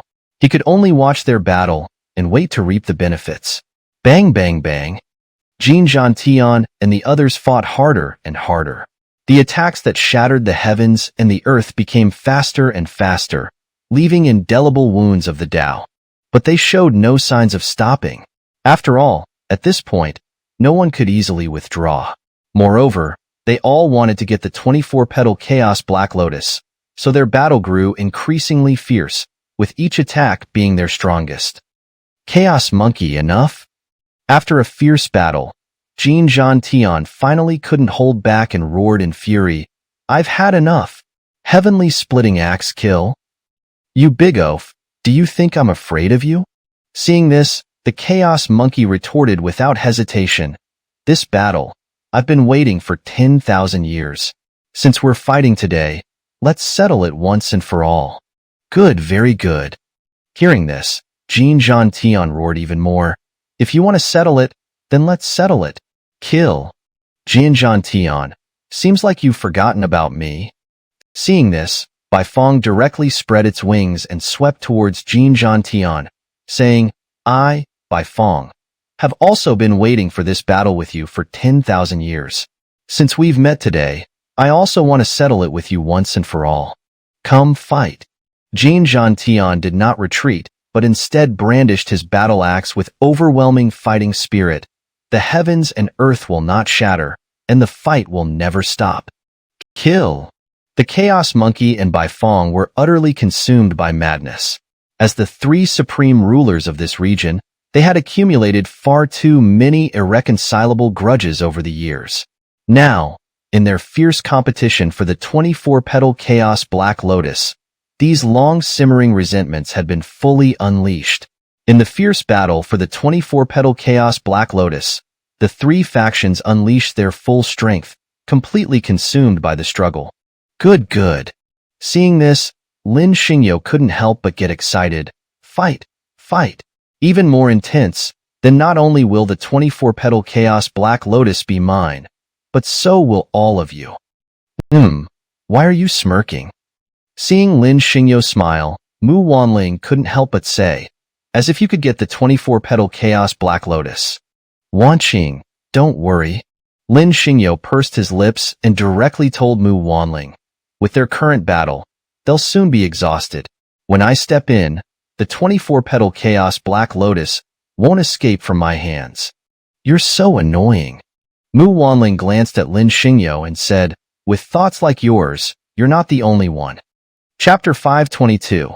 It's my turn to seize the opportunity. Are you talking about Malingzi and the others? Lin Xingyo followed Mu Wanling's gaze and looked at Malingzi and his group, who were cowering behind a giant rock, saying, "Don't forget, they are now just my servants. They wouldn't dare to compete with me, would they?" Look closely.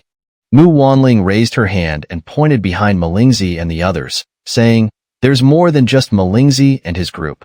Haven't you noticed the few demon lords lying in wait there, just like you, who have already reached the creation realm?" There really are a few. Lin Xingyo was once again astonished, as even he, a creation realm expert, hadn't noticed them, yet Mu Wanling had seen through their camouflage at a glance. Lin Xingyo couldn't help but sigh. She truly deserved to be called the Heavenly Maiden. With such keen eyesight, she was far from ordinary. From now on, he must treat her with utmost respect, for she was indeed an extraordinary prodigy with unparalleled talent. What are you doing, spacing out like that? While Lin Xingyo was still staring blankly at Mu Wanling, the latter blushed and gently pushed him, saying shyly, "You've been staring at me all this time? I'm looking at my wife." Seeing this, Lin Xingyo immediately hugged Mu Wanling tightly, saying, "Not only is she beautiful, but also so outstanding. It's making me a bit uncontrollable. You're so annoying, always trying to make me happy." Mu Wanling glanced at Lin Xingyo, then her face showed a hint of shyness, making Lin Xingyo almost unable to resist the urge to take her right there. However, Lin Xingyo did not act on it. After all, he was about to engage in a daring act of seizing the treasure, so he couldn't afford to be distracted. Kill, kill, kill. Jin Zhantian and his group were in a frenzy, unleashing wave after wave of powerful attacks that shattered the surrounding area. Of course, some hidden figures couldn't dodge in time. Almost instantly, they were annihilated by their attacks. Soon, their battle reached its peak, but after several hours of fighting, their momentum began to wane. After all three sides were immortal realm supremes, so by this point, they were all slightly injured. The opportunity has come. Seeing this, Lin Xingyo couldn't help but say, "It's time for me to make my move." Wait a little longer." Hearing Lin Xingyo's words, Mu Wanling immediately grabbed his arm, saying, "The one who makes the final move in such a situation will be the true winner." Lin Xingyo shook his head at this, because with so many people involved, if they all ended up severely injured, the opportunity to seize the treasure wouldn't be as good. Therefore, Lin Xingyo decided to act decisively. He needed to quickly seize the 24-petaled Chaos Black Lotus, as there were still many hidden figures waiting to make their move. If Lin Xingyo could get his hands on the lotus now, he would gain the upper hand. Besides, as long as Jin Zhantian and the others couldn't stop him, how many of these hidden creation realm beasts could actually stand against him? It's my turn to make my move. With that thought, Lin Xingyo didn't wait for Mu Wanling's reaction. He quickly stored her in his portable small world, summoned the soul-devouring spear, crouched slightly, and in the next instant, he shot toward the 24-petaled Chaos Black Lotus that Jin Zhantian and the others were fighting over. "Huh. Human, it's you?" Jin Zhantian, who was in the midst of battle, saw Lin Xingyo and instantly his eyes filled with intense hatred. He truly hated Lin Xingyo to the core.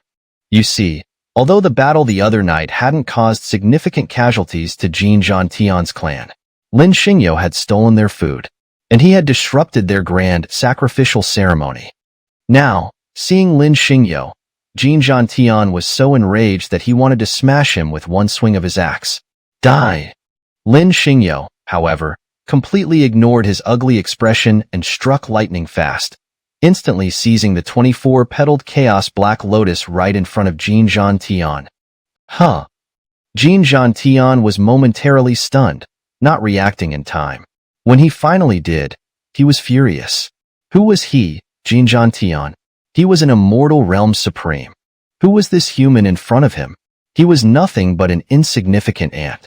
And now, this ant had dared to snatch the 24-petaled Chaos Black Lotus they had been fighting to the death for. Human, you've truly enraged me.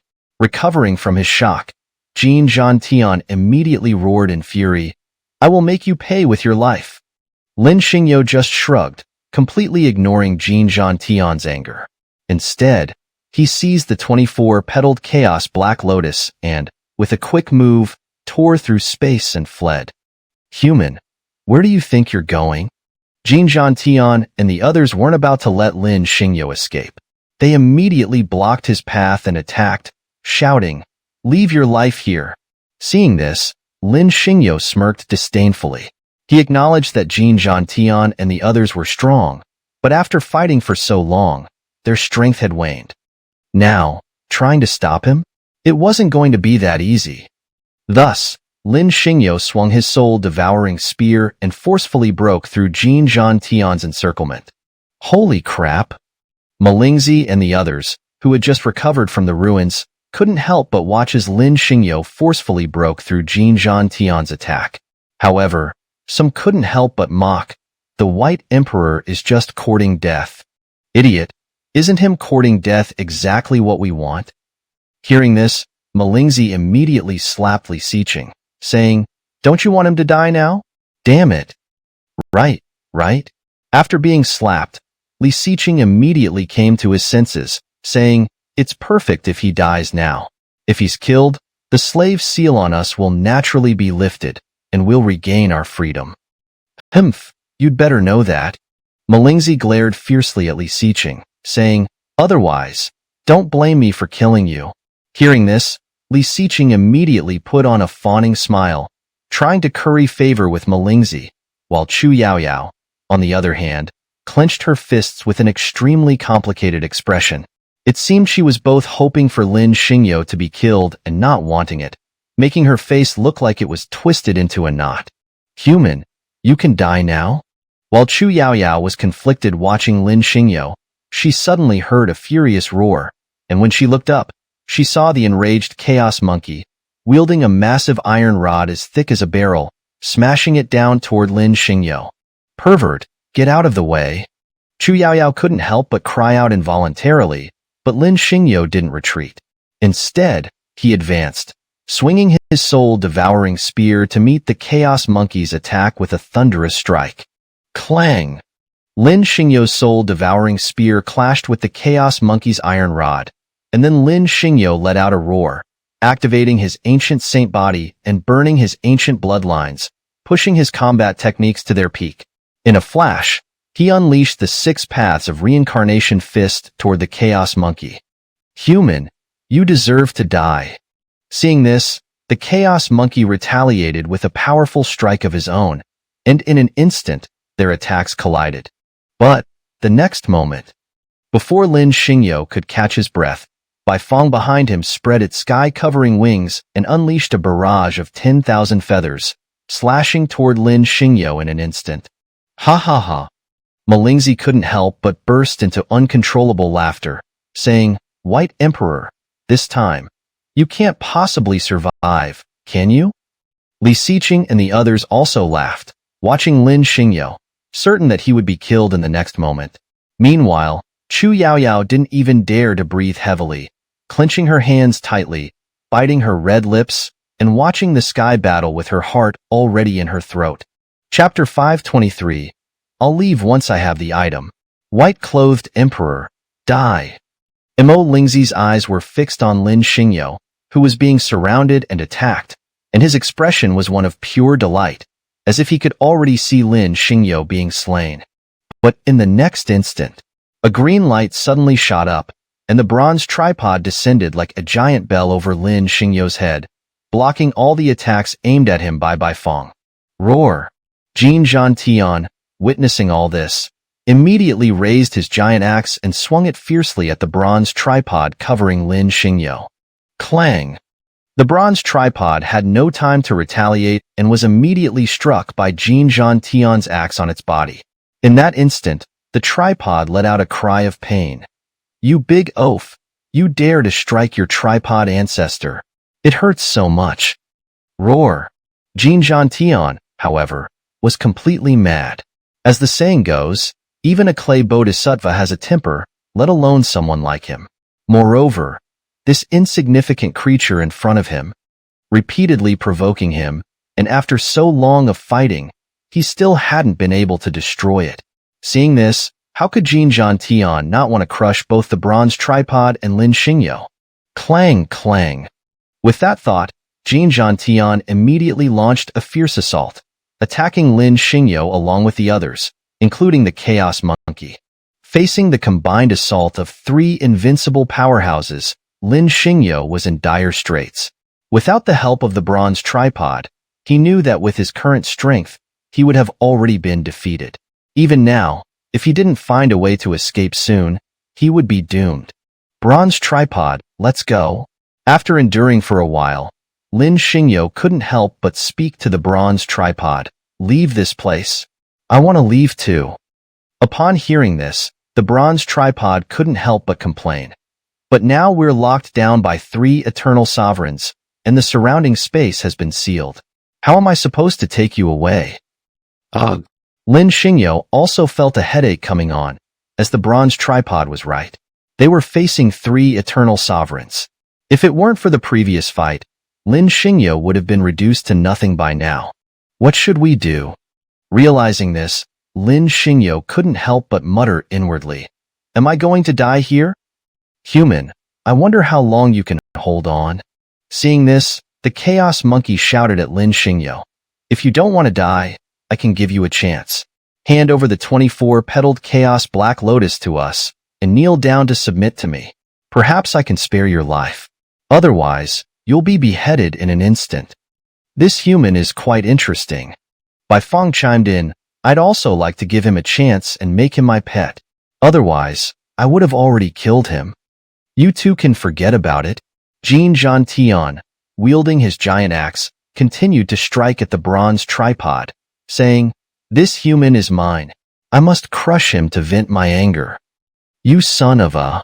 The bronze tripod, seeing this, was extremely displeased and roared, "You big oaf! You want to crush him? Why are you always hitting me? Hit him instead." "Go to hell." The bronze tripod's cursing grew louder. "It hurts so much. I'm about to be smashed to pieces." Clang! As soon as the bronze tripod finished speaking, a loud crash echoed, and the tripod almost flew out of its position. "You're out of your mind, big guy." After taking another hit, the bronze tripod couldn't help but curse. "Didn't I make it clear earlier? If you want to hit someone, hit that guy. Why are you always hitting me?" "Shut up, you're the one blocking him." Jian Zhantian retorted angrily as he struck again. "If I'm not hitting you, who should I hit?" I. The bronze tripod was rendered speechless, opening its mouth several times, but unable to utter a single word. "Bronze tripod, stop blabbering." Seeing this, Lin Xingyo couldn't help but remind it, "Think of a way to get us out of here, or we'll really die here." "Humph, leave." Mo Lingzi, hearing this, looked at Lin Xingyo with disdain and mockery. "White-clothed emperor, do you have to talk big to survive?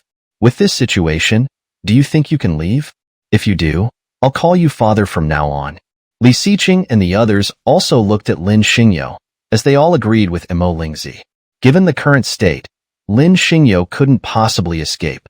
Not only were there Jin Zhantian and the other 2 eternal sovereigns, but there were also hidden experts who wouldn't let Lin Xingyo go. Lin Xingyo was facing a dead end. With so many powerful figures attacking him, it was inevitable that he would die here.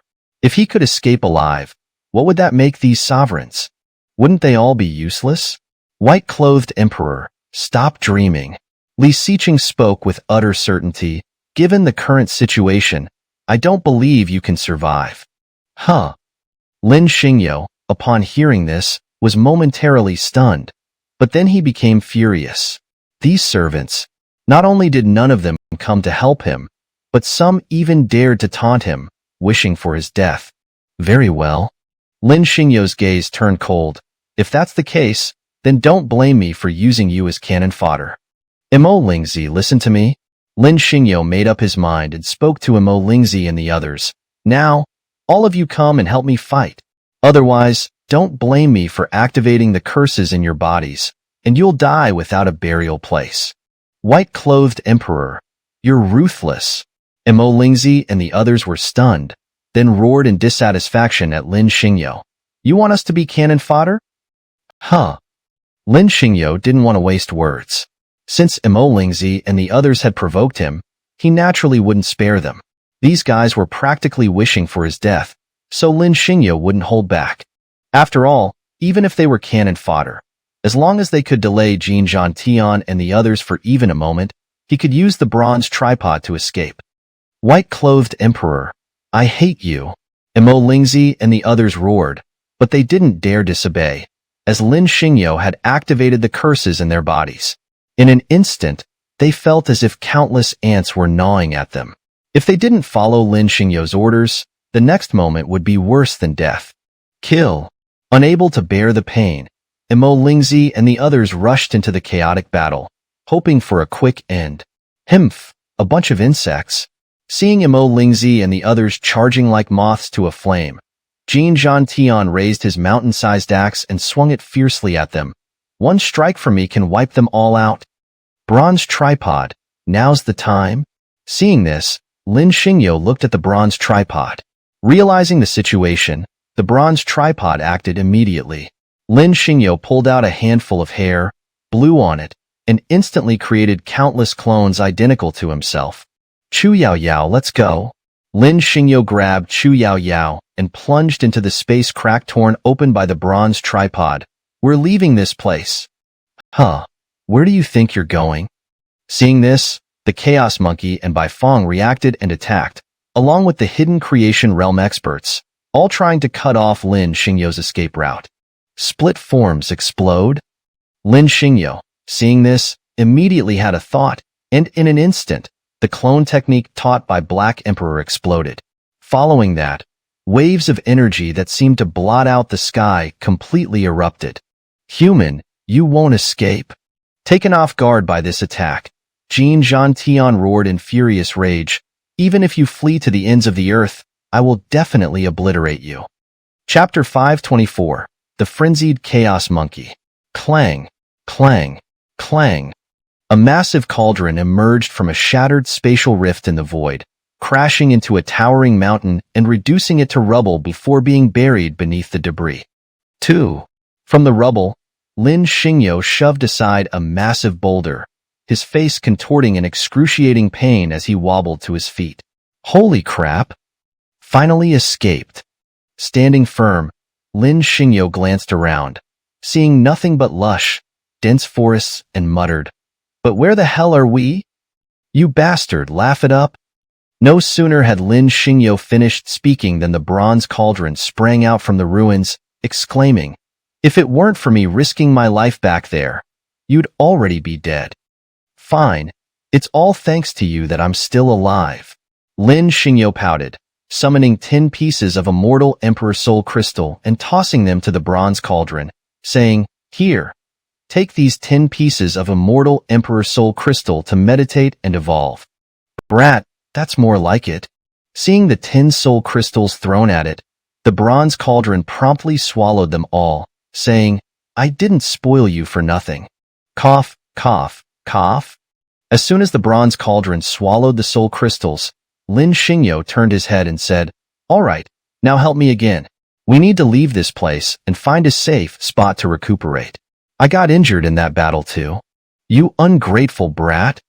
The bronze cauldron vibrated, saying, "You don't cherish yourself at all. There were 3 immortal lords back there.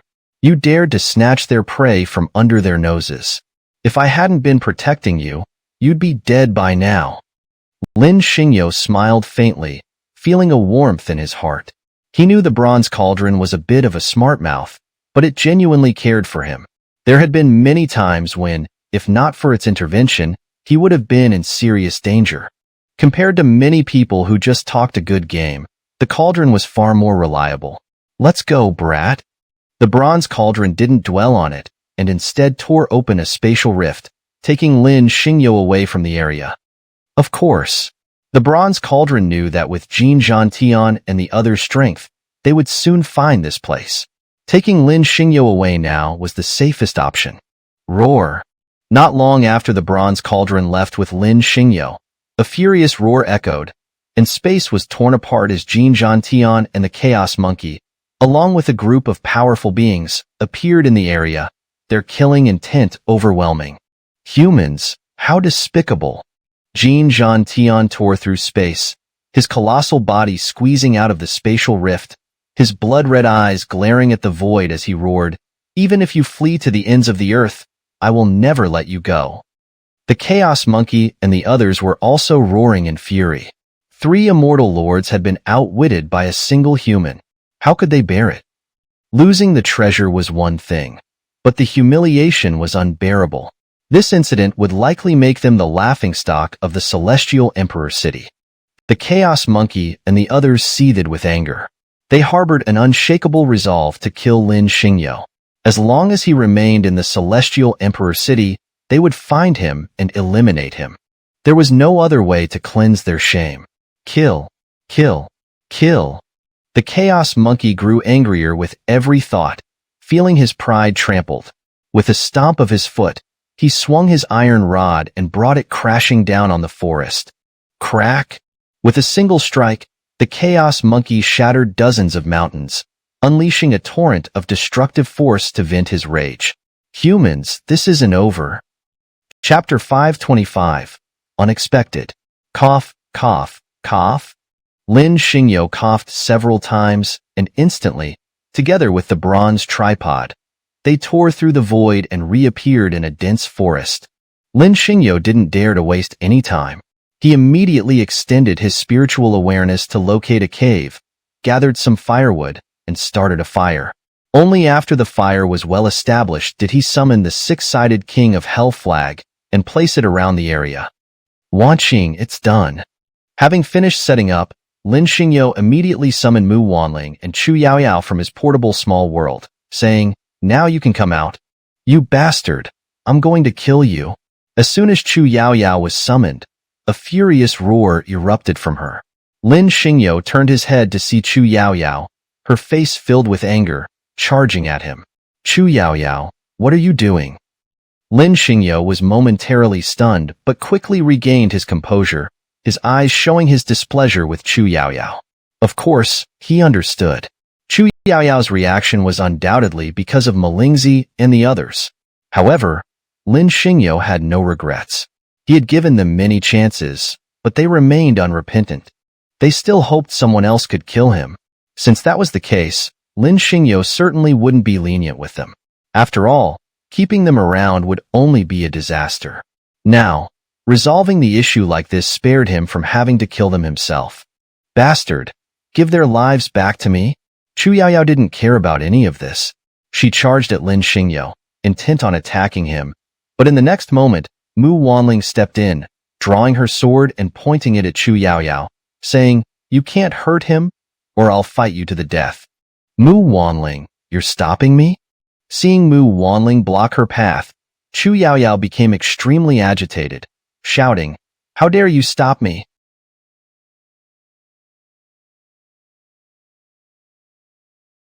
Chu Yaoyao, you can't blame him for this.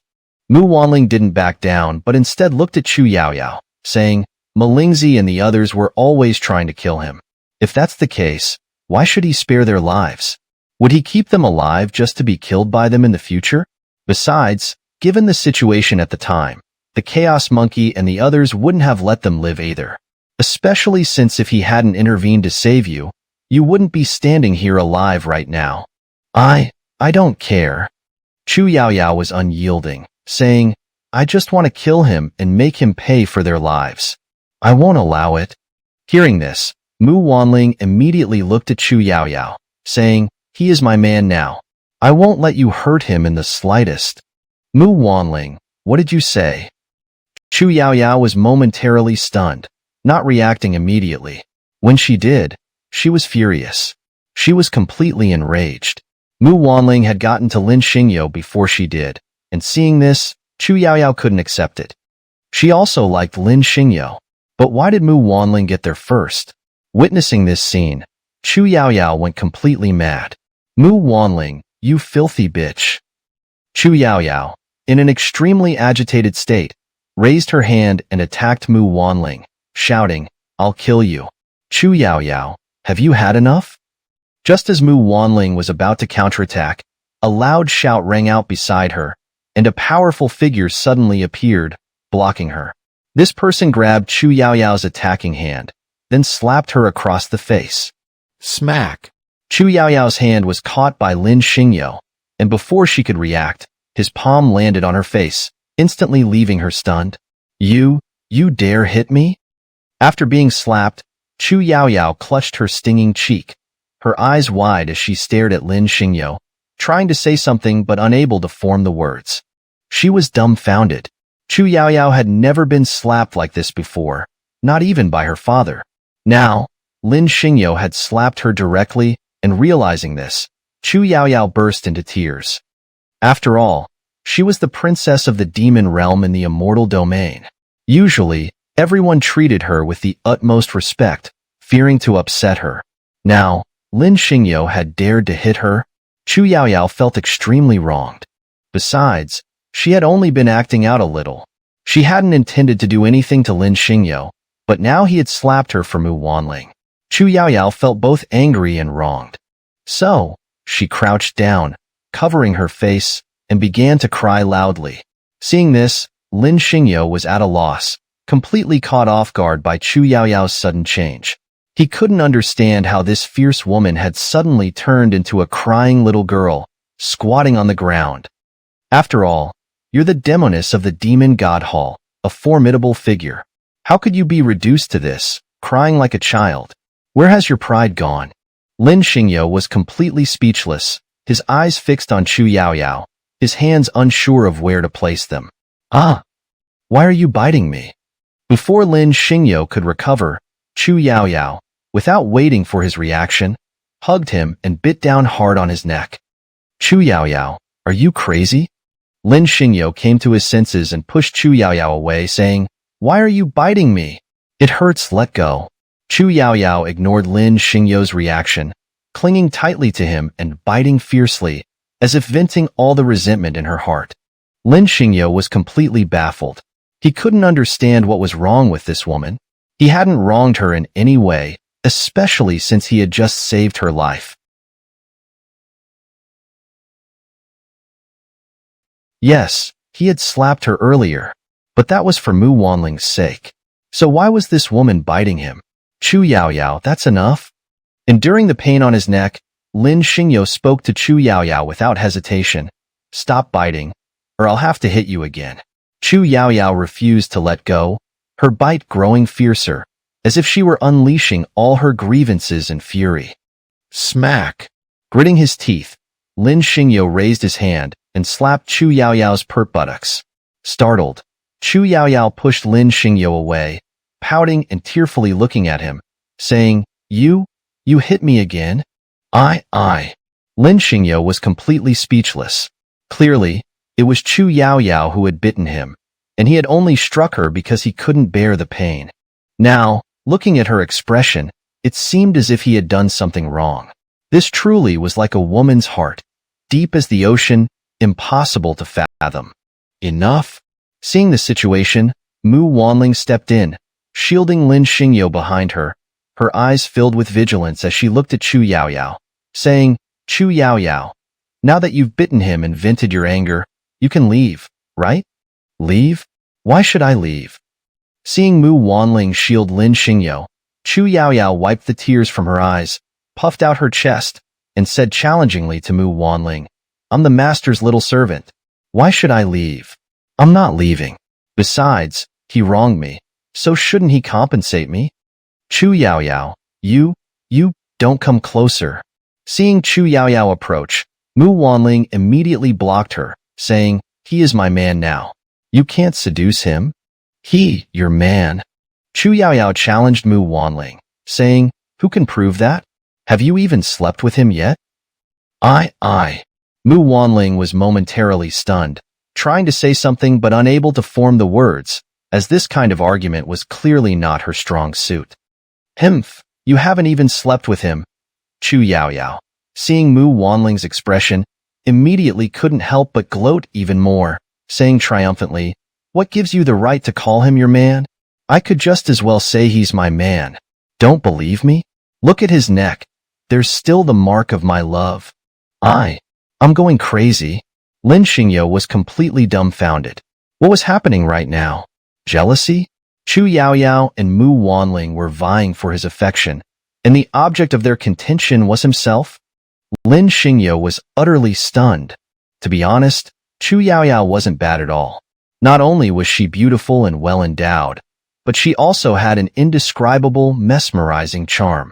But Lin Xingyo felt that he really didn't know her well. Moreover, with such a stunning beauty, there was no need for her to fall in love with him. What aspect of him had attracted her? Lin Xingyo really wanted to tell her, I can change, especially since Mu Wanling was still standing right in front of him. Chu Yaoyao, that's enough? Lin Xingyo snapped back to reality and immediately took Mu Wanling's hand from behind, saying, Right now, we two are truly in love. Whether we've slept together or not doesn't matter. We will continue to love each other forever. You scoundrel. Chu Yaoyao's expression froze for a moment, and she didn't react immediately. When she did, she burst into tears, sobbing, "Wah! I never want to talk to you again." Lin Xingyo's head was numb from the situation. On the other hand, Chu Yaoyao only cried harder and harder, until in the end, she was choking so much she could barely catch her breath. Chu Yaoyao, enough? Seeing this, Lin Xingyo really didn't know what to do, but in the end, he couldn't help but speak up, please don't cry. Let's talk things out properly. Wah! Upon hearing Lin Xingyo speak, Chu Yaoyao, without waiting for him to react, darted into his arms like lightning and hugged him tightly, crying, "I want to be your woman too." Lin Xingyo was utterly dumbfounded. His hands didn't know whether to hug her back or not, as, to be honest, he was feeling a bit tempted. However, in the end, he pushed Chu Yaoyao away. After all, Mu Wanling was still beside him, completely stunned. Now was not the time for him to make any declarations, or else how would Mu Wanling feel? But, the very next moment, before Lin Xingyo could react, Mu Wanling, who had just snapped back to reality, suddenly grabbed a handful of Chu Yaoyao's hair and slapped her across the face. Chapter 526. Jealousy is truly terrifying. Chu Yaoyao, you vile woman. Mu Wanling slapped her, all the while tearing at Chu Yaoyao, her voice filled with rage as she shouted, "You've gone too far. How dare you brazenly steal my man? I'll kill you." Mu Wanling, what gives you the right to call him your man? Chu Yaoyao retorted fiercely, "You've never even slept with him. What makes you think you're his woman? Anyway, I like this man. I want to be with him. I'll fight you to the death." Mu Wanling's chest heaved with fury as she continued to wrestle with Chu Yaoyao, screaming, "You slut! You vile woman!" Lin Xingyo stood there, completely dumbfounded. He hadn't been prepared for this at all. The sudden scene unfolding before him left him utterly stunned. These were two heavenly beauties, after all. Either one of them could have a crowd of admirers vying for their attention, yet here they were, fighting over him like ordinary women, pulling each other's hair and brawling without a shred of dignity. To be honest, Lin Xingyo had never expected this. He watched them fight, his mind blank, unable to process what was happening. Stop! After watching in shock for what felt like an eternity, Lin Xingyo finally snapped out of it. He stepped forward, intending to separate them. But how could he? When he tried to intervene, not only did he get caught in the crossfire, but it only seemed to fuel their rage further. It was as if they were determined to fight to the death. Seeing no other option, Lin Xingyo rushed forward and grabbed Mu Wanling, trying to pull them apart. But when Chu Yaoyao saw him holding Mu Wanling, she became even more furious, pulling at Lin Xingyo and kicking at Mu Wanling. Meanwhile, Mu Wanling wasn't about to back down either. She struggled fiercely in Lin Xingyo's arms, attacking Chu Yaoyao with everything she had. Smack, smack, smack. Caught between the two women, Lin Xingyo couldn't get them to stop. He couldn't bring himself to slap either of them, so he ended up being the meat shield, taking hits from both sides. Ugh. After enduring countless blows, Lin Xingyo finally couldn't hold it in anymore. He spat out a mouthful of blood. Then, feeling dizzy, he slowly knelt down, collapsing into Mu Wanling's arms. His blood stained her chest crimson. Of course, it wasn't their blows that had injured him. It was the injuries he had sustained earlier in his battle with Jin Zhantian. He had planned to rest and recover, but this commotion had delayed his healing. Now, after being attacked again, he couldn't suppress the injuries, and the blood spilled out. "Xingyo, what's wrong?"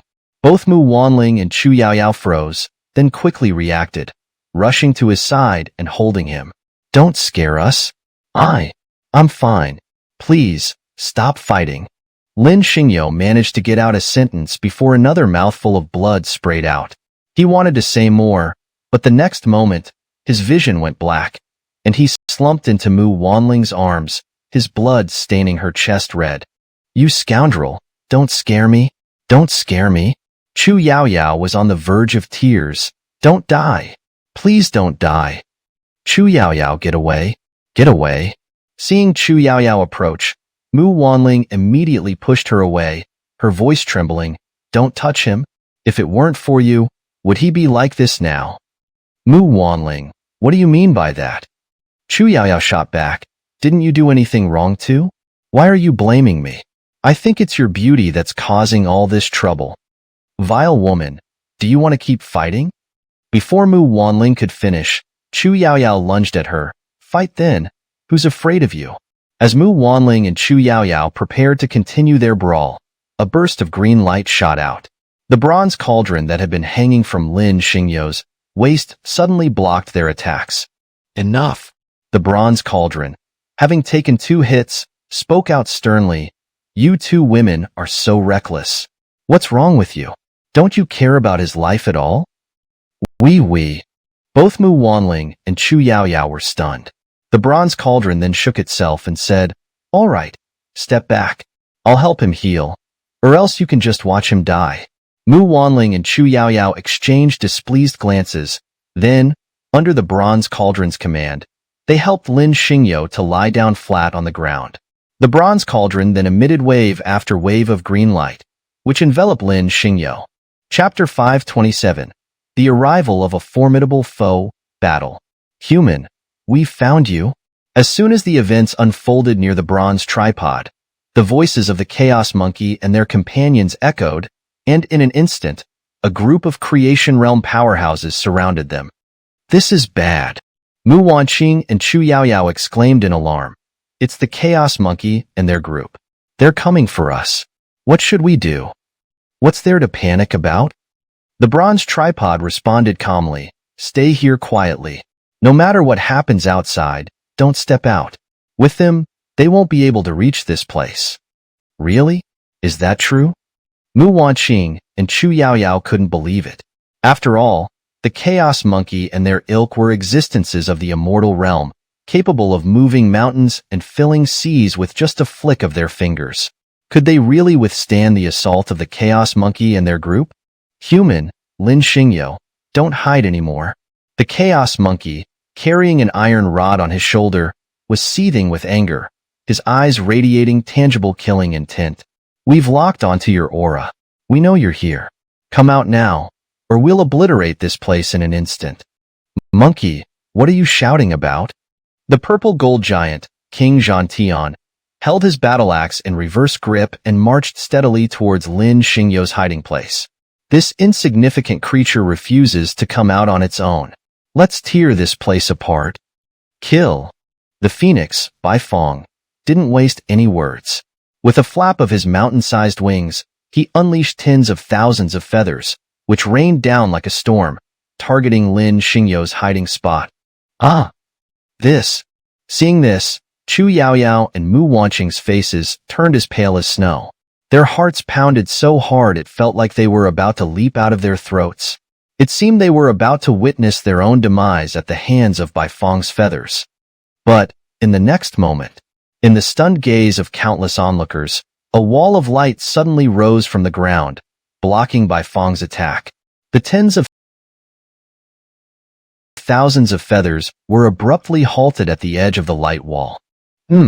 There's a formation here. Seeing this, Zhantian raised his battle axe. Good. Let me see how I can break it with one strike. Crack! As Zhantian finished speaking, his battle axe struck the light wall, causing it to cave in. Just as everyone thought it would collapse, the bronze tripod shuddered, and a vast green light exploded from it, enveloping the surroundings. What? This power? Zhantian was momentarily stunned, and before he could react, he was swept away by the green light wave, crashing into a mountain range and shattering it. Bang! Zhantian, caught off guard, was sent flying by the force, smashing through a series of mountains. Let me break through. Seeing this, the Chaos Monkey didn't retreat.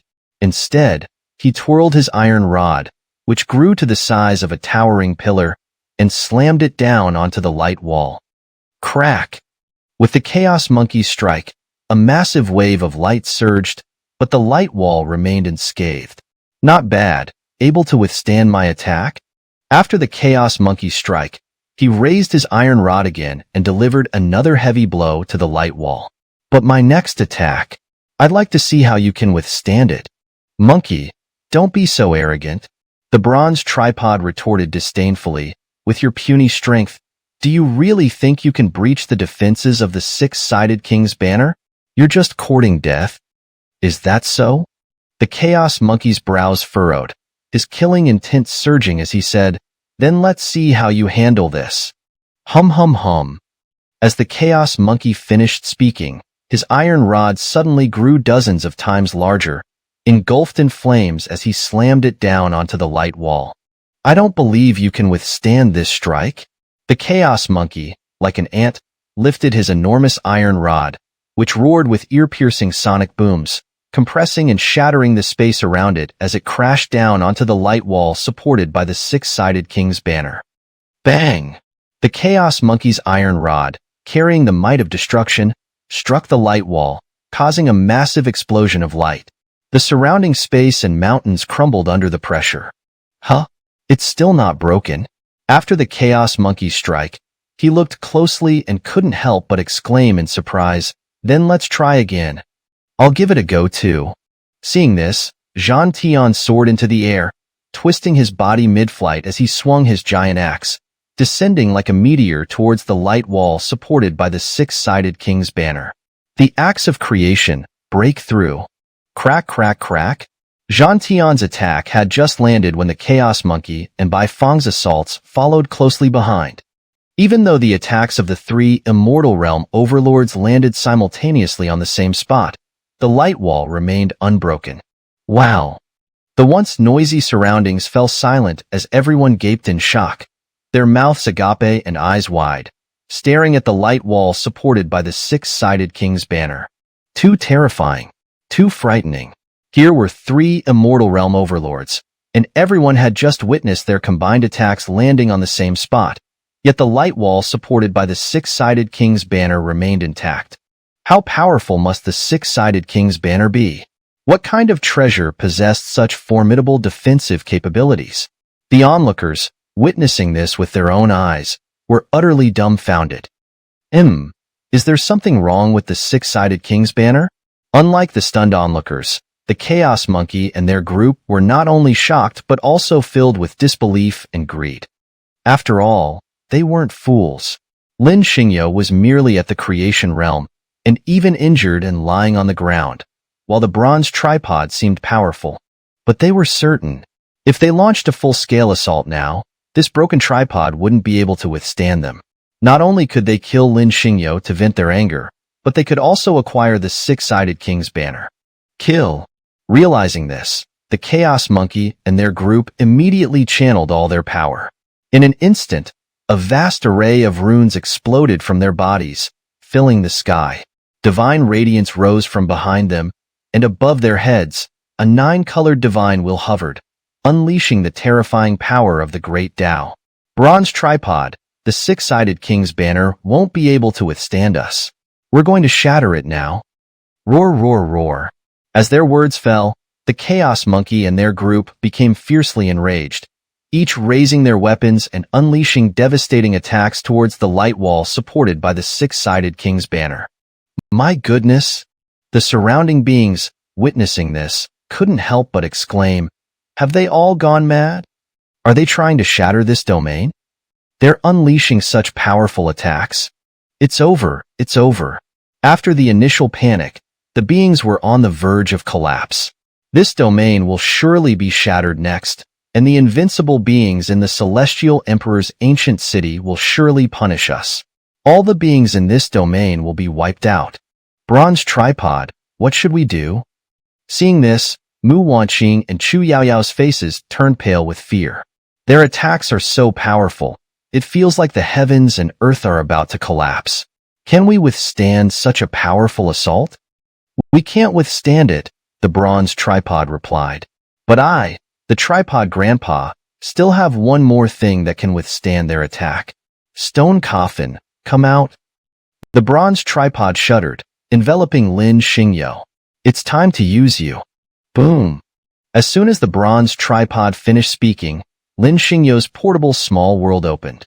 Then, in the shocked gazes of countless onlookers, a stone coffin trailed a comet-like light tail and collided with the attacks of the Chaos Monkey and their group. Crack, crack, crack. The attacks of the Chaos Monkey and their group all landed on the stone coffin at once, instantly causing dazzling and eye-catching light waves to explode at the point of impact. This is bad. Retreat quickly. The Chaos Monkey and their group, having unleashed their attack, immediately let out unusually fearful screams. There's something wrong with this stone coffin? But, the next moment, the stone coffin opened, revealing a crack, and instantly, an incredibly terrifying aura burst forth from within. Ah! What is this? Before the Chaos Monkey and their group could even react, let alone retreat, they immediately heard countless screams echoing. This is bad, my body. My body is turning into light and disappearing. Run, quickly run. Seeing this, the Chaos Monkey was the first to react. Immediately, he pierced through the space in front of him with a strike of his rod, and with the group of creatures following him, he left the area almost like a flash of lightning. Everyone, leave here quickly. This is a demonic coffin.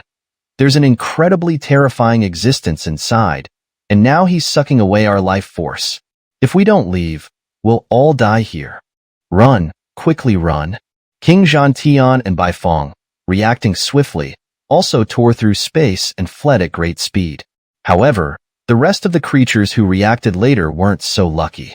After all, their cultivation wasn't as powerful as the Chaos Monkey and Baifeng, so countless creatures were instantly drained of their life by the stone coffin. Wow, what kind of stone coffin is this? Mu Wanqing and Chu Yaoyao nearly covered their mouths in shock, exclaiming, "Who is the person lying inside? Why does he have such terrifying power?" Enough! Seeing this, the bronze tripod couldn't help but remind them. Now is not the time for you to be concerned with this matter. Help me quickly to tend to his injuries.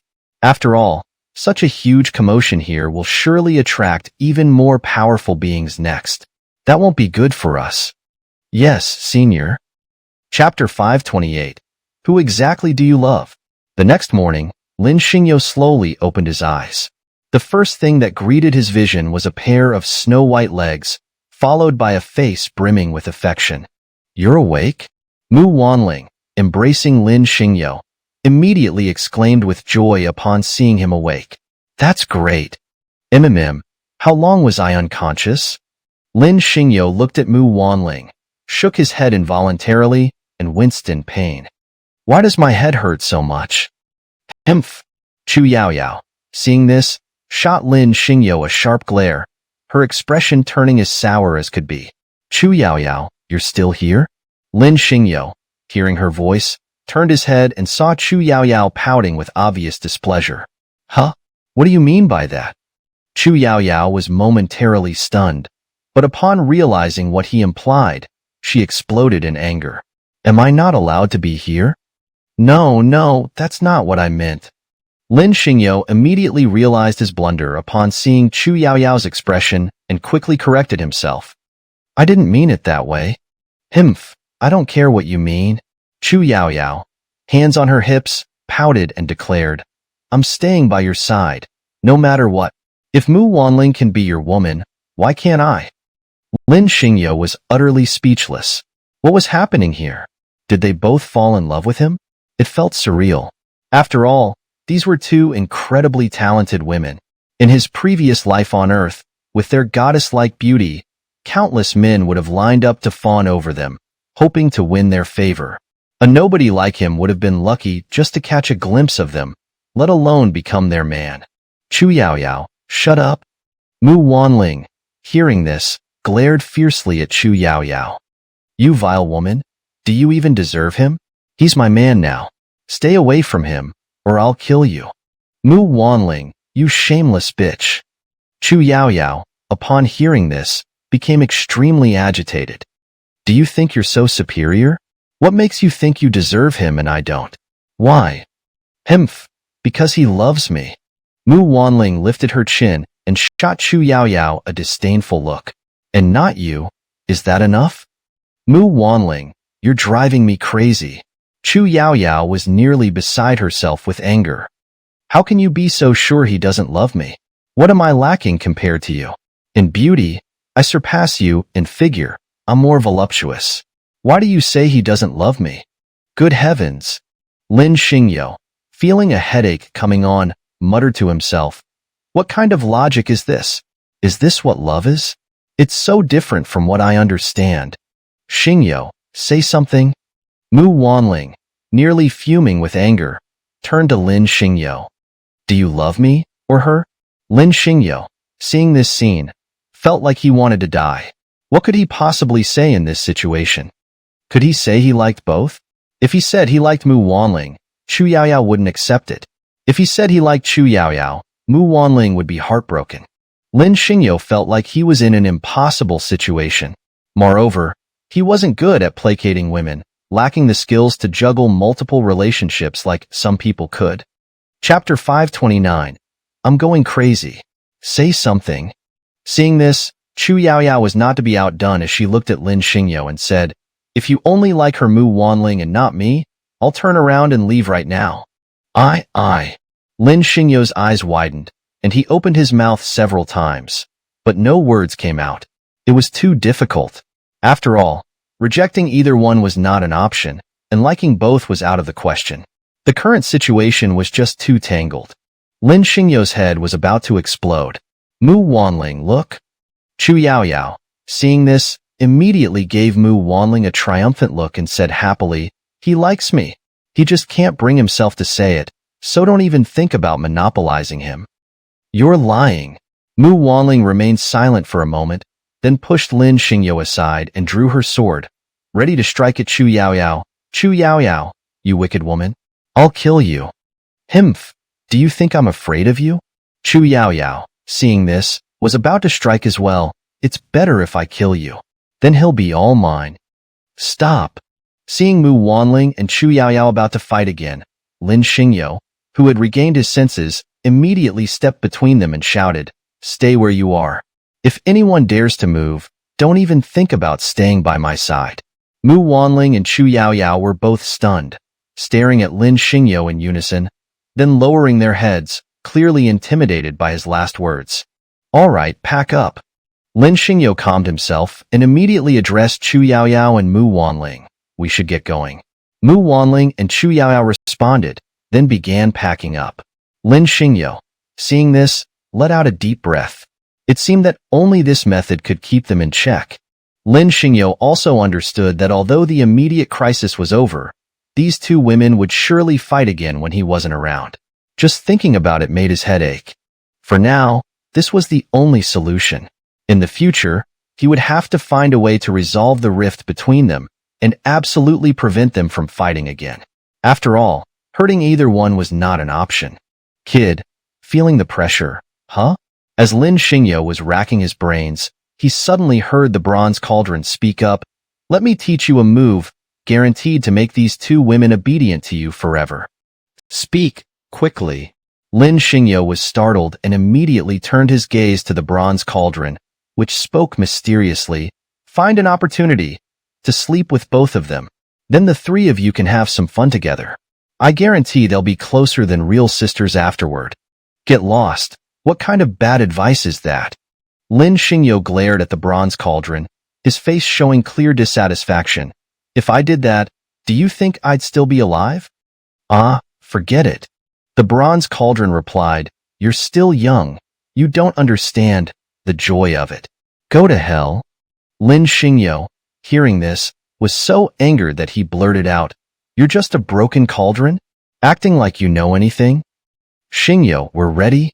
While Lin Xingyo and the bronze cauldron were communicating telepathically, Mu Wanling, who had finished packing, ran over, as if asserting her dominance, and directly wrapped her arm around Lin Xingyo's. When are we leaving? Now. Lin Xingyo was slightly startled and immediately said to the bronze cauldron, help me open a spatial passage. We need to leave this place and head to the Heavenly Emperor's ancient city. All right, sure. The bronze cauldron responded, then immediately floated up from Lin Xingyo's waist and struck the void, creating a dark spatial passage. Lin Xingyo summoned the six-faced king's banner, then led Mu Wanling and Chu Yaoyao into the spatial passage and left. About a second after they left, in the next moment, they appeared 100 miles away. They traveled through countless miles, eventually stopping near the Heavenly Emperor's ancient city. Xingyo, look! Mu Wanling, seeing this, was extremely excited, pointing to the faintly visible Heavenly Emperor's ancient city as she held Lin Xingyo's arm. That's the Heavenly Emperor's ancient city. There's something wrong with this city? Lin Xingyo remarked. It seems the city is sealed by temporal forces. How are we supposed to enter it now? Xingyo, don't worry. Mu Wanling replied. According to ancient legends, this city opens a corner of its seal on the night of the full moon. At that time, we can enter through that opening. Oh, is that so? Lin Xingyo, hearing this, couldn't help but say, then let's hurry up and go. Well, there's no rush. Mu Wanling paused, then explained, because the full moon is still 2 days away. Let's find a place to set up camp first, get a feel for the situation here, and then we can enter the Heavenly Emperor's ancient city. All right, I'll listen to you. Lin Xingyo smiled, revealing a row of white teeth, his gaze as gentle as a spring breeze as he looked at Mu Wanling. Because my Wanling is the smartest. Humph. Hearing this, Chu Yaoyao was completely infuriated, her face looking as if she wanted to bite Lin Xingyo to death. Well? Lin Xingyo was startled and immediately said to Chu Yaoyao, you're also very smart. Idiot. The bronze cauldron, seeing this, was utterly exasperated. Despite Lin Xingyo's immense power, capable of stepping across the heavens, why was he so clueless about how to charm women? Chu Yaoyao, you're also very smart? Good heavens! Is there anyone who talks like this? What kind of emotional intelligence is that? What kind of brain is that? It must have been squished in a doorframe. The bronze cauldron was getting angrier and angrier, unable to understand how someone with Lin Xingyo's cultivation, who should have lived for hundreds of thousands of years, could be so naive. Lin Xingyo, is that supposed to be a compliment? I'll accept it. Just as the bronze cauldron's thoughts were running wild, it heard Chu Yaoyao say, but I'm a bit smarter than Mu Wanling, and more importantly, I'm more charming. Otherwise, tonight I'll let you experience it. Lin Xingyo, hearing this, almost lost control of his qi and blood, nearly falling to the ground. This Chu Yaoyao was definitely a vixen,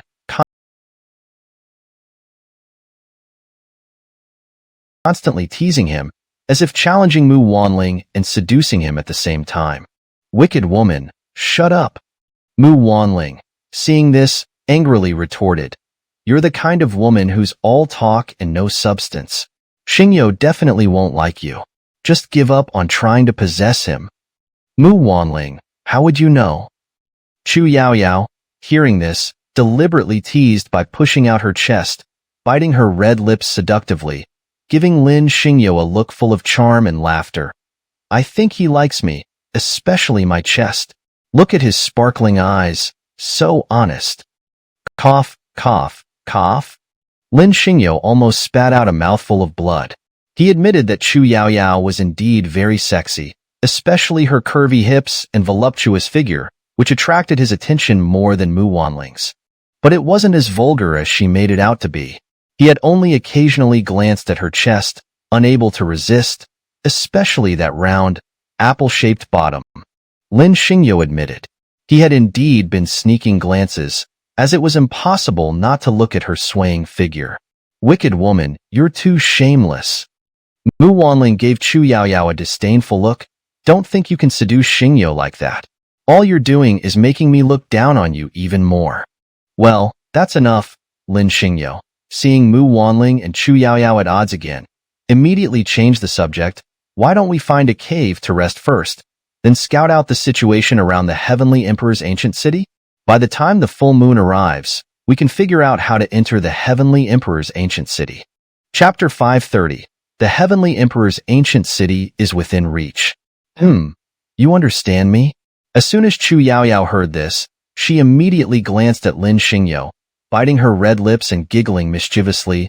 I'm really getting impatient. If we could find a cave, that would be perfect. I'm feeling so restless right now. Mu Wanling, do you want to join? Chu Yaoyao shot a glance at Mu Wanling, saying, otherwise, I'll have to enjoy this all by myself. Lin Xingyo was completely dumbfounded. Chu Yaoyao's words were far too direct. Just moments ago, he hadn't meant it that way at all. All he wanted was to find a cave to serve as their temporary shelter, but Chu Yaoyao had immediately jumped to that conclusion. It made Lin Xingyo feel a bit restless himself. After all, he was a normal man with normal desires. Now that Chu Yaoyao had brought it up, the fire of desire in Lin Xingyo's heart began to grow like wild grass in spring. You wicked woman, shut up. Mu Wanling frowned, her expression clearly displeased. You're always thinking about such filthy things. My Xingyo brother would never do anything with you?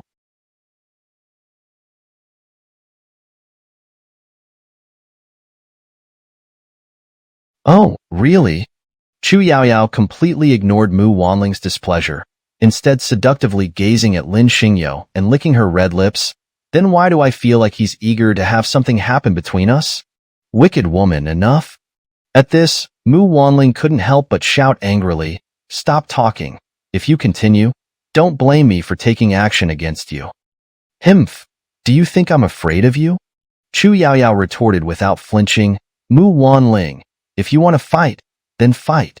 I, Chu Yaoyao, will never flinch. All right, you two. Seeing them about to quarrel again, Lin Xingyo immediately intervened. Isn't this enough?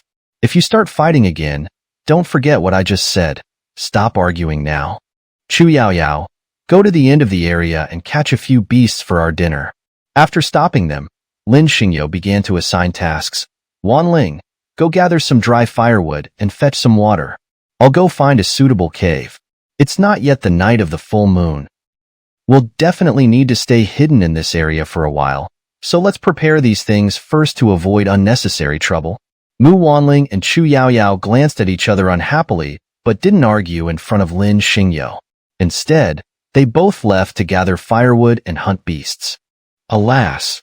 Seeing them leave, Lin Xingyo sighed helplessly. Truth be told, these two women were giving him a headache, especially since they kept bickering, making it difficult for him to know how to handle the situation. Of course, he only acknowledged Mu Wanling as his woman, but as a normal man, he certainly didn't dislike Chu Yaoyao. Bronze Cauldron, are you awake or asleep? After standing for a while, Lin Xingyo suddenly asked the Bronze Cauldron, if you're awake, say something. If you're asleep, then forget it. Kid, feeling troubled, huh? The Bronze Cauldron replied, I've been telling you all along. You can only conquer these two women. Otherwise, this war will never end. Unless one of them dies, they'll keep bickering endlessly. All right, you can sleep then. At this, Lin Xingyo pursed his lips, his face showing an unusually displeased expression. I'm going to find a cave now. We'll discuss this later. After uttering this, Lin Xingyo no longer paid attention to the Bronze Cauldron. Initially, he had intended to engage in a conversation with it to alleviate his frustration, but the cauldron kept rambling on about a threesome. Lin Xingyo couldn't take it anymore. After all, such a thing was too abrupt. While it wasn't impossible to have some desire for it, Lin Xingyo was still very clear in his mind.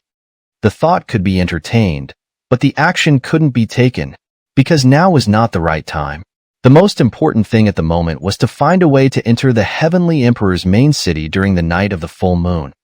Of course, Lin Xingyo was also eager to find Xiaoyang, as there were many mysteries in his heart that could only be unraveled by finding him. But for now, Lin Xingyo understood that for him, lying low and waiting for the right opportunity was the most appropriate course of action. After the incident with the Chaos Monkey, Lin Xingyo realized that the Heavenly Emperor's ancient city was truly filled with powerful beings. Facing these native inhabitants, his own strength was far too weak. There was no way he could confront them head-on, so the best strategy was to hide in the shadows and develop stealthily. With this decision in mind, Lin Xingyo didn't waste too much time.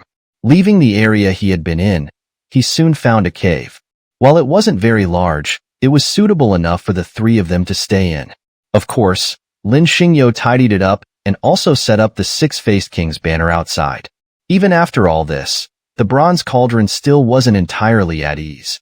Finally, at its insistence, Lin Xingyo took out some weapons, spirit stones, and array materials, setting up a large array outside the cave within 100 meters, following the bronze cauldron's instructions. By the time he finished all this, Chu Yaoyao and Mu Wanling had both returned, each having gathered the items they were tasked with. Chu Yaoyao had brought back a very rich selection of food, both flying and land beasts, as well as some from the water. She had even picked some wild mushrooms and vegetables.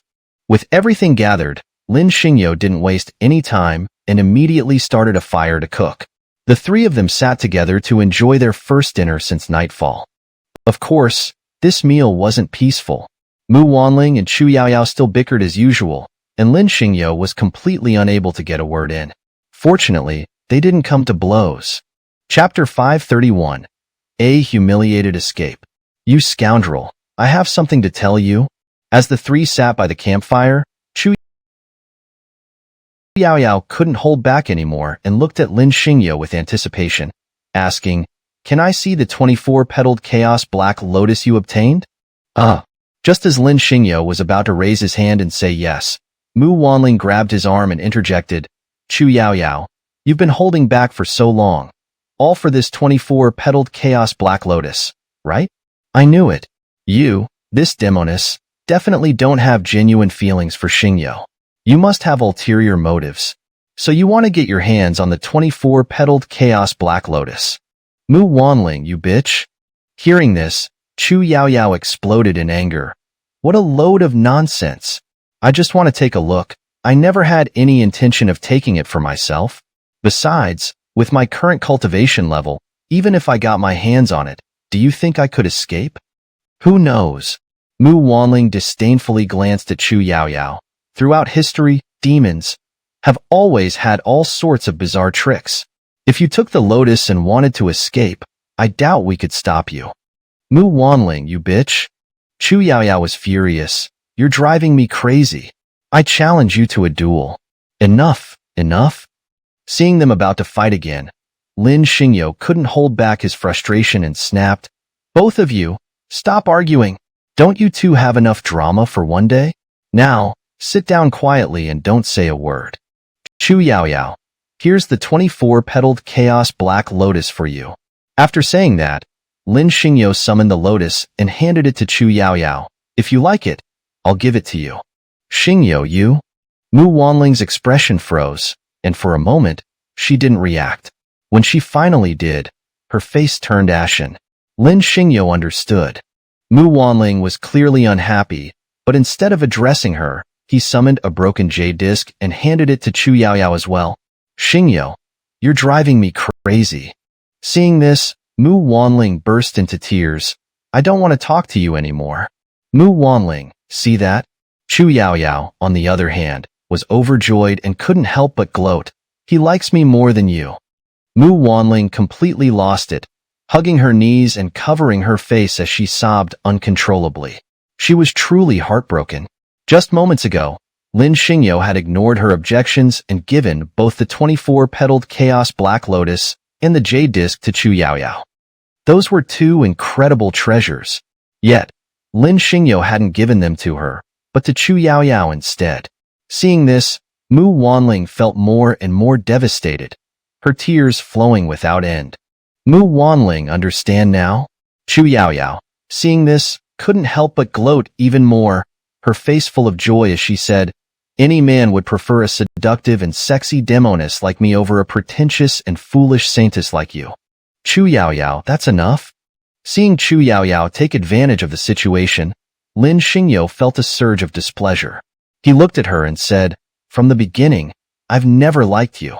I gave these two items to you because I felt they were fated to be with you, but it has nothing to do with romantic feelings.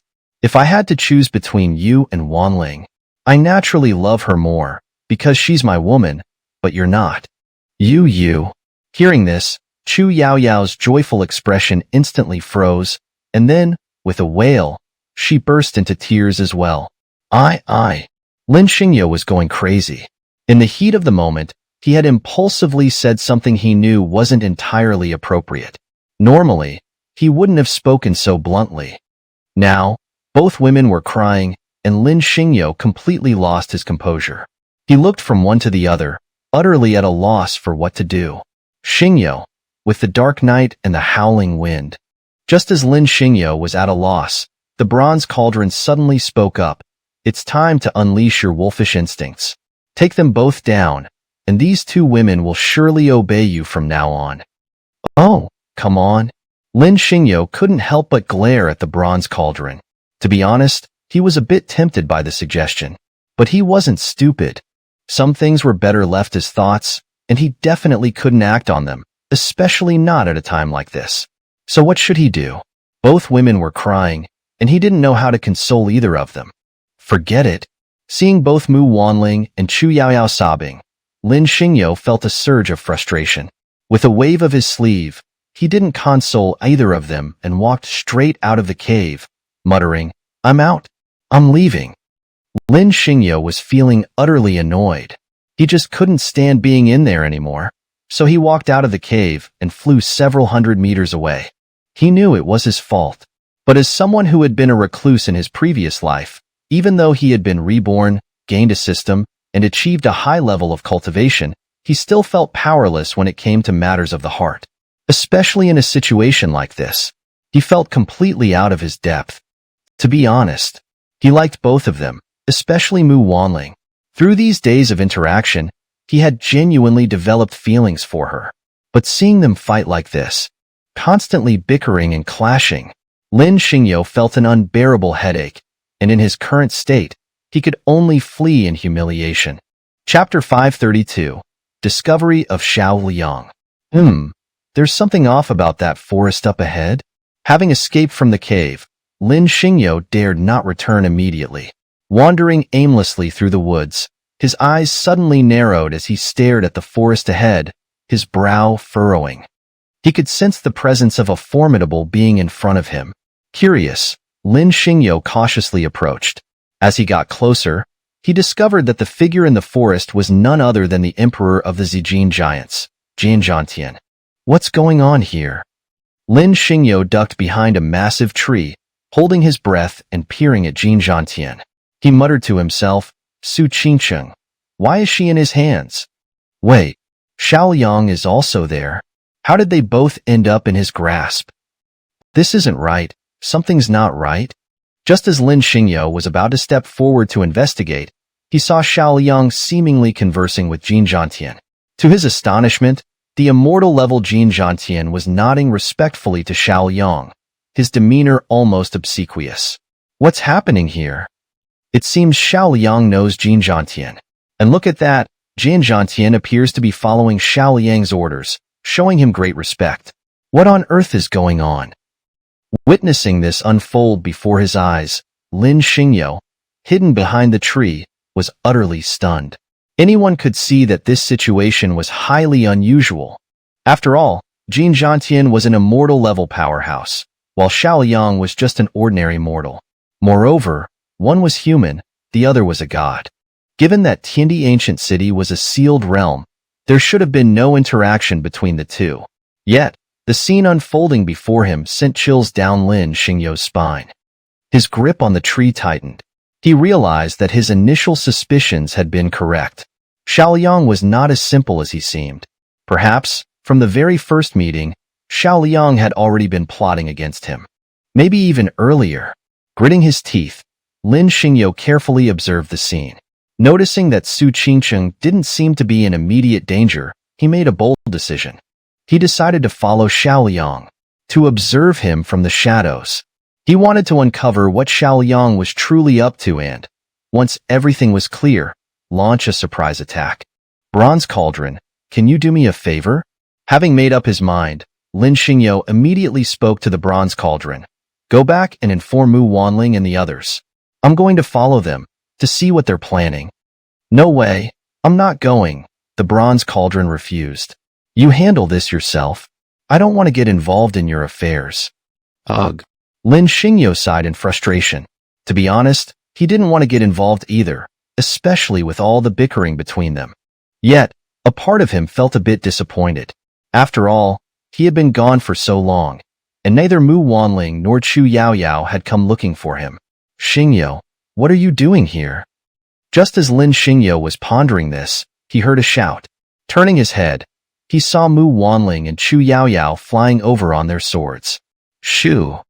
Seeing them, Lin Xingyo immediately raised a finger to his lips, but the next moment, Jin Zhantian's brow furrowed, and he shot toward them like lightning. Who's there? Before Lin Xingyo could react, Jin Zhantian's massive axe came slashing down toward them, roaring, "Stop skulking around! Come out now! Go!"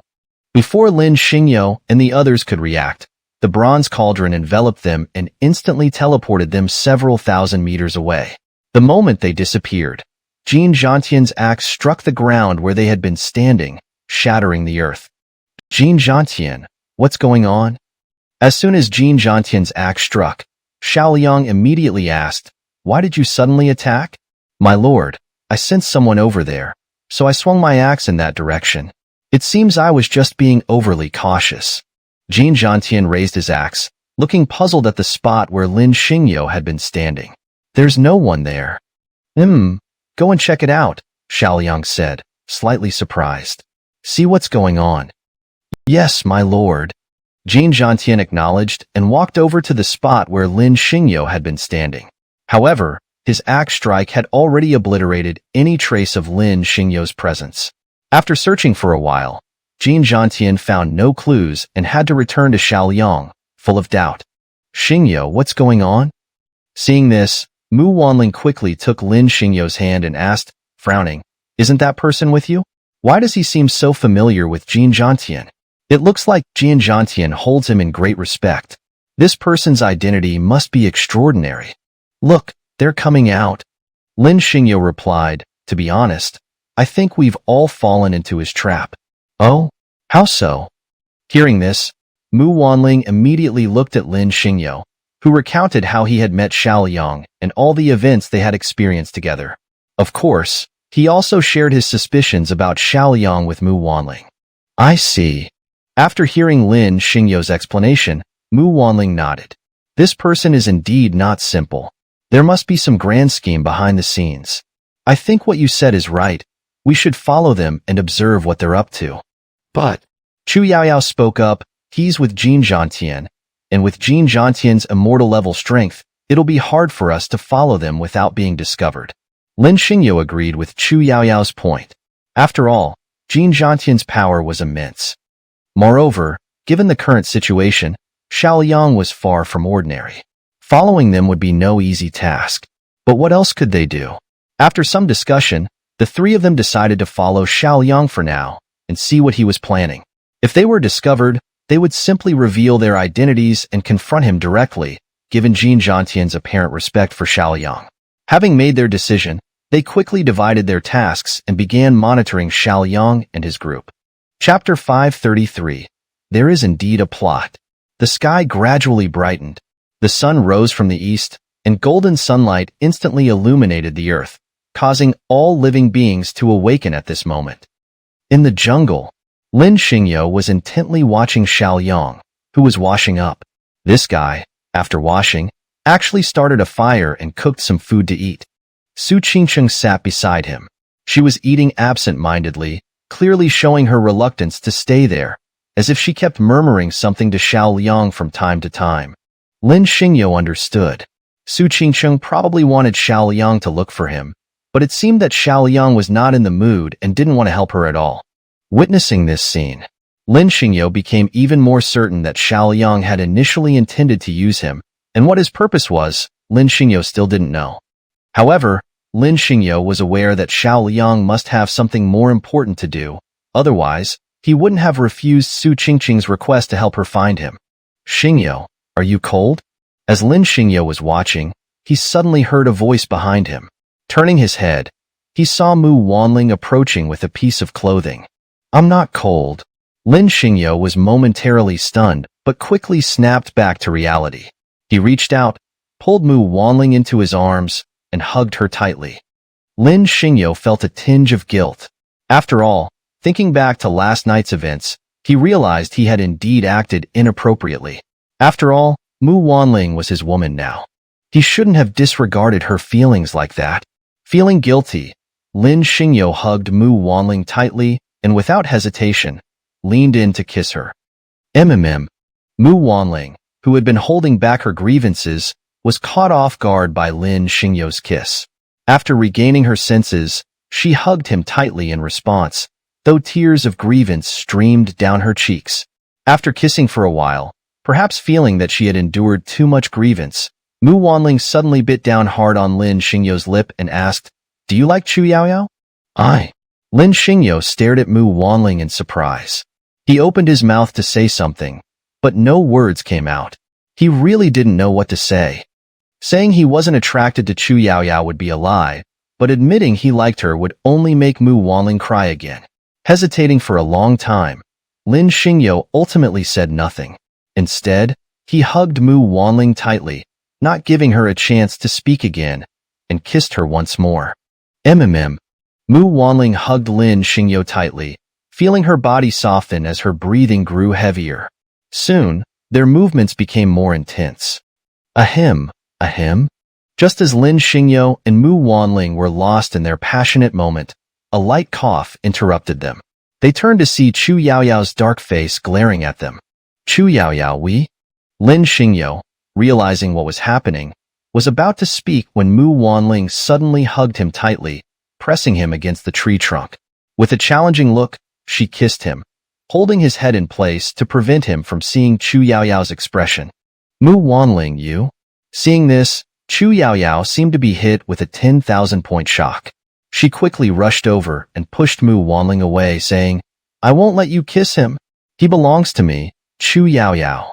Lin Xingyo was completely caught off guard. By the time he reacted, Mu Wanling, who had been in his arms moments ago, had been pushed away by Chu Yaoyao. "Chu Yaoyao, what are you doing?" As Lin Xingyo spoke, Chu Yaoyao, without giving him any time to react, grabbed him and kissed him forcefully. Lin Xingyo's eyes widened in shock, completely caught off guard by Chu Yaoyao's sudden move. It was too fast. He hadn't even had time to react before he was being kissed by Chu Yaoyao. "Chu Yaoyao, that's enough." After a while, Lin Xingyo finally snapped out of his shock and pushed Chu Yaoyao away, saying, "Stop messing around." "Lin Xingyo, you jerk." Chu Yaoyao, realizing what had happened, snapped back to reality. She then lunged at Lin Xingyo, hugging him tightly and biting his neck fiercely, saying, "I'll bite you to death." "Chu Yaoyao, are you crazy?"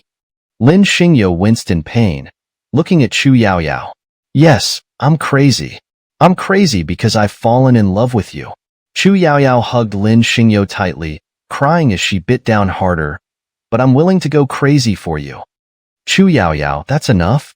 Lin Xingyo spread his arms, looking at the emotional Chu Yaoyao. "You're going to bite my neck until it bleeds. Please, let me go. What do you like about me? Tell me and I'll change." You're driving me crazy." Chu Yaoyao, startled, pushed Lin Xingyo away and covered her face, crying loudly.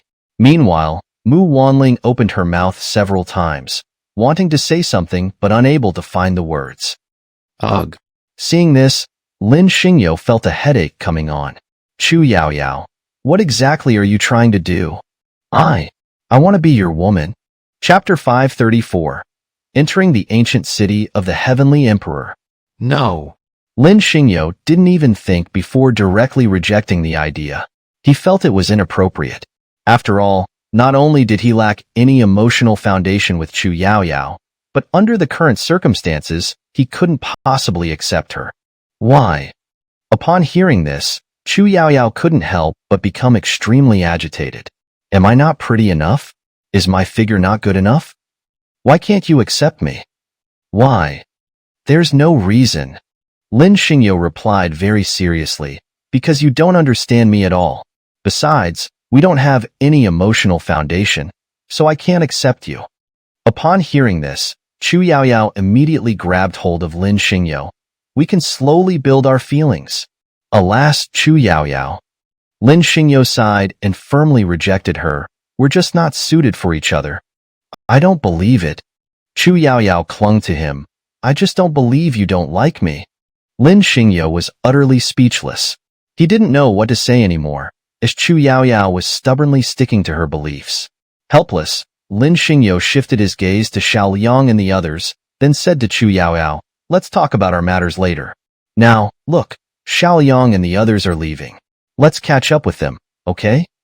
"All right, I'll listen to you." Chu Yaoyao agreed and immediately wrapped her arm around Lin Xingyo's, nestling beside him like a docile bird. Sigh. Seeing this, Lin Xingyo let out a helpless sigh and had no choice but to let Chu Yaoyao hold on to him. Humph. Mu Wanling, of course, was displeased. She glared fiercely at Chu Yaoyao and stepped forward to also hold onto Lin Xingyo's arm. Lin Xingyo could only stare in frustration. However, this situation didn't last long, because after a while, Xiao Liang and the others set off. Seeing this, Lin Xingyo quickly tidied himself up and followed behind Xiao Liang. Soon, they passed through the forest in front of them. It took them about a few cups of tea's time. Following Xiao Liang, Lin Xingyo and the others quickly arrived at the gates of the ancient city of the Heavenly Emperor. Things were no longer the same as before. At this place, Lin Xingyo noticed countless powerful beings converging towards the ancient city of the Heavenly Emperor, almost all gathering at its gates. But the gates of the ancient city of the Heavenly Emperor were tightly closed. Surrounding it was a time-space law, resembling an inverted giant pot covering the entire city. Outside the gates, countless powerful beings lay quietly, either sitting or lying down. Lin Xingyo understood. These beings were all waiting for the city to open, though the time had not yet come. Following Xiao Liang, Lin Xingyo soon realized that Xiao Liang was familiar with the Chaos Monkey and the others. These powerful immortal realm experts, upon seeing him, all stood up with great respect. Who exactly is Xiao Liang? Seeing this, Lin Xingyo couldn't help but frown. There was no doubt that Xiao Liang was far from simple, or else these powerful beings wouldn't treat him with such reverence. Who is this guy? Chu Yaoyao couldn't help but ask, why do these powerful beings seem so afraid of him? This man is far from simple. Mu Wanling replied, although he appears to be an ordinary person, his cultivation must be extraordinary. Otherwise, these powerful beings wouldn't be so fearful of him. Lin Xingyo nodded, agreeing with Mu Wanling. Xiao Liang in front of him was definitely not an ordinary person, so Lin Xingyo decided to continue observing from the shadows. Time gradually passed. Xiao Liang seemed to have said something to the beings in front of the ancient city of the Heavenly Emperor, as some of them began to leave, making the area in front of the city much emptier. Lin Xingyo quietly watched all of this. He planned to find an opportunity to get close to Xiao Liang and ask Su Qingqing to find out who Xiao Liang really was. What was he plotting? Lin Xingyo wanted to understand these things. He waited until nightfall, and only when the full moon rose did he hold his breath and, with Chu Yaoyao and Mu Wanling, sneak towards Xiao Liang's location. The journey was smooth. Lin Xingyo and the others got closer and closer to Xiao Liang's direction. But the next moment, just as they arrived, a powerful aura suddenly burst out from the ancient city of the Heavenly Emperor, instantly sweeping towards them. Oh, this is bad. Lin Xingyo had just opened his mouth to shout when a series of powerful waves instantly enveloped all the beings in front of the city. The ancient city of the Heavenly Emperor is open. Before Lin Xingyo could recover, he immediately heard countless shouts. When he focused his attention, he saw the gates of the ancient city of the Heavenly Emperor wide open, and all the beings were rapidly rushing towards the city. Xiao Liang. Lin Xingyo came to his senses to see Xiao Liang already rushing towards the city. Seeing this, Lin Xingyo naturally didn't want to fall behind. Immediately, he also took Mu Wanling and the others and rushed towards the ancient city of the Heavenly Emperor. But there were far too many beings trying to squeeze through. Thus, Lin Xingyo had no choice but to summon the Zhutian sword and the Xinqi spear to protect Chu Yaoyao and the others as they sped forward. At this moment, of course, some powerful beings blocked the way. With the Xinqi spear in hand, Lin Xingyo didn't show them any mercy. Any being that dared to block his path was immediately slain. Soon, he reached the vicinity of the ancient city of the Heavenly Emperor. But the next moment, before Lin Xingyo could react, He was instantly engulfed by the waves coming from the ancient city of the Heavenly Emperor and pulled inside. Chapter 535. The Strange World. Where is this? After being swallowed by the force that surged from the Heavenly Emperor's ancient city, Lin Xingyo didn't open his eyes until after an unknown amount of time had passed, finding himself in a dry well. This is a dry well? Lin Xingyo pressed his temples and looked around, wondering, how did I end up in this dry well? Sure, don't speak. The bronze cauldron, hearing Lin Xingyo's voice, immediately warned him. There are many powerful beings wandering outside the well. You mustn't alert them, or we'll be in big trouble. Lin Xingyo didn't need the bronze cauldron's warning, as he could already sense a group of powerful beings passing by outside the well. Bronze cauldron, have we arrived at the Heavenly Emperor's ancient city? Lin Xingyo calmed himself and asked the cauldron. Yes, we've arrived at the Heavenly Emperor's ancient city. The bronze cauldron replied, but I feel like the space-time here is somewhat chaotic, and the situation outside is very dangerous. There seems to be something wrong with the Heavenly Emperor's ancient city. For now, you'd better stay in this dry well, and wait until things settle down outside. Lin Xingyo couldn't stay calm. He could feel the danger outside the well, but Mu Wanling and the others were nowhere to be seen. How could he stay calm in such a situation? Bronze Cauldron, I can't stay here. Lin Xingyo grew anxious and said, I have to go out now because Mu Wanling and the others are missing. If I don't go out and find them, they might be in danger. You'd better not be rash. The Bronze Cauldron replied, I don't know if they're in danger, but if you rush out from here, I guarantee you'll be in immediate danger. I can't care about that anymore. Worried about Mu Wanling and the others, Lin Xingyo didn't wait for the Bronze Cauldron to speak again. He leaped out of the dry well directly. But the very next moment, Lin Xingyo regretted his decision immediately, for outside the well were countless spirit creatures, row upon row, resembling an army of spectral soldiers marching, their powerful spiritual auras radiating as they roamed the Heavenly Emperor's ancient city. Roar, roar, roar. The spirit creatures outside the well, seeing Lin Xingyo, seemed like starving wolves that had suddenly found prey, all madly rushing towards him. Damn it! Lin Xingyo was stunned for a moment, but quickly snapped back to reality. With a wave of his Shunqi spear in his hand, he swept across, instantly sending out a dazzling wave of light that obliterated all the spirit creatures that had rushed at him. Quick, run! Seeing this, the Bronze Cauldron shouted, immediately rising to cover Lin Xingyo. Get out of here quickly! Hearing this, Lin Xingyo naturally didn't dare to delay. He immediately stepped on the Zhutian sword and flew outward, quickly evading the encirclement of the spirit creatures. But the next moment, Lin Xingyo's eyes widened in horror, because he saw that the surrounding palace buildings were collapsing at an alarming speed. In an instant, the space-time laws around him became chaotic, and an endless wave of destruction surged towards him. Oh no! Lin Xingyo was momentarily stunned, but quickly reacted, tearing through space with all his strength, trying to escape from this area. But the next moment, Lin Xingyo was dumbfounded, because he was shocked to discover that he couldn't tear through the space before him.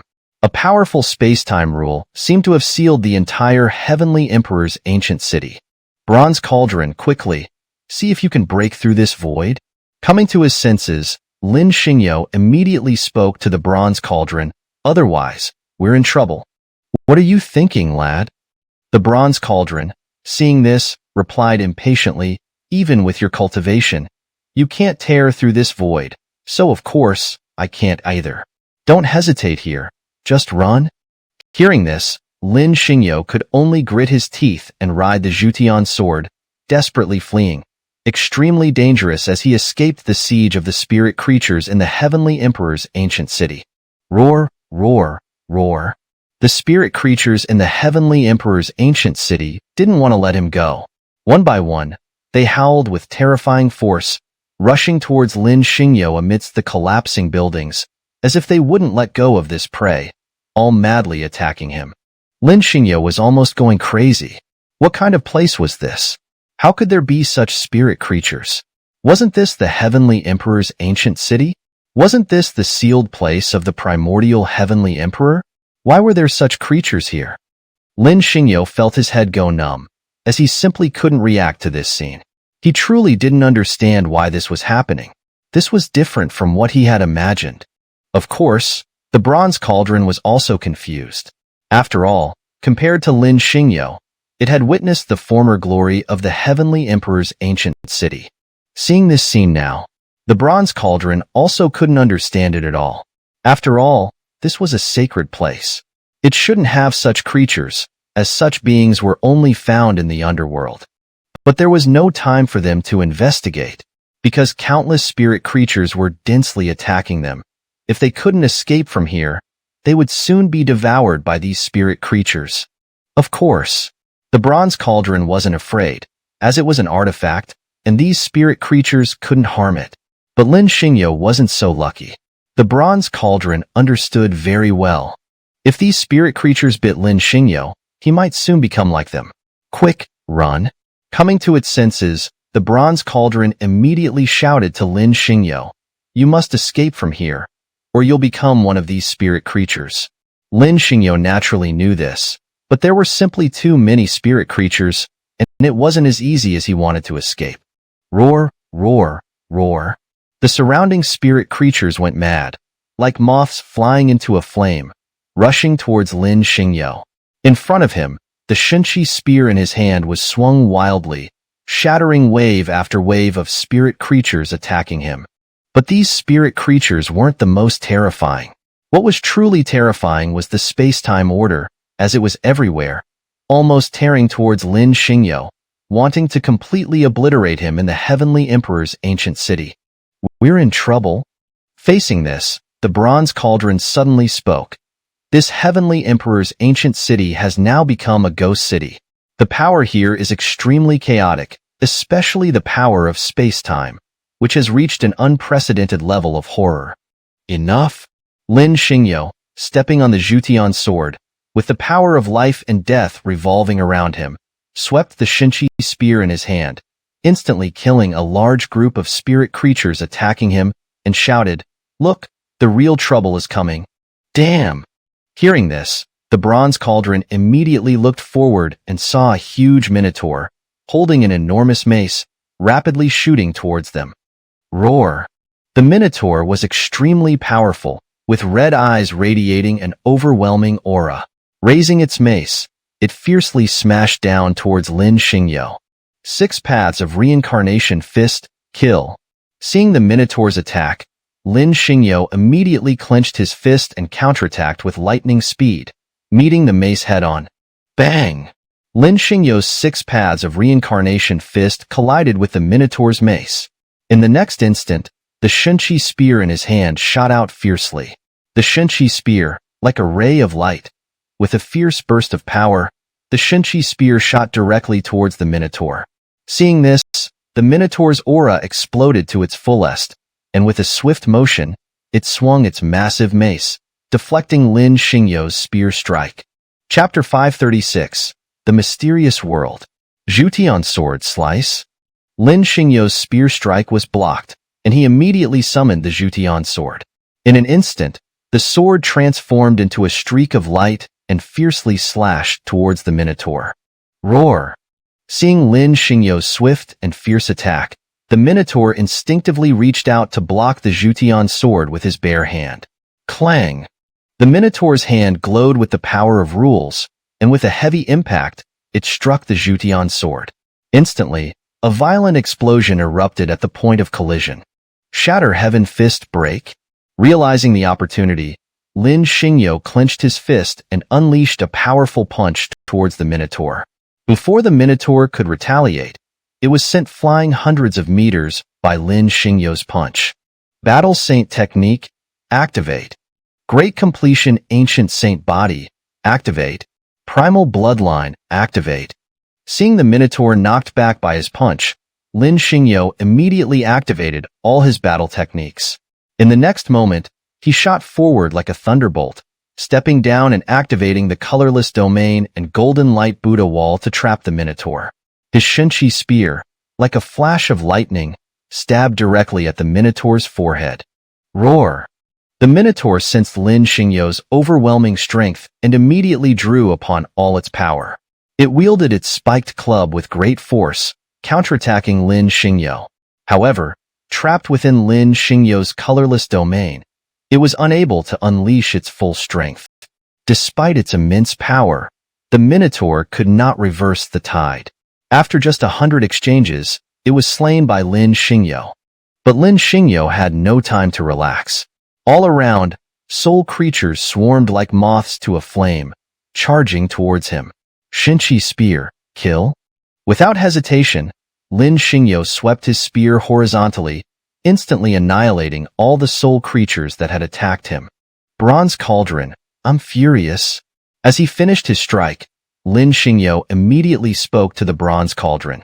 Can we shatter this heavenly emperor ancient city with a single strike now? No, the Bronze Cauldron replied. This city was built by the primordial heavenly emperor. It is protected by his heavenly Dao array. Even a Dao Chaos Realm expert would not be able to destroy this city. Hearing this, Lin Xingyo felt extremely frustrated. He had been holding back for too long, and now faced with such a predicament, he grew angrier with each passing moment. He almost wished he could shatter the heavenly emperor ancient city right then and there. Qingzi, hurry and leave. The Bronze Cauldron called out, don't just stand there.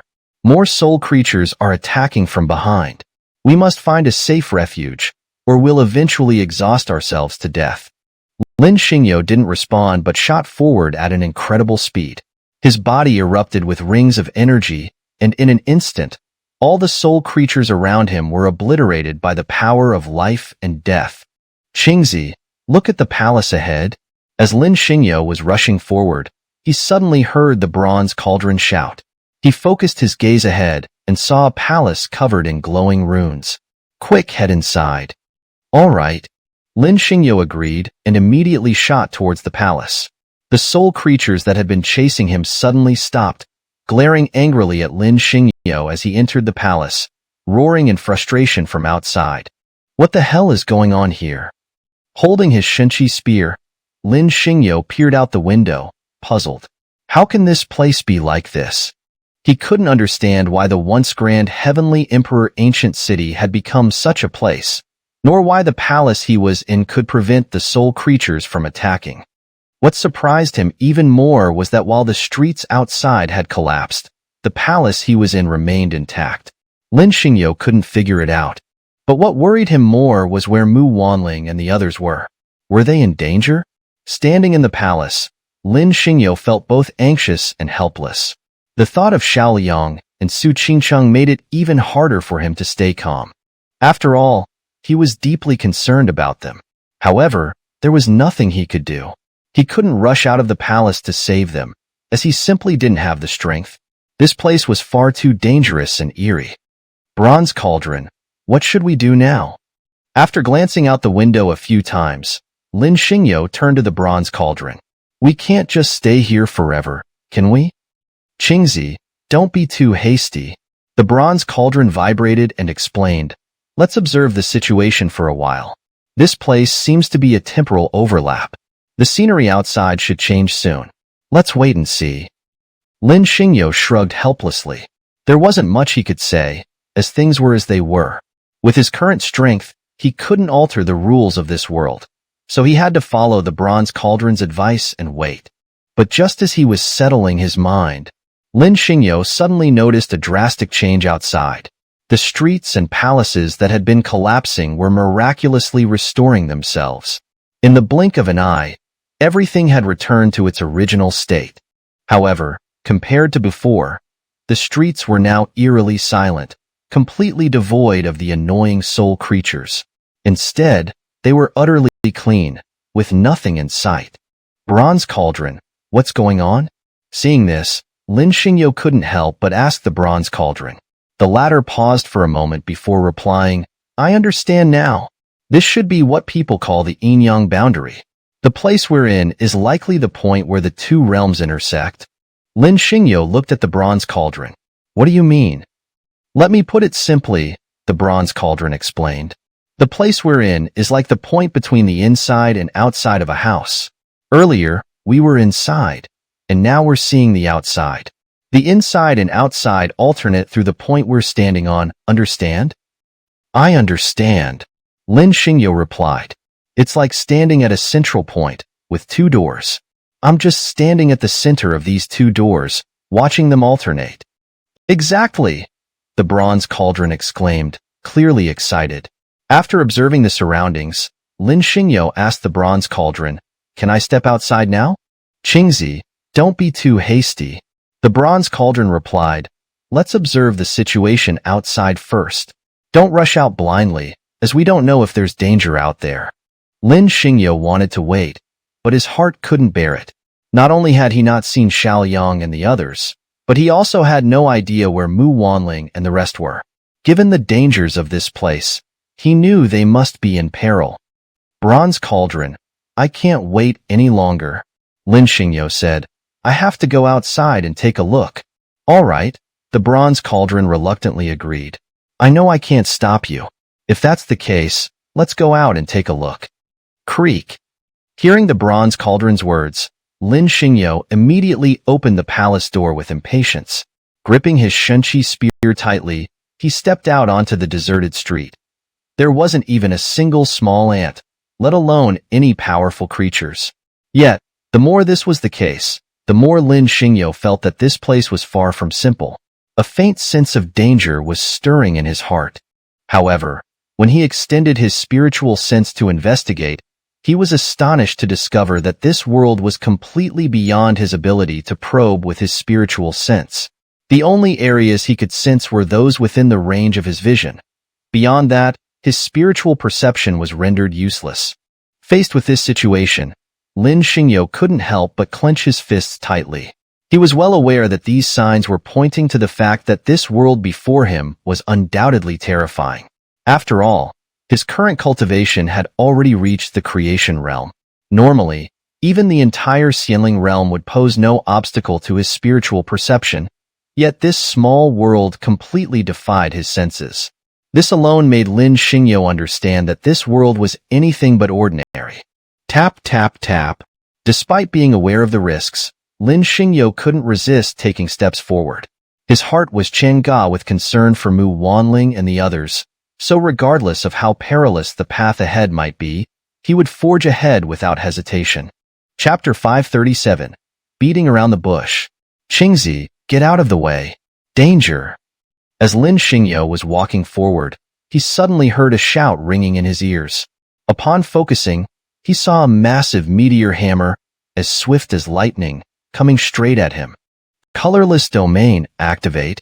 Seeing the hammer approaching, Lin Xingyo immediately stomped his foot, and the three invincible supreme bones in his body resonated, enveloping him in a defensive colorless domain. Bang!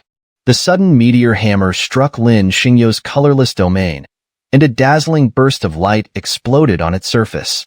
Roar! Before Lin Xingyo could even react, a furious roar echoed. Raising his head, he saw an incredibly ferocious giant tusker charging towards him with incredible speed. What the hell? Being attacked by the giant tusker out of nowhere, Lin Xingyo's anger surged.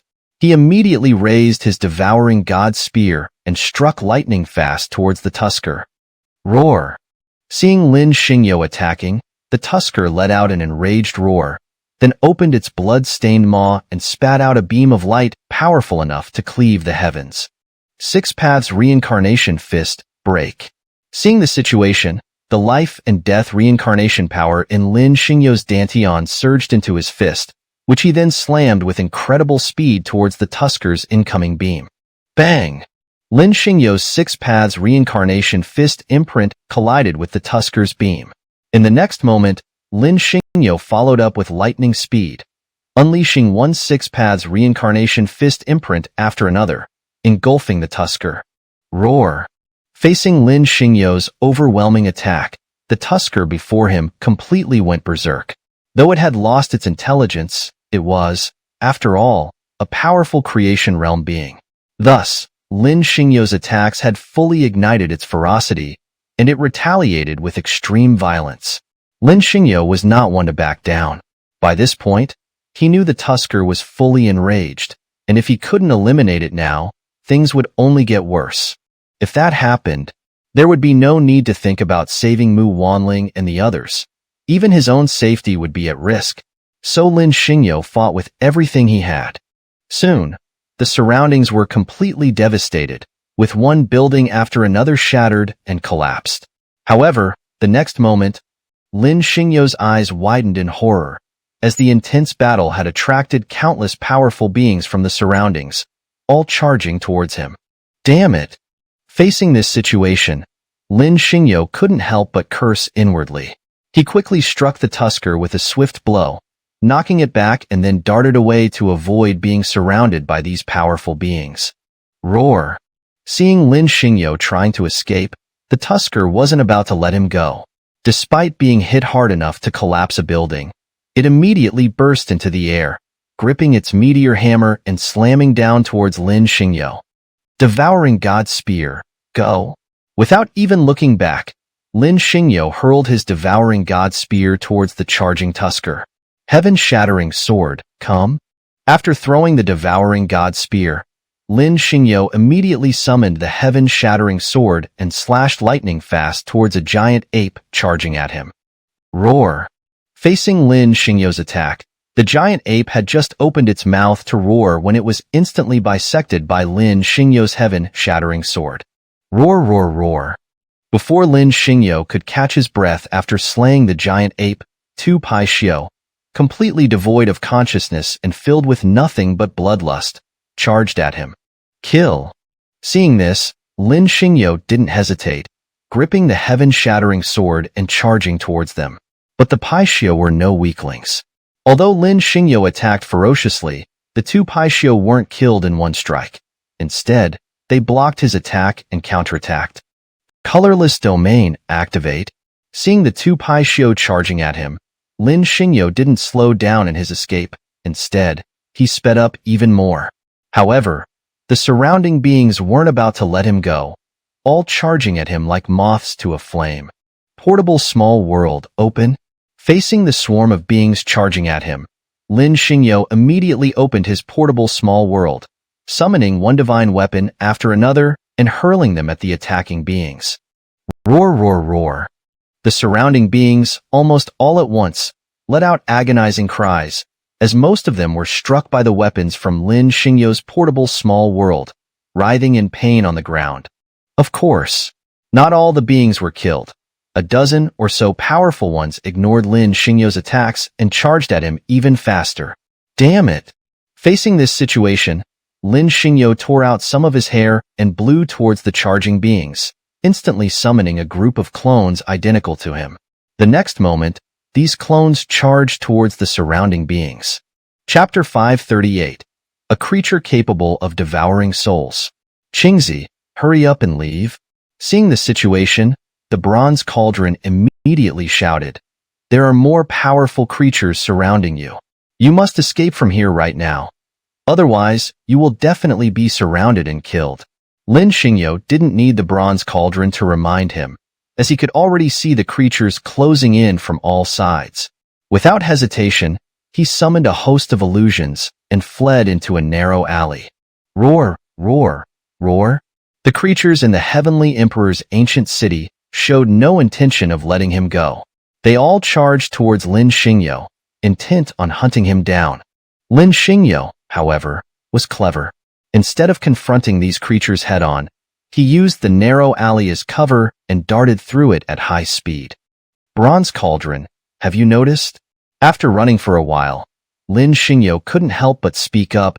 These creatures in front of us seem to have no consciousness at all.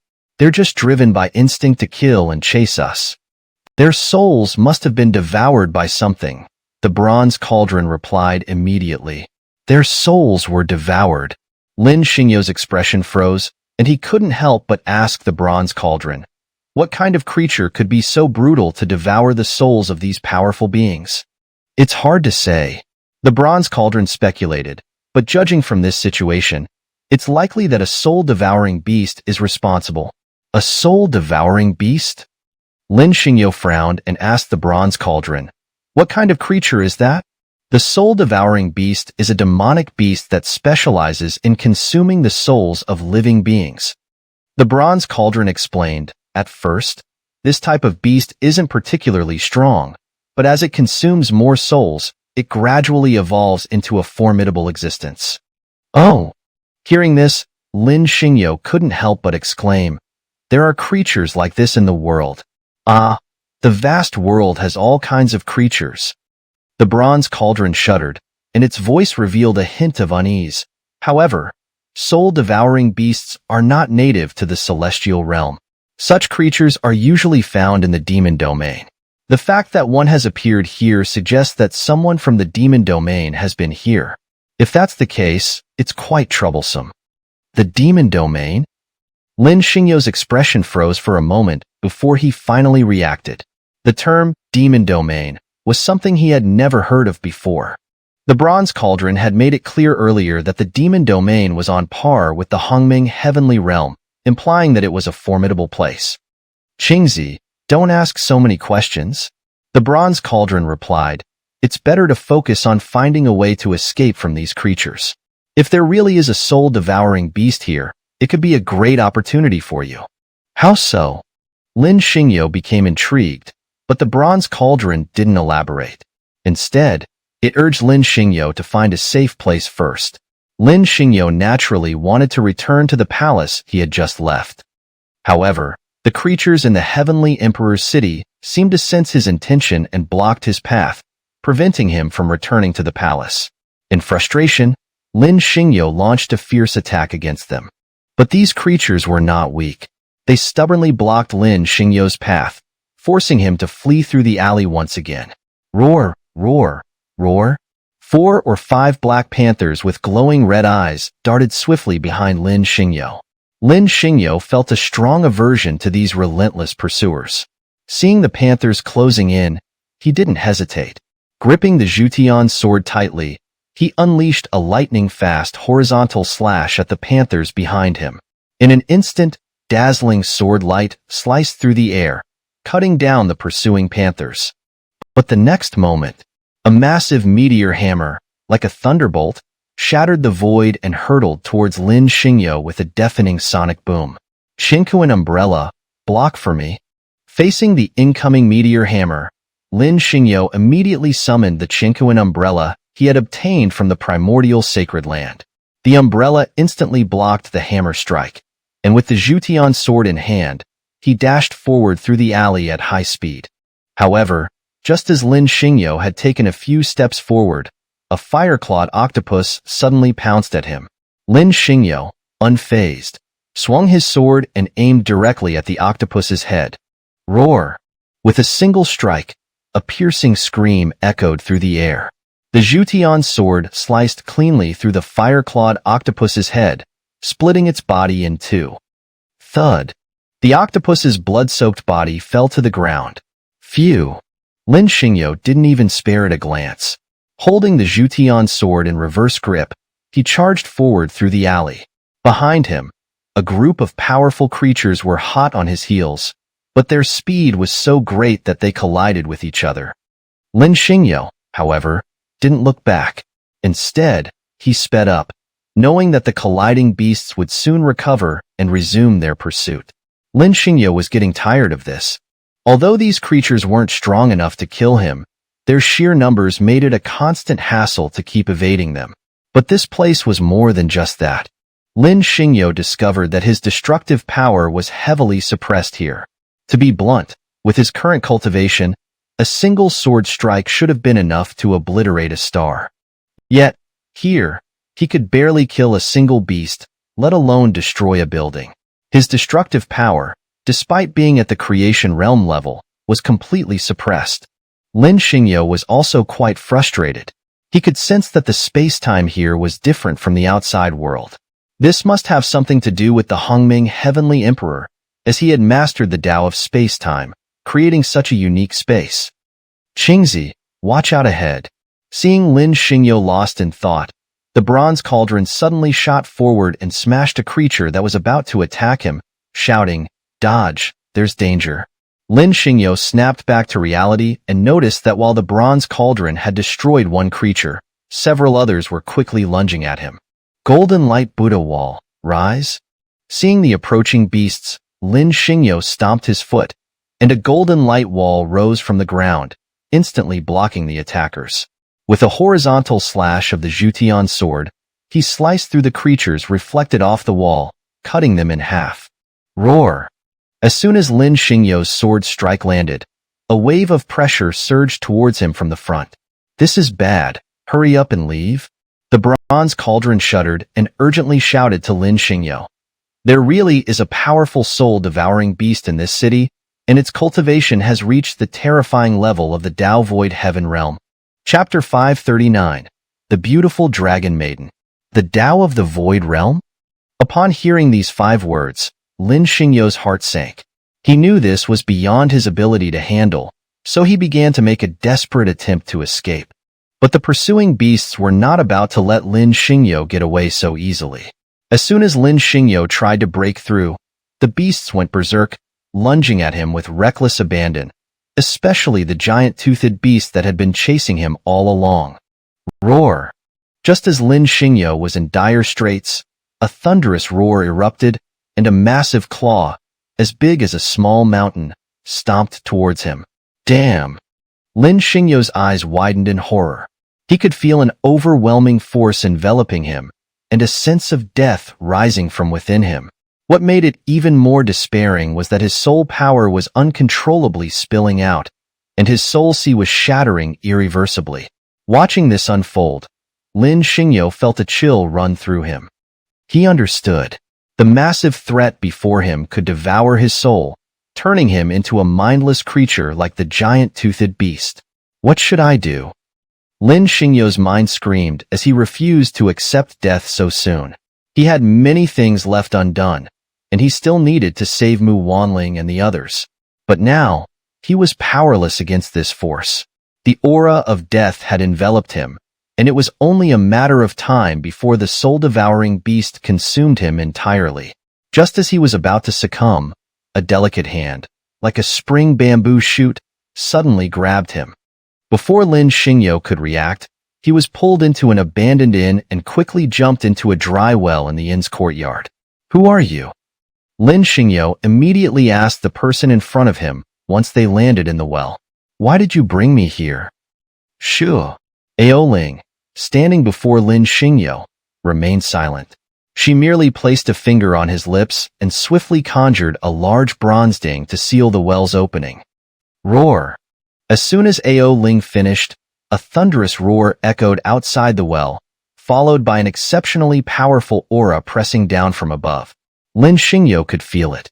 This aura belonged to the Tao of the Void Realm soul-devouring beast. The pressure was suffocating, especially after just experiencing its soul-devouring process. Lin Xingyo was all too familiar with this aura now. Roar! The soul-devouring beast outside the well was extremely violent, roaring incessantly as if searching for Lin Xingyo and Aoling. But unable to find them, it didn't leave. After about half a cup of tea's time, Lin Xingyo faintly heard the soul-devouring beast moving away, and only when its presence completely disappeared did he relax. But the next moment, Lin Xingyo felt a gaze as cold as 10,000-year-old ice piercing him. What's wrong with you? Lin Xingyo, sensing the killing intent, couldn't help but ask, why are you looking at me like that? What's wrong with you? Lin Xingyo, sensing the killing intent, couldn't help but ask, why are you looking at me like that? Human, why did you put your hand on my chest? Before Lin Xingyo could finish, Aoling angrily demanded, take it off right now. Lin Xingyo's expression froze for a moment before he realized what had happened and quickly removed his hand. The situation? Lin Xingyo couldn't help but sigh. He had just wondered what he had touched that felt so soft, only to realize he had placed his hand on her chest. This was indeed impolite, but Lin Xingyo didn't apologize. After all, it was already done, and an apology wouldn't change anything. So, he remained silent. Human, why are you here? Before Lin Xingyo could recover, Aoling asked him first. I accidentally ended up here, Lin Xingyo hesitated before replying. I didn't plan to come, but somehow I arrived. Oh. Ao Ling scrutinized Lin Xingyo for a moment. Then, without giving him a chance to react, she summoned the bronze ding and swiftly leaped out of the well, saying, In that case, I'm leaving. You're on your own from here. Wait. Lin Xingyo naturally wouldn't let her go alone. He was unfamiliar with this place and had finally encountered someone he could communicate with. How could he not follow her? But Ao Ling, who had burst out of the well, clearly didn't want to take Lin Xingyo with her. She quickly disappeared, and if not for Lin Xingyo's decent cultivation, he might have lost her in this unfamiliar environment. Her speed was truly astonishing, moving like a blur. However, what truly shocked Lin Xingyo was that she could completely avoid the creatures outside, as if she could sense their presence from far away, allowing her to detour when she was still dozens of meters away. Witnessing this, Lin Xingyo was utterly amazed. Even he didn't have such ability here, yet this young woman did? This made Lin Xingyo even more determined to follow her, as only by staying close to her would he be safe. They quickly navigated through a street. Ao Ling knew Lin Xingyo was following her, but she didn't show any displeasure. Seeing this, Lin Xingyo dared not say anything. After all, they were still strangers. If he angered her with his words, she might leave him behind entirely. So, Lin Xingyo remained silent, just keeping close to her. They headed west. After about 10 miles, Ao Ling suddenly turned and darted into a courtyard. Seeing this, Lin Xingyo quickly followed, but the next moment, he crashed straight into Ao Ling's embrace. Human, what do you think you're doing? Ao Ling, her face cold, pushed Lin Xingyo away from her chest. I have my limits. If you do that again, don't blame me for being impolite. I. Lin Xingyo stared at her, several times opening his mouth to say something but unable to find the words. He really didn't know what to say. But the young woman before him was indeed beautiful. Her face was exquisitely delicate, her figure curvaceous and seductive, especially her ivory-white legs, which caught Lin Xingyo's eye. Chapter 540. A Comfortable Nest. Human, you are being insolent. Seeing Lin Xingyo's aggressive gaze directed at her, Ao Ling's face immediately frosted over with icy coldness. If you keep staring at me like that, I'll gouge out your eyes. Cough, cough, cough. Lin Xingyo was taken aback and quickly realized his mistake. Faced with Ao Ling's anger, he awkwardly apologized at once. I'm sorry. I didn't mean to. It's just that you're so beautiful. I couldn't control my gaze. Humph. Ao Ling was infuriated by Lin Xingyo, for she was the daughter of the ancestral dragon. Having lived in the heavenly emperor city for so many years, no one had ever dared to be so disrespectful to her. This Lin Xingyo was merely an ordinary human. Yet, he dared to stare at her so brazenly, which instantly made her feel extremely uncomfortable. If it weren't for her dislike of killing, for daring to treat her this way, she would have already sliced Lin Xingyo in half. Miss, I'm sorry. I'm really sorry. Seeing Ao Ling's unfriendly gaze, Lin Xingyo couldn't help but apologize to her again. I truly didn't mean to offend you. Enough. Ao Ling glared harshly at Lin Xingyo. You can leave now. This. Upon hearing this, Lin Xingyo's face immediately showed signs of distress. Could you please take me in for a while? I promise to repay you greatly in the future. Fine, you can come with me? After sizing up Lin Xingyo a few times, Ao Ling seemed to make a difficult decision. But I must warn you, once inside, you must do everything I say. All right. Lin Xingyo didn't dare to argue, as he was completely unfamiliar with this place. Having someone guide him, no matter what, was better than aimlessly wandering around. Moreover, this young woman didn't seem weak, and following her felt safer than being alone. Besides, he still needed to find Mu Wanling and Xiaoyang, so Lin Xingyo didn't dare to say much. Come, follow me. While Lin Xingyo was thinking, Ao Ling in front of him directly pushed open the door and glanced at him. Remember what I just told you? Yes. Lin Xingyo responded and closely followed behind Ao Ling. Upon entering the room, Ao Ling opened a secret chamber and led Lin Xingyo into it. Inside the secret chamber, Lin Xingyo discovered a hidden passageway, which descended entirely with stone steps. Following Ao Ling, they walked down into the darkness. However, just a few steps in, the stone door behind them slammed shut with a heavy thud, plunging the passageway into complete darkness. But this had no effect on Lin Xingyo and Ao Ling, as their high cultivation levels made such darkness irrelevant. Such pitch-black conditions could not hinder their progress. Of course, Lin Xingyo was very cautious following behind Ao Ling, as his defensive instincts naturally kicked in. Clang, clang, clang. In the passageway, Lin Xingyo's steps following behind Ao Ling were not fast. After a few cups of tea's time, they reached the end of the passageway. Lin Xingyo looked up and saw a stone door ahead. Who goes there? While Lin Xingyo was examining the stone door, a sharp voice suddenly came from the other side. Stay away. All non-essential personnel? Don't blame us if we're not polite. Big Beard, it's me. Ao Ling frowned and directly responded from outside the door. Open up quickly. Oh, it's Ao Ling. Hearing Ao Ling's voice, the person inside opened a small window to look out and confirm it was her before opening the stone door. Ao Ling, what did you find today? As the stone door opened, Lin Xingyo saw a dwarf-like figure with a full beard, holding two massive axes, asking Ao Ling. Yes, I got some food. Ao Ling retrieved a spatial pouch from her embrace and tossed it to Big Beard. However, I ran into a soul devourer on the way, so I had to return hastily. You brought back a human? After receiving Ao Ling's spatial pouch, Big Beard noticed Lin Xingyo following behind her. Realizing this, Ao Ling pouted and said, You mean this guy? Big Beard sized up Lin Xingyo and nodded to Ao Ling. Seeing this, Ao Ling directly replied, I picked him up on the way, and he'll follow me from now on. Oh! Hearing this, Big Beard couldn't help but take another look at Lin Xingyo, while Lin Xingyo also observed him. Fortunately, this process didn't last long. After exchanging a few words with Big Beard, Ao Ling led Lin Xingyo inside.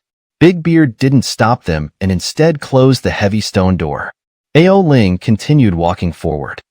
Lin Xingyo closely followed behind her.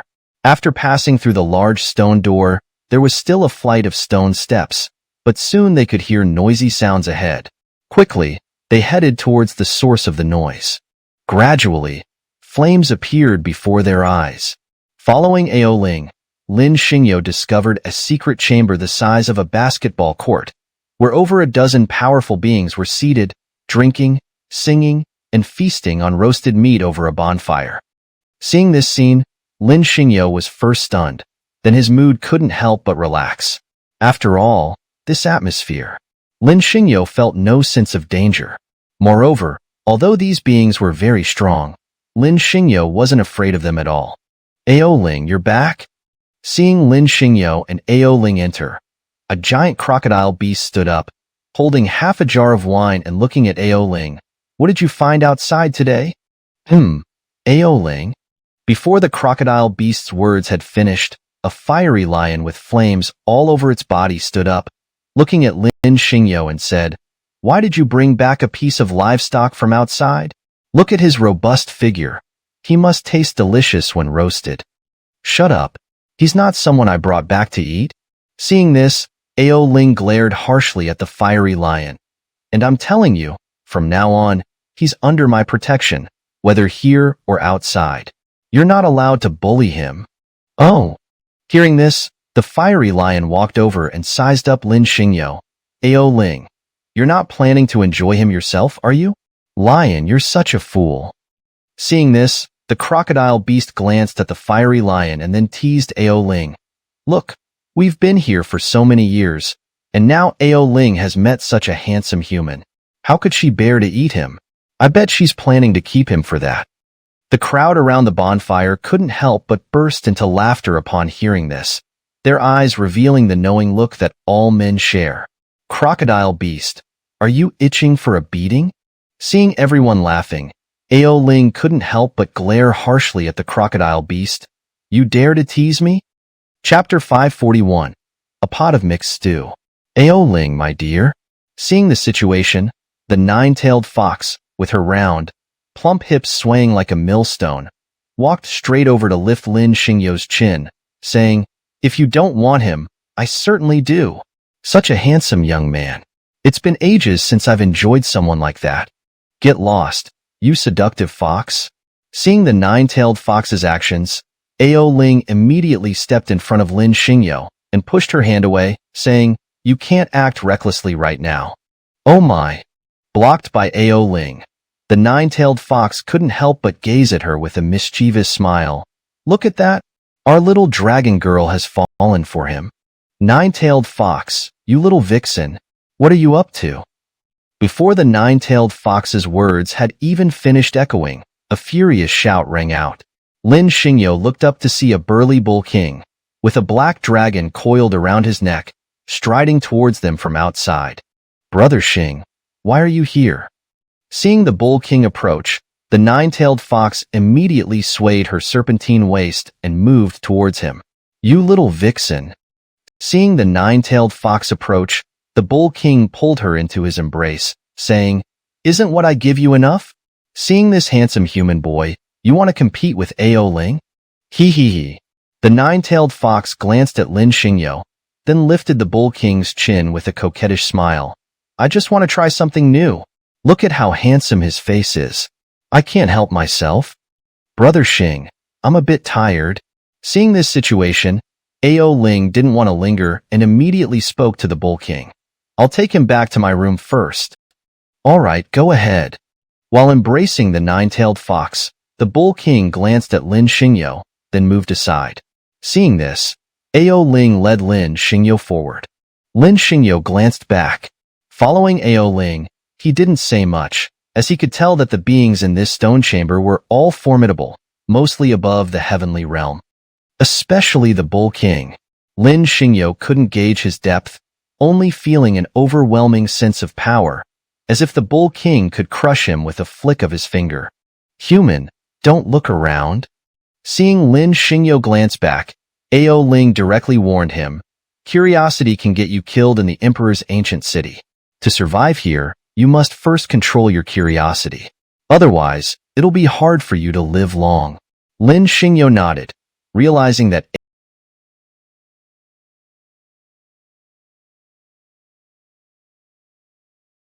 Ao Ling was right. Given his unfamiliarity with the environment and the overwhelming power of these beings, it was indeed wise to curb his curiosity. For him, now was the time to rein in his curiosity, as these creatures didn't seem friendly.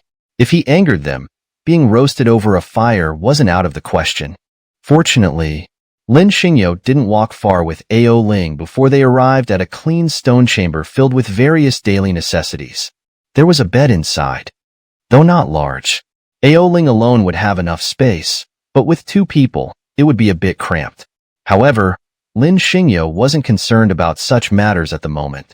What he needed to do first was understand from Ao Ling what this place was, how to navigate past the soulless beings as she did, and how to find Mu Wanling and the others who had come here with him. "Are you hungry?" Bringing Lin Xingyo into her stone chamber, Ao Ling immediately untied her hair, revealing two dragon horns hidden within, and after tidying herself, she asked Lin Xingyo, "If you are, I can cook something for you." "No, I'm not hungry." Lin Xingyo, feeling a jolt, looked at Ao Ling and said, "I have some questions I'd like to ask you." "All right, ask away." Ao Ling glanced at Lin Xingyo, then took off her outer garment, shook it, and tossed it on the ground. "Though I don't know everything." "All right." Lin Xingyo sighed and looked at Ao Ling. "What exactly is this place? Why are there soul devourers here? Why don't you leave this place?" "What this place is, I don't know. But those outside call it the Emperor's ancient city, though I think it's more like a terrifying ghost city. As for why we don't leave, it's simple. We can't break the restraints here, so we can't leave." "Ah, can't leave?" Hearing this, Lin Xingyo became anxious. "How long have you been here?" "You mean this place?" Ao Ling's expression turned serious as she looked at Lin Xingyo. "I've been here for about 200 years, I suppose." 200 years? Lin Xingyo was utterly shocked. "You haven't left in 200 years?" No. Ao Ling took off her pants and tossed them on the ground. I was born here. Once you're here, you can never leave. This is a sealed world.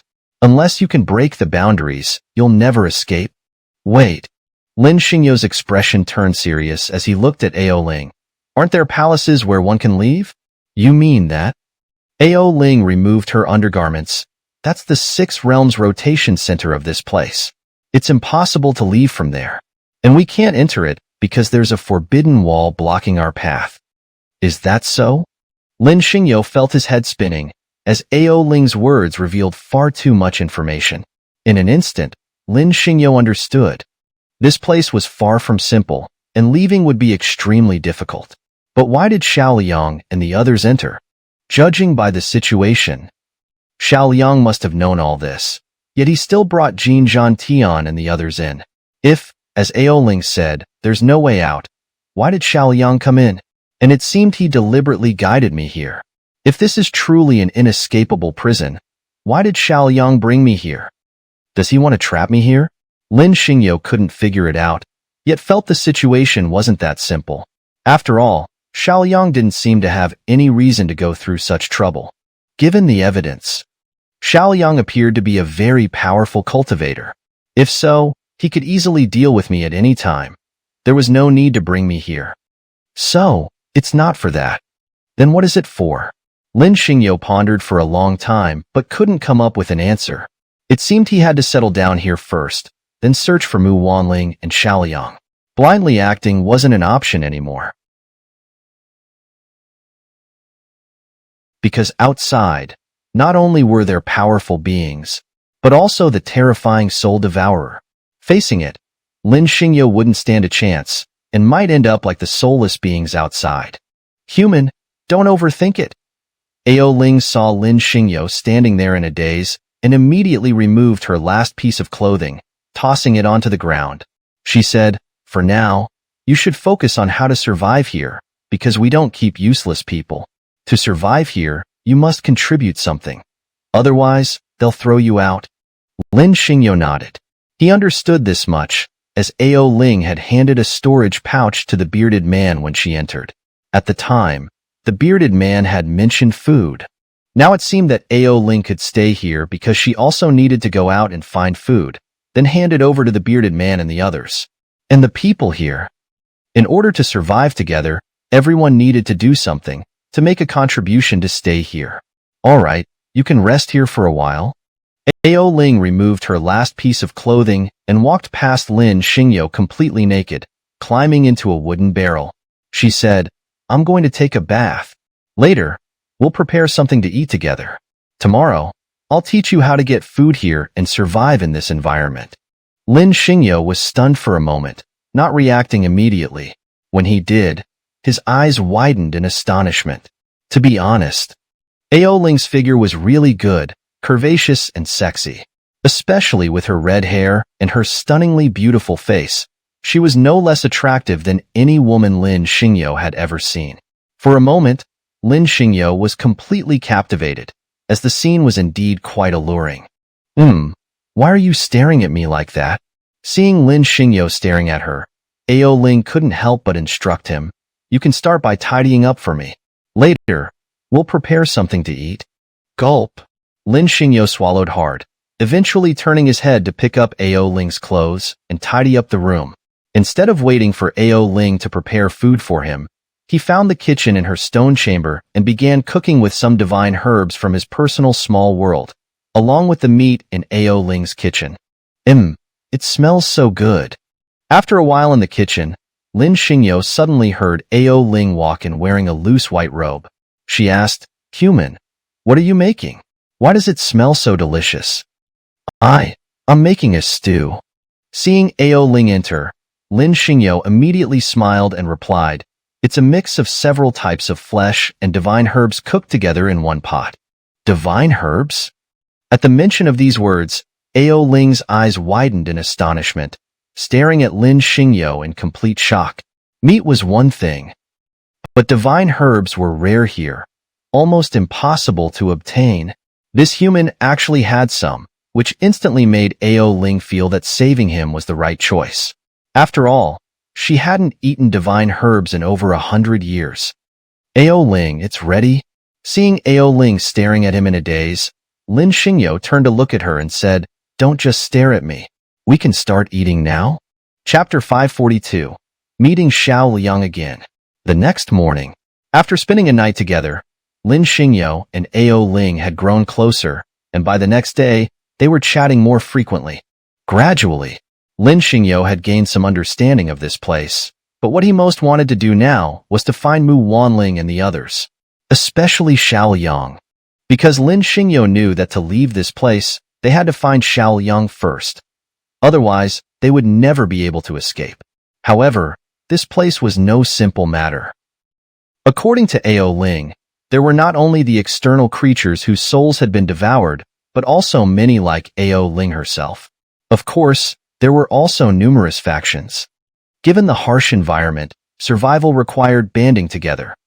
Otherwise, no one could live here easily. According to Ao Ling, their current faction was actually the smallest. There were also factions led by the Bull Demon, the Giant Tooth Beast, and the Night King, each of which had invincible beings at the Grand Primordial Realm.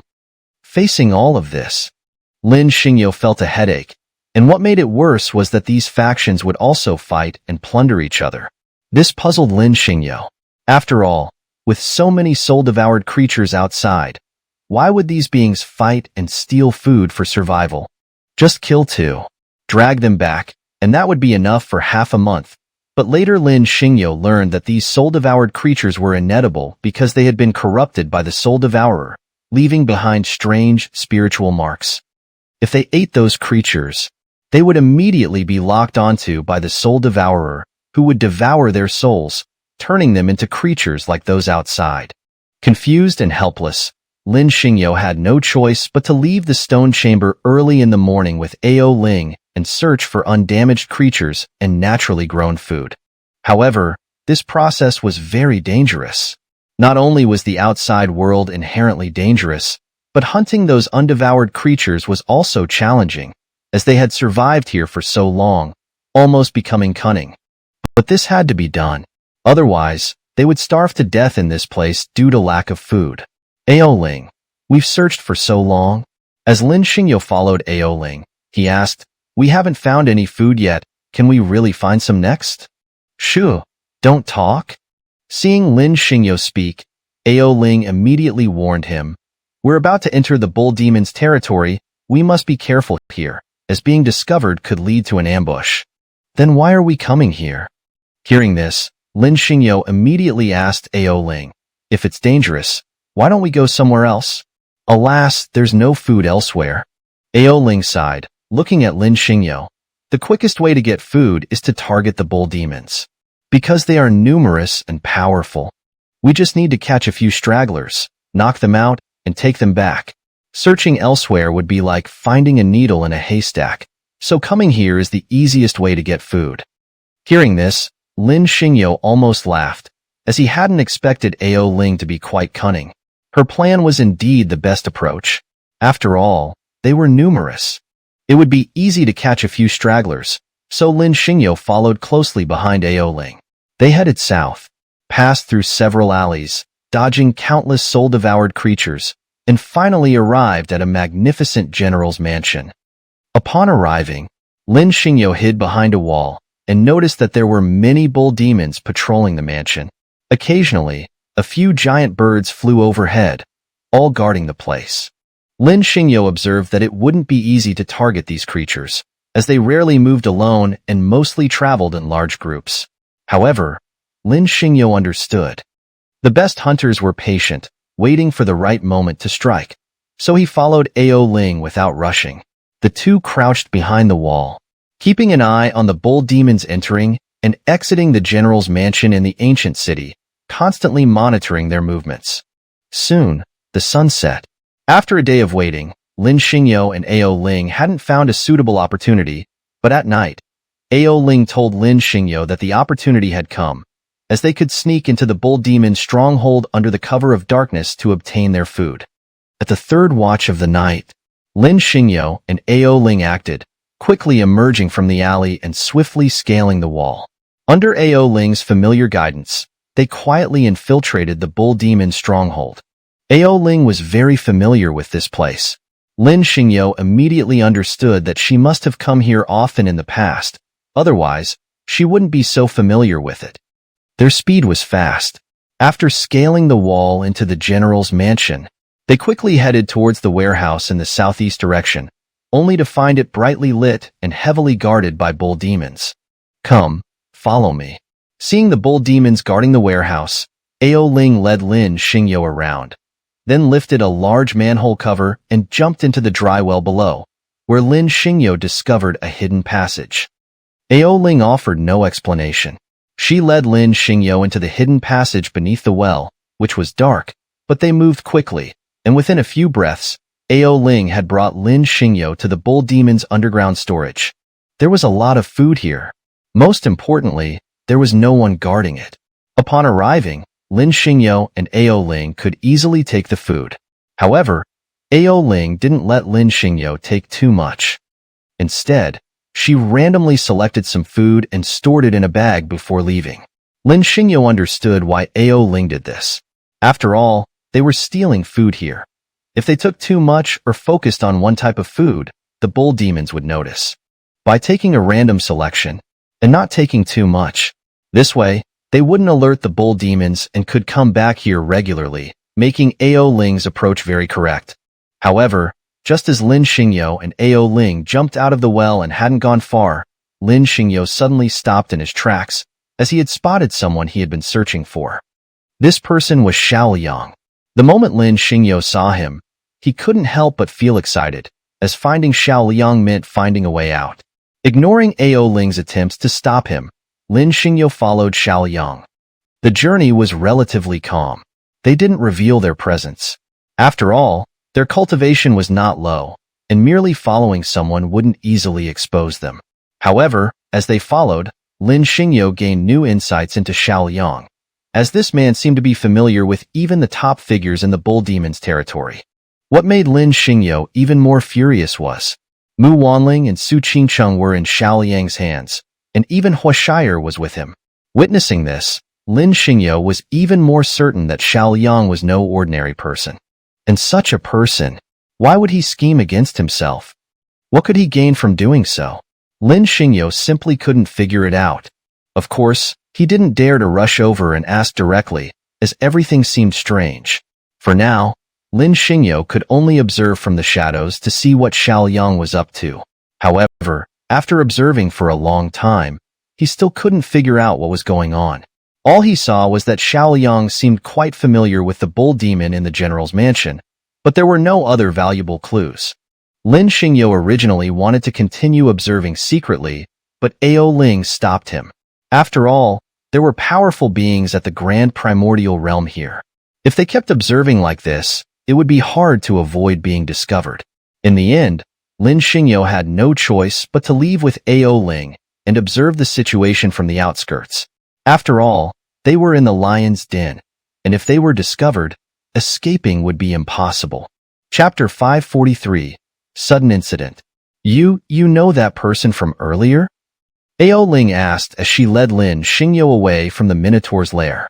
I do, Lin Xingyo replied. I was brought here by that person from outside.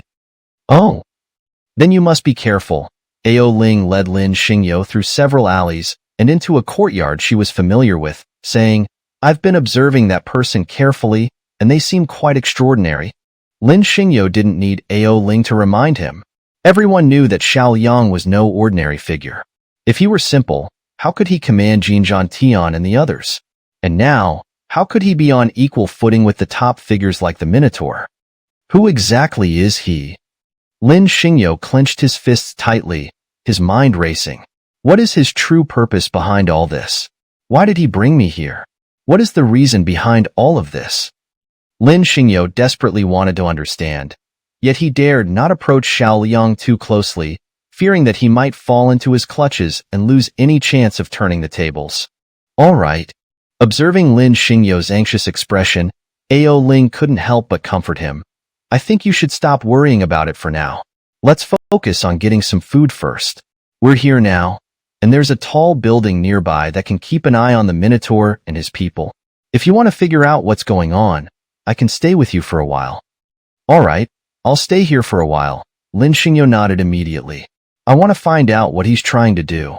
Ao Ling agreed, as this place was close to the Minotaur's territory, making it safer than their previous hideout in the basement.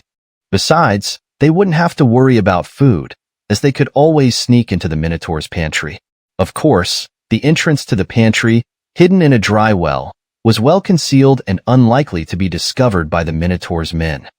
Lin Xingyo was curious about how Ao Ling knew a secret route to the Minotaur's pantry, but she didn't elaborate, instead staring at the general's mansion with a distant gaze.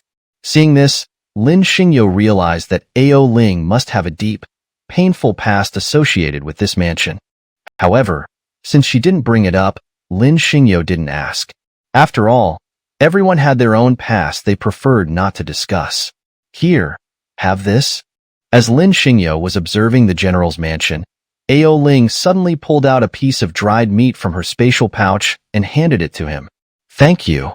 Lin Xingyo took the meat and bit into it, his gaze once again fixed on the mansion. He didn't even notice that Ao Ling was standing right next to him. What's going on? After a few bites of the dried meat, Lin Xingyo suddenly widened his eyes, staring at the swarm of creatures flooding toward the general's mansion. Why are so many creatures gathering here? Oh no, Ao Ling immediately said. It's the giant tooth beast and the Night King's forces. Looks like, Ao Ling realized, they might start fighting soon. Hearing this, Lin Xingyo couldn't help but feel anxious. If they did start fighting, things would get complicated. These creatures were all powerful beings, and if a battle broke out, it would surely spill over and affect others. Mu Wanling and the others were all inside the general's mansion, so Lin Xingyo didn't want them to get involved. Moreover, this would disrupt his plan to figure out what Xiao Yang was up to. But right now, he had no way to stop them. These creatures were far too powerful for him to intervene. All Lin Xingyo could do was silently hope that they wouldn't start fighting. But fate has a cruel sense of humor. The very thing you don't want to happen often does, and it happens without warning. Lin Xingyo watched helplessly as the forces of the giant tooth beast and the Night King surrounded the general's mansion and launched an attack. This was beyond Lin Xingyo's expectations. He hadn't even had time to investigate properly, and now the two factions were attacking the Minotaur's forces. Everything happened too quickly. Lin Xingyo was caught off guard, watching as the three factions clashed. No, I can't just stand here. Lin Xingyo snapped back to reality and said, I have to go protect Mu Wanling and the others. You can't go. Seeing Lin Xingyo about to rush out, Ao Ling immediately grabbed him.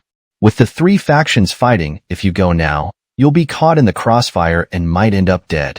If I don't go now, Lin Xingyo replied, my woman might die. Even if you go, you can't go like this. Ao Ling held on to Lin Xingyo. You're too noticeable right now. If you want to save them, you need to change your appearance first.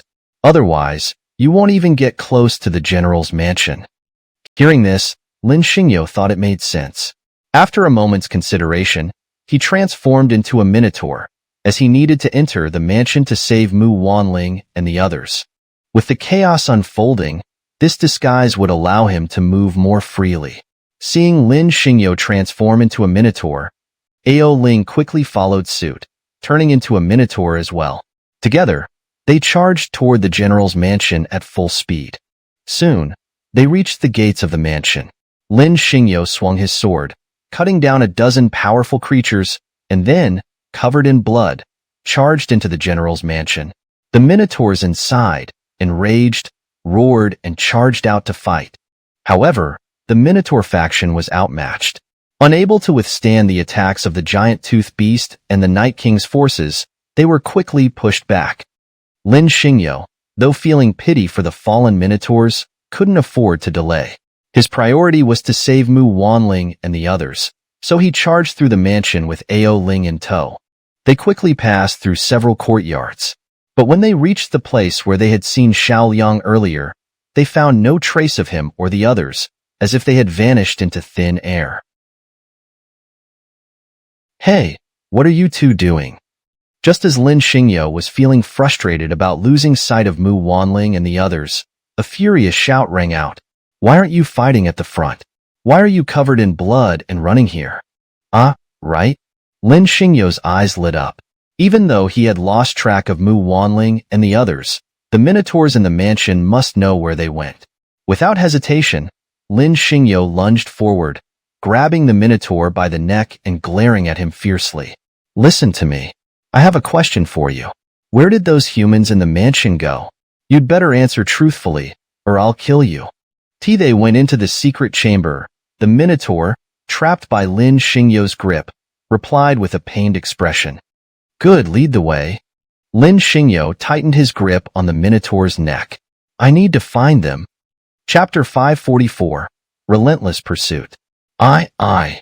The Minotaur, with Lin Xingyo's hand around its neck, struggled desperately while saying, I will never lead you there. Bothersome. Lin Xingyo had no patience to waste on this. Since the Minotaur refused to guide him, he saw no point in further conversation. With a swift move, he crushed the Minotaur's neck. Aoling, let's go.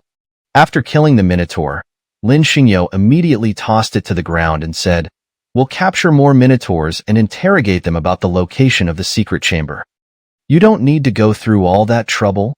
Aoling intervened, saying, I know where the secret chamber is. Follow me, and I'll take you there.